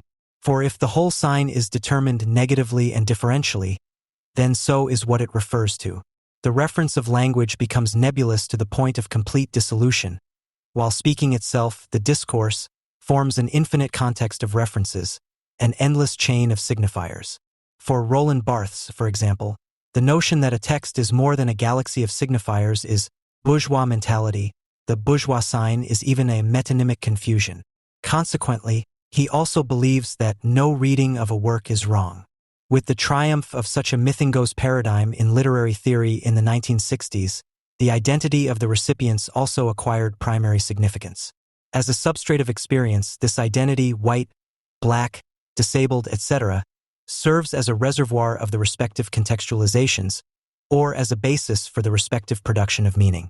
What appears to be an exclusively literary theoretical examination only at first glance has immediate political implications.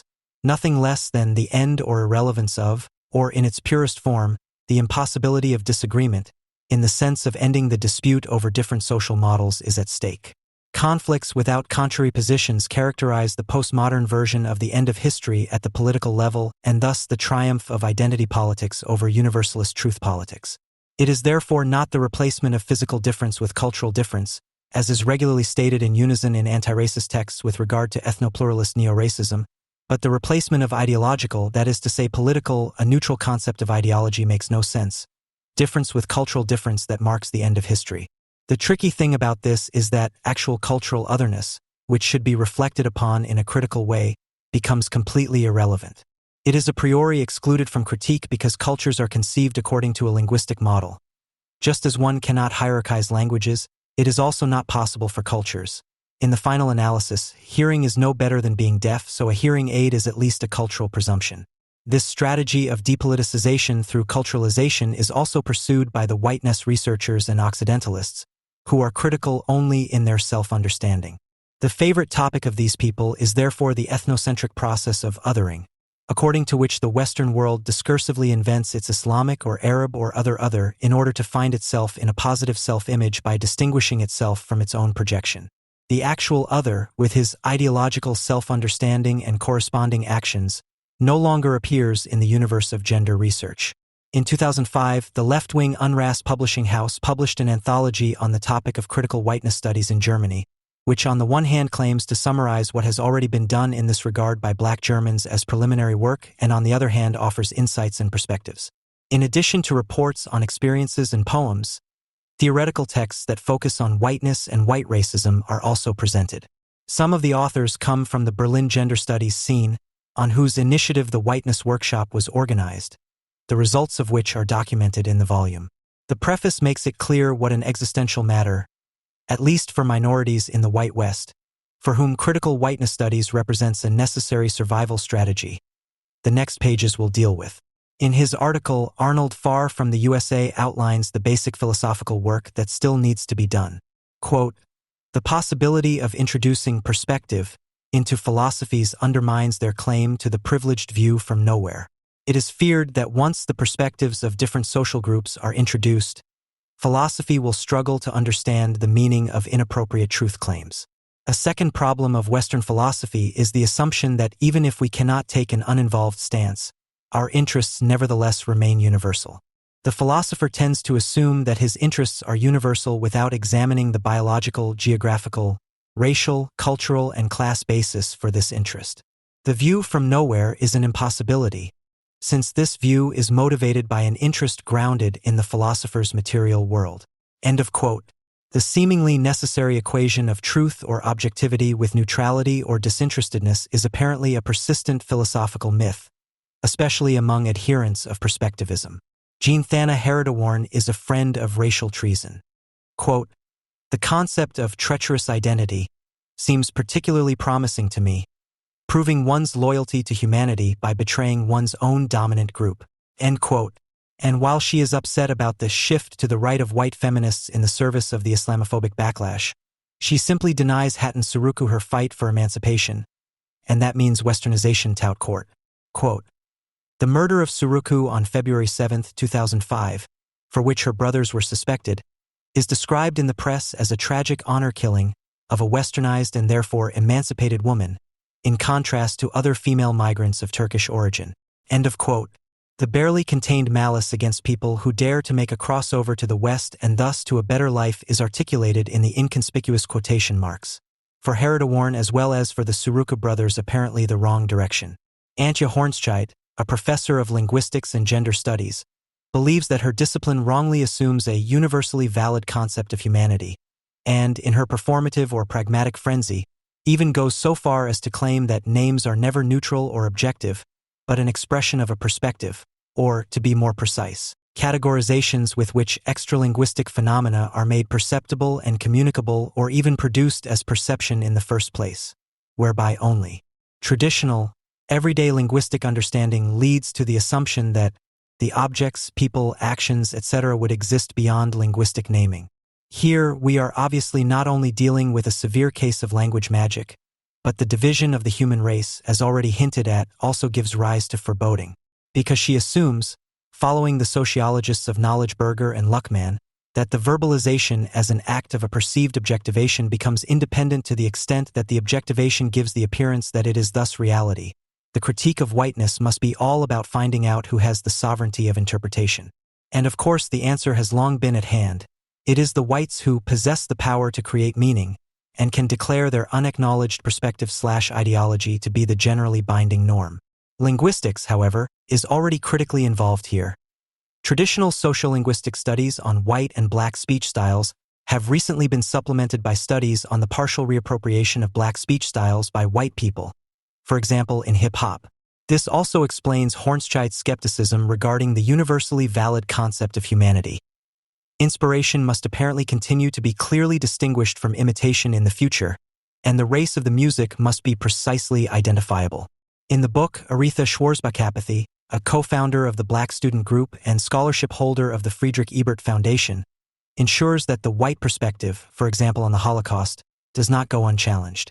Since everything is a matter of perspective and thus relative, so much postmodernism or Einstein has at least stuck.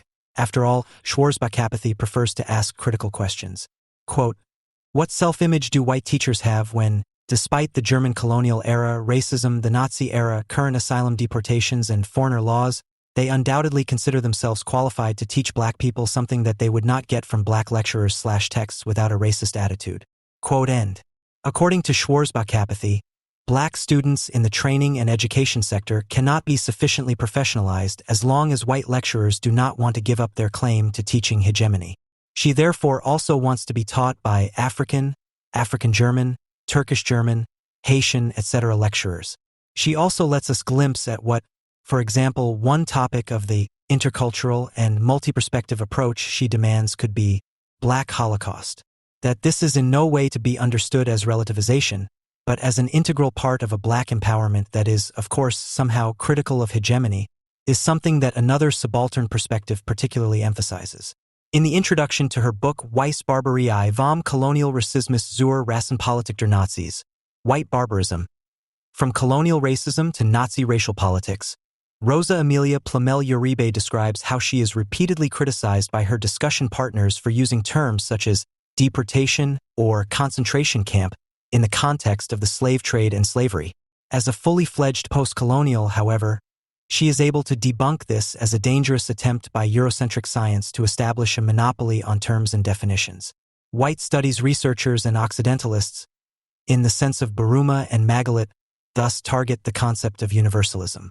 If political disputes are universal in their concept, after all, it is the mere possibility of difference that is universalizing. Indeed, only on the assumption that if something is true, it must also be true for everyone does difference of opinion make sense. Post-historical theorists believe that they can expose the reference to universality as a cheap trick to force consent. Such references are merely an attempt to conceal the ethnocentric biases of the speaker. If reason is reduced to a dialect with an army, as the post-colonial theorist Deepesh Chakraborty once put it inimitably, then the standards of universality are necessarily also considered local and particular. However, such a misrepresentation of the concept of universalism does not affect it in the slightest, because, as Michaels explains, two fallacies, or perhaps two versions of the same fallacy, are at work here. The universal cannot function as a foundation, even as the permanently open, permanently contested, permanently contingent foundation that Judith Butler hopes for, and it is not a kind of subjective position. Universality cannot be invoked to buttress our theories because the claim to universality is built into the possibility of having a theory at all. And in contrast to representing a subject position, it rather marks the irrelevance of the subject position. To dissent with someone means to be convinced that the truth or untruth of our theory has nothing to do with the fact that it is ours. End of quote. If this irrelevance of the subject position did not apply in a political debate that necessarily aims at truth, communication and understanding, or error and misunderstanding, would actually be excluded or only possible with the intersection of one's own subject positions, the respective reference or interpretation community. The unbridled one-sidedness of perspective as a particular good to be respected, which no longer even belongs to the individual, but rather to the group into which he is locked by postmodern ideologues, therefore immediately ends the controversial discussion. And fundamental criticism, which thinks nothing of self-naturalization, consequently becomes ethnocentric presumption, disrespect, a threat of one of the many fashionable final solutions, which then have to be opposed in self-defense. But the exact opposite of what the perspectivists claim is the case. For we do not rely on the universal to resolve our dissent, but to explain the fact that we dissent. The alternative to disagreement would be the difference of the point of view, or perspective, or subject position. The point of the reference to perspective is that it removes the disagreement, seeing things differently because you see them from different perspectives, from different angles, from different places, means seeing the same thing differently without contradiction. The rampant left-wing cultural relativism, i.e. the insistence on respect for a not infrequently barbaric other, is thus the murky ideological consequence of a post-political perspectivism.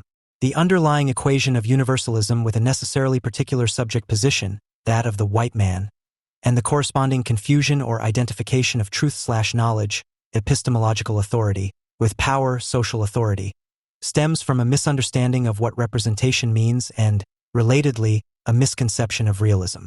Hilary Putnam was the main source of ideas for these identitarian fallacies. Putnam claimed about metaphysical realism that it seeks a God's-eye view from nowhere, which today's feminists and anti-racists repeat like a mantra in unison. Putnam was initially a philosopher of science himself, who had emerged as a causal realist and thus held to the mind-independent existence of the world and social facts. In the philosophy of science, such a position is referred to as metaphysical or external realism. According to Bosker, the assumption of such an intransitive ontological dimension is the necessary precondition, the condition of possibility for attaining knowledge about the world.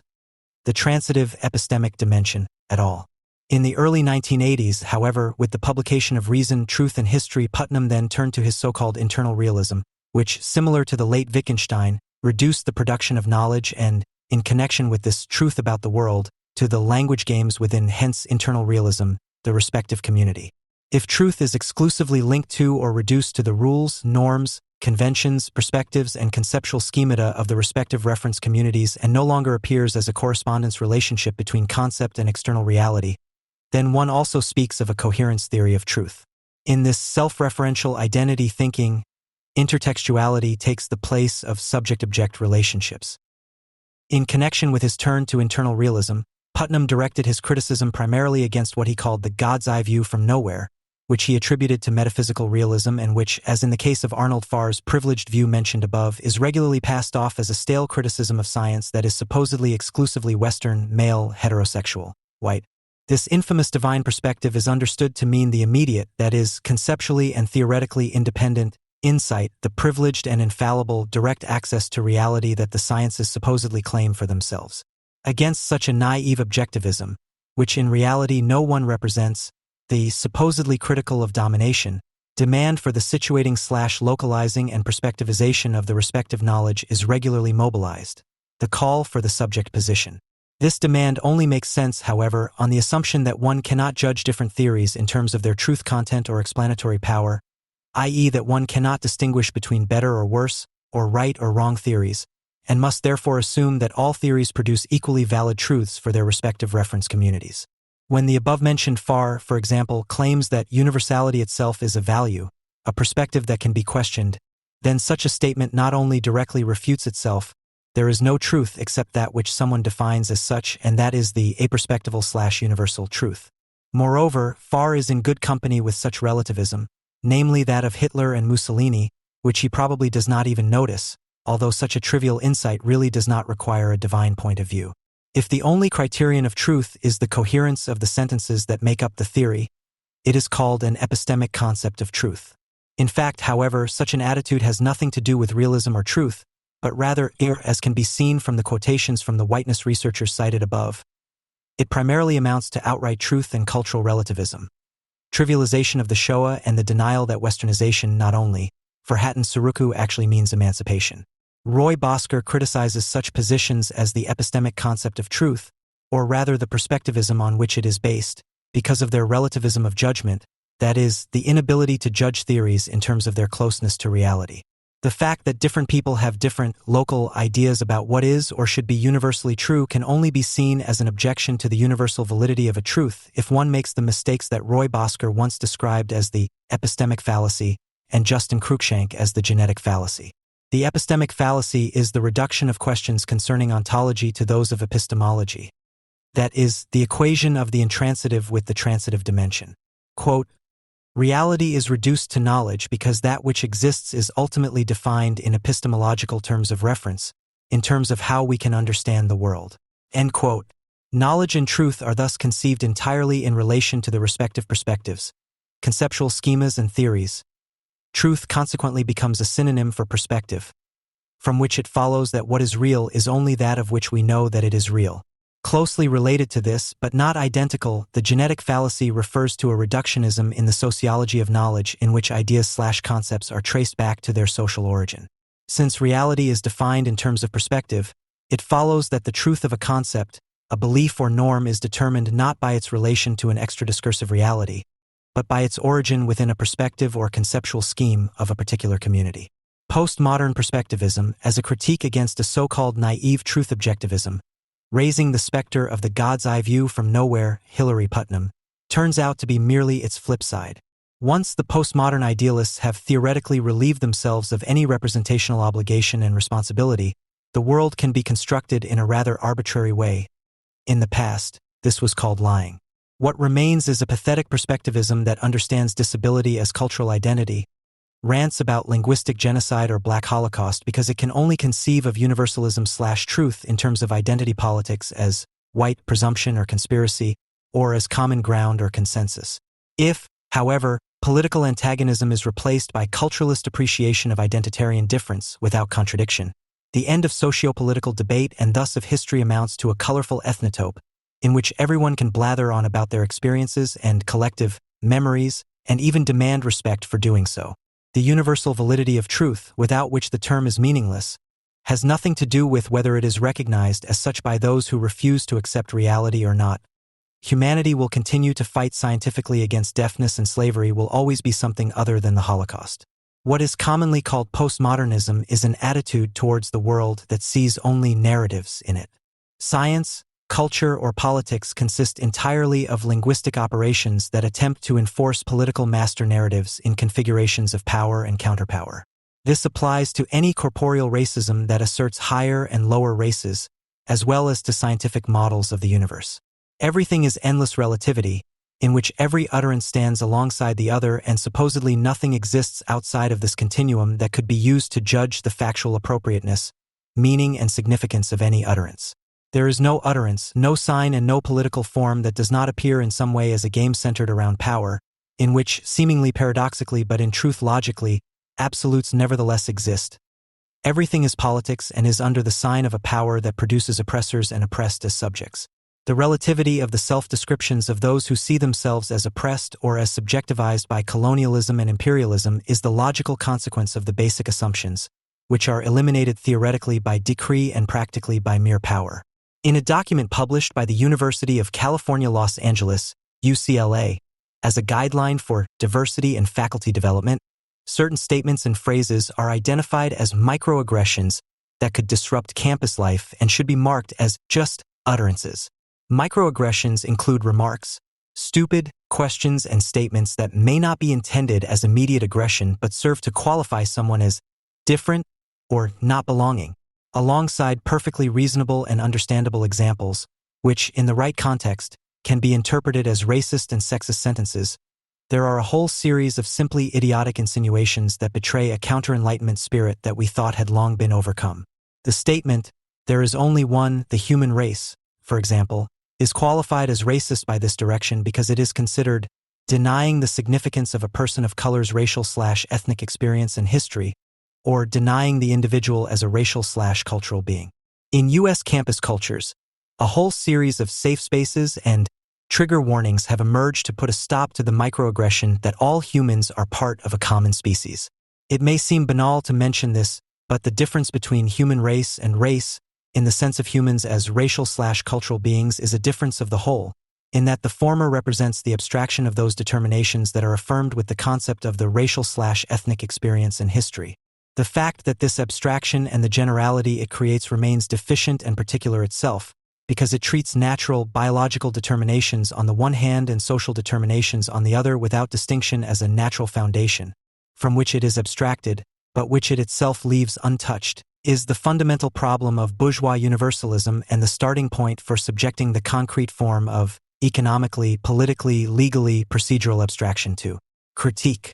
Critical whiteness does nothing other than to take this natural foundation in precisely this undifferentiated state, in which it appears as a counterimage to bourgeois abstraction, and to position it against this very abstraction. The allegedly concrete, living human being is to be mobilized theoretically and practically against the abstract and bloodless one. In the view of critical whiteness, People are therefore racial/cultural beings. The hyphen here means, as well as, thus implying the equal status of physical and cultural, innate and acquired characteristics, which merge into one another in the hazy notion of a racial experience and history. Such an indiscriminate interweaving of skin color and social behavior is usually, and justifiably, ostracized as racist across the board. Only in the context of critical whiteness is it being reheated with a clear conscience. The gestures of self-accusation and rebellion, based on a simple, not to say incredibly primitive, dichotomous worldview, ensure the clear conscience of its actors and acceptance by others. Critical whiteness claims that a racial being, which also includes a cultural being, is only created by whiteness and its dominance, but is nevertheless a completely independent identity in itself, while whiteness is colorblind and unaware of itself. Whiteness is thus the paradigm of an alleged or actual cultural dominance, which the people of color have to resist by all means, even if it means falling back on all the achievements of the Enlightenment, which in turn is denounced as an expression of white supremacy. Critical whiteness can therefore be understood as a theoretical construct that considers the attribution that makes someone racial to be racist, but the alleged or actual substance behind the attribution to be authentic and capable of reference. In any case, there is a positive dimension in the characterization as racial.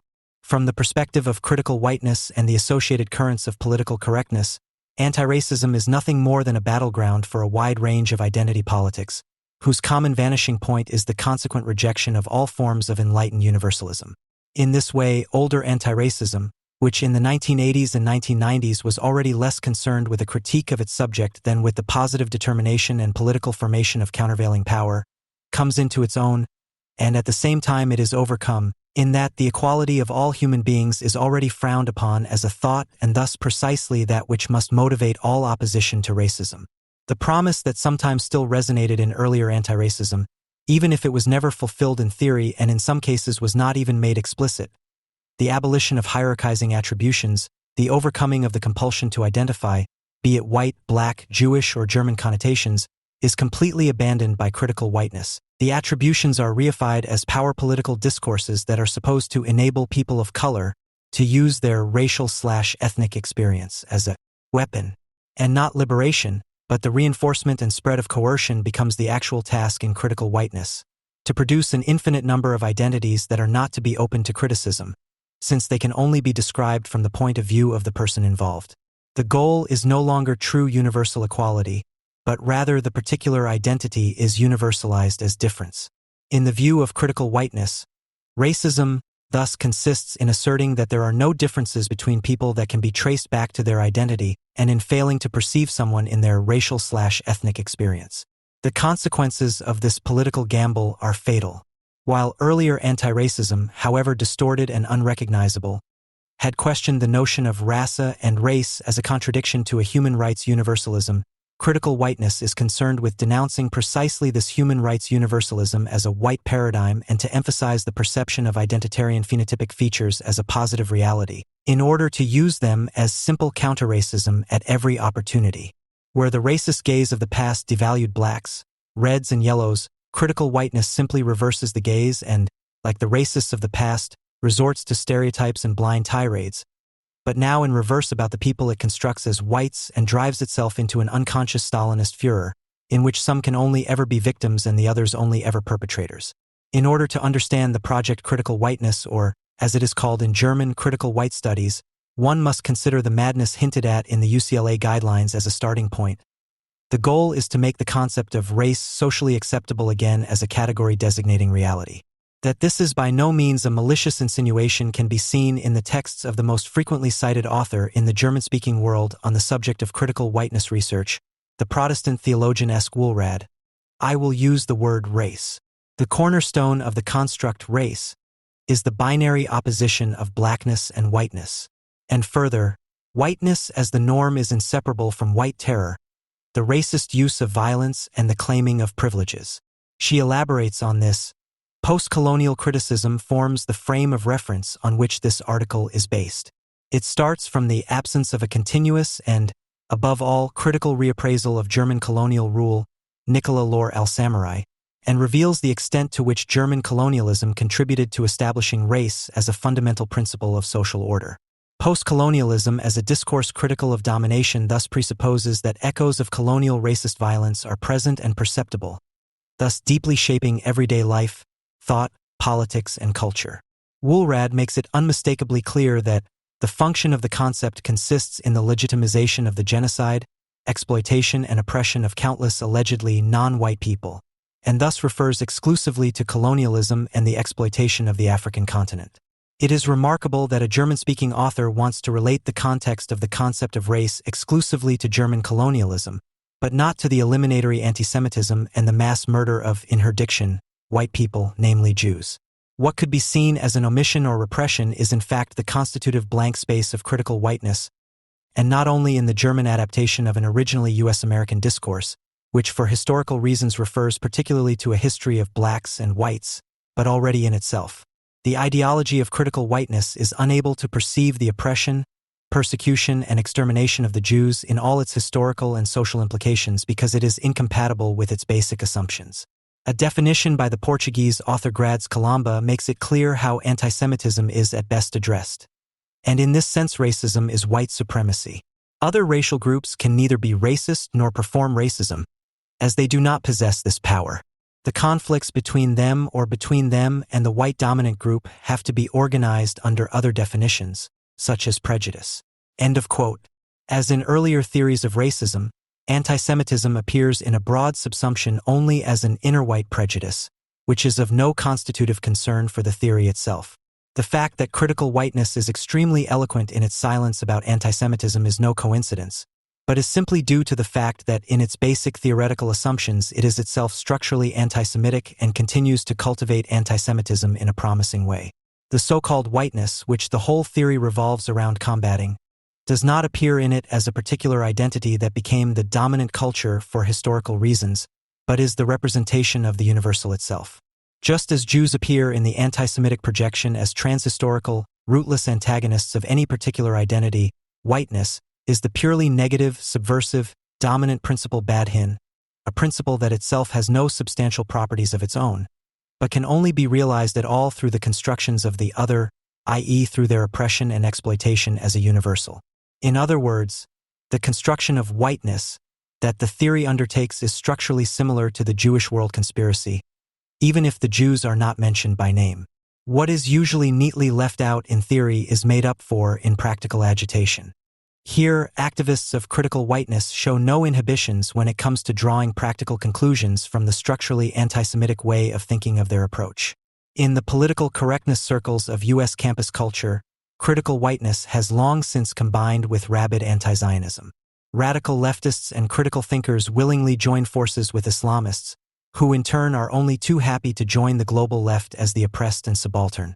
The fact that the representatives of critical whiteness are now so intent on rehabilitating the concept of race is an unmistakable sign that they are consciously appropriating their fraternization with current and prospective mass murderers against the Jews and their state.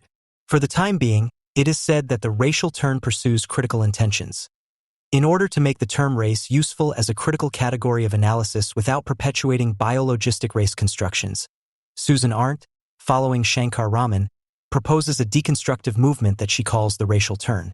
She understands this to mean a double movement away from race and towards race. The different ways of writing quotation marks for the biologistic category and italics for the critical category of knowledge and analysis clarify the two levels on which the racial turn operates. A postmodern pseudo-hermeneutic such as this, which on the one hand ascribes a universal immutability to whiteness, but on the other hand believes that a word like race can be easily reprogrammed in discourse by using different spellings, is either naive or criminal or both. The loss of sensitivity to the connotations and associations of a term is expressed in the fact that people jump back and forth between rasa and race without regard for the semantic nuances. But the racial turn is actually about a political project, about literally forming collectives and peoples as a race, mobilizing them as a countervailing power that is supposed to defend and assert itself as the authentic and concrete against the only abstract and usurped power of whiteness. In this context, the Jewish state is once again particularly in the way, which, in the twisted logic of critical whiteness, only results in one more argument against Israel. Jewish self-assertion in the form of its own state collapses the proverbial black and white painting of whiteness because it belies the assumption that a particular identity is the victim of whiteness. But this in turn gives rise to a reproach. What is celebrated as a virtue in the dichotomies of black and white constructions? The insistence on a particularist identity subjectivism that emphasizes the position as a black person affected by racism and white dominance as the starting point of personal experience is resented by Jewish Israelis and denounced as racist. The so-called critical whiteness bears this name completely wrongly, because it is the uncritical theory par excellence, sweeping opposition without any conceptual discernment. Critical whiteness is used exclusively to think of the so-called countervailing power, but it does not criticize any aspect of a concept of power itself, although precisely that claims the whole range of postmortal theory productions, which draw their circles as epigones of Derrida, Deleuze, and Foucault, and for which it is praised without any reason. Critical whiteness is not even really a theory.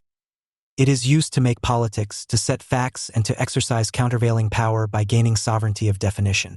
Although the amount of literature produced on the topic of critical whiteness at the academic level is considerable and the spectrum includes highly diverse topics, there are certain fundamental similarities that can be found everywhere. One of these is that the racist and colonialist perspective is simply reversed. In her otherwise very worthwhile thesis, Austrian author Katharina Rogla writes, "Neo-racisms in Europe focus particularly on Europe's Muslim population. In the discourse surrounding the attacks of 9/11, a neo-Orientalist phantasm has emerged that imagines Oriental women as potential terrorists." End of quote.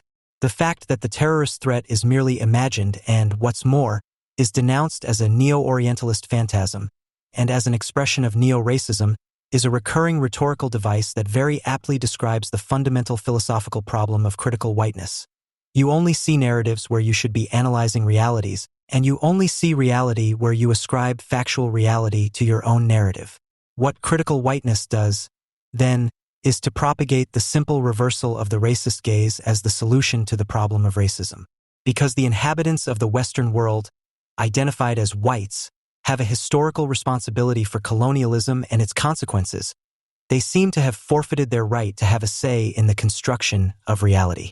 They merely imagine, and in any attempt to identify the dangers of Islamic terror as such, it becomes clear that these racisms have a constitutive function for European societies.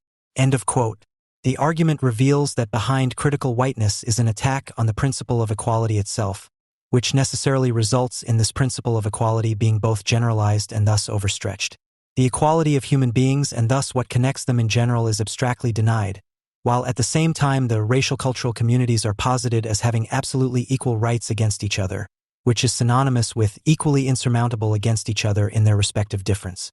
The negation of universally binding equality is doomed to absolutize difference itself and thus to install equality as a purely negative, excluding principle. The rejection of equality is concluded in the assumption that among many equally valid narratives, there can be no common abstraction that could produce meaning and organize the narratives collectively, and on the basis of which they could operate together. Whiteness, in its imperialist expansion, claims such a common functional abstraction for itself. If, however, one considers this enlightened universalist claim to be synonymous with cultural dominance, and if there can be no criteria of comparison that could combine particular identities into an expression of a whole, then it is also unnecessary to think about how one could simply live normally among them. Critical whiteness studies does not recognize universalism, but only the narrative that there is one. According to this narrative, racist ideologies can only be overcome through the affirmation and generalization of race-like collectives. The postmodern will to difference is out to assign a separate place to every particularism that is not white, which must be thought of independently of others, an identity that is to exist as a protected biotope within safe spaces and trigger warnings. These identities and their narratives can be described in terms of their form, but cannot be understood or even judged from the outside. Any notion of a common language is an illusion because access to the language spoken internally is blocked by a culturalist view on the outside, which prevents the understanding of particular identities. Understanding in the sense of critical whiteness thus means stop wanting to understand, but instead identify in the full sense of the word. The roles and tasks are as clearly defined as the pecking order in nature or the hierarchy of races in classical racism. People constructed as whites should be concerned primarily with their privileges, while, for example, blacks, who at least have an identity, must always define themselves as victims of these privileges through their lack of power. The naturalization of social conflicts that has been found is consciously accepted as the basis for action. This is another convention that can be found in almost all writings on the subject. Woolrad, for example, writes, "This collectivization of the genderton means that people of color are always perceived as representatives of their group, while whites are never perceived as such. Critical whiteness simply reverses this relationship and regards everyone it has identified as white as members of a fateful community of perpetrators. The attribute white is used to describe pretty much any behavior and impulse that one rejects and condemns. It is no wonder that Woolrad insists on using the word race. Although she understands it to be a social construct, only the word race conveys the sense of destiny and insurmountability that critical whiteness needs in order to constitute itself as a theoretical construct at all. Critical whiteness is thus an anti-racism in the most immediate sense of the word, a race theory that seeks to replace racism, or what is thought to be racism, with an academically refined counter-racism. It is important to note that a counter-racism is conceived, not a counter-universalism. Buckendall's statement is disarming. The simple postulate that all people are equal does not help here, which implicitly means that the postulate of the inequality of people apparently helps with what is the central concern of critical whiteness. Contrary to its self-labeling as critical, this movement is not about critique, i.e. a theoretical determination of the conditions of the constitution of exclusion, xenophobia, racism, etc., but about the practical replacement of power with counterpower, as whose engineers and prospective leaders the leading exponents of this theory see themselves. It is no coincidence that all the relevant treatises state that white or black are discursively constructed, and not, for example, socially produced. The difference between the terms is one of substance and one of the whole. While the latter denotes an analytical category and a critical movement that seeks to make itself redundant by abolishing the object of criticism, the talk of discursive or social constructions is an affirmative one that seeks to affirm itself and become the determining power in order to establish its linguistic rules unquestioningly. Critical whiteness is the legitimizing ideology of an unscrupulous power politics, the ideology of a counter-sovereign that constructs its subjects and seeks to inscribe itself in the bodies of its subjects in a way that always already subordinates them to the ruling power. Rogla provides an instructive example of how this counter-sovereign proceeds and what its discursive power consists of. Woolrad tells the story of a failed political collaboration between black and white women in a piece called Silence Instead of Dialogue. The issue was to organize a joint conference. While the black women discussed, made suggestions, got involved, the white women held back and remained silent out of respect, caution, or fear. Alliances require participation, yet the white women in Woolrad's example decide to withdraw from the alliance work in order not to reproduce racist dominance. Woolrad does not dispute the anti-racist intention behind this silence, but she adds some points that must not be ignored in the effort to overthrow racist hierarchies. First, the question arises as to whether and with whom this silence is discussed. Most of the time, silence is maintained about the silence itself. The effectiveness of this strategy can therefore not be discussed, but is based solely on white assumptions. Silence as a renunciation of power simultaneously reconstructs the power that is to be renounced. Because only if I assume that I have the power to speak at any time can I renounce this power in favor of others. According to Woolrad, restraint can therefore be a condescending gesture of dominance. End of quote. It is worth noting that it is adult and educated people who allow themselves to be driven into such grotesque and laughable nonsense. And, what is even worse, who apparently take the whole thing deadly seriously. The very first strategy of the postmodern counter-sovereign is always to make a completely idiotic accusation that no one will be able to refute, such as the one central to critical whiteness that whites are always and everywhere to blame for all the evils of the world, and wait and see what happens, what the people addressed will let you do to them, what gestures of submission and self-contempt they are willing to make. And when they do show it, you keep pushing and pushing them further into a corner by signaling to them that silence, for example, is also a gesture of dominance that reveals their hidden privileges all the more. Listening is necessary, but if inputs are not taken up and listening remains purely passive, Woolrad speaks of exploiting black resources, and continues until the addressed have internalized the hopelessness imposed on them and writhe in contrition. Rogla writes, "How can I, as a white student, write about whiteness? All attempts I make to not overlook anyone with my work, to be aware of my white position and to reflect on it, can be accused with good reason of being attempts at moral self-exoneration. No matter how hard I try to question my whiteness, to be aware of my privileges and to discard or share them, All these attempts always take place from a privileged point of view. End quote. Nietzsche's APT remark comes to mind. He who despises himself still respects himself as a despiser. End of quote. What Rogla no longer considers is that it is not a matter of her personal inability to do justice to the question, but rather that the question is formulated in such a way that those addressed experience the impossibility of answering as a personal failure. Critical whiteness is only a theory in name, but above all an ensemble of appellative buzzwords designed to get the people addressed to fill in or rectify the blanks and deficits in the argument on their own responsibility, thereby taking the necessary failure upon themselves as personal guilt. The effect is that an intelligent and educated woman like Rogla constantly belittles herself and, of all things, reproduces an all too familiar pattern by asking for the dissolution of her privileges, in which she does nothing other than appropriate the fundamental refusal of abstraction, the insane logic of her discipline as personal inability. Self-questioning, which critical psychology still understood as a guide to agency, is staged in critical whiteness research as a totalitarian ritual of submission. It is as if the theories of critical whiteness, which constantly refer to Foucault and quote him everywhere, have read his most essential ideas not as analysis but as direct instructions for action. In The Will to Knowledge and Discipline and Punish, Foucault explains that public political power always reassures itself of its rule through confession.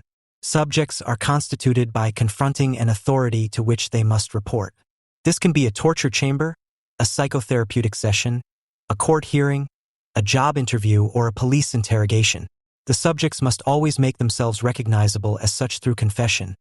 And what else is Rogla's question, as a white student with her privileges, but how to kneel before the great other, to confess one's own guilt, which can never be forgiven.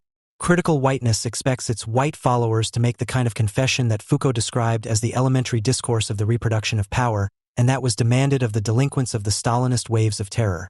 The denial of guilt is proof of guilt itself. By confessing one's sins, one agrees to one's own subjugation to the subject description white. Critical whiteness can only be realized as a Stalinist confession regime, in which the counterpower, by means of block wardens, monitors compliance with the norm and punishes deviant behavior, as happened at the No Border camp in Cologne in 2012, which was criticized by supporters of the theory and, as the author Kien Gi Ha writes, cannot be dismissed as white defamation. But this did not lead to the theory being abandoned.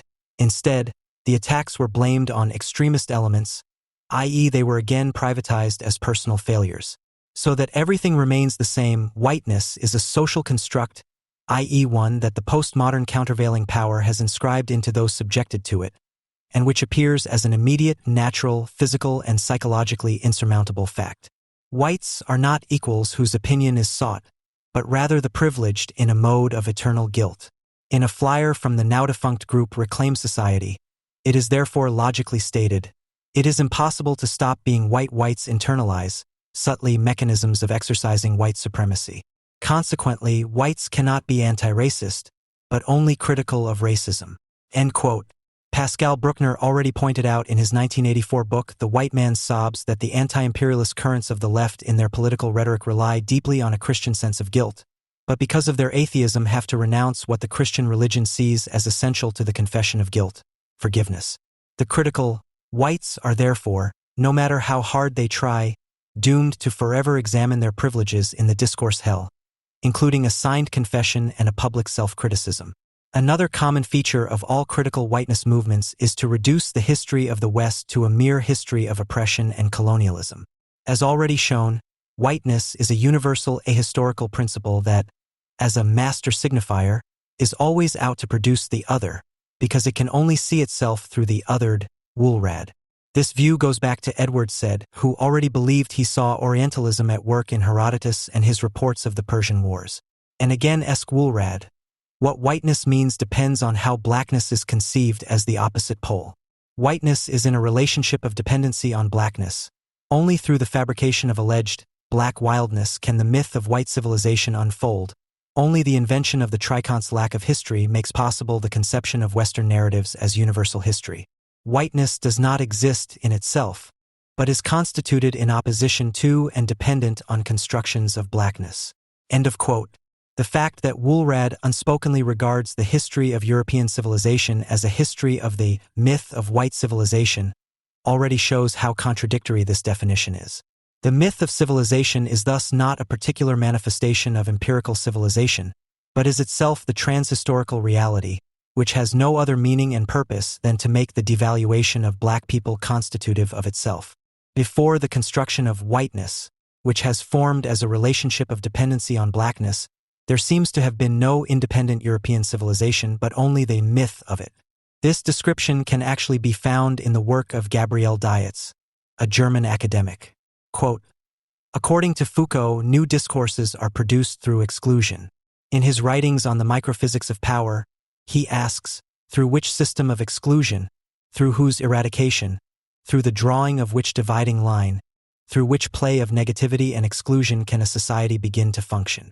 In answer to the question posed here, it would be necessary to point out that the production of the Christian Occident initially invents an Oriental other in order to construct itself as superior to the Occident, and then excludes the others that have now been marked. End of quote. The claim that the Christian West should invent an Oriental other after it had been entangled with the Orient in a very real way since the emergence of Islam in the 7th century, not only in wars but also in cultural exchange, and that Islam posed a real military threat until the 17th century, is due to a simple lack of knowledge of the historical facts. Above all, critical whiteness is inherently incapable of recognizing the grain of truth inherent in the assumption that the conception of a self necessarily implies that of an other. The Muslim conquests that affected the Europeans forced them to deal with the enemy by learning their languages and studying their culture. Before you can invent an Oriental other, you need a conceptual apparatus with which you can methodically abstract the others. In short, a universalism is needed that is capable of transferring the particular into the abstract. It was Christianity, with its implicit multilingualism, that made this universalism possible, and, unlike Islam, it started from the principle of an other. It is and remains astonishing that the European invasions of the Middle East in the context of the Crusades, which established a Christian kingdom of Jerusalem for almost 200 years, did not trigger any efforts in the Islamic world to make Europe and Christianity the object of political or scientific interest for Islam. The fact that there is no Occidentalism in the Arab Muslim world is not because Orientalism constructs an other, but because there has never been a secular concept of science in the Arab Muslim world that would have made it possible to perceive an other as such at all. From the perspective of critical whiteness, however, even the total disinterest of Arab Muslim culture in an other outside itself is reversed into a reproach to the West, followed by the distortion of historical facts. In this context, the concept of the other deserves further consideration. Othering is one of the terms outlawed by political correctness interventions, which in the eyes of relevant activists represents much more than a microaggression. The othered, as the hideous neologism is called, can apparently only become those people who have been racially constructed. Now, racism is indeed a particular dimension of othering, but much more fundamentally, othering is simply a basic condition of human social behavior. Without the concept of the other, it is not even conceivable to perceive people in a meaningful way. It is only by distinguishing myself from someone as an other that I can include them and that a relationship with them becomes possible in the first place. In other words, it is only through an other that proximity and distance, equality and difference are possible. If critical whiteness now means that it is exclusively whiteness that uses othering like a weapon, then it involuntarily hits the mark here. If we take Grada Colombo's thesis seriously, namely that racism can only express itself as white supremacy, then this also means that there is no conception of the other outside of whiteness. Consequently, the other racial groups not only lack power, they also have no conceptual categorization models with which whites can grasp themselves as others. In a non-European context, that is what critical whiteness studies actually seems to want to say. There is no other that can be operationally rationalized as such. The hostile characterization of whiteness as a universal principle of exclusion thus corresponds to a truth that critical whiteness does not want to acknowledge and desperately fights against. In fact, Western knowledge productions can only be challenged by other Western knowledge productions. An Occidentalism that could achieve this from a black or subaltern perspective simply does not exist, as is involuntarily admitted in the relevant publications. Quote, with reference to Foucault's discourse and power analyses, Derrida's concept of difference and Deleuze's concept of heterogeneity, hegemonic Western knowledge productions, and essentialist identity categories are questioned. Unquestionably, Foucault, Derrida, and Deleuze belong to Western knowledge production. and so do the so-called postmodernism and its offshoot critical whiteness. And that is why the West and its universities are the only place where gender and post-colonial studies as well as critical whiteness could establish themselves with well-paid chairs in the long term and not in Moscow or Tehran. It is, if you will, the dialectic of every counter-enlightenment, of which critical whiteness is one of the most virulent manifestations, that it cannot help but operate on the basis of and with the means of that reason which it completely rejects and promises to return to. It confirms that reason is neither Western nor Eastern, but universal. And that is why what it does in practice can never be a restoration of an authentic identity that is unharmed by Western encroachment, but only the actualization and release of the unreasoning, regressive traits that are also inherent in prevailing Western reason. Critical whiteness and its associated currents are themselves the product of a reason that turns into nonsense and are ready and willing to carry out this transformation at any cost. All that they condemn about the West and prevailing reason is what they are drawn to. Quote, discourses, that is, the accumulation of knowledge and its application, produce the Orient, create it. Whereby this discursive product consists in particular of projections, lies and myths and corresponds to no exact reality. This discursive construct of the Enlightenment arose from a will to order, the urge to be able to explain everything, as well as the attempt to consolidate and strengthen power relations. Through this epistemological fundamentalism, a science was established in the course of the Enlightenment that, on top of everything, claimed to be objective and universalistic. Stuart Hall shows that this epistemological madness of the Enlightenment has led to today's sciences and ways of thinking being based on dichotomies, categorizations, and evaluations. He demonstrates that the Enlightenment consisted of fantasies, classical knowledge from antiquity and the Middle Ages, religious sources, mythology, and partly fictitious travel reports. This served to inscribe in world order, meaningfulness, and structure. End of quote. What is formulated here is not analytical findings, but declarations of intent dressed up as findings, that the discursive production of the Orient consists only of projections, lies and myths that do not correspond to any exact reality. This is not only false, it also contradicts the own political philosophical premises of critical whiteness itself, that reality is only a language game that is controlled by hegemony or subversive intervention. Above all, it becomes clear that post-colonial theories cannot imagine that their enemy is capable of anything other than projections, lies and myths, for the simple reason that their representatives are willing to engage in any myth-making, any lies and any unbridled projection when it is politically opportune. The mere accusation of lying indicates the illogicality and opportunism of the theory. After all, it assumes that there must be an objective truth that can be empirically verified. Although objective truth is otherwise condemned as Western arrogance, and an exact reality outside of discourses is flatly denied, it comes into play where it is politically useful. What critical whiteness does, then, is to reduce the Enlightenment practically to what it always was and is, but never unbroken, that is, it accomplishes this reduction in the conception of its own theory. Its products are in fact nothing more than thinking in rigid, quasi-naturalistic dichotomies, as a blind categorization, as an unmotivated evaluation fed by the unconditional will to order and the attempt to consolidate and strengthen power relations, only that this power is referred to as counterpower. And in this capacity, critical whiteness lends itself to a post-bourgeois society that is disintegrating into gangs and rackets that are hostile to each other, allied against Jews and Israel. It is their immediate ideologization. Whether this ideologization will be capable of winning a majority is, however, questionable. The influence of postmodern critical whiteness continues to extend to universities, non-university intellectual circles, the cultural sector and segments of political activism, but remains limited to these. The march through the institutions of the academic and cultural establishment, itself an element of postmodern power politics, seems to be succeeding, but for the moment it stops there.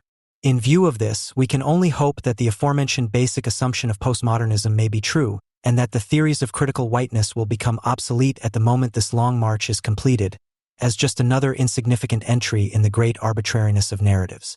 When in 2005 the Discovery Channel in the United States came up with the idea of asking its viewers to vote for the greatest Americans of all time, the result may have come as a surprise to many Europeans in particular.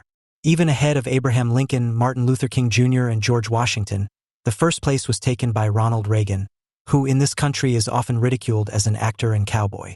The 40th president owes his unbroken popularity not only to his central role in overcoming the Eastern Bloc, His re-election in 1984 was a landslide victory that the United States had not seen since Franklin D. Roosevelt in 1936. Not only did Reagan receive almost 60% of the vote, but he also won a majority in all states except for Minnesota, the home state of his opponent Walter Mondale, and the District of Columbia. He owed both not only to his policies, but also to his convincing appearance as an American ideologist who was able to inspire hope for a better, freer life not only among the citizens of the United States, but also among the Eastern Europeans locked behind the Iron Curtain, where the communists still believed that the West, and the USA in particular, would allow itself to be split, undermined, and weakened both morally and economically from within. After 8 years of the Reagan presidency, it was the Soviet Union and the Eastern Bloc that had to declare their insolvency, and not only in financial terms. A good example of how far ahead of his anti-American opponents of all stripes Reagan was is provided by his 1981 inaugural address. If we ask ourselves why we have achieved so much for so many years, prospered like no other people on earth, it is because here in this country we have unleashed the energy and individual creativity of man to a greater extent than ever before. Freedom and dignity were more accessible and secure here than anywhere else on earth. The price of this freedom was high at times, but we were always willing to pay that price. End of quote. It should be noted that Reagan, for all his pathos and glorification of the United States, applies a linguistic precision here that is reliably absent from his opponents. Reagan or his speechwriters seem to have been aware that the promise of a liberated humanity and the dignity of the individual is an unfulfilled one, that the USA has never realized that, but only more freedom than elsewhere and more than ever before. On the other hand, it is obviously easy for those who have always considered the West's promise of freedom to be a mere lie, or have only exposed it as such in the past 2 years of massive restrictions on individual rights, to defect to the camp of butchers and taskmasters immediately and with sadistic glee. Quote, "For the freedom which, because it no longer exists at home anyway, is now no longer to be defended at the Hindu Kush which has receded into the distance. But at Donbass, Ukrainians can no longer be roped in who, if civilians, are deserting in mass desert across Poland's border, or, if they are military personnel, they are apparently refusing to work, with the exception of neo-Nazi state mercenary troops, who out of pure self-interest are trying to save their asses from the brutal beating that Russia has in store for them." Magazine editorial, February 2022. What Reagan does not differ from his opponents in is his naive belief in progress, which is merely turned around negatively by those opposed to him and becomes a story of decline. His American history is one of ascent and liberation, and this grand narrative has to be adapted to historical facts as well as to the needs of individuals who have just been praised and who were and are plagued by misfortune, exploitation, oppression, poverty, disease, and early death. The economic policy of the 1980s, known as Reaganomics, which was characterized by radical cuts in government spending and taxes, as well as restrictive monetary policy and the removal of regulations, led to stronger economic growth, but exacerbated social disparities, cemented poverty, and resulted in rising crime, which could only be reduced in the 1990s by mass incarceration. The conclusion drawn from the American founding myth, that only the absence of state intervention in the economy and society can guarantee the freedom and dignity of the individual, is exposed as a sham by the reality that half the population has almost no possessions and only ideally has adequate health care, which, compared to Western countries at a similar economic level, is reflected in the significantly lower average life expectancy. Freedom has its price. National myths and the idealization of the glorious past become instruments of domination when they serve to enforce class interests and stabilize false conditions. Reagan's success and unbroken popularity in the U.S. is due in no small part to the fact that he was particularly successful in communicating and transmitting this American ideology, which, like any ideology, is not merely untrue. Given the importance of the founding myths for the United States, it is hardly surprising that the New York Times caused a huge stir with the 1619 Project on August 18, 2019. This special edition of the New York Times Magazine, conceived by Nicole Hannah-Jones on the occasion of the 400th anniversary of the arrival of the first African slaves in the British colonies of North America, set out to write a new origin story for the United States and replace its founding myth with a new one. This declaration of intent already blatantly reveals that it is not about history, but about stories, about narratives. It is by no means about an approach to historical truth, however precarious, but about a political agenda. In view of the central importance of the race issue in the years since 2020, from the assassination of George Floyd and the Black Lives Matter protests to the ouster of Donald Trump and the storming of the Capitol, an expanded book edition was published in November 2021. In the foreword to this edition, Hannah Jones describes reading Lerone Bennett's book Before the Mayflower, which features the arrival of the first African slaves in America in 1619, as her personal awakening and thus provides a reason, albeit insufficient, for why the beginning of American history should be moved forward. Because, contrary to what the title suggests, the beginning of the history of black people in the English colonies of North America, the Portuguese had already brought the first African slaves to South America almost 100 years earlier, and the historical development up to the beginnings of the independence movements in the 1770s plays no role at all in the 1619 project. Hannah Jones' central essay, which was also included in the book version in a slightly modified form, rather pursues the goal of discrediting 1776 and the American founding fathers, a circumstance that not only sparked massive criticism from American historians, but which Trump also tried to capitalize on in the election campaign by setting up a highly embarrassing 1776 commission. Hannah Jones has a deeply ideological view of the historical and global significance of the American Revolution, but nevertheless complains extensively about the ignorance of American students. It is striking that in the description of the horrors of slavery and in the very brief mention of its beginnings in the USA, neither the world history of slavery nor the conditions in the rest of the world play a role.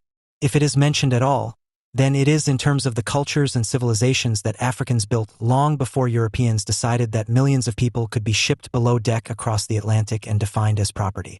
Not only was the 1619 project put together without the involvement of historians who have researched American history before the Civil War, mainly because the contributors should have the right skin color, but the contradiction by reliable, i.e. progressive, black female historians, to whom central claims were submitted for a fact check, was simply ignored. Hannah Jones' thesis that one of the main reasons for the colonists' Declaration of Independence was to protect the institution of slavery caused particular outrage. Due to the criticism, the book version was changed to some colonists without changing the absurd main message.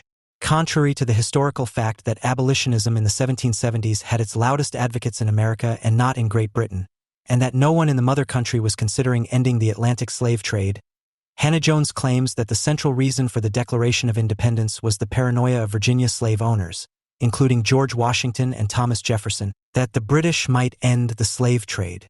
In an attempt to simulate scientific rigor, Hannah Jones included over 90 footnotes in her original essay, including a conversation with historian Woody Holton, which was intended to support her thesis that the protection of slavery was the reason for the Civil War. This is responsible for the most blatant new mistake that has been inserted into the volume. Hannah Jones quotes Holton as saying that the Dunmore Proclamation of November 7, 1775, a British offer of freedom to slaves from already revolting masters, triggered the turning point towards independence for the founding fathers from Virginia, George Washington, Thomas Jefferson, and James Madison. Unfortunately for them, Washington was already commanding the Continental Army. Jefferson had long since written his treatise A Declaration of the Causes and Necessity for Taking Up Arms, and Madison, then only 24, had joined a revolutionary body called the Orange County Security Committee of Virginia. End of quote. On December 20, 2019, the New York Times Magazine published a letter from several left-leaning historians demanding a correction of the 1619 Project's patently false claims, along with a remarkable statement from the editor-in-chief. The letter expressed dismay at some factual errors and states, in remarkable clarity, these errors, concerning major events, cannot be characterized as interpretation or framing. They are verifiable facts, the basis of both honest scholarship and honest journalism. They suggest an ideological shift in historical understanding. The dismissal of objections on racial grounds, that these were only objections from white historians, has confirmed this shift. End of quote. Even if they may still have hoped that the New York Times, which they respect, would correct the errors and enter into an objective discussion of the reasons for and effects of slavery, they must have already suspected when writing these sentences that something fundamental was wrong, which was confirmed by the response of editor-in-chief Jake Silverstein. While we respect the work of the signatories, we disagree with their assertion that our project contains significant factual errors and is driven by ideology rather than historical understanding. While we welcome criticism, we do not believe the 1619 project merits a request for corrections. End quote. 55 years after the Civil Rights Act and at a time when virtually no one questions black equality anymore, the popularity of the racial issue and a racial history, as well as its extensive coverage in a more than meager collection of essays in the New York Times and its dogged adherence to historically unequivocally false claims can only be explained by the fact that it pursues the political goal of forging a colorful coalition of minorities for the purpose of electing politicians from the Democratic Party. The historian's criticism had to fail for the sole reason that the 1619 Project is not a scientific work that is concerned with factually correct statements and verifiable facts. A more apt, but entirely involuntary criticism was provided by the Pulitzer Prize Committee in the commentary category, which Hannah Jones, of course, immediately received for writing a comprehensive, provocative, and personal essay for the groundbreaking 1619 Project, which aims to place the enslavement of Africans at the center of America's history and stimulate public discussion about the founding and development of the nation. It begins, not coincidentally, with the biography of her father, the son of cotton pickers from Mississippi, who as an adult always had a flawless star-spangled banner flying, which the young Nicole could not understand and which even deeply embarrassed her. How could it be that this man, despite his experience of violence and racial segregation, the degrading experience of his mother after she fled Mississippi, keeping her head above water as a cleaner in the homes of white people, his dishonorable discharge from the army, and the fact that he never achieved prosperity in his various service jobs, had to endure discrimination and disadvantage, and was stuck in a segregated district of a small town in Iowa. He still believed in America. And her foolish answer today is not that he believed in a better future, in the realization of the promises of freedom and equality, or that he hoped that his daughter would be able to attend high school, go to college, work at the New York Times, and receive a chair at Howard University. Instead, her father knew that our people's contribution to the establishment of the United States was indelible, that the United States simply would not exist without us. At this point, the central, unreflected contradiction between Hannah Jones and black abolitionists and civil rights activists such as Frederick Douglass and Martin Luther King is already apparent. For them, America's self-contradiction, which Hannah Jones breaks down into ideal and lie, was precisely that blacks had so far been systematically prevented from playing a role comparable to that of whites in the establishment and further development of the United States.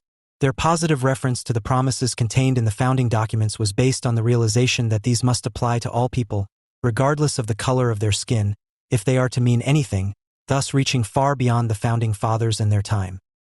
The criticism of the 1619 Project paid no attention to this introductory passage and was consequently misled in two respects. It is not about historical facts, the facts that Hannah Jones presents, which are not distorted or invented, do not offer any new insights, nor is it about a mere reactivation of black nationalism and the Black Power movement of the 1960s, whose arguments she recycles.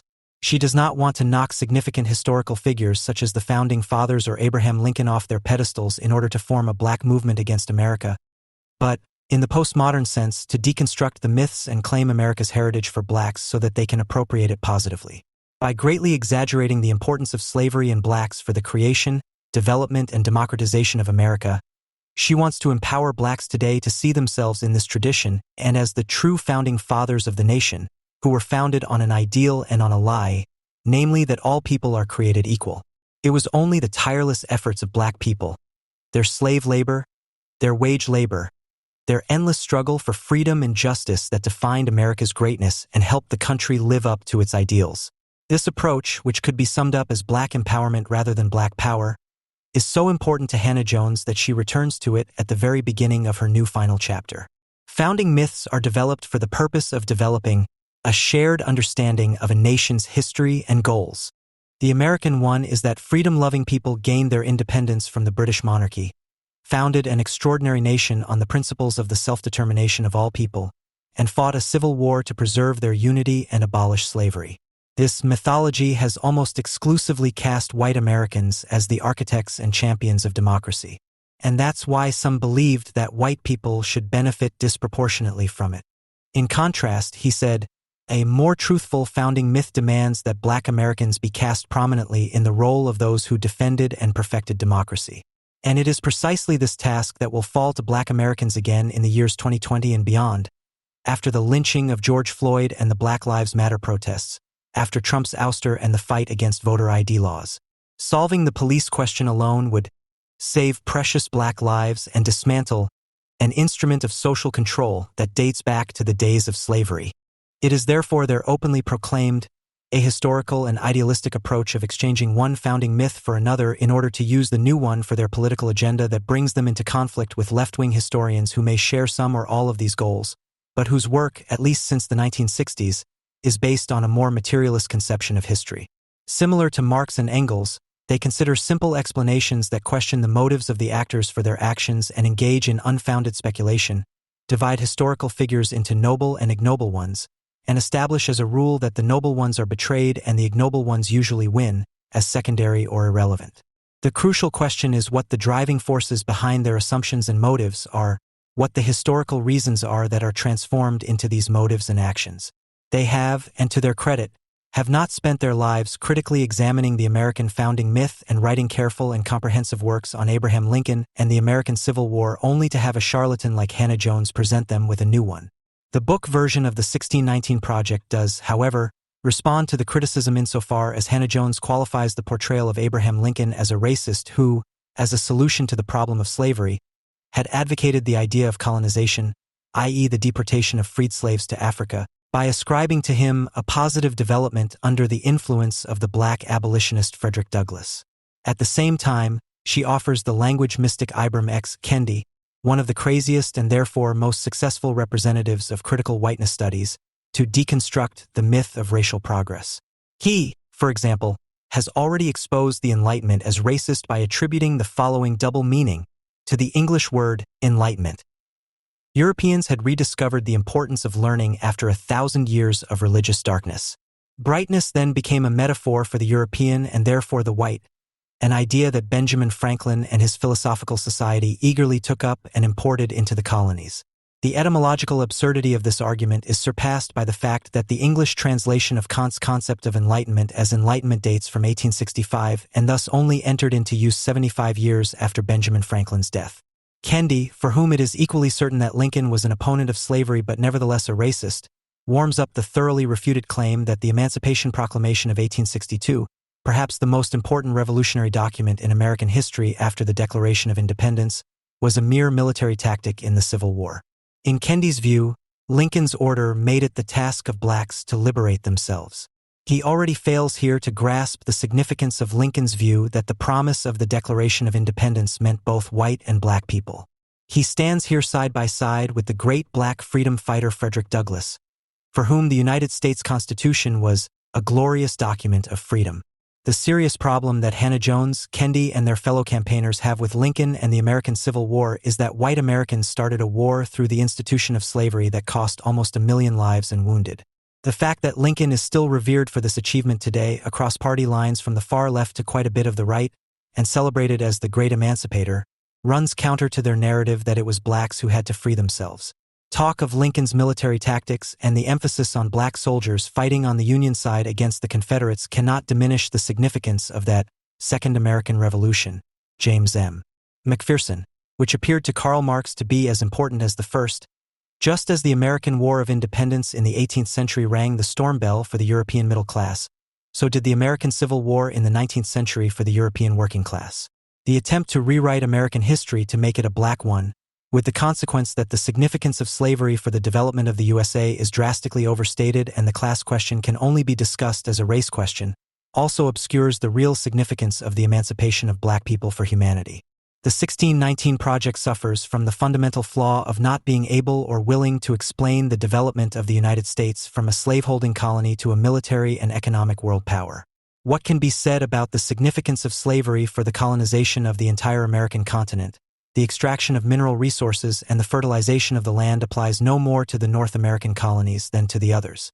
While less than 10% of the slaves shipped across the Atlantic went to the 13 English colonies, or the later United States, almost 40% ended up in Portuguese or later Brazilian colonies. If the presence of black slave laborers were a prerequisite for the development of a modern, capitalist state, conditions there would have been significantly more favorable. The role that the colonization of America and slave labor played, almost Karl Marx succinctly summarized it as follows: the discovery of the gold and silver countries in America, the extermination, enslavement, and burying of the native population in the mines, the beginning conquest and plundering of the East Indies, the transformation of Africa into a preserve for the commercial hunting of black skins, mark the dawn of the era of capitalist production. These idyllic processes are the main moments of primitive accumulation. End of quote. Here it becomes clear why Marx attached such great importance to the American Revolution and the emancipation of the slaves. For him, the enslavement of Africans and their shipment to America was an expression of the same violent expropriation of land and property that resulted in an ever greater number of doubly free wage laborers being thrown onto the labor market, with the dissolution of the feudal system in Europe.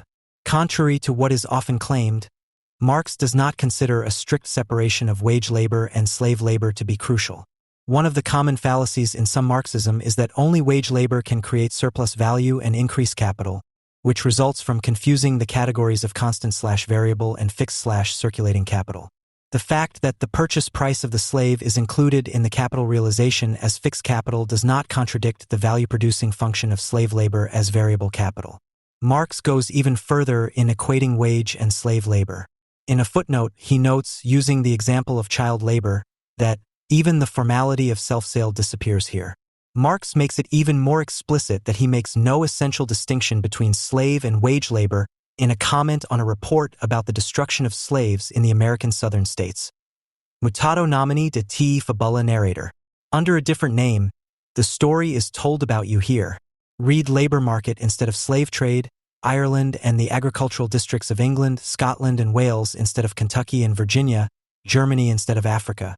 We heard how the reworking with the bakers in London is being cleaned up, and yet the London labor market is always overcrowded with German and other death row inmates for the bakery. Pottery, as we saw, is one of the most short-lived industries. Is there a shortage of potters because of this? And he called the withdrawal from the Gotha program of the SPD, which recognized that wages are not what they appear to be, namely the value or price of labor, but only a masked form for the value or price of labor. This once and for all overthrew the entire previous bourgeois view of wages, as well as all the criticism directed against it, and made it clear that the wage worker only has permission to work for his own life, i.e., to live insofar as he works a certain amount of time for free for the capitalist, and thus also for his sharecroppers of surplus value. That the whole capitalist system of production revolves around prolonging this unpaid labor by lengthening the working day, or by developing productivity, increasing the tension of the labor force, etc. That the system of wage labor is thus a system of slavery, and indeed a slavery that becomes harder to the same extent as the social productive forces of labor develop, whether the worker receives better or worse pay. Karl Marx, Critique of the Gotha Program, MEW 1925 Marx was so incensed by this fact that he continued as follows.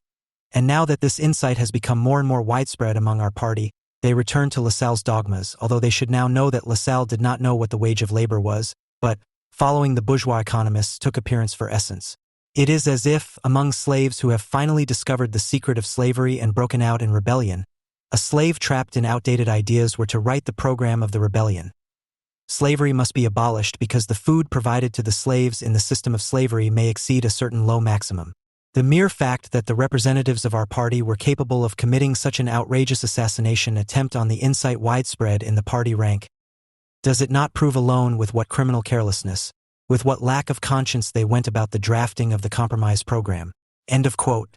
The prosperous plantation economy based on the exploitation of slaves in the American southern states from the beginning of the 19th century until its abrupt end after the American Civil War was precisely not an outdated form of feudal rule.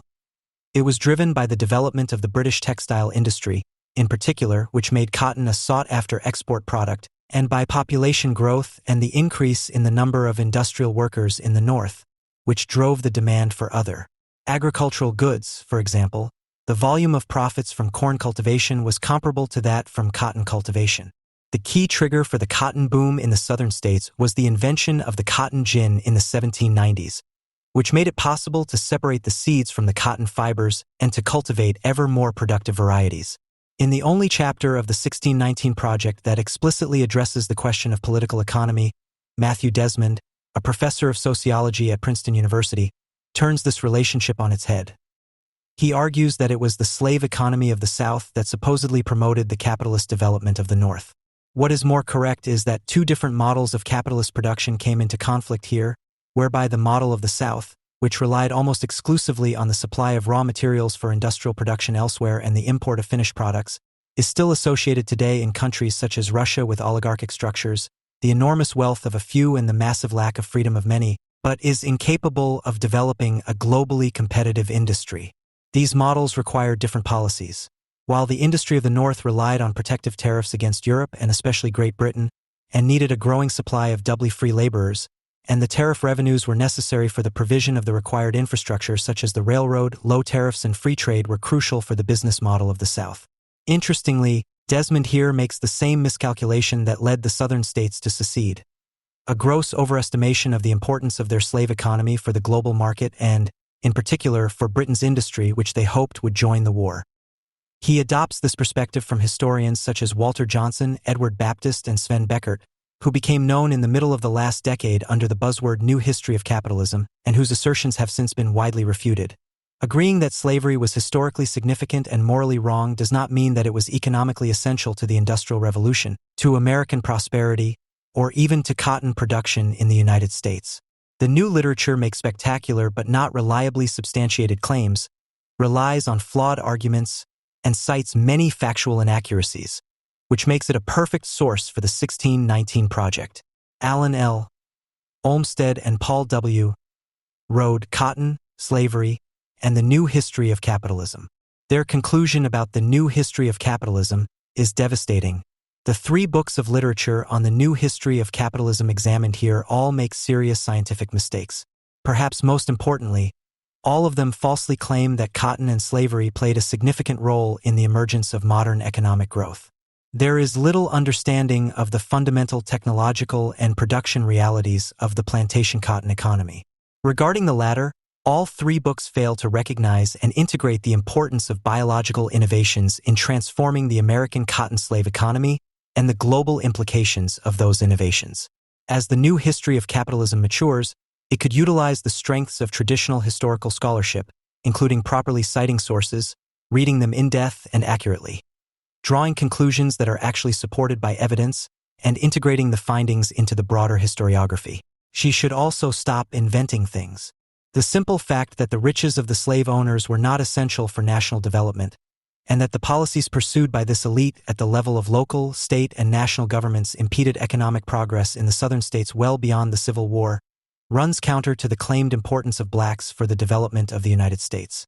Despite the better military training of their soldiers and initial military successes, the Southern states lost the Civil War because they could no longer compensate for their numerical inferiority and the loss of means of warfare due to their backward mode of production as the war progressed. This was caused by blockades, the loss of their economic base due to the mass flight of slaves, and an increasingly aggressive, destructive warfare by the northern states. In the 1619 Project, all these factors take a back seat to the heroic story of black Union soldiers who fought and died for their freedom. The book's strength lies, if you will, where it works more empirically, retelling known facts and thus at least indirectly contradicting its own thesis. For the Civil War and the period of reintegration of the Southern states into the United States, known as Reconstruction, during which the amendments to the United States Constitution were adopted that regulate the abolition of slavery and the explicit extension of civil rights, including the right to vote for all races, were not followed by final liberation, but by the replacement of racial slavery with racial segregation. Long before the final end of slavery, Tocqueville had already noticed that although slavery was on the decline and the legal differences between the races were partially falling away, the resulting customs and prejudices remained rigid. In those parts of the Union where Negroes are no longer slaves, they have not come any closer to whites.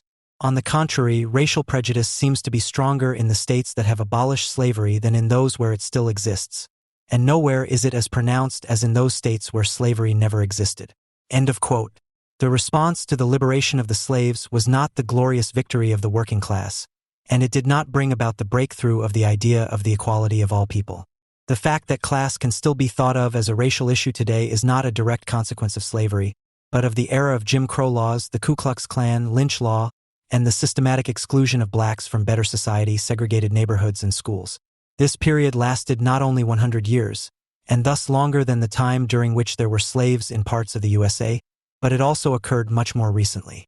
Blacks overwhelmingly belonged neither to those who became rich as capitalists nor to those who were able to rise to the new middle class in the years immediately following the Second World War, so that even today they are still poorer on average if they have the same income as a white person. But here, too, the bottom line would have to be that racism prevented them from playing the same role, that the promise of America remained a bad check, Martin Luther King Jr., for them and for many continues to do so today, rather than inventing a story of, so to speak, systemically relevant low-wage labor in a racist state. In light of this, it is surprising how little Hannah Jones settles for. Her core political demand is reparations in the form of a one-time payment to anyone who has identified as Black for at least 10 years at the start of the process. The details are not an issue. After all, America can be very generous. Every year, Congress allocates money to Holocaust survivors living in the United States, $5 million in 2020. Hannah Jones has something to offer those who support and shower her with prizes, a kind of indulgence that consists of a one-time payment that can easily be saved elsewhere, and the dissemination of a particularly favorable new American myth that is supposed to make poor Blacks feel like they have always been at the heart of America. However, opposition has recently been heard from an unexpected quarter. It was Martin Kimani, the Kenyan UN ambassador, who, in his speech on the situation in Ukraine, casually did away with post-colonial ideology, the ideas of a glorious African history, and the misconception that the answer to the question of the future and justice for Black people lies in changing the past. If we had decided to strive for states based on ethnic, racial, or religious homogeneity, we would still be waging bloody wars today, many decades later. Instead, we agreed to settle for the established borders, even as we continue to pursue continental political, economic, and legal integration. Rather than creating nations that look back at history with dangerous nostalgia, we chose to work toward a scale that none of our many nations and peoples have ever known. End of quote. While Kimani formulated a rejection of irredentism on any basis in the context of the war in Ukraine, thereby expressing his solidarity with Ukraine, Hannah Jones, who runs a Twitter account that is as erratic as Donald Trump's, lamented the racialized reporting and the attention the Russian attack received compared to other conflicts with non-white victims and refugees. Their inability to view any world political event through any lens other than the racial one places them, albeit under a different guise and in a way they would not choose, in the tradition of racial segregation. Where the classic American founding myth, as still held by Reagan, who believed unshakably in a positive development towards more freedom and could therefore integrate the end of slavery or the civil rights movement, albeit by repressing the contradictions, thus enabling all citizens of every origin and skin color to proudly fly a flawless star-spangled banner, the new Black uncompromisingly cements the contradictions. Real solidarity with Ukraine, whose media portrayal Hannah Jones perceives as white and not impoverished. Although Ukraine is one of the poorer countries in the world, the average Black American earns significantly more than a white Ukrainian, and the history of racism in Europe was not least one of anti-Slavic racism, is just as inconceivable here as it is for cineasts in Berlin. The argument of the conservative critics of the 1619 Project, that the United States of America is now the least racist country and that the history of the civil rights movement has led to the realization of Martin Luther King's dream, to whose saying that people should be judged not by the color of their skin but by the content of their character they so readily refer, sounds hollow, not least because Martin Luther King did not go home in 1964. The fact that equality for Blacks was only implemented so late could certainly be discussed under the heading of systemic racism. However, to view the sharp class antagonisms of today's American society only in this light shows how little of Marx's insight that Black poverty is that of the proletariat remains. If you will, the 1619 Project ties in with the fact that in the days of racial segregation, Black auxiliary laborers, who before Roosevelt's election and the New Deal were mostly loyal to Abraham Lincoln's Republican Party, were often used as strikebreakers against mostly Democratic white workers.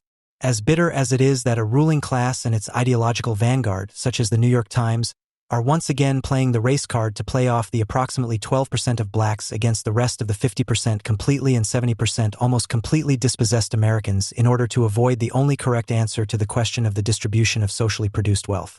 This circumstance is much less surprising than the fact that supposedly radical opponents of the state and capital define themselves as a collective subject by skin color or even apologize for it.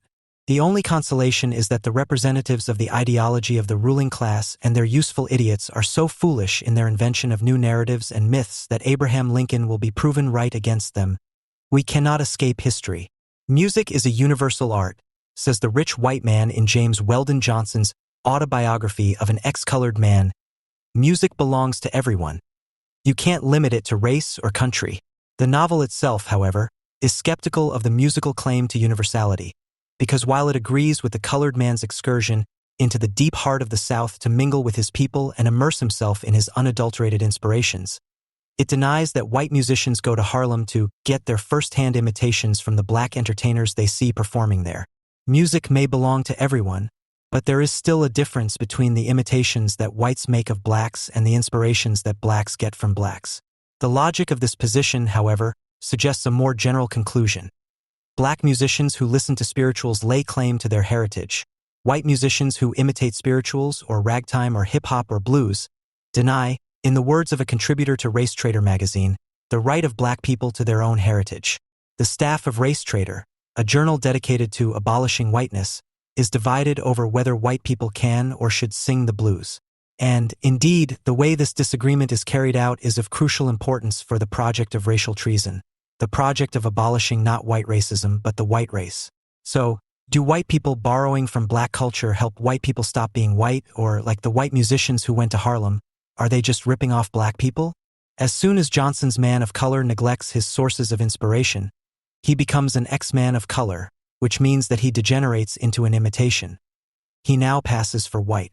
Race Trader even imagines that white people, perhaps, as one of the editors, Noel Ignatieff, says, through some engagement with blackness, perhaps even some identification as black, can turn into ex-whites. But do whites who engage with blackness in any way pass as black at all? The ex-colored person sheds racial identity by hiding it. The ex-white person does not want to hide his racial identity, but to reject it, destroy it. The ex-colored person no longer wants to be identified as a Negro. The race trader, perhaps by identifying with black, wants to stop being white. The difference between these two projects corresponds to a difference in race theory. Race in Johnson's autobiography is a function of what the narrator calls blood. It is only because his skin color is ivory-colored that the narrator can claim to be white. But because his blood is black, he is not. By contrast, the editors of Race Trader, like most contemporary race theorists, believe that race is a societal, not a biological, fact. Indeed, it is only on the premise of a societally constructed conception of race that eliminating whiteness can have a non-genocidal sense. Making white people disappear does not mean killing white people. It means destroying the social fact of whiteness. Insofar as whiteness, like slavery, is a social fact, it can be abolished. And just as there were once millions of ex-slaves in the past, there could be millions of ex-whites in the future. Of course, the project of abolishing whiteness has only been made possible by the redefinition of race as a social construct, though at the same time the celebration of racial difference is a defining concern of contemporary race theory. Because these two projects, the celebration of race and its abolition, are based on a conception of race as a social fact, they are doomed to failure. You cannot understand race as a social fact like slavery or, to choose an analogy even more fundamental to the project of race treason, like class. If, as Ignatieff claims, race, like class, is something that happens in fact, then, and this is the project of race treason, it can also be made not to happen. I will argue that race is not like class, that race does not happen, and that it cannot be made not to happen. And I will argue, against those who want to respect and preserve race, rather than abolish it, that respecting racial difference makes as little sense as trying to preserve it. But the fact is that the immediate impulse to preserve race betrays the extent to which those who believe their ideas of race are anti-essentialist or performative actually remain wedded to racial essentialism. My critique of the idea that race is a social construction is not a defense of racial essentialism. Rather, I want to insist that our actual racial practices, the ways that people talk about and theorize race, however anti-essentialistically intended, can only be understood as a way of insisting that we do not believe that race is a social construction. I would also insist that if we are to abandon this notion, we must abandon the notion of race altogether. Either race is an essence or there is no such thing as race. That being said, there can be no ex-black or ex-white people. If race, to be what it is passed out to be, has to be essential, then Johnson's ex-colored husband, because he once was black, can never stop being black. If there is no such thing as race, then ex-white people like the race traders, because they never were white, can't stop being white. Either race makes it possible to realize a form of passing by rejecting one's own racial identity, or passing becomes impossible and racial identity no longer exists. But how is this passing possible? For an anti-essentialist, the question could be formulated as follows. How is it possible at all to pass as someone else without becoming identical to the one you pass as? For an essentialist, the question would have to be formulated somewhat differently. How is it possible at all to pass? What kind of race must there be in order to be concealed? In a racial system in which racial identity is a function of physical appearance, in which skin color, rather than any question of kinship, determines racial identity, this might be nearly impossible. For if racial identity is determined by physical appearance, if dark skin makes one black and light skin makes one white, then the only way to pass is to conceal or alter one's skin color. The choice between changing and concealing, or more precisely, the possibility of concealing through change, raises another question. If you somehow manage to change your skin color, do you really pass as a different race? Are you pretending to belong to one race when you actually belong to another, or have you actually ceased to be part of one race and instead become part of another? A relevant analogy in this context might be the transsexual. Ordinarily, one would not want to claim that the transsexual passes as a member of the opposite sex, and if one did want to make such a claim, one would have to have an explanation for how a person's body can undergo a sex change without that person's essence changing. That is, an explanation for what the essence is that the change conceals. In Black Skin, White Masks, Frantz Fanon imagines a serum for denigration designed to enable black people to whiten themselves. If such a serum really existed, would one want to say that the person using it is now able to pass as white, or would one want to say that the person in question is now white? In the American racial system, on the other hand, according to which a drop of black blood makes a person black, passing does not require any physical transformation. In Johnson's novel, the X-colored man, who is of ivory-white color, simply grows a mustache and changes his name, where, in other words, physical appearance does not determine racial identity but is only a sign of it. One can pass through without changing one's body in any way. However, the claim that the one-drop rule allows one to pass through without requiring any physical change does not, of course, mean that it renders the body irrelevant. Even if one concedes that the notion of black or white blood does not meet with broad biological recognition today, one can still understand the reference to blood as a metaphor for something that, whatever it may be, is present in the body and is supposed to determine race, for example, one's own genes. With the one-drop rule, a black person who wants to pass as white must therefore conceal anything in their body that could identify them as black. But because it is only possible to pass because the thing is already invisible, passing is less about hiding something and more about refusing or failing to recognize something. Racial identity in the sense of the one-drop rule thus appears as something that is not only embodied in the sense that the one-drop is in the body, but also has to be represented, since without representation the fact that the drop is in the body cannot be recognized. This non-identity of a person's racial belonging and the representation of that belonging opens up, indeed, constitutes, the entire field of racialized discourse. At its most basic level, it introduces race into the field of ethics. If racial identity is invisible, then it becomes something that one can lie about or tell the truth about or hide or reveal. Taken by itself, this possibility is of limited significance. After all, hair color is also something that one can hide or reveal. But while hair color can be misrepresented, it cannot be represented. If a person's hair is black, they can dye it blonde and misrepresent their actual color. But if they leave it black, they will simply have black hair. However, the fact that race can be invisible means that it must either be misrepresented or represented. To leave it unrepresented would be to misrepresent it. In other words, if you are not visibly black, you either have to find a way to represent your blackness or pass as white. This is what is meant when it is said that the possibility of passing opens up the whole field of racialized discourse. The discourse of race is the discourse of people who can pass but choose not to. This is true despite the fact that comparatively few people can pass. For the mere conceptual possibility of passing makes it possible to proclaim the essential invisibility of race, and to wipe the color even of those who cannot pass, the vast majority, from a fact that constitutes their race into a representation of that fact. This is why a writer like Howard Winant can convincingly argue, in Racial Conditions, that race is not just a matter of skin color. It is, rather, a way of life, a mode of being. This means that because skin color does not determine race, it can only be understood as one way, and not necessarily the most important one, of making race apparent. The possibility of belonging to a race of people who don't look like you implies the possibility of revealing your own racial identity through your actions, that is, by acting black or white. In other words, it produces the idea that certain actions, and by actions we mean both beliefs, values, and practices, all the stuff that is said to constitute a person's culture, adequately accompany certain identities.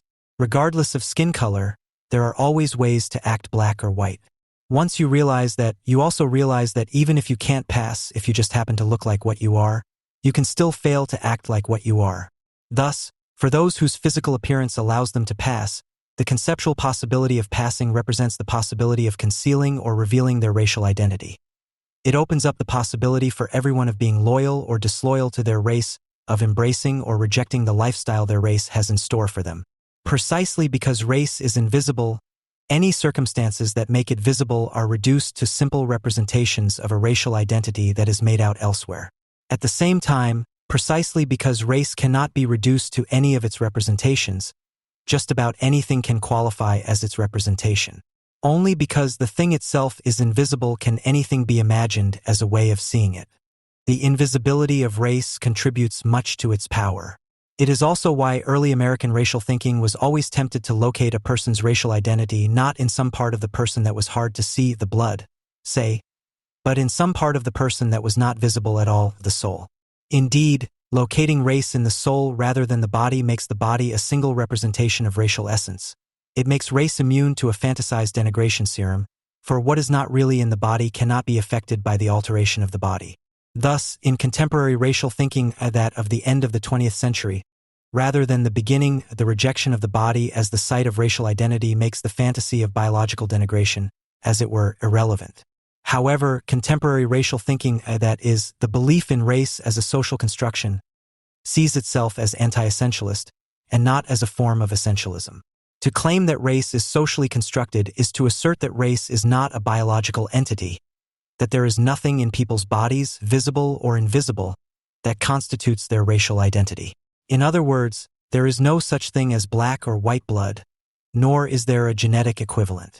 Or, as biologist Richard C. Lewontin puts it in Of Genes and Genitals, Transition 69, race is simply not a category that biologists or anthropologists take seriously anymore, though race as a social phenomenon still has a compelling reality. But if race is not in the soul and not in the body, where do you think you can find it? What kind of reality is the compelling reality of race today? One way to characterize this reality might be to understand it as the reality of a fallacy. Even if race is not a biological fact, many people have believed it to be so, and some people undoubtedly still do. And this belief, however false, has obviously had significant consequences in the past and continues to do so today. For this reason, one might assume that the reality of race is that we live in a world that is still organized along racial lines. The crux of our new knowledge, the knowledge that there are no biological races, would then be to undo the consequences of our old ignorance, that is, to establish a world in which race is not an imperative reality. Those who have committed themselves to the social construction of race, even the race traders, obviously do not understand racial reality as a mistake. They do not understand race as something that, if it does not exist in nature, does not exist at all. In a very famous passage of Reflections on the Jewish Question, Sartre says that the presence of a Jewishness in him, of a Jewish principle analogous to phlogiston, makes the Jew a Jew in the eyes of the anti-Semite. However, when people stopped believing that phlogiston existed in nature, they did not start believing that phlogiston was a social construct. All this is to say is that by claiming that race is not natural, that race is a social construct, it does not dispute that race is real. It just provides a better explanation of what race actually is. So when we say that because there are no races in nature, race thinking is just an illusion, the social construct theorist thinks we've missed the point. If it is a mistake to view race as an essence, as something fixed, concrete, objective, as Michael Omi and Howard Winant put it in Racial Formation in the United States, then it is equally a mistake to view it merely as an illusion that would eliminate an ideal social order. Those who see race as a biological fact make the first mistake. Those who see race as mere ideology and think a colorblind society is desirable make the second. But racial consciousness is not false consciousness. In fact, according to this view, to assert that because there are no races in nature, there are no races is as illogical a conclusion as to assert that because there are no classes in nature, there are no classes. Just as denying the importance of class is a hallmark of liberalism, so too is the denial of race, a strategy that is now called liberal racism. According to this view, race is just as compelling a reality as social class. To argue that because there is no racial phlogiston, logically there can be no races, seems in this context to be just as politically problematic as its opposite, the anti-Semites' belief in the Jewish principle. For Sartre, too, it is only the liberal who assumes that where there is no Jewish phlogiston, there are no Jews. He claims this only to express his individualistic hostility to the very idea of class. Fearing the large collective forms that threaten liberal democracy, the Democrat tries to persuade individuals that they exist in an isolated state. He fears that Jews might acquire a consciousness of their Jewish collectivity, just as he fears that a class consciousness might awaken the worker. From this point of view, the liberal both repeats and corrects the anti-Semite's mistake. The liberal is wrong in asserting the reality of the individual and denying the reality of class, but right when he equates the consciousness of Jewish identity with class consciousness, and he correctly recognizes that if there are Jews, they no longer need a Jewish essence, just as workers do not need a proletarian essence or the middle class a bourgeois one. The proletariat and the bourgeoisie do not need an essence, because they are who they are, as Sartre notes, on the basis of an ensemble of different behaviors. Using the model of class identity, racial identity would also be exactly what it is so often said to be: performative. A truly performative conception of race would make passing impossible, because the space of passing is the space of representation, which is to say that passing is possible because one must either represent or misrepresent one's race in one's actions. But the possibility of representing or misrepresenting one's race, as has been argued, relies on the non-identity of racial representation and racial reality. But the performative notion of race subverts this non-identity. It removes the reality, the blood, or the soul, and transforms the actions that represent racial identity into actions that determine it. Passing becomes impossible because, in the logic of the social constructionist doctrine, it is impossible not to be what you pass. This is the dream of what Race Trader calls crossover. The dream that you could stop being white if only you stopped acting white, and it is this dream that produces the particular technique and angst of would-be ex-white people. This particular technique is what Johnson has contemptuously called imitation, and what the race traders would more hopefully call borrowing from black culture. The specific anxiety revolves around the question of whether and when such borrowings work, that is, whether and when white people who act like black people will no longer be counted among the exploiters of black people, but instead, if they do not become black, will at least be counted among the mulattoes. And though living blues music critic and editor Paul Guerin appears in Race Trader as a character who, in Johnson's vein, reproachfully criticizes white blues as a weak and derivative form, the cultural project of Race Treason aims to reclaim imitation as inspiration and celebrate those white musicians who, in the words of Albert Murray, regard certain Negroes not only as kindred spirits but as ancestors. Because the distinction between imitation and inspiration rests on the ontological priority of racial identity. One is inspired by what one is, and imitates what one is not. The fulfillment of the crossover dreams of Race Trader depends on whether this distinction can be undone. To put it another way, these dreams are premised on the notion that because race is a social construction, there is nothing in black bodies that makes them more suited to playing the blues than white bodies. And since even Guerin concedes that neither genes nor race-specific experience seems to influence a person's ability to play certain chords or certain melodies, it is difficult to see by what criteria the efforts of white people to play the should be judged to be more worthy of imitation than the efforts of black people, or according to which criteria the white blues can be considered a more imitated form than the black blues. If only because describing the blues in formal terms requires no reference to the skin color of those who play it, just as little as describing a sonnet in formal terms does. And because the very notion of a musical form depends on the possibility of its imitation, it is indeed difficult to see how there could be a formal difference between black and white blues. The white musician learning to play the chords and melodies is no more or less committed to imitation than the black musician. But the same argument that argues against the assumption that crossover is somehow second-rate and therefore inferior also argues against the idea that crossovers are indeed transitions.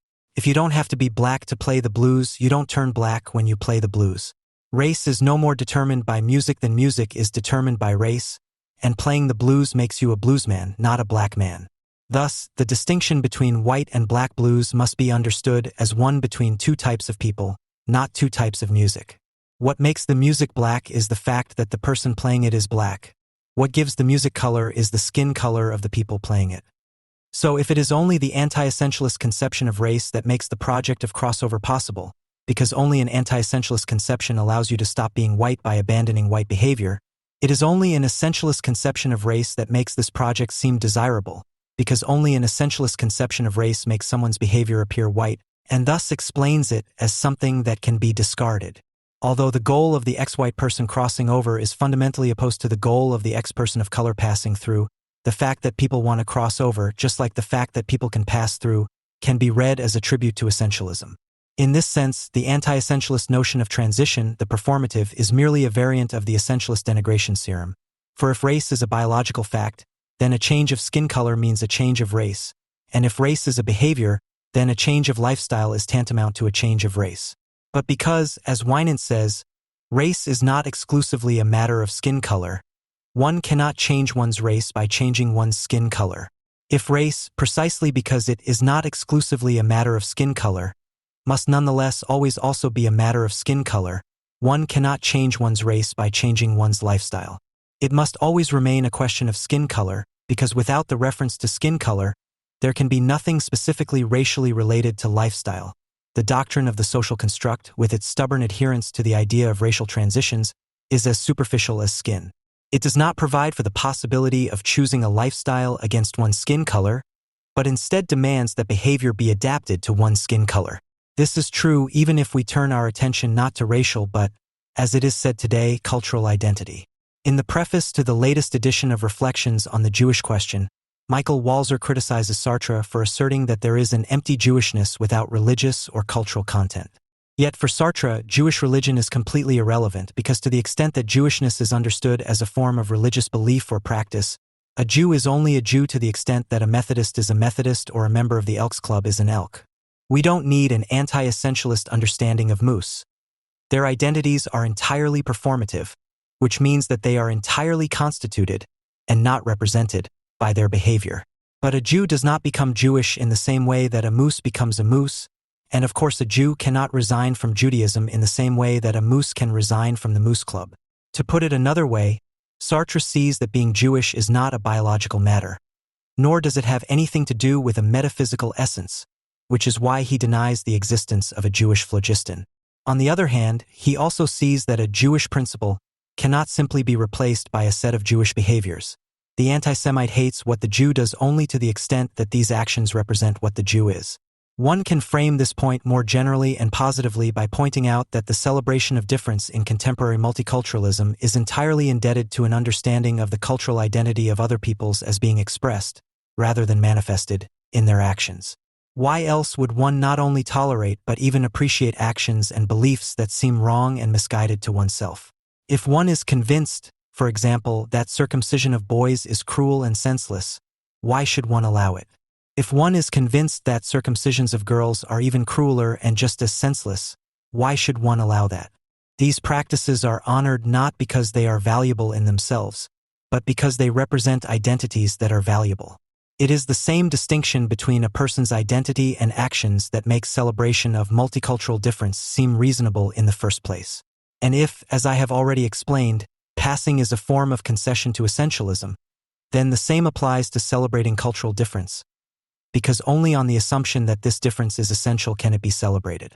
Sartre is therefore not only right when he insists that the Jew is not a Jew because of his Jewish body or his Jewish soul, but also with his assertion that if someone behaves in a Jewish way, this does not yet make him a Jew. But if there is neither a Jewish body nor a Jewish soul nor specific Jewish behavior, what remains? We must now, says Sartre, ask ourselves, does the Jew exist at all? As we have seen, the liberal answers no to this question. But the liberal's answer is unacceptable because the liberal also, and for the same reasons, denies the existence of the worker. The analogy between the Jew and the worker is problematic because the worker who saves a lot of money and buys himself a factory becomes a capitalist and ceases to be a worker, whereas the Jew, by converting to Catholicism, for example, cannot cease to be a Jew. The fact that workers exist does not mean that Jews must also exist. And yet Sartre insists that the Jew exists. In a famous passage that reads like the basic formula of the doctrine of the social construct, Sartre states that the Jew is not someone who has a Jewish body or soul or religion or culture. The Jew is someone who is seen by others as a Jew. Being considered a Jew is therefore a matter of the Jew's situation. Of course, the Jew is not alone in a situation. On the contrary, everyone is in some kind of situation. Some kind of ensemble of limits and restrictions shapes everyone and decides on their possibilities. But not all situations are the same, and not everyone deals with the respective situation in the same way. The Jew has two ways of dealing with it. One option is to escape from the situation. The inauthentic Jew denies his Jewishness either by denying that he is a Jew himself or by denying that there are Jews at all. He does this by adopting a conception of the world that excludes the notion of race. The authentic Jew, on the other hand, not only accepts the Jewishness that the world imposes on him, but he himself chooses this Jewishness. If the rejection of authenticity consists in denying one's own condition as a Jew or trying to escape from it, then authenticity means living it to the full. The authentic Jew insists on his claim as a Jew. But what claim does a Jew have as a Jew? The inauthentic Jew claims to be a person like any other, but it is precisely this universalism that makes him inauthentic. The authentic Jew, on the other hand, abandons the myth of the universal man and replaces it with a social pluralism. But, as we have already seen, this pluralism must not be misunderstood as valuing Jewish culture. There is no Jewish culture, Sartre thinks, meaning that because the assimilated Jew remains Jewish, it cannot be his culture that makes him Jewish, and when the anti-Semite calls someone a Jew, it is his essence, not his culture, that he is designating. If being Jewish means only being labeled a Jew, then the claim to being Jewish, the claim to being what one is labeled, cannot be a claim to culture. It can only be a claim to this essence. The advantage of Sartre's analysis is that it makes clear the impossibility of reducing the notion of essence to identity. Insofar as it is the situation of the Jew, and only the situation, that confers his Jewishness on him, the Jewish is defined without reference to essence. But the Jew finds himself in a situation in which a Jewish essence is attributed to him. This is what happens with anti-Semites, but the theoretical position would be the same if those who make a Jew Jewish by looking at him as such like Jews. And so the authentic Jew also makes himself authentic by choosing the very situation in which the anti-Semite has placed him. The authentic Jew makes himself authentic by choosing the essence. Referring to Sartre's famous portrayal of the waiter in the first pages of Being and Nothingness, Anthony Appiah recently opined in Color Conscious that it is pointless to ask the waiter what one can ask the black and the white, the homo, and the heterosexual, namely whether he really is the waiter. To put it in the words we have gained from our examination of Reflections on the Jewish Question, this is because the waiter resembles a religious Jew or an elk, more than a racialized Jew identified by an anti-Semite. Appiah writes, a gap can occur between what a person is and the racial identity they represent. For this reason, racial identity, in contrast to religious or professional identity, cannot simply be understood as playing a role. This gap, Appiah notes, makes passing possible, and if, as we have seen, the possibility of passing is constitutive of racial identity, then, as Appiah writes, racial identity is, in this way, racial identity is like all the great forms of identification at the center of contemporary identity politics. Female and male, gay, lesbian, and heterosexual, black, white, yellow, even like the most neglected of all American identities, class. But to what extent is being gay or straight the same as being black or white? To what extent is being middle or working class the same as being black or white? The statement that gay men can pass as heterosexuals certainly makes sense, at least to the extent that a gay man can behave in a heterosexual way without thereby becoming heterosexual. And yet this statement only makes sense to a very limited extent. A gay man can pass as heterosexual by behaving like a heterosexual, but a gay man who would not only behave like a heterosexual but also desire what heterosexual men desire and consider himself heterosexual would no longer pass as heterosexual. He would be heterosexual. Gay behavior doesn't represent one's sexuality, it determines it. Ontologically, a gay man is like a religious Jew, and what is true of religion and sexuality is even more true of class. The waiter who saves his tips and buys the diner is not a working-class person passing as a middle-class person. He is a middle-class person.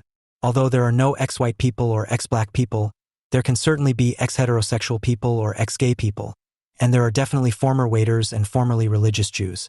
Race is therefore not like class, and the reasons of the Jew to get rid of race are not the same as those of the socialist to get rid of class. The inauthentic Jew who hopes for an end of racial difference does so not because it is unjust but because it is unreal.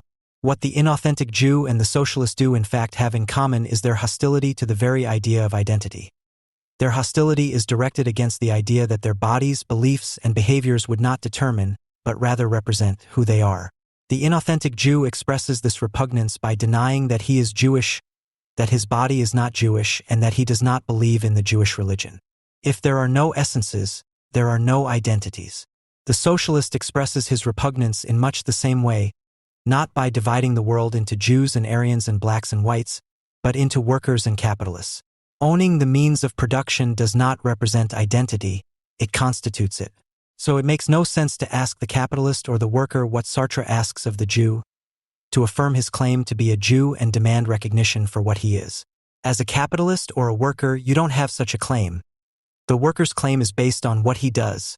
That's why they call him a worker. So it makes perfect sense to understand class as a social construction, because it makes no sense at all to understand class as an identity, determined solely by what one does. Likewise, it makes no sense to understand race, in the sense of Jewishness or blackness or whiteness, as a social construction on the grounds that racial identity is not reducible to action. Identity that is not reducible to action is essential, not socially constructed, and identity that is identical with action is not really identity at all. It is just the name of the activity. Worker, capitalist. If you don't believe in racial identity as an essence, you can't believe in racial identity as a social construction either, and therefore you should abandon the idea of racial identity altogether. You should deny, like the inauthentic Jew, that there are Jews, blacks, or whites. The racial traitor, on the other hand, who denies that he is white, does not, however, deny that there is such a thing as white or black. On the contrary, I am black and I am proud is, according to Ignatiev, the modern reissue of proletarians of all countries, unite.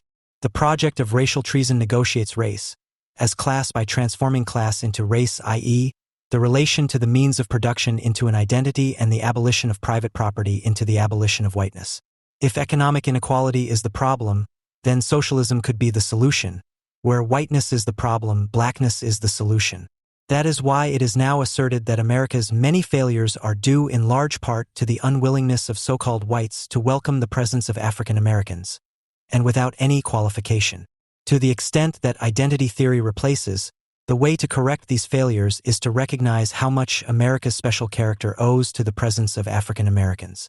Ignatiev records with astonishment and approval columnist George Will's observation that blacks are the most talented basketball players because basketball is the most American of all sports and black people are the most American of all Americans. He approves of Will's comment because it values black input, and he is surprised that Will is conservative. But if I'm black and I'm proud can be the modern-day equivalent of workers of the world unite, then hostility to private property can be replaced by pride in Michael Jordan. But then we also have to redefine why George Will is a conservative, and the race traitors are not. The most subversive act I can imagine, Ignatiev writes, is the betrayal of the white race. The failure of political imagination that this implies is obvious. But the point of my remarks was not to show the uncomfortable political consequences of becoming an ex-white, but to show the impossibility of being an ex-white. If there is such a thing as whiteness and one is white, one cannot stop being white, but if there is no such thing as whiteness, one cannot stop being white either. But whiteness, unlike class, is not a social construct. It is, like phlogiston, an error. That someone would want to be referred to as a person is unusual. In French, personne is nobody, while person in English is an impersonal legal term. In German, calling someone a person is a pejorative that implies the withdrawal of the name, which the person speaking about this person is well aware of. In the past, a person, especially a female person, was a woman who, because of her appearance, violated the rules of decency or was assumed to do so. The appearance, the outward appearance, is common to all uses of the word, even if in French it actually describes an absence, as in the lament personne ne m'aime, nobody loves me. Personality, by contrast, describes how a person is perceived by others up to and including the psychiatric diagnosis of personality disorder. Today, everyone is called a person. The person I'm with, the person I don't like, the person who smoked on the podium after the lecture, etc. Speaking of and about persons does not alone avoid their gender assignment based on external characteristics, which the meaning of this language claims to be, although this word specifically targets a person's externally perceptible characteristics. Calling someone a person strips the man, woman, boy, or girl of every perceptible personal accessory, every individual characteristic. We are all persons. That is the present-day nation, in which everyone is able to recognize each other without distinction, without distance, while avoiding eye contact. Masha Gessen is such a person. If we were to read these words in colloquial German, the German still in use just a few years ago, we would think an impossible woman, a terrible person alone. For Gessen's person is non-binary. Her pronouns are them/they, pluralis majestatis in the third person, a position of omnipotence that becomes one with the megalomaniacal self. My gender is the Six of Swords. My gender is fill the void. My gender is Masha Gessen. Paris Review, January 5, 2021. As a publicist who has written award-winning books about Russia, where she was born and raised, and is a member of the writing staff of The New Yorker, she has been proven right in many of her early assessments of Putin and the development of Russian society. Her non-binary identity has therefore been overlooked as a quirk. However, her situation is comparable to that of Judith Butler. Also currently non-binary, she is a Jewish lesbian who does not want to be Jewish or lesbian because she hates Israel and the West, with the exception of its freedoms. So much that she gives up everything the transmission has given her. But this does not mean, either in the case of Gessen or in the case of Butler, that they would make use of the heritage to dispose of it when it suits them. Butler and Gessen refer here above all to Hannah Arendt, that Jewish publicist whose hatred of Israel and of the Arab Jews forms the template for the hatred of the Western Jewish part of the diversified left of the global South today. And Masha Gessen imitates her when she refers in detail and approvingly to the most unpleasant passages in Arendt's book Eichmann in Jerusalem, which is already full of resentment, in her article in The New Yorker of December 9, 23, which caused a scandal. It is strange, then, when the Hannah Arendt admirer reports at the same time that on her first visit to Israel, she was struck by the anti-Palestinian racism and also the anti-Sephardic racism, that is, the discrimination against North African and Middle Eastern Jews, Zeit Online, December 12, 2023. Arendt's racism against Arabs and Sephardic and Mizrahi Jews does not seem to pose a problem for Gessen when she condemns it in relation to Israel as a matter of course. Together with her hatred of the old Ashkenazi orthodoxy, this serves anti-racism against Israel. Queers for Palestine obeys this motto when, for example, Gessen, who was awarded the Hannah Arendt Prize in Bremen on December 17, 2023, against all contradictions, writes in the aforementioned text in The New Yorker that Israel now wants to ghetto. For 17 years, Gaza has been an extremely densely populated, impoverished, walled-in area that only a small part of the population was allowed to leave, and then only for a short time, in other words, a ghetto. Not like the Jewish ghetto of Venice or an inner-city ghetto in America, but like a Jewish ghetto in an Eastern European country during the Nazi occupation. Quote end.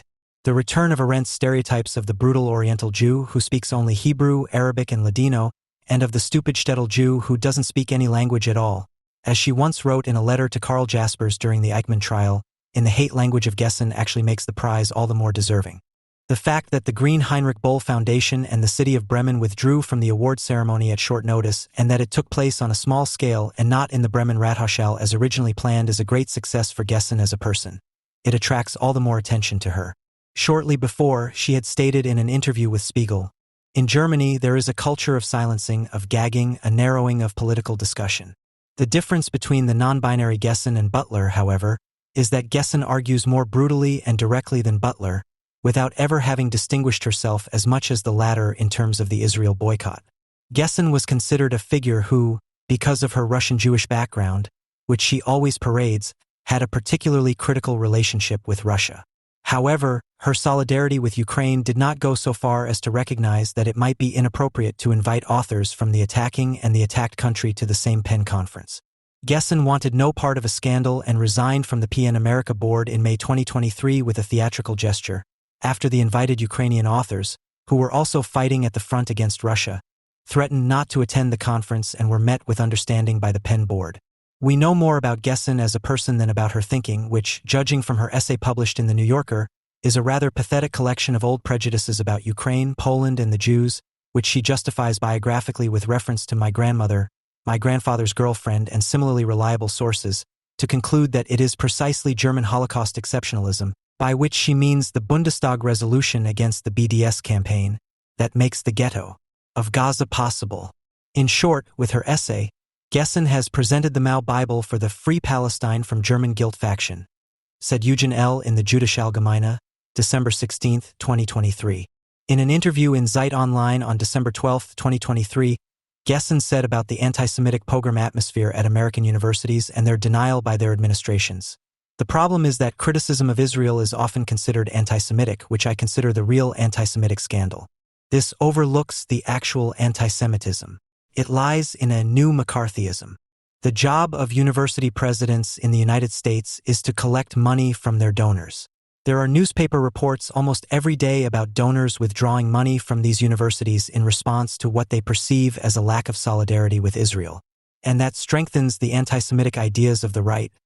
They believe that all donors are Jews because all the money is in the hands of the Jews. This is how I read this case. The conspiracy of Jewish bankers as well as the conspiracy of liberal universities belong to the myths of the Trumpists, and here they have found a great opportunity to drive a wedge between the two sides. End of quote. In her view, which is limited to the United States, Gessen's correct observation that the old alliance between Jews and liberals was finally dissolved after October 7th becomes a right-wing staging instead of a scandal of the liberal establishment.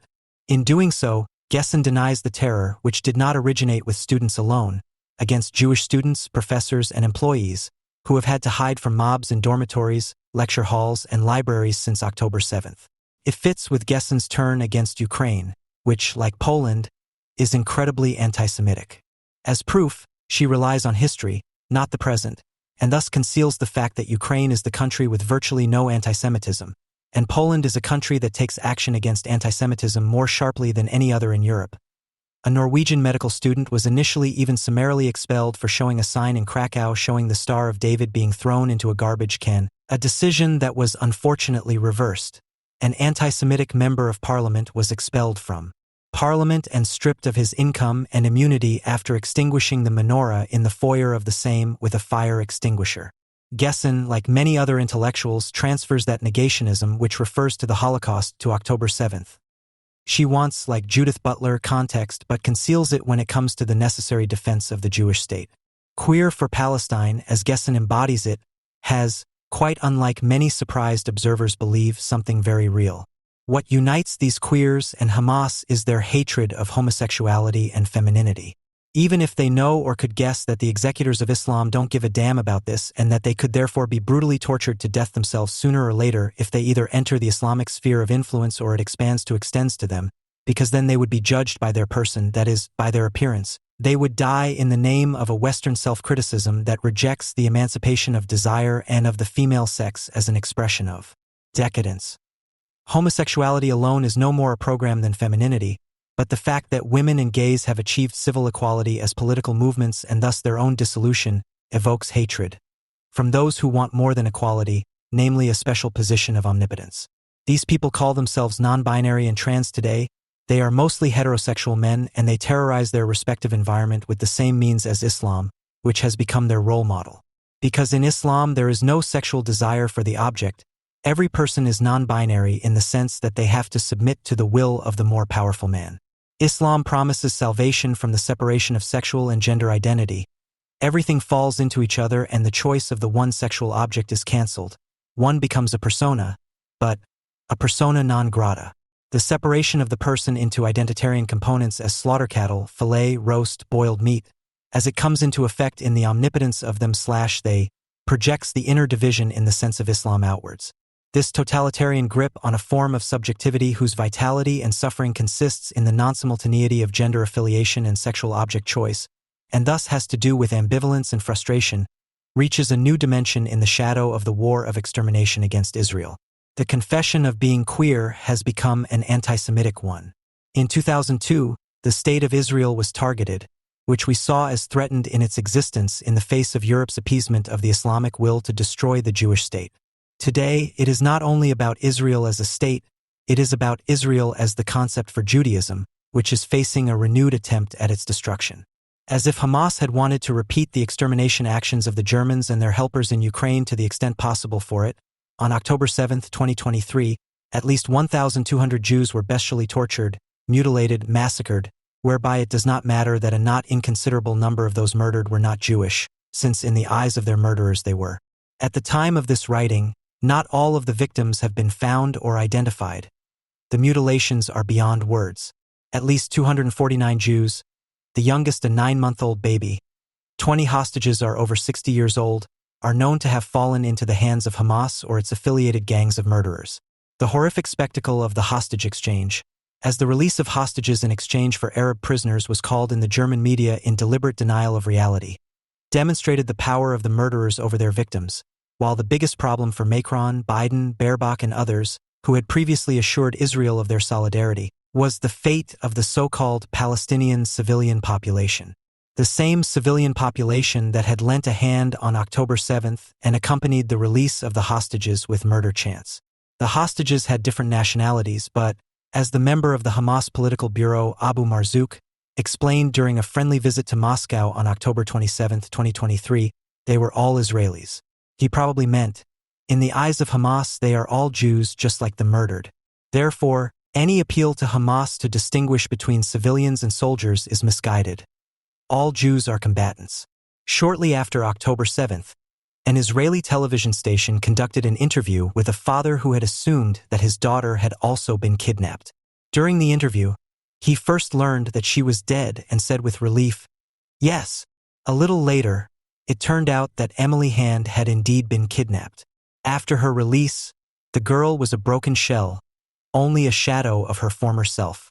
In her perception, according to her father Thomas Hand, the captivity lasted a year. During the first few days, she only whispered. To this day, she only eats in the presence of others and insists on sharing everything. However, Hamas prisoners are not hostages in the true sense of the word. Qatar and Egypt made them so by getting Hamas to name a political price, the release of Arab prisoners. The henchmen of Hamas, Islamic Jihad and Muddi's clan, who were just as involved as the military organizations of Jew hatred, decide at their own discretion what to do with those in their power. To impute to them the political or criminal rationality of a hostage-taking was a deliberate lie and created a delusion that was exposed as the truth when the ceasefire ended on November 30th. If the remaining deportees are murdered during the Israeli military action, insofar as they have not already been tortured to death, the blame lies solely with those responsible for their deportation. Islamic civil society in the Gaza Strip. The only solution for their release is to raise the political, financial, and humanitarian cost to that civil society, not only in the Gaza Strip but also in European countries, to such an extent that release becomes inevitable. The IDF, under pressure from all those who are finding anti-Semitism at home a little too much at the moment, is working on this and wants to be left in peace. During the October 7th massacre, the Hamas henchmen and their civilian accomplices were not concerned with Israelis. They were out to rob, torture, and kill Jews en masse in their supposedly safest places. Their behavior was so uninhibited and cruel that only a truly psychotically unhinged mob could have pulled it off. This is evidenced by the numerous videos published by the murderers themselves on TikTok and other platforms, as well as publications by the IDF. This observation seems banal and superfluous, but it is not addressed to the friends of the people's war or those of discourse or those of political reasonableness, but to the friends of Israel and the truth, because this observation has consequences that have hardly been formulated so far.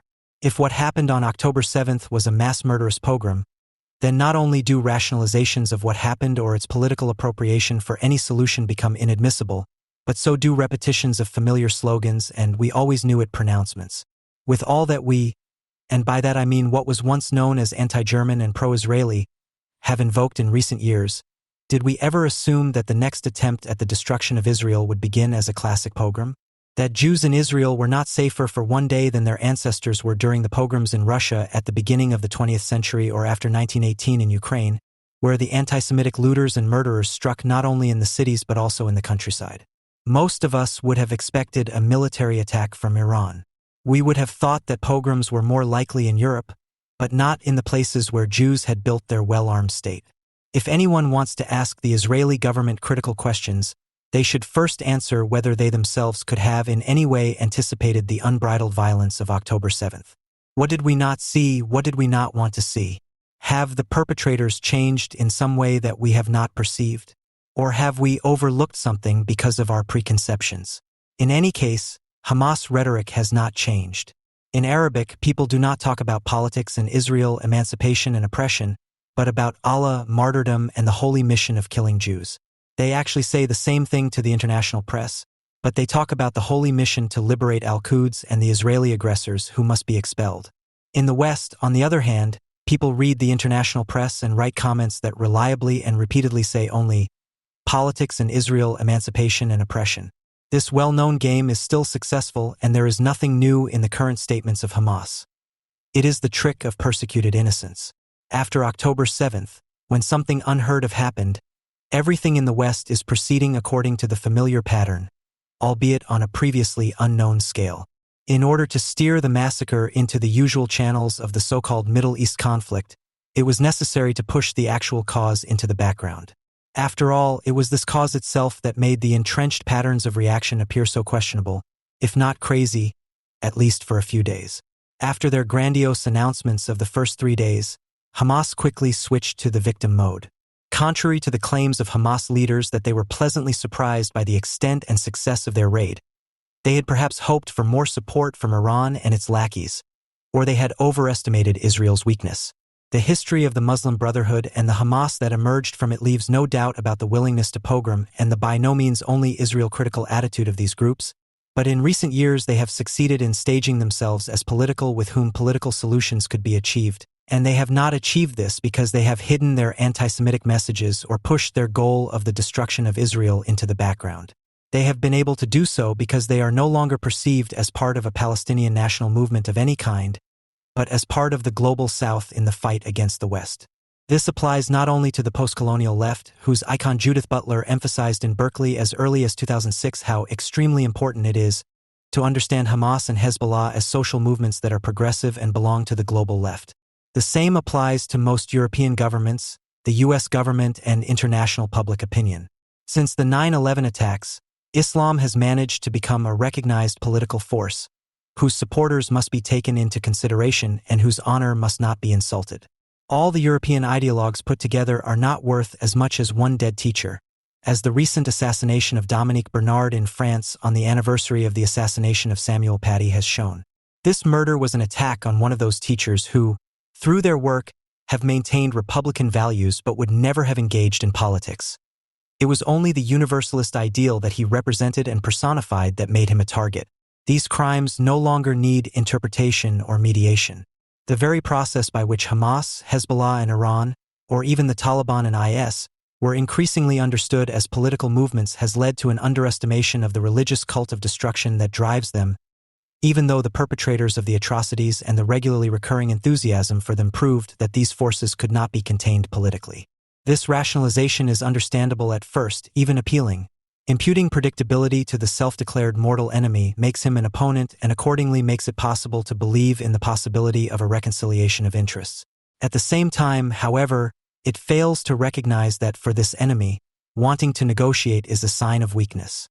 These rationalizations also occur in concepts such as Israel-related antisemitism, which, while having the advantage of turning the concept of anti-Zionism, which pretends political reasons right side up, has the disadvantage that it cannot be used to grasp October 7th. On the contrary, those who use it to contextualize this mass murder do not want to understand what happened. The Star of David on the houses of Jews in Berlin has nothing to do with Israel-related antisemitism.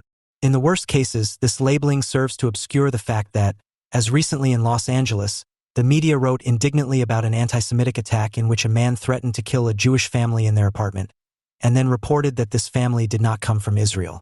The ideological shift, which, while leaving Israel symbolically at the center, increasingly and more openly targeted all Jews and everything identified with Judaism, and in which the Palestinian national movement gradually became part of the identitarian global left, was repeatedly described critically by various authors, most recently at the Documenta, but the consequence was unthinkable. They knew that the folksy images and the uninhibited get-together would lead to the pogrom, but ultimately they didn't take themselves seriously.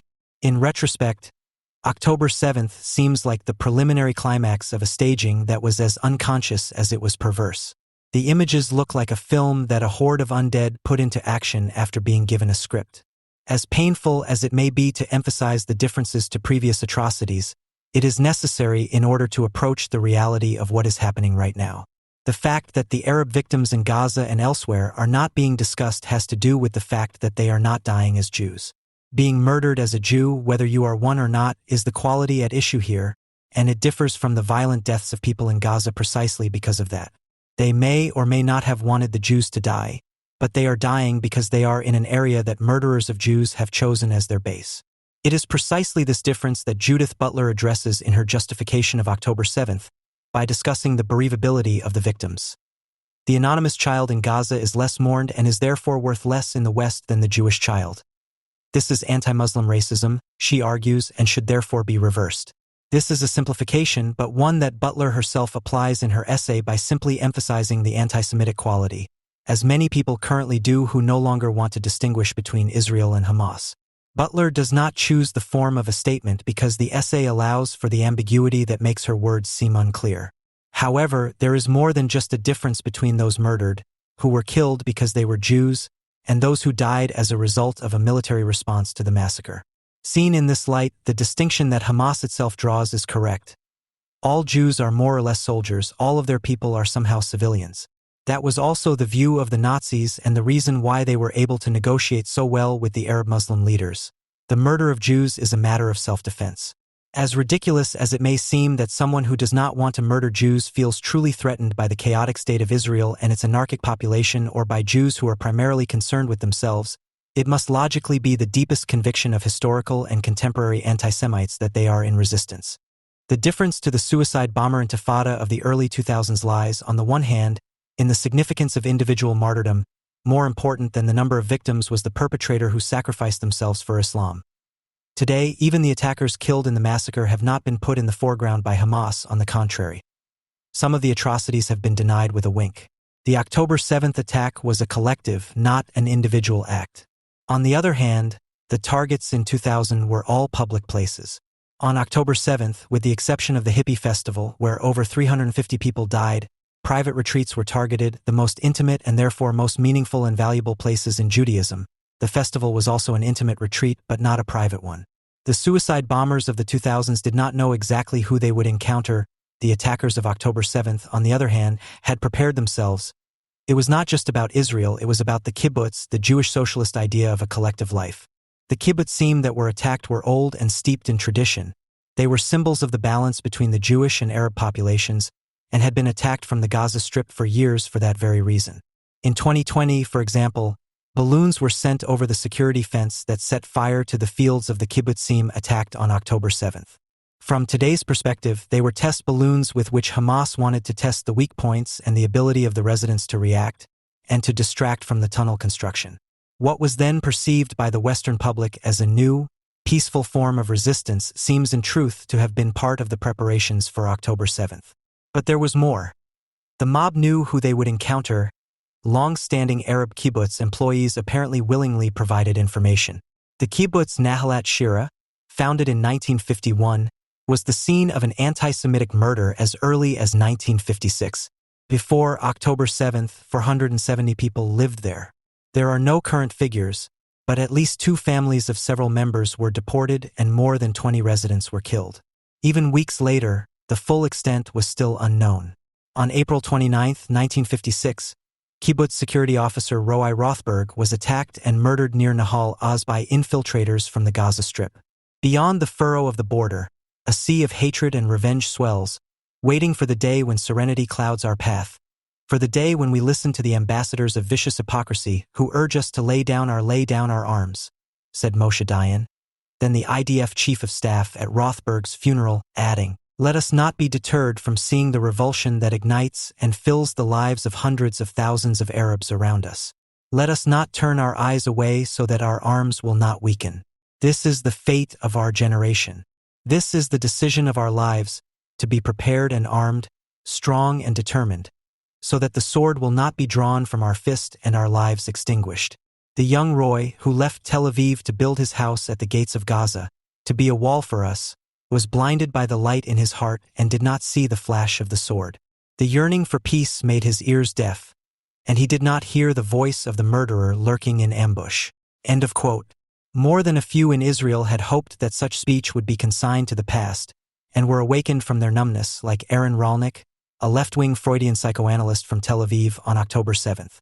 In a text written shortly after the pogrom, Rolnick writes, "I heard President Biden's speech yesterday and thought to myself, here speaks a true radical politician, a 20th century man who instinctively knows how to distinguish between the legitimate political struggle of the Palestinian people and the barbaric assault on humanity. But why does the European left insist that solidarity with Palestine requires callous indifference to the mass murder of Jews?" A Marxist professor at Birkbeck University of London stated that the murder of 260 Israelis at a rave was a consequence of throwing parties on stolen land. Other academics and a variety of student organizations issued statements in which they explicitly refused to criticize the Palestinian resistance. End of quote. How far has it come that a left-wing Israeli intellectual has to invoke the American president to criticize the intolerable fact that the overwhelming majority of the Western left approves of the mass murder of Jews? He wants to salvage what is left of political mediation, which remains necessary, but the shock is still felt. His friends and comrades are not concerned about reconciliation and the safety of Jews and Arabs. They are concerned about the destruction of Israel, even more, about the destruction of Jews. Rolnick continues. Thanks to the work of Freud, Ferenczi, Klein, and their followers, psychotherapists became aware of phenomena such as identification with the aggressor or repetition compulsion. This socio-psychological critical element carries the danger of blind radicalism due to its inherent claim to interpret everything in the context of power relations, which may be factually true but still counter-historical, without the need for additional hypotheses. There is a denial of the facticity of events and situations as such of their very essence. Thus, political acts of violence, for example, the attacks on the World Trade Center, the Russian invasion of Ukraine, or the murder of 1,000 Israelis by Hamas militias, are only considered and discussed as part of a larger structure, as if they themselves did not say or mean anything, as if they were the continuation of another atrocity that had not been recognized or sufficiently perceived. If a patient says, "I hit my children because my drunk father constantly beat me and my sister," is that a realization? Or is he avoiding a true insight that would entail taking responsibility for his aggression? The patient obviously has some psychological understanding of his inability to control his anger. But he has turned it into an excuse. He has perverted the psychological truth into a claim of legitimacy. End of quote. What identification with the aggressor means, which Rolnick understands as an example of the socio-psychological critical element of psychoanalysis, could be clearly observed in the weeks leading up to October 7th. As if there had been an unconscious anticipation of the coming catastrophe, almost 3,000 Jewish intellectuals signed the appeal "The Elephant in the Room," which was published on August 4, 2023, and took the ongoing debate about judicial reform in Israel as an opportunity to talk about the elephant in the room: occupation and apartheid. Most of the signatories could be expected to sign this pamphlet, which claims in all seriousness that Israel is getting away with it at the United Nations, and which does not hesitate to denounce Jewish U.S. billionaires as financiers of the Israeli right. But what were Dan Diner, Benny Morris, Jan Gross, Dagmar Herzog, Jonathan Little, Christopher Browning, Timothy Snyder, Joel Whitebook, and a few others, who one might have expected to say something foolish but not to demonstratively close ranks with the BDS movement, thinking? After October 7th, this pamphlet reads like a hasty capitulation, but could it not have been understood before then as a call for the self-abolition of the Jewish state, for example, to prevent October 7th? Understood as identification with the attacker, unconscious consent to the acts, and the wish to be as strong and powerful as he. The elephant in the room shows, by taking on the Palestinian view of things, that it was about, similar to Aaron Rolnick, holding on to the political whatever the cost. The initiators of this outcry did not have to wait long for a response to October 7th. Under the headline "End the Violence, Release the Hostages," they first state that October 7th was a crime against humanity, though there is no mention of anti-Semitism. Instead, there is an appeal to Israel to do everything to get the hostages released, and to do so through a prisoner exchange. In addition, an immediate ceasefire is called for, along with an end to the violent oppression of the Palestinians. This deafening silence about anti-Semitism, which has come to dominate public discourse in the West from the left, is not an appeal for peace, but rather for the disarmament of Israel through the denial of anti-Semitism. Then no more Jews will be murdered, but rather settlers in the Middle East. Although he calls the actions of the Islamists a death wish policy, Rolnick cannot speak of anti-Semitism either. The radical evil that attacked Israel last Saturday cannot be categorized in a system of power relations and accounting of one kind or another. Comparing a terrorist who rapes women and beheads babies with a mistreated child amounts to erasing evil from the equation and refusing to point out, identify, experience, and feel the barbaric, that is, the convenient way of rationalizing. The lack of maturity to be shocked in the face of evil and barbarism, to cry out in pain and to aggressively fight against its spread, is a real moral disability, writes Rolnick quite correctly, and yet he is not free from this disability when he is unable to call anti-Semitism by name. Anti-Semitism has been abolished in recent years. We are currently witnessing how the most obvious and cruel anti-Semitic massacre since the Holocaust is being turned into a terrible crime that is not anti-Semitic, but is said to have been a result of this, a consequence of that, and so on. The post-colonial relief at the end of Jewish exceptionalism is now followed by a rude awakening. The reinterpretation of October 7th began long before that date, not only as a conscious preparation for the act by Hamas, but above all as an unconscious anticipation of the consequences that would inevitably follow the abolition of antisemitism. For, contrary to what the postmodern refusal to think would have us believe, which has now taken hold first and foremost among its supposed critics since October 7th, external reality does not disappear when it is given a different name or simply ignored. The return of the repressed on October 7th, since the seemingly spontaneous manifestations of hatred for Jews worldwide, the sadism of taking pleasure in the agony of the tortured, the perverse joy of tormenting Jewish neighbors and fellow students, and committing oneself to committing themselves to the position of the perpetrator, who has almost unlimited power, mark a transition in which post-colonialism has come into its own in a new alliance between mob and elite. A transition that exposes the untruth of the slogan "Never Again" as untruthful. Never again was yesterday. On April 7th, Luciane D. was traveling with her daughters on a family trip to Tiberias on the Sea of Galilee when she was ambushed near the Israeli settlement of Hamra. In the attack in the northern Jordan Valley, Palestinian terrorists shot at her car with a Kalashnikov, causing it to break down on the side of the highway. The terrorists then opened fire again, killing the two sisters, aged 20 and 15, and critically wounding their mother. The family's father, Rabbi Leo D., was traveling in a separate car with his other children. He turned around after the attack and was there when paramedics arrived to treat his family. "You dreamed of traveling the world. Now you're traveling to heaven," Rabbi D. said at his daughter's funeral. "How am I going to explain what happened to Lucy when she wakes up from her coma?" he added, while Lucy D. was still in critical condition in the hospital. He didn't have to explain anything to her. She also died of her injuries 3 days after the terrorist attack. The case received at least some international attention because the D family were British-Israeli dual citizens who had only moved from London to Efrat in Judea in 2014. CNN anchorwoman Christiane Amanpour's comment that the 3 Ds were killed in a shootout was prototypical of the way the international press deals with violence against Jews. She was forced to apologize to the family of the victims, but Rabbi D. rightly rejected this as dishonest given CNN's overall coverage. The case is a drastic example of how Jewish victims of devious assassinations are turned into combatants, especially when they are so-called settlers, whose sinister intentions are always well known to Western newsrooms. That the vast majority of them are ordinary Israeli families like that of Rabbi Leo D. and his murdered wife Luciane must not be mentioned at any cost. So-called settlers, on the other hand, are deemed to be so well known that their mere existence in occupied Judea and Samaria is in violation of international law, making them legitimate targets of combat even when they are women and children on a family outing in Galilee.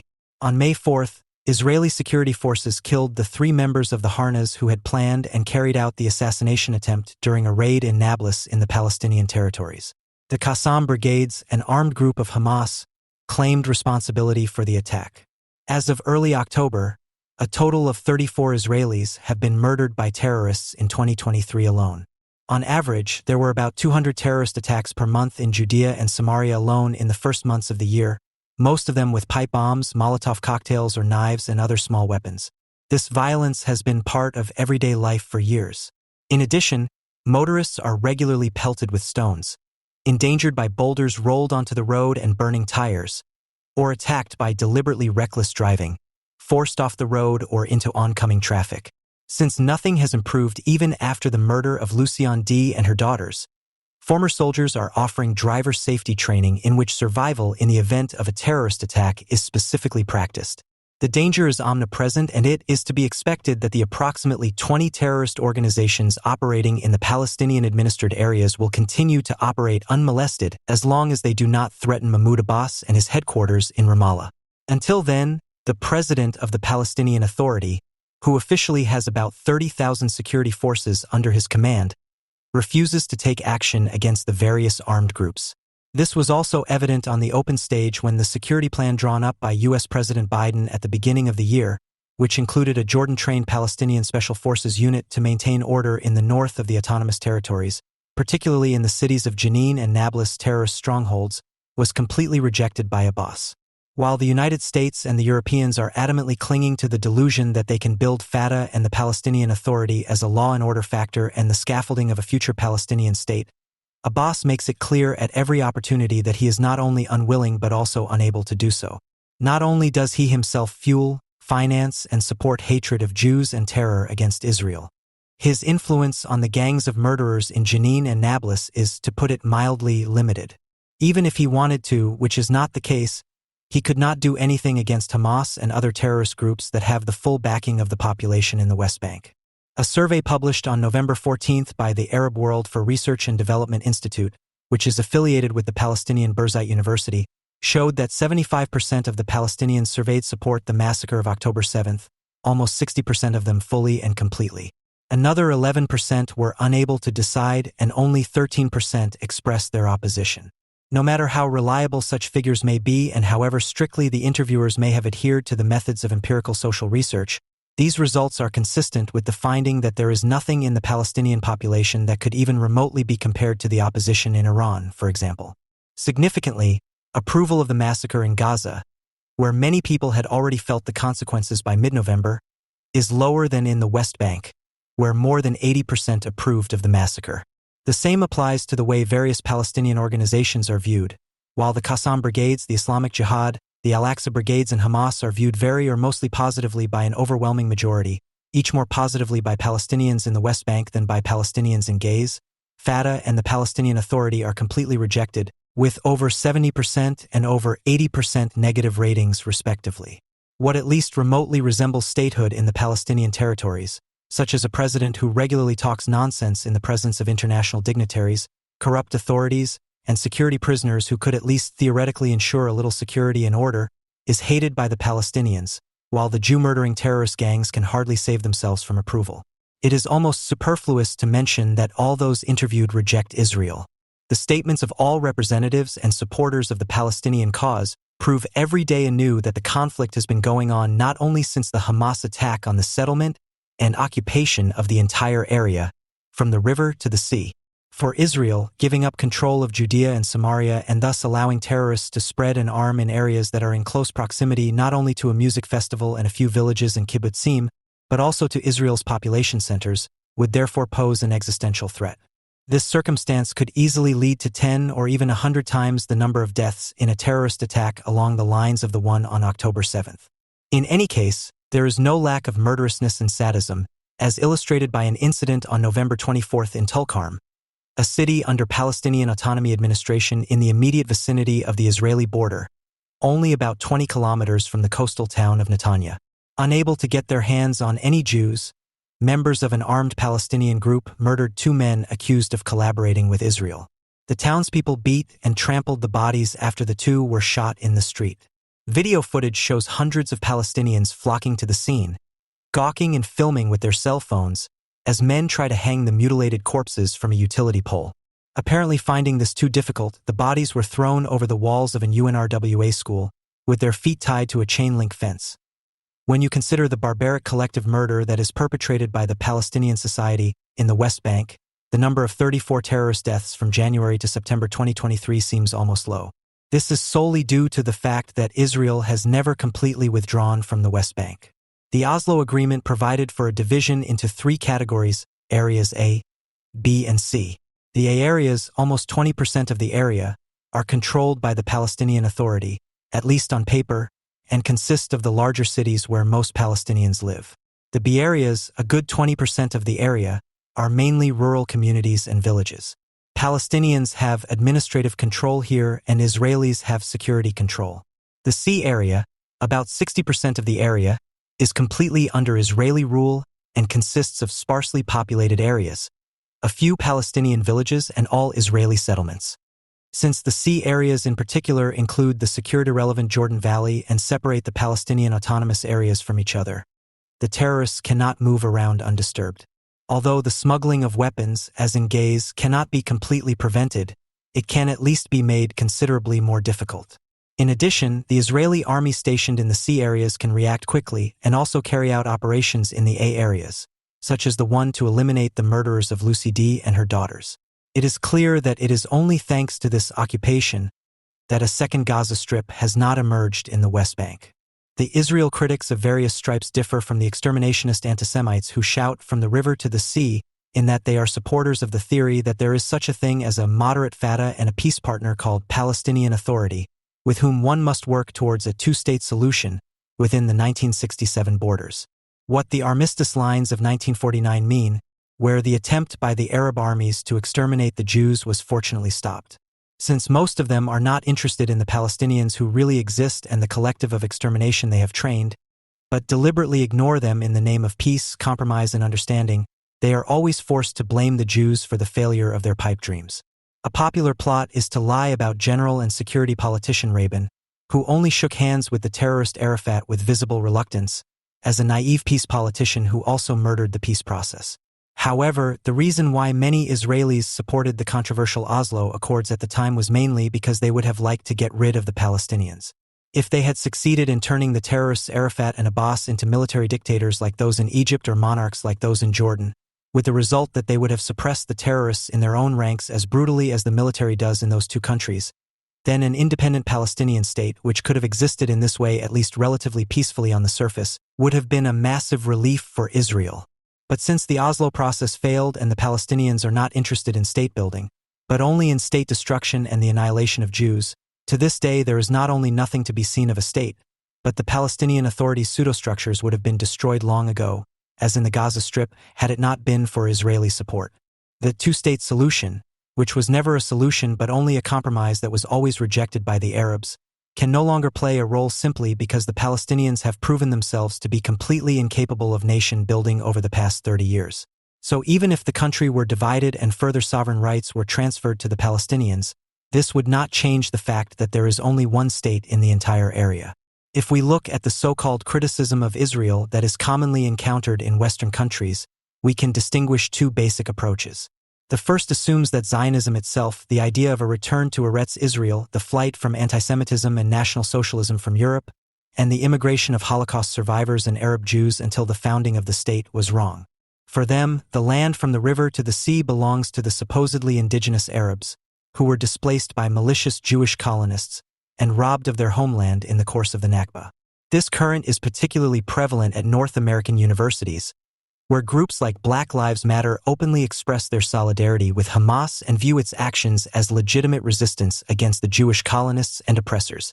Their anti-Semitism is fed by anti-Western resentment, especially anti-Americanism. Here, the Jews who made their way to the Holy Land are crudely equated with the pioneers who opened up North America, who are viewed solely as slave owners and oppressors of blacks and indigenous peoples, without any interest in historical specifics. The other approach, which uses the jargon of human rights rather than post-colonialism, fundamentally recognizes the Jews' right to their own state, but advocates a two-state solution and regards the Jewish presence beyond the 1949 armistice line as illegal, provocative, and a major, if not the major, obstacle to peace. Both sides can always agree on the enemy stereotype par excellence, which is presented worldwide in the media when it comes to patching up Israeli victims of Palestinian murderers and asserting only a few days after an unprecedented massacre of Jews an equivalence between the State of Israel and anti-Semitic terrorist gangs, Jewish settlers. For this enemy stereotype, it is irrelevant that there are actually two completely different population groups to be identified as settlers, with the post-colonial trend having the more plausible definition. Even if it is true that Jews have always lived in the country and in 1850 made up the clear majority of Jerusalem's population, it must be considered indisputable that it was only through the immigration of Jews, who settled, colonized, and cultivated the land, that the basis for the State of Israel was created. When Friends of Israel insist, with the best of intentions, that Jews have been at home in Israel for millennia, this misses the point, above all because it accommodates the post-colonial madness that colonization of an area should be a bad thing far too much. The reason why anti-Americanism and anti-Zionism mean the same thing today lies in the similarities between the American and Israeli statehood, which must be emphasized, and this necessarily includes emphasizing the importance of settlers, colonists, and pioneers for the history of progress of humanity.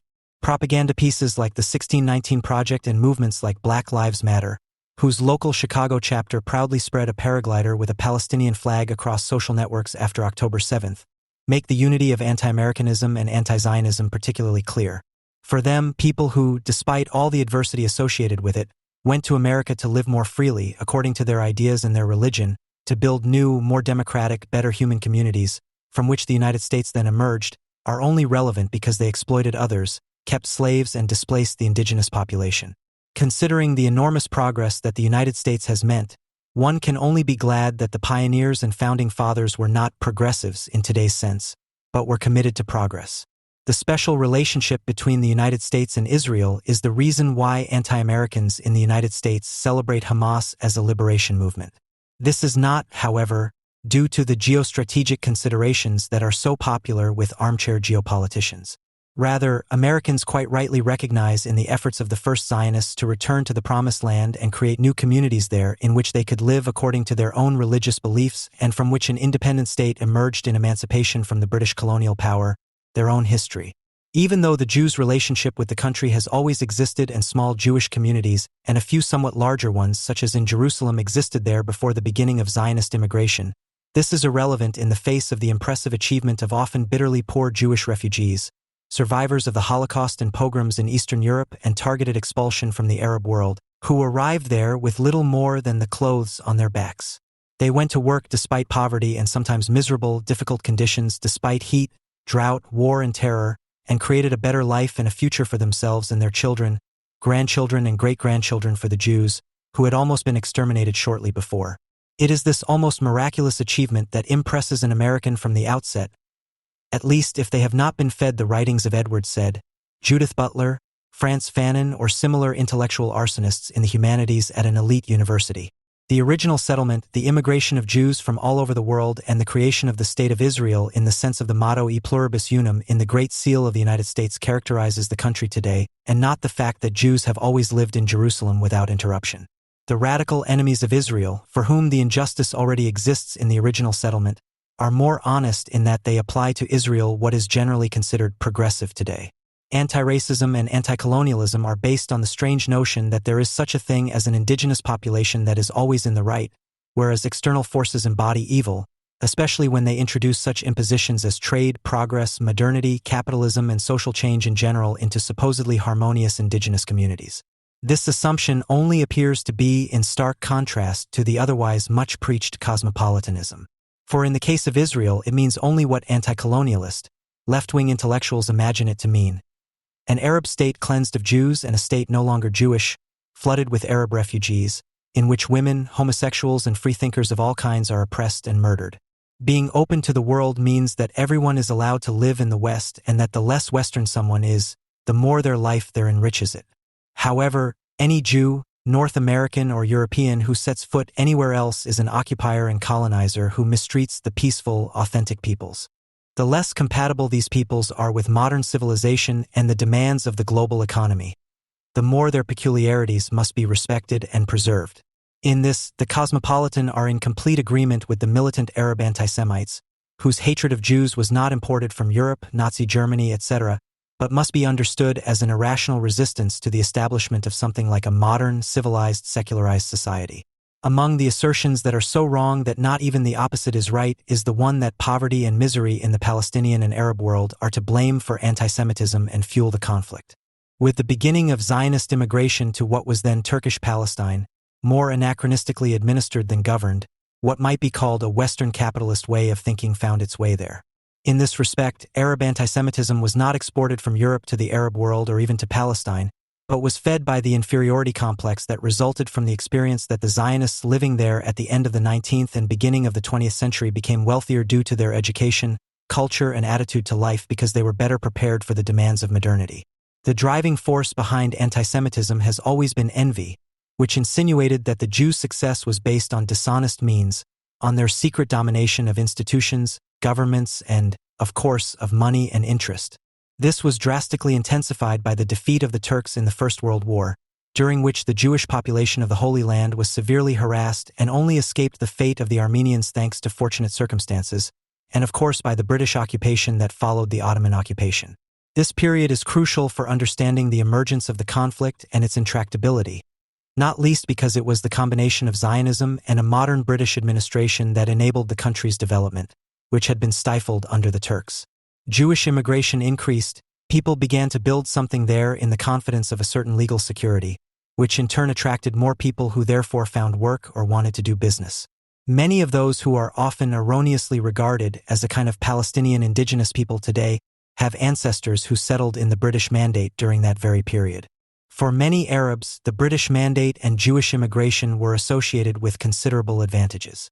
However, the fact that they owed this not to their great humanism as the Urvok of the Quran, but to perfidious British and haggling Jews, aroused the resentment that still today makes the necessary social modernization impossible.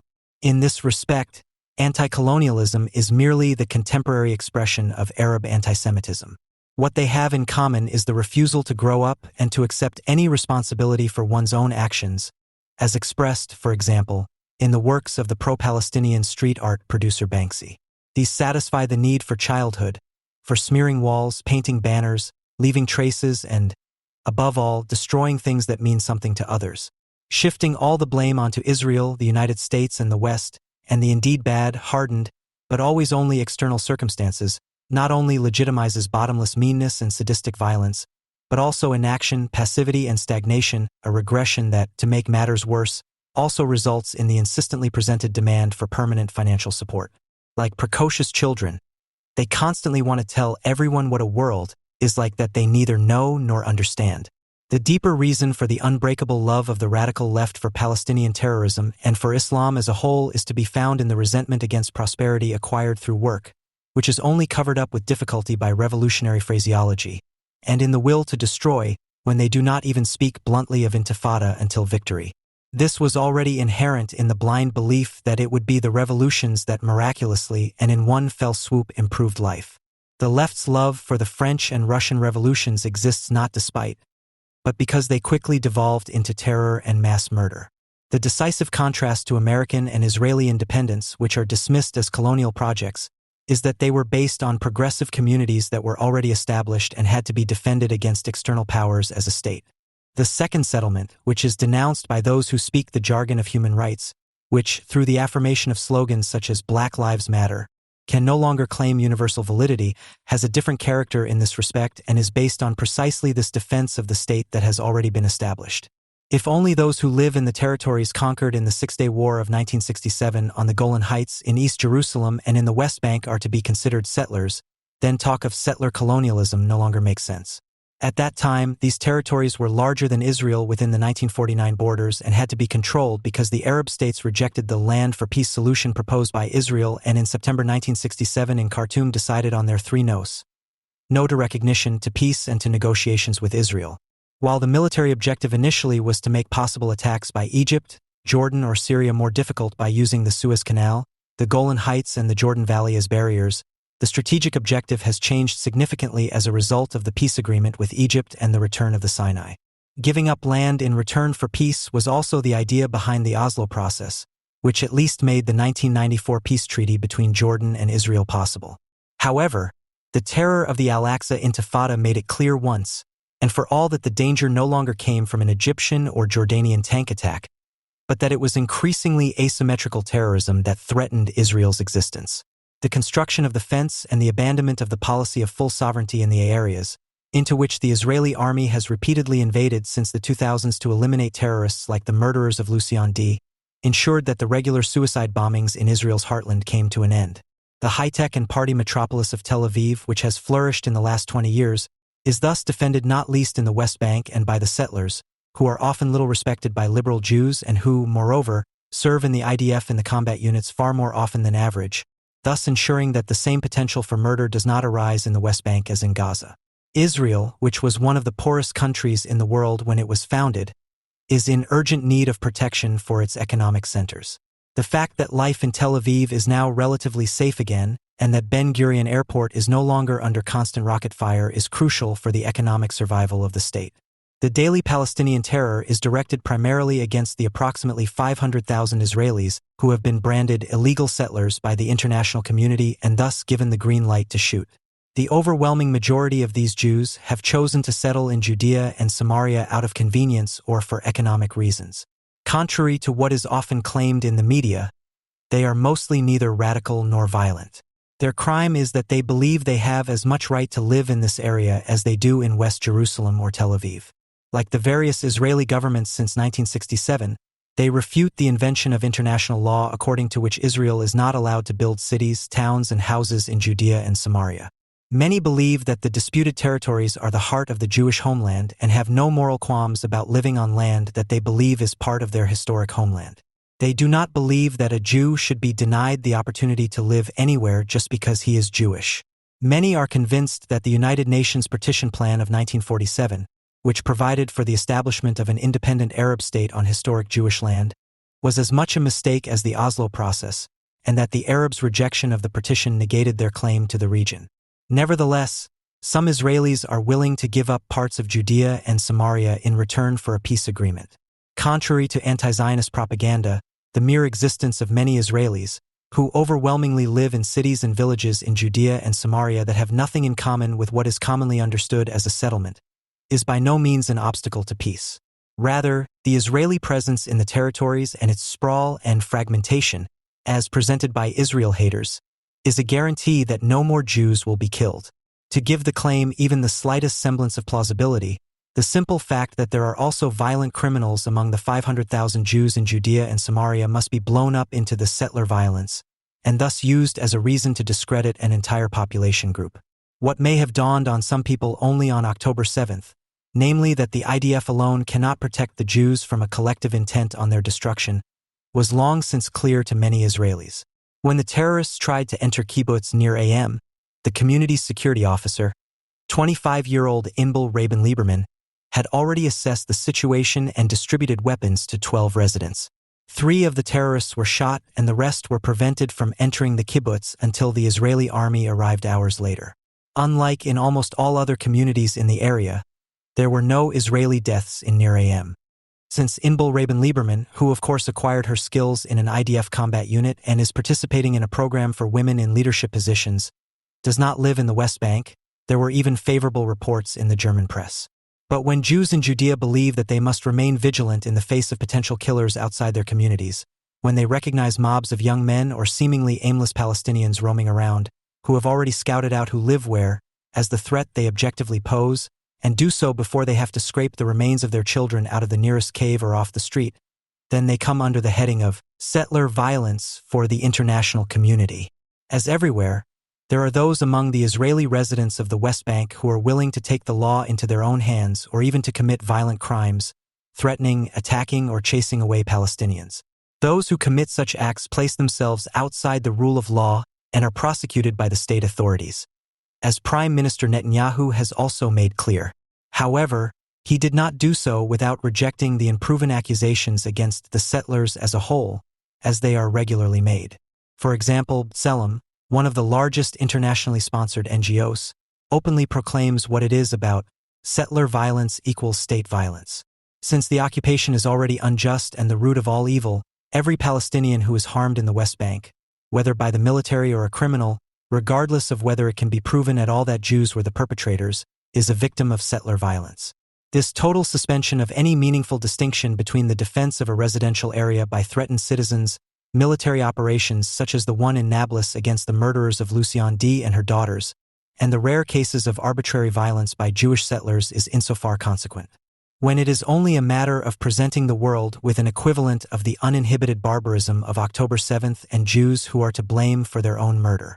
Reading the many headlines about the supposedly increasing settler violence, which are parroted by international politics from Biden to Baerbock, one can get the impression that it is a huge problem. If you take the trouble to read the articles, they are always based on the same copied agency reports and they practically never contain evidence of a crime, let alone one committed by a settler.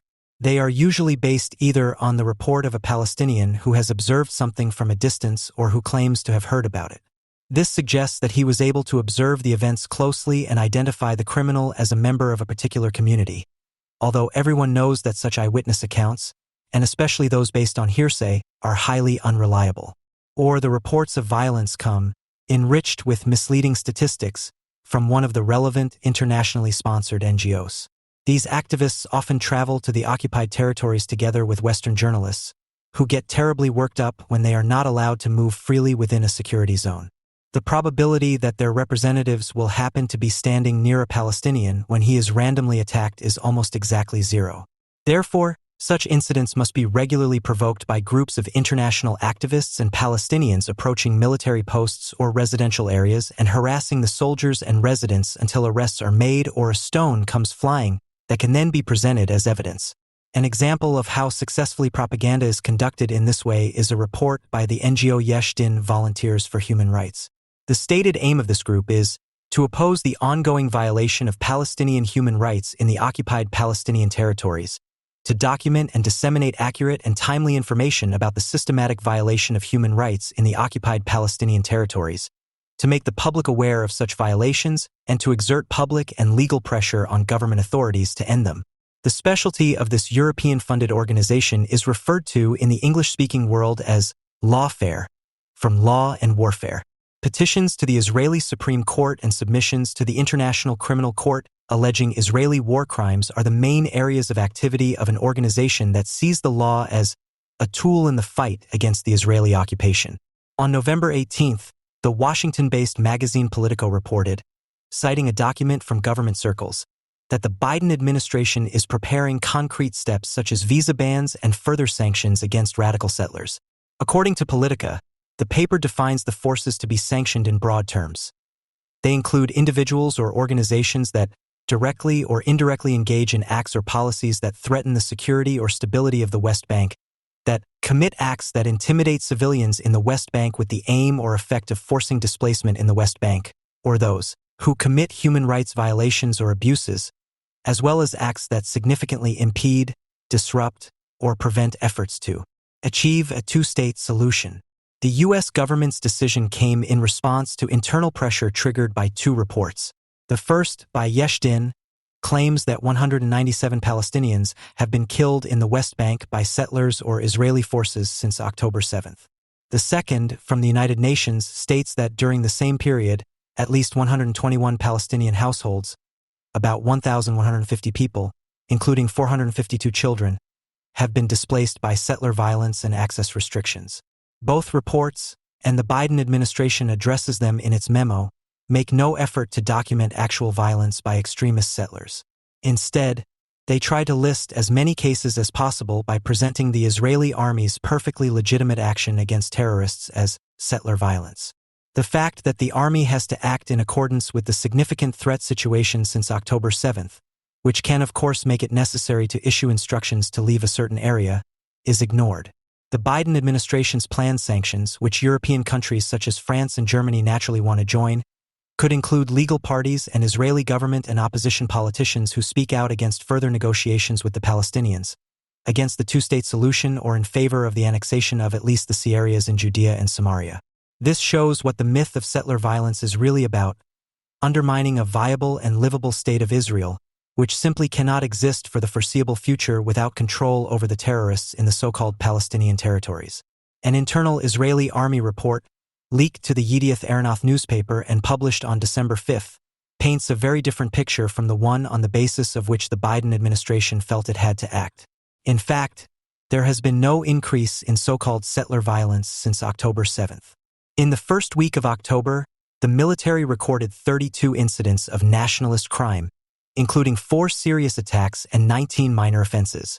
However, in the week following the October 7th Hamas attacks, troops recorded only 24 incidents, 3 of which were classified as serious. Between October 15th and 21st, that number dropped further, with only 10 cases reported. Between October 22nd and 28th, the number jumped to 38, but dropped again in the following weeks. According to the Israel Police Force, the number of incidents in which Jews were the victims of nationalist violence dropped by 50% compared to the same period last year. During the period from October 7th, the start of the war, to November 7th, the police recorded 97 incidents of illegal activity attributed to Jews in the area, compared to 184 incidents during the same period in 2022. The police observed a decline across the spectrum of offenses, from violence to vandalism. The zeal with which these allegations to be investigated by the Israeli security forces and the problems with individual, close-knit extremists that exist in Judea Samaria as in any other country, especially in those that are regularly exposed to terrorism, are inflated into the security and peace obstacle par excellence, says something above all about the actors who are driving this defamation of Israel. One thing is certain: Since Israel relies on U.S. support in the Gaza war, the government will have to do everything it can to appease the murderers in the autonomous territories incited by the defamatory talk of settler violence. This means, as a consequence, dead Israelis, as the assassination attempt at a bus stop in Jerusalem on November 30, 2023 proves. Parts of Israel and many of its global supporters, including the Federal Republic of Germany, despite all the adversity and in view of the open antisemitism of numerous governments in Europe, have often limited themselves in recent decades to justifying the defense of Israel and its right to exist in the context of the Holocaust. In many countries, for example, institutes have been set up that are dedicated to Jewish history, the study of genocides, the Holocaust, and antisemitism, but which have no problem presenting the murder collective in Gaza and the West Bank as civilian victims of Israeli aggression, apartheid, or superiority ideology, which is partly a consequence of the fact that identitarian research fields always attract people who have little to offer except the sought-after identity marker, heritage, gender, sexual orientation, etc. Modern Zionism, whether it is that of the settlers who tell the story of the return to Eretz Israel, to Judea and Samaria, and possibly even link it to eschatological ideas of redemption, Dan Diner, or that of Inbal Rabin Lieberman, who demonstrates against the government and organizes the defense of her kibbutz against the mortal enemies, has largely detached itself from the Jewish narrative of victimhood. This Zionism does not want to hear anything about a Palestinian narrative of victimhood, which absolves them from taking responsibility for the formation of their own nation and a civil society. Israel is a progressive state today, one that believes in its future, not least because it has increasingly freed itself from the negative founding myth that Israel is a consequence of the history of persecution, culminating in the Holocaust. Today, the pioneering achievements of the first kibbutzim, the aspirations of the Yishuv, the victorious wars, and the return of many Jews to the newly or re-established state of Israel form the basis of a national narrative that promotes not mourning or guilt for one's own existence, but justified pride in what has been achieved. As a result, many Israelis not only rightly claim the right to occupy the territories conquered in the equally just and completely won war of 1967, but also, after more than 50 years of futile efforts to reach a settlement with Syria and the Palestinians, to exercise full sovereignty over the Golan Heights, Judea, Samaria, and, indeed, Gaza, and to take the steps unilaterally that will allow Jews to continue to live in a state without fear of anti-Semitic persecution in the future. They should not count on an international community that is firmly on the side of Hamas and can be sure of the slogans of their useful Jewish idiots in NGOs and at international universities. Because in this community, Zionists are considered eternal settlers on stolen land, and not only in Efrat and Hamra, but also in Jerusalem, near Am and Tel Aviv. To say counter-revolution, one must have a positive relation to revolution. This does not only mean that liberation from need under capitalist conditions of domination and exploitation cannot be realized, and also not only that liberation from material need does not eliminate unhappiness. Even if nothing else is in prospect than the alternative between more or less tolerable conditions of reproduction and between more or less severely curtailed possibilities of devoting oneself to one's preferences in a private, unregulated way, the knowledge that all conditions in which man is a debased, enslaved, abandoned, contemptible being must be apparent in the interventions, and not through tiresome confessions of communism. Concern with the question of what liberation might be is one of those private predilections that can only be pursued in one's own life if there is still a sense that everything need not inevitably remain so, because the forces that regulate it do not follow any law of nature. However, individual private misfortune is not capable of alleviating such critical engagement, not even as a sublimation effort, which it always is.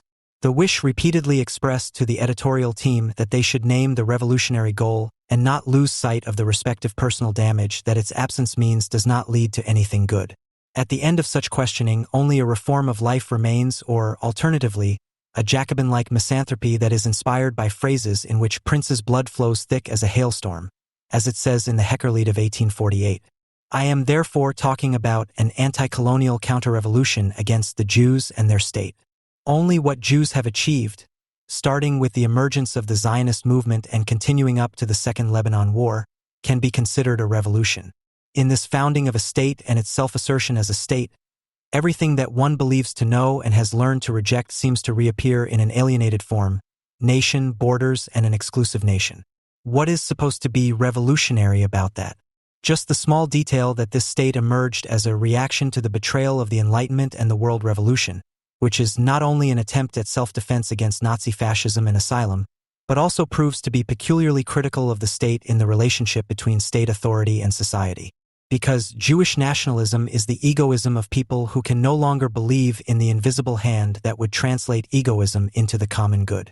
These considerations of the deceased comrades of the Initiative Socialist Forum from 2002 have lost none of their validity. The arming of the people is as much a part of everyday life in Israel as the absence of martial parades. The people are Eastern or Western European, Oriental, and even African, so that those belonging to it can be defined primarily in negative terms, as persecuted because of their Jewishness. However, the fixation on the history of persecution overlooks the fact that it could not have lasted without the formation of a Jewish will to persist, which also made Zionism possible in the first place, and thus without a decidedly positive reference to Judaism and Jewishness. The descendants of the persecuted have confidently established their world and do not want to be defined merely as persecuted people. Israel is not hopelessly provincial, but rather a microcosm of the world society. For this very reason, the country is accused by people who are doing everything they can to destroy what little of a society remains, and who are relentlessly inflicting on the Palestinians what nationalism has always stood for and what has been done to them over 2 millennia. The Zionist state has been pushed into the role of the only opponent of ethnic nationalism equipped with armed force and has had to fight for survival since its foundation with this legacy of the anti-fascist coalition against National Socialism.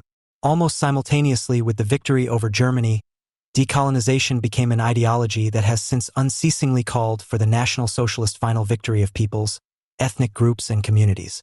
Anti-colonialism did not initially draw its program from Islam or the ruling ideologies of the peoples liberated from real colonialism, but rather merely radicalized the collective madness that real socialism and Western capitalism delivered to the new rulers for free as a means of self-understanding, or provided as a platform in the form of the United Nations. So that even the last despot would realize where the journey was headed after 1948, Israel, the land of the survivors, was presented to the United Nations as an object of self-discovery for the common hatred, and a veritable people was constructed out of incited fellas, whose suffering would have taken on genocidal proportions as early as 1948-49. One can only speak of counter-revolution and the associated betrayal of the promise of liberation on a global scale if one speaks, quite one-sidedly, not of, but for Israel. The claim that there are 2 Israels, the right Zionist Israel and the other Israel, does not even begin to grasp what is happening there, starting with 10-7. An entire population, supported by Arab fellow citizens in Haifa or Bedouins in the Golan and Negev, certainly shares the unpopular Prime Minister's motto that Hamas must be completely destroyed. To this end, no mass event was needed to prepare the population for hard times, nor was the solemn promise to now maintain a truce across party lines. They continue to quarrel, just as of mid-December 2023, they continue to adhere to the war aim. This is self-defense and at the same time the defiant commitment to their own state, which was founded on the betrayal of enlightenment and emancipation, without ever having been a militaristic or chauvinistic one. Israel is not a land of the blissfully happy. Its borders are unable to stop the import of post-colonial thinking, and no one is stopping the numerous scholars committed to post-colonial studies from trotting out post-Zionist phrases. Above all, the country is small and in some respects narrow. The constant threat, the long period of active military service, and the subsequent period of military service are a burden to many, as is the sometimes overly familiar treatment of relatives, friends, and neighbors, not to mention the difficult economic situation. The constant threat, compounded by a post-colonial ideology that makes it seem self-inflicted, and the real hardships of life wear down many and lead to temporary or permanent emigration to Berlin, New York, or London. There, many Israelis have not only not defended themselves for years against the coercion of having to be hostile to Israel or being excluded as Jews from the hipster community, but have often even provided the cue for resentment. How many of these critics of Israel from the new diaspora to 10-7 are fundamentally shaken is unknown. Fear does not have to lead to insight, it can even radicalize the once chosen fateful post-colonial path. Where Udi Raz, at most 30 years old, as the Berlin resistance icon with Israeli roots and, of course, queer identity, has made the dissemination of the propaganda of the murderers of Jews alongside autochthonous Yalla shouters his life's work, just in time for the Hamas massacre, the 87-year-old New York psychologist and feminist ethicist of Jewish origin Carol Gilligan, who told Haaretz that what happened on October 7, 2023 humiliated Israeli masculinity. The answer is violence.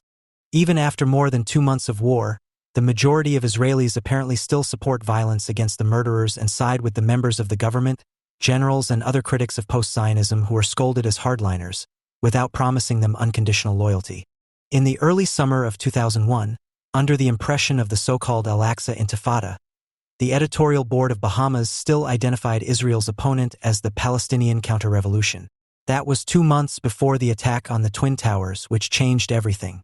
Even before this first great horror, it did not escape the editors and authors that the attack on Israel was carried out by Palestinian, Arab, and other Muslim perpetrators, but that it was instigated by an anti-Semitic world community, while at the same time the inhabitants of Western countries were reliably supplied with propaganda, mostly by non-Jews, by Norman G. Finkelstein.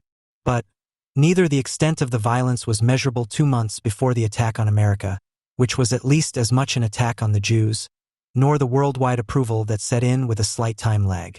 The agitation against those who then, as now, pursued the profession of Palestinian proved to be on target between spring 2000, when the Bahamas began its campaign against the Friends of Palestine, and August 2001, because it targeted of anti-imperialism, which was established after 1945, first in the sphere of influence of the Soviet Union, standing on the side of the oppressed peoples and liquidating so-called Zionists, as a substitute for the world revolution betrayed in 1918-19. We must never forget the Jewish Communist Party functionaries, Yiddish-writing authors and Jewish doctors who were murdered between 1948 and 1953 for being cosmopolitan. The caesura that September 11, 2001, marks also includes the disappearance of those revolutionaries who justified their betrayal of the liberation with doctrinaire references to the classics, whose writings were in blatant contradiction to revolutionary practice much later. This made them vulnerable and forced them to face criticism, insofar as it was formulated within the narrow confines of doctrinaire fetishism of practice. It was only this adherence to scientific socialism that enabled outsiders to force at least many of the party-affiliated but confused friends of the concept of people's struggle, with reference to the luminaries Marx or Rosa Luxemburg, whom they also held in high regard, to abandon their objections to individual phenomena in favor of irreconcilable criticism of the anti-imperialist general line. The Palestinian cause has always consisted exclusively of murdering as many Jews as possible, and left-wing supporters of murder, including some in high places, have always been reliable. But while the horrific details of the torture murders of the Israeli athletes in the Munich Olympic Village in 1972 were kept secret for decades with Israel's consent, because an international outcry was to be prevented, weeks after October 7, 2023, the Israeli embassies in Western countries invited the press to a presentation of video material that documented in excerpts what happened that day, as if everyone hadn't known. The boundless brutalization that is taking place under the banner of post-colonialism cannot be blamed on Hamas alone, which has proved with its atrocity that there are no more limits and no stopping, and that in the West. But I have no objection to the doctrine that everything must be paid for. This quote from Thomas Mann from 1942 referred to the bombing of his hometown of Lubeck, which he explicitly approved of. It has recently been reused, supplemented by a picture of the ruins of some residential and commercial buildings in Gaza City, which have been bombed in large numbers by the IDF since October 7, 2023. Thomas Mann started from two assumptions.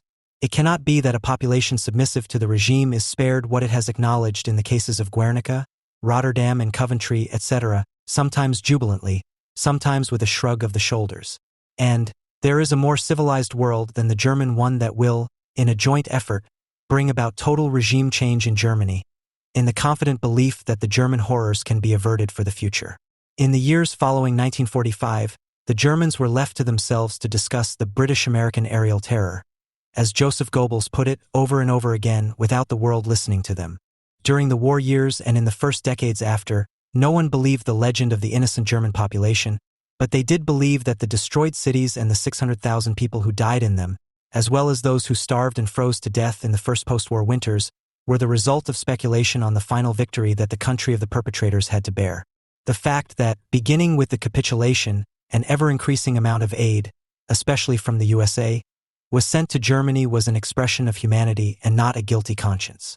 For years, Hamas has repeatedly fired rockets indiscriminately at Israel. For decades, it and its cronies have not missed an opportunity to kill Jews. If it had its way, October 7, 2023 would be just a milestone on the road to total victory over Israel and for total jihad, which knows no borders but seeks to destroy unbelievers worldwide. On October 7, 2023, and in the days immediately following, Western countries were still saying that Israel must be able to defend itself. But just a short time later, There were warnings of a humanitarian catastrophe in Gaza. Today, public opinion and that of governments follow the slogans of the anti-Semitic mobs on the streets of Athens, London, Madrid, New York, but also in Berlin, Hamburg, or Munich.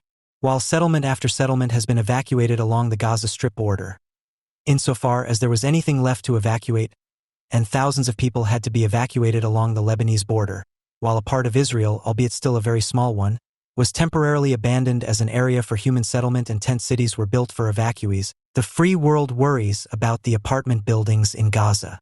While Israeli missiles are hitting their targets, e.g. on the roofs of high-rise buildings from which Hamas fires its missiles, or in the apartments where the men are devising their murder plans, while the Israeli Air Force and artillery are obviously trying to spare civilians, the free world is already crying out about a humanitarian catastrophe, an Israeli genocide of innocents. Innocents who know exactly who is sitting on the roof, who is hatching plans on the floor below them, and who is hoarding weapons and holding Jews hostage even further down in the tunnels. Those responsible for the bombing campaign against Germany were not out for revenge. They had even counted on the possibility of breaking the morale of the civilian population and had emphatically called on them to leave their home cities, for example, by dropping tons of leaflets over the cities, as the IDF recently did over Gaza City. Those responsible for the anti-Semitic terror of October 7th cannot be beamed out of the Gaza Strip, but must be attacked where they are hiding. Israel cannot do more to combat them than it is already doing. Divide the area, allow the civilian population to withdraw south and occupy the entire territory as soon as it is necessary. To protest against this is to declare Israel's aims illegitimate, to force the Israeli people to grant a pardon to murderers, and to encourage the Palestinian civilian population in the Gaza Strip in their hope or even their desperation that after a few weeks of war everything will be back to the way it was. That she can spit in the hands and on the dead Jews' graves again during the Iranian, Qatari, European, and UN-funded reconstruction, which of course also means rearmament until the next time. We do not learn this from newspapers or from politicians and other conflict researchers.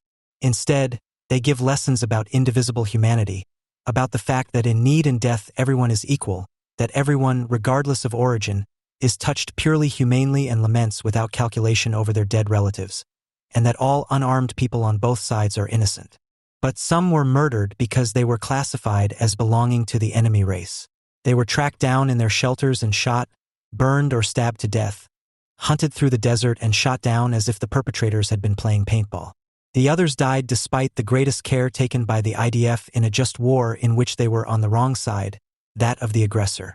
After the approximately 2,000 perpetrators of the intensive care unit, on October 7, 2023, more Saturday walkers in their thousands crossed the open border. Yes, exactly, the open border. They were civilians, yes, civilians who, satisfied with the corpses of the people murdered by their brothers, climbed over them to plunder their houses. It is not easy to feel sympathy for these brutes and their numerous relatives who did not make it in time to loot and desecrate, because just when it was at its best, the IDF came after all. And yet the inhabitants of Gaza are not being hunted down, systematically blown up or starved by the IDF, as is being claimed. Of course, the entire population has been forcibly placed in a state of emergency by the IDF. Many have been killed by them. But the acts for which someone will have to pay at some point also include supporting or just apathetically accepting a regime whose leaders are not even known to know what they would do if hundreds of mothers were suddenly to show up at their headquarters with their children and demand an end to the resistance. There has never been anything like this before. The solidarity with the oppressed civilians in the Gaza Strip, which has been expressed worldwide for 9 weeks now, seems to be based on a sympathy that includes admiration for the murderous men and sons. After May 8, 1945, several hundred Germans had a few difficult days when the U.S. Army confronted them with exactly this question: how could you let this happen? And forced them to visit the newly liberated concentration camps. It was nothing more than a disturbing Sunday afternoon. But for decades, all Germans were subject to a general suspicion, which they quite rightly regarded as an insinuation of collective guilt. How could you allow mass-murdering werewolves to take up residence in your basements, hospitals, and below? Were the residents of the Gaza Strip to be asked analogously? Where were your efforts to smoke out these werewolves? Where are the traitors among you who gave relevant information to the Mossad before and after October 7, 2023? And they would have to be asked why no one has opened their mouths for weeks against the barbaric acts, the evidence of which was sent from smartphone to smartphone before the power went out. The possibility for the inhabitants of Gaza to become part of a more civilized world depends on them being completely defeated, their leadership liquidated, and they run the risk of being considered outlaws for years to come for expressing their thoughts and desires, in an area that would then truly have to be an open-air prison. To stay with the analogy, they would have to recognize a collective Palestinian guilt. But the more civilized world, which Thomas Mann had recognized above all in the USA, but also in the anti-Hitler coalition, is even less present today than it was then. By mid-October at the latest, it became apparent that Israel is not so free to achieve its goals as would be appropriate for the threat. In the worst case, there will be a permanent ceasefire that would seal the fact that Israel's sovereignty has been so severely violated that it must yield to the blackmail of its mortal enemies and its questionable friends until it succumbs to a two-state solution called the gradual liquidation of its existence as a Jewish state. What the two-state solution means in itself was demonstrated to the Jews by Hamas on October 7, 2023. The Gaza Strip is not a state because its rulers do not recognize any borders and are therefore unwilling to take responsibility for the social situation of its inhabitants. And yet the area is in fact a state because in a precisely defined area the monopoly on the use of force lies in the hands of the inhabitants of that area, and they make use of it internally and externally. According to a recent survey, 75% of Palestinians support Hamas and explicitly support its actions on October 7, 2023. In the last 9 weeks in Jenin, the executive bodies of a future state have already given a taste of Palestinian statehood. The consequences of a two-state solution would be the mass exodus of Israeli Jews and/or the Holocaust. How such a thing unfolds could recently be observed in the forced mass exodus of the Christian inhabitants of Nagorno-Karabakh. No one can say how long the Armenian state to which they fled will continue to exist. Israel's precarious situation results not only from the enormous military risks, including the danger of a war on two fronts, nor only from the hesitation of the USA and the increasingly impudent calls from EU governments for an unconditional ceasefire with Hamas. The mockery of Israeli victims, the no longer only obliquely expressed demand for the extradition of the so far only Israeli Jews to their murderers, whose real splatter videos are not only passed around in Muslim circles. All this is more than just an export product from Gaza, but an expression of the increasingly ominous identification with the perpetrators, which threatens to become a danger to Israel on top of everything else. The inhabitants of Gaza do not have to be ashamed of the self-made images of their atrocities. No one demands it of them, because their deeds not only give the deepest satisfaction to those associated with them by religion and alleged descent, but also to those young women who are usually without headscarves and without an Islamic migration background, but are always at the forefront in European countries and also in the USA when it comes to complaining about so-called femicides. The same women remain silent when it comes to Israel, resolutely silent about what has been done to young Jewish women at 10-7. The fate of German-Israeli Shani Luke represents the fate of at least hundreds. It has long been known in the Muslim world that in the regions of the world that matter, empty phrases of accusation such as "Me Too" and complaints about femicides must take a back seat to the blunt statement, "Black Lives Matter," and ultimately disappear. And above all, it is known that all Jews, including the raped and subsequently murdered Jewish women, are to be considered white, which goes hand in hand with the dehumanized knowledge that their lives and physical integrity do not count. Palestinians are, of course, considered black. Just a week after 10-7, 2 women of African descent, judging by the color of their skin, attended a large pro-Palestinian demonstration in London on October 14, 2023, and to mark the occasion had pinned a picture to the back of their jackets depicting one of the paragliders that had set out to land in Israeli territory on the morning of October 7, 2023. The Arab mobs do not march alone. They never stand alone, no matter what crime they have just committed. This concerns us, too. Not because some friend of Israel would approve of the open or half-hidden satisfaction over the slaughter of October 7, 2023, and probably not because he or she would be willing to offset the atrocities with an alleged genocide of civilians in Gaza. But it lacks the courage to say that one day there will have to be payment and that this demand has nothing to do with retaliation against the civilian population in Gaza. Those who are in solidarity with Israel would object, but they gloss over the Holocaust program that is the Middle East conflict and publicly wring their hands because hardened hardliners on both sides stand in the way of a real peace between Jews and Palestinians, when a two-state solution is more necessary than ever right now. On the other hand, it would be important to insist on the knowledge that not only the Iranian regime and its satraps and the Sunni Muslim Brotherhood, which is in league with them, will not tolerate Jews in the Middle East, but that this will to annihilation unites the Islamic communities across the continents and their internal conflicts. Islamophobia, as one is accustomed to pathologizing justified criticism of Islam, is the basic prerequisite for showing solidarity with Israel. It would be a reversal of the burden of proof.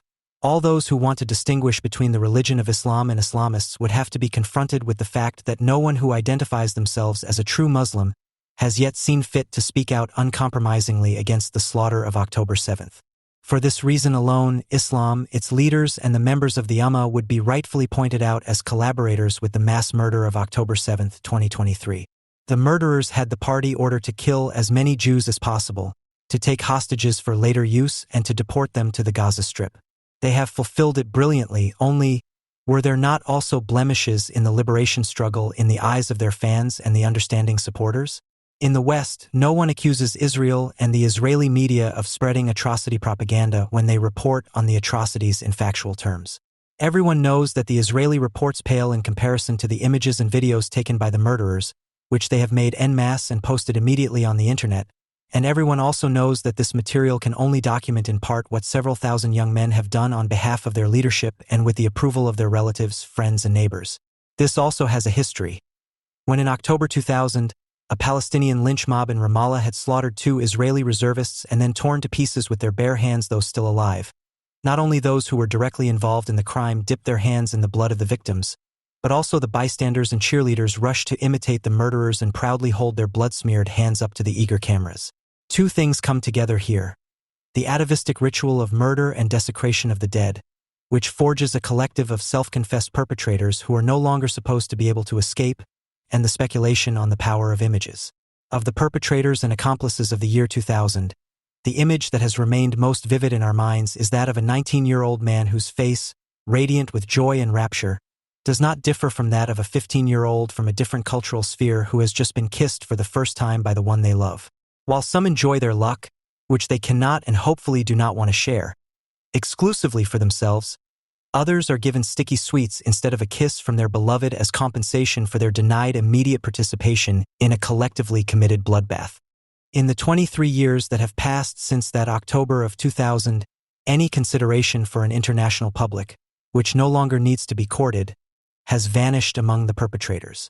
Hamas knows that everything will be forgiven them in advance. The images of Jewish blood and baklava as an expression of infantile brotherhood or sisterhood have been burned into the brains of people in the West as a mission and fulfillment. In the United States and at the Berlin University of the Arts, it is a special concern of 10-7 white friends of innocent civilians in Gaza to hold their hands, smeared with red paint, accusingly towards the press photographers. They, too, wash their hands in Jewish blood. One should not speak of antisemitism in connection with 10-7 at first, but rather of the practice of eliminatory antisemitism. Because the word eliminatory antisemitism not only describes what was committed on October 7, 2023 on a limited territory, it is limitless and wants a world free of Jews.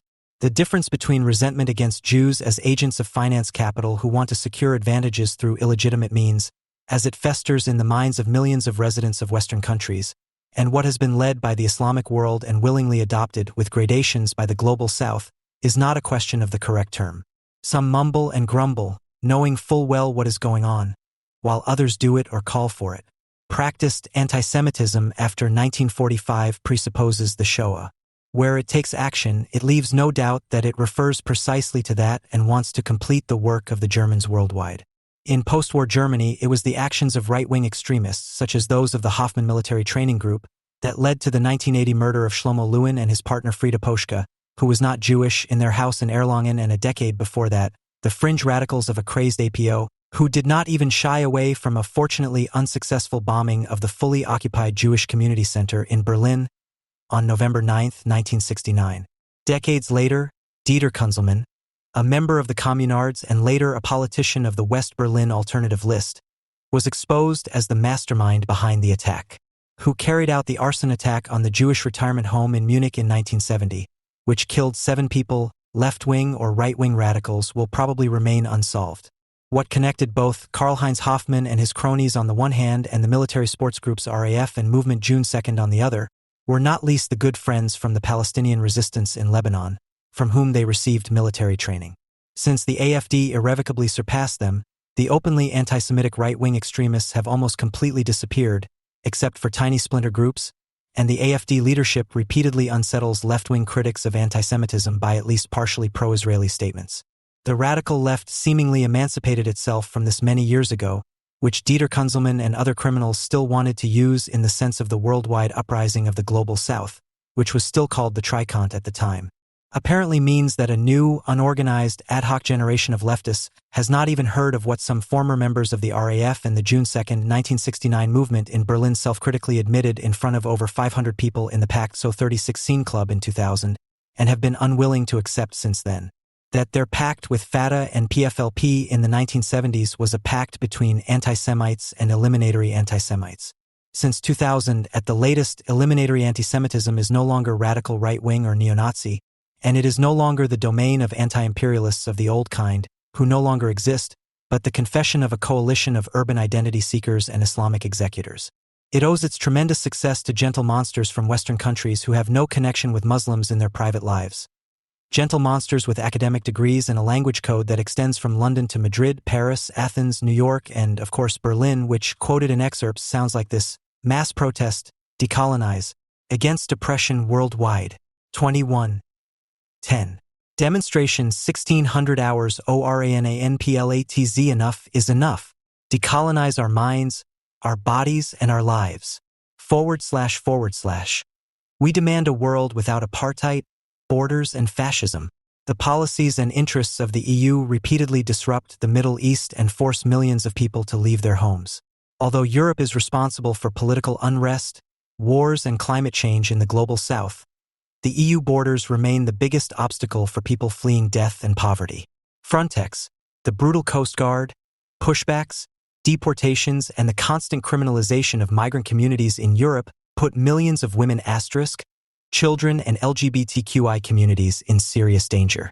All over the world, from oppressed Muslim women in France being forced to remove their hijab and abaya, to women fighting against the Islamic regime in Iran that forces them to wear a hijab and takes away their most basic rights, the struggle remains the same. Whether it's dictatorship, settler, colonialism, occupation, on the streets, with the police, at work, or at school, we are constantly subjected to oppression, repression, and exploitation. Enough is enough. We demand a world without apartheid, borders, and fascism. End of quote. With this montage of text blocks, which have probably been recited thousands of times in London and Barcelona, the murderers and murderesses from Berlin's resistant neighborhoods called for a demonstration for Palestine on October 21, 2023, 14 days after 10/7 and 1 day before the pro-Israeli rally at the Brandenburg Gate, at which the Israeli ambassador, not the German president, was the main speaker, and a rabbi said the prayer for the dead. The protest march was preceded by about 1,000 so-called white people, mostly German, but to a large extent also Spanish, Italian, Swedish, US-American residents of Berlin, and at the back at least 3,000 avowed Palestinians. The March of Horror was joyfully received at the demonstration's destination by over 1,000 cheering Palestinians on Hermannplatz, who shouted Yuhu and Yalla. As is well known, there were far more people from both spectrums at the later demonstrations in Berlin. Some people who used to be there always stayed at home this time. The BZ reported on them on October 18, 2023. Hatred of Jews also defines our everyday life in Germany. We used to hear scraps of Hebrew on the street every day in lively Kreuzberg. Now we bite our tongues and hold our breath when our young children speak Hebrew, which is why we no longer go for walks in our neighborhood. When something in Hebrew does slip out of my mouth, a man stops and answers. He is also from Israel, with a wife and toddler, and asks my husband if they can exchange numbers. We live on Sonnenallee and we're afraid. It's good to know that, in an emergency, we have Israelis nearby who can help us. The flyer summarizes the confession of a worldwide front, whose individual factions continue to agree after 10/7. Fridays for Future and the climate stickers, see rescuers and friends of the welcome culture, anti-fascists, feminists, gay or lesbian-hating LGBTQI people, and so on. What they have done with their bodies and lives is not entirely clear, but in any case, they have sustainably decolonized their minds. They freed themselves from the Judenacts, as the would-be Jew killer Dieter Kunzelmann, who was prevented from doing so due to a technical defect, put it in 1970, by which he meant the majority of Germans who absolutely did not want to make the Palestinian cause their own, as much as they rejected the FRG's reparations payments to Israel.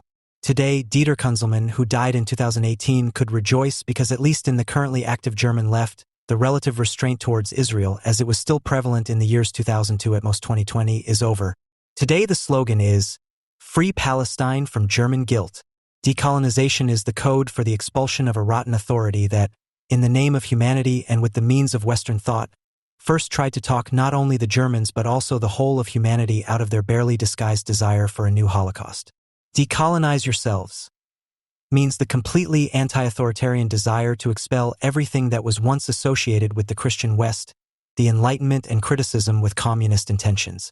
The first banner, which appeared in the late 1960s, is a perfect example of this mockery of the German Judenacts, Jewish cramp. It confronted all kinds of professors in their robes with the saying, "Under the gowns," the mustiness of 1,000 years, and today has cult status. It was only to a small extent a criticism of Hitler's Thousand-Year Reich and the mostly unchallenged continued influence of the professors in the early FRG who were committed to it. The APO and all the other communards took the 1,000 years part literally and talked not about the 12-year period of National Socialist enforced conformity of teaching at German universities, but about a much heavier burden which had to be shaken off as the order of the day dictated. For 1,000 years, Christian monks had been studying the philosophy of Aristotle, of whom we only know today that he had nothing against slavery. Since then, the legacy of an authority as every knowledge that goes beyond the mastery of computer programs or the appropriation of postmodern buzzwords has to be shaken off.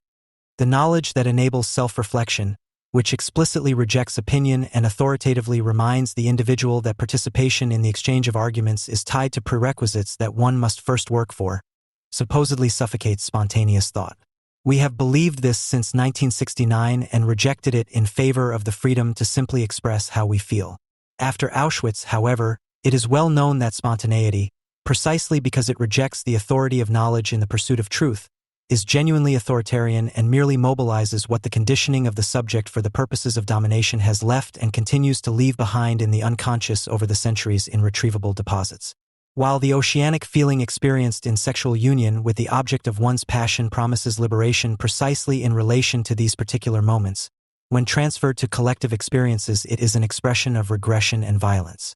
The horror that must be produced by the lived spontaneity among brothers and sisters is authentically articulated in the yalla shouting of the would-be mass murderers at the demonstration, from whom one learns disinhibition. I could end here, because perhaps that already says everything about the task of critics of ideology. But I don't belong to academia and never wanted to go there, because where critique of ideology becomes a profession, as it is for some of our friends who go to rallies waving Israeli flags, the not-so-good will becomes a cynical gesture. Academically adept connoisseurs of anti-Semitism discourse did not hesitate to write on their blue and white banners in Vienna on October 20, 2023, "Against all anti-Semitism, Islamism, and racism." Against all anti-Semitism means, we must always see the anti-Semitic danger from the right, otherwise, yes, what else? In the words of Marine Le Pen, the Rassemblement National explicitly reaffirms against the anti-Semitic left in France led by Jean-Luc Mélenchon.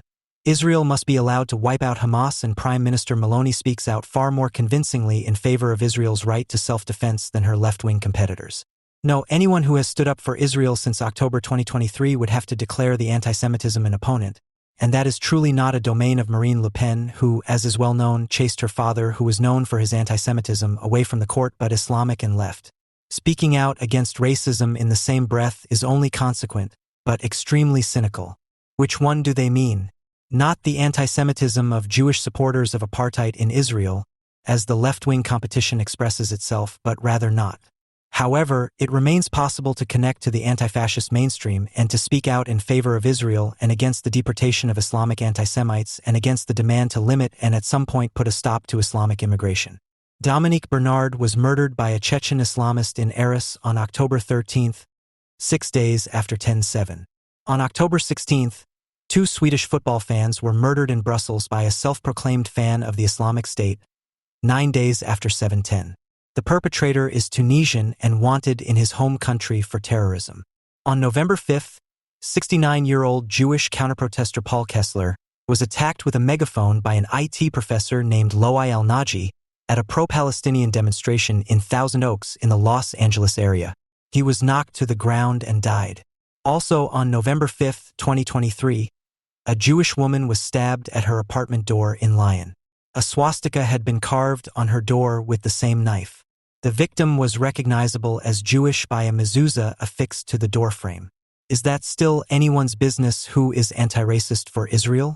And what about the teacher at a high school on Sonnenallee in Berlin's Neukölln district who, 2 days after 10/7, tried to forbid a 14-year-old student, who appeared in the schoolyard wrapped in a Palestinian flag, from wearing this blood-soaked cloth, and whose hands slipped in response to the insults and blows of the 14-year-old student, whereupon he was knocked to the ground by a 15-year-old Muslim student? Are we to express solidarity with him and explicitly against the adolescent aggressors? Such acts, and the many that have not been collected and often have not even been made public, which were not only acts of anti-Semitic propaganda, disappear in the battle cry against racism, but also in the against all anti-Semitism that calls for differentiation, and thus boil down to the demand, decolonize yourselves. Those who long for a more civilized world, as Thomas Mann believed it existed in 1942, should at least be able to name in outline what they do not want. And this would definitely have to include not only admitting among friends over a glass of wine, but also soberly and publicly that they do not want to live together with people who shouted Yalla, Intifada, or From the River to the Sea, when they saw the images of the desecration of the naked and hopefully already dead body of Shani Luke on their smartphones, do not want to live together, which includes the demand for their deportation to one of the Yalla countries. This also means not even letting Allahu Akbar screamers in. For example, those who, already on day 1 on 10/7, probably also after receiving the pictures of Shani Luke's desecrated corpse, took it for granted to shout out their eliminatory anti-Semitism in the reception center. Dozens of refugees celebrated the terrorist attacks by Palestinian Islamists in a reception center on the Greek island of Samos. The refugees are said to have celebrated the victory of Hamas and shouted Allahu Akbar at the top of their voices. The refugees stranded on Samos come from numerous countries, but particularly from Syria and Iraq. According to a volunteer activist who often visits Greece and Italy, refugees in other asylum seeker centers have also celebrated the Hamas offensive. This was reported by the Tagesspiegel in its online edition on October 7, 2023 at 4:57 p.m.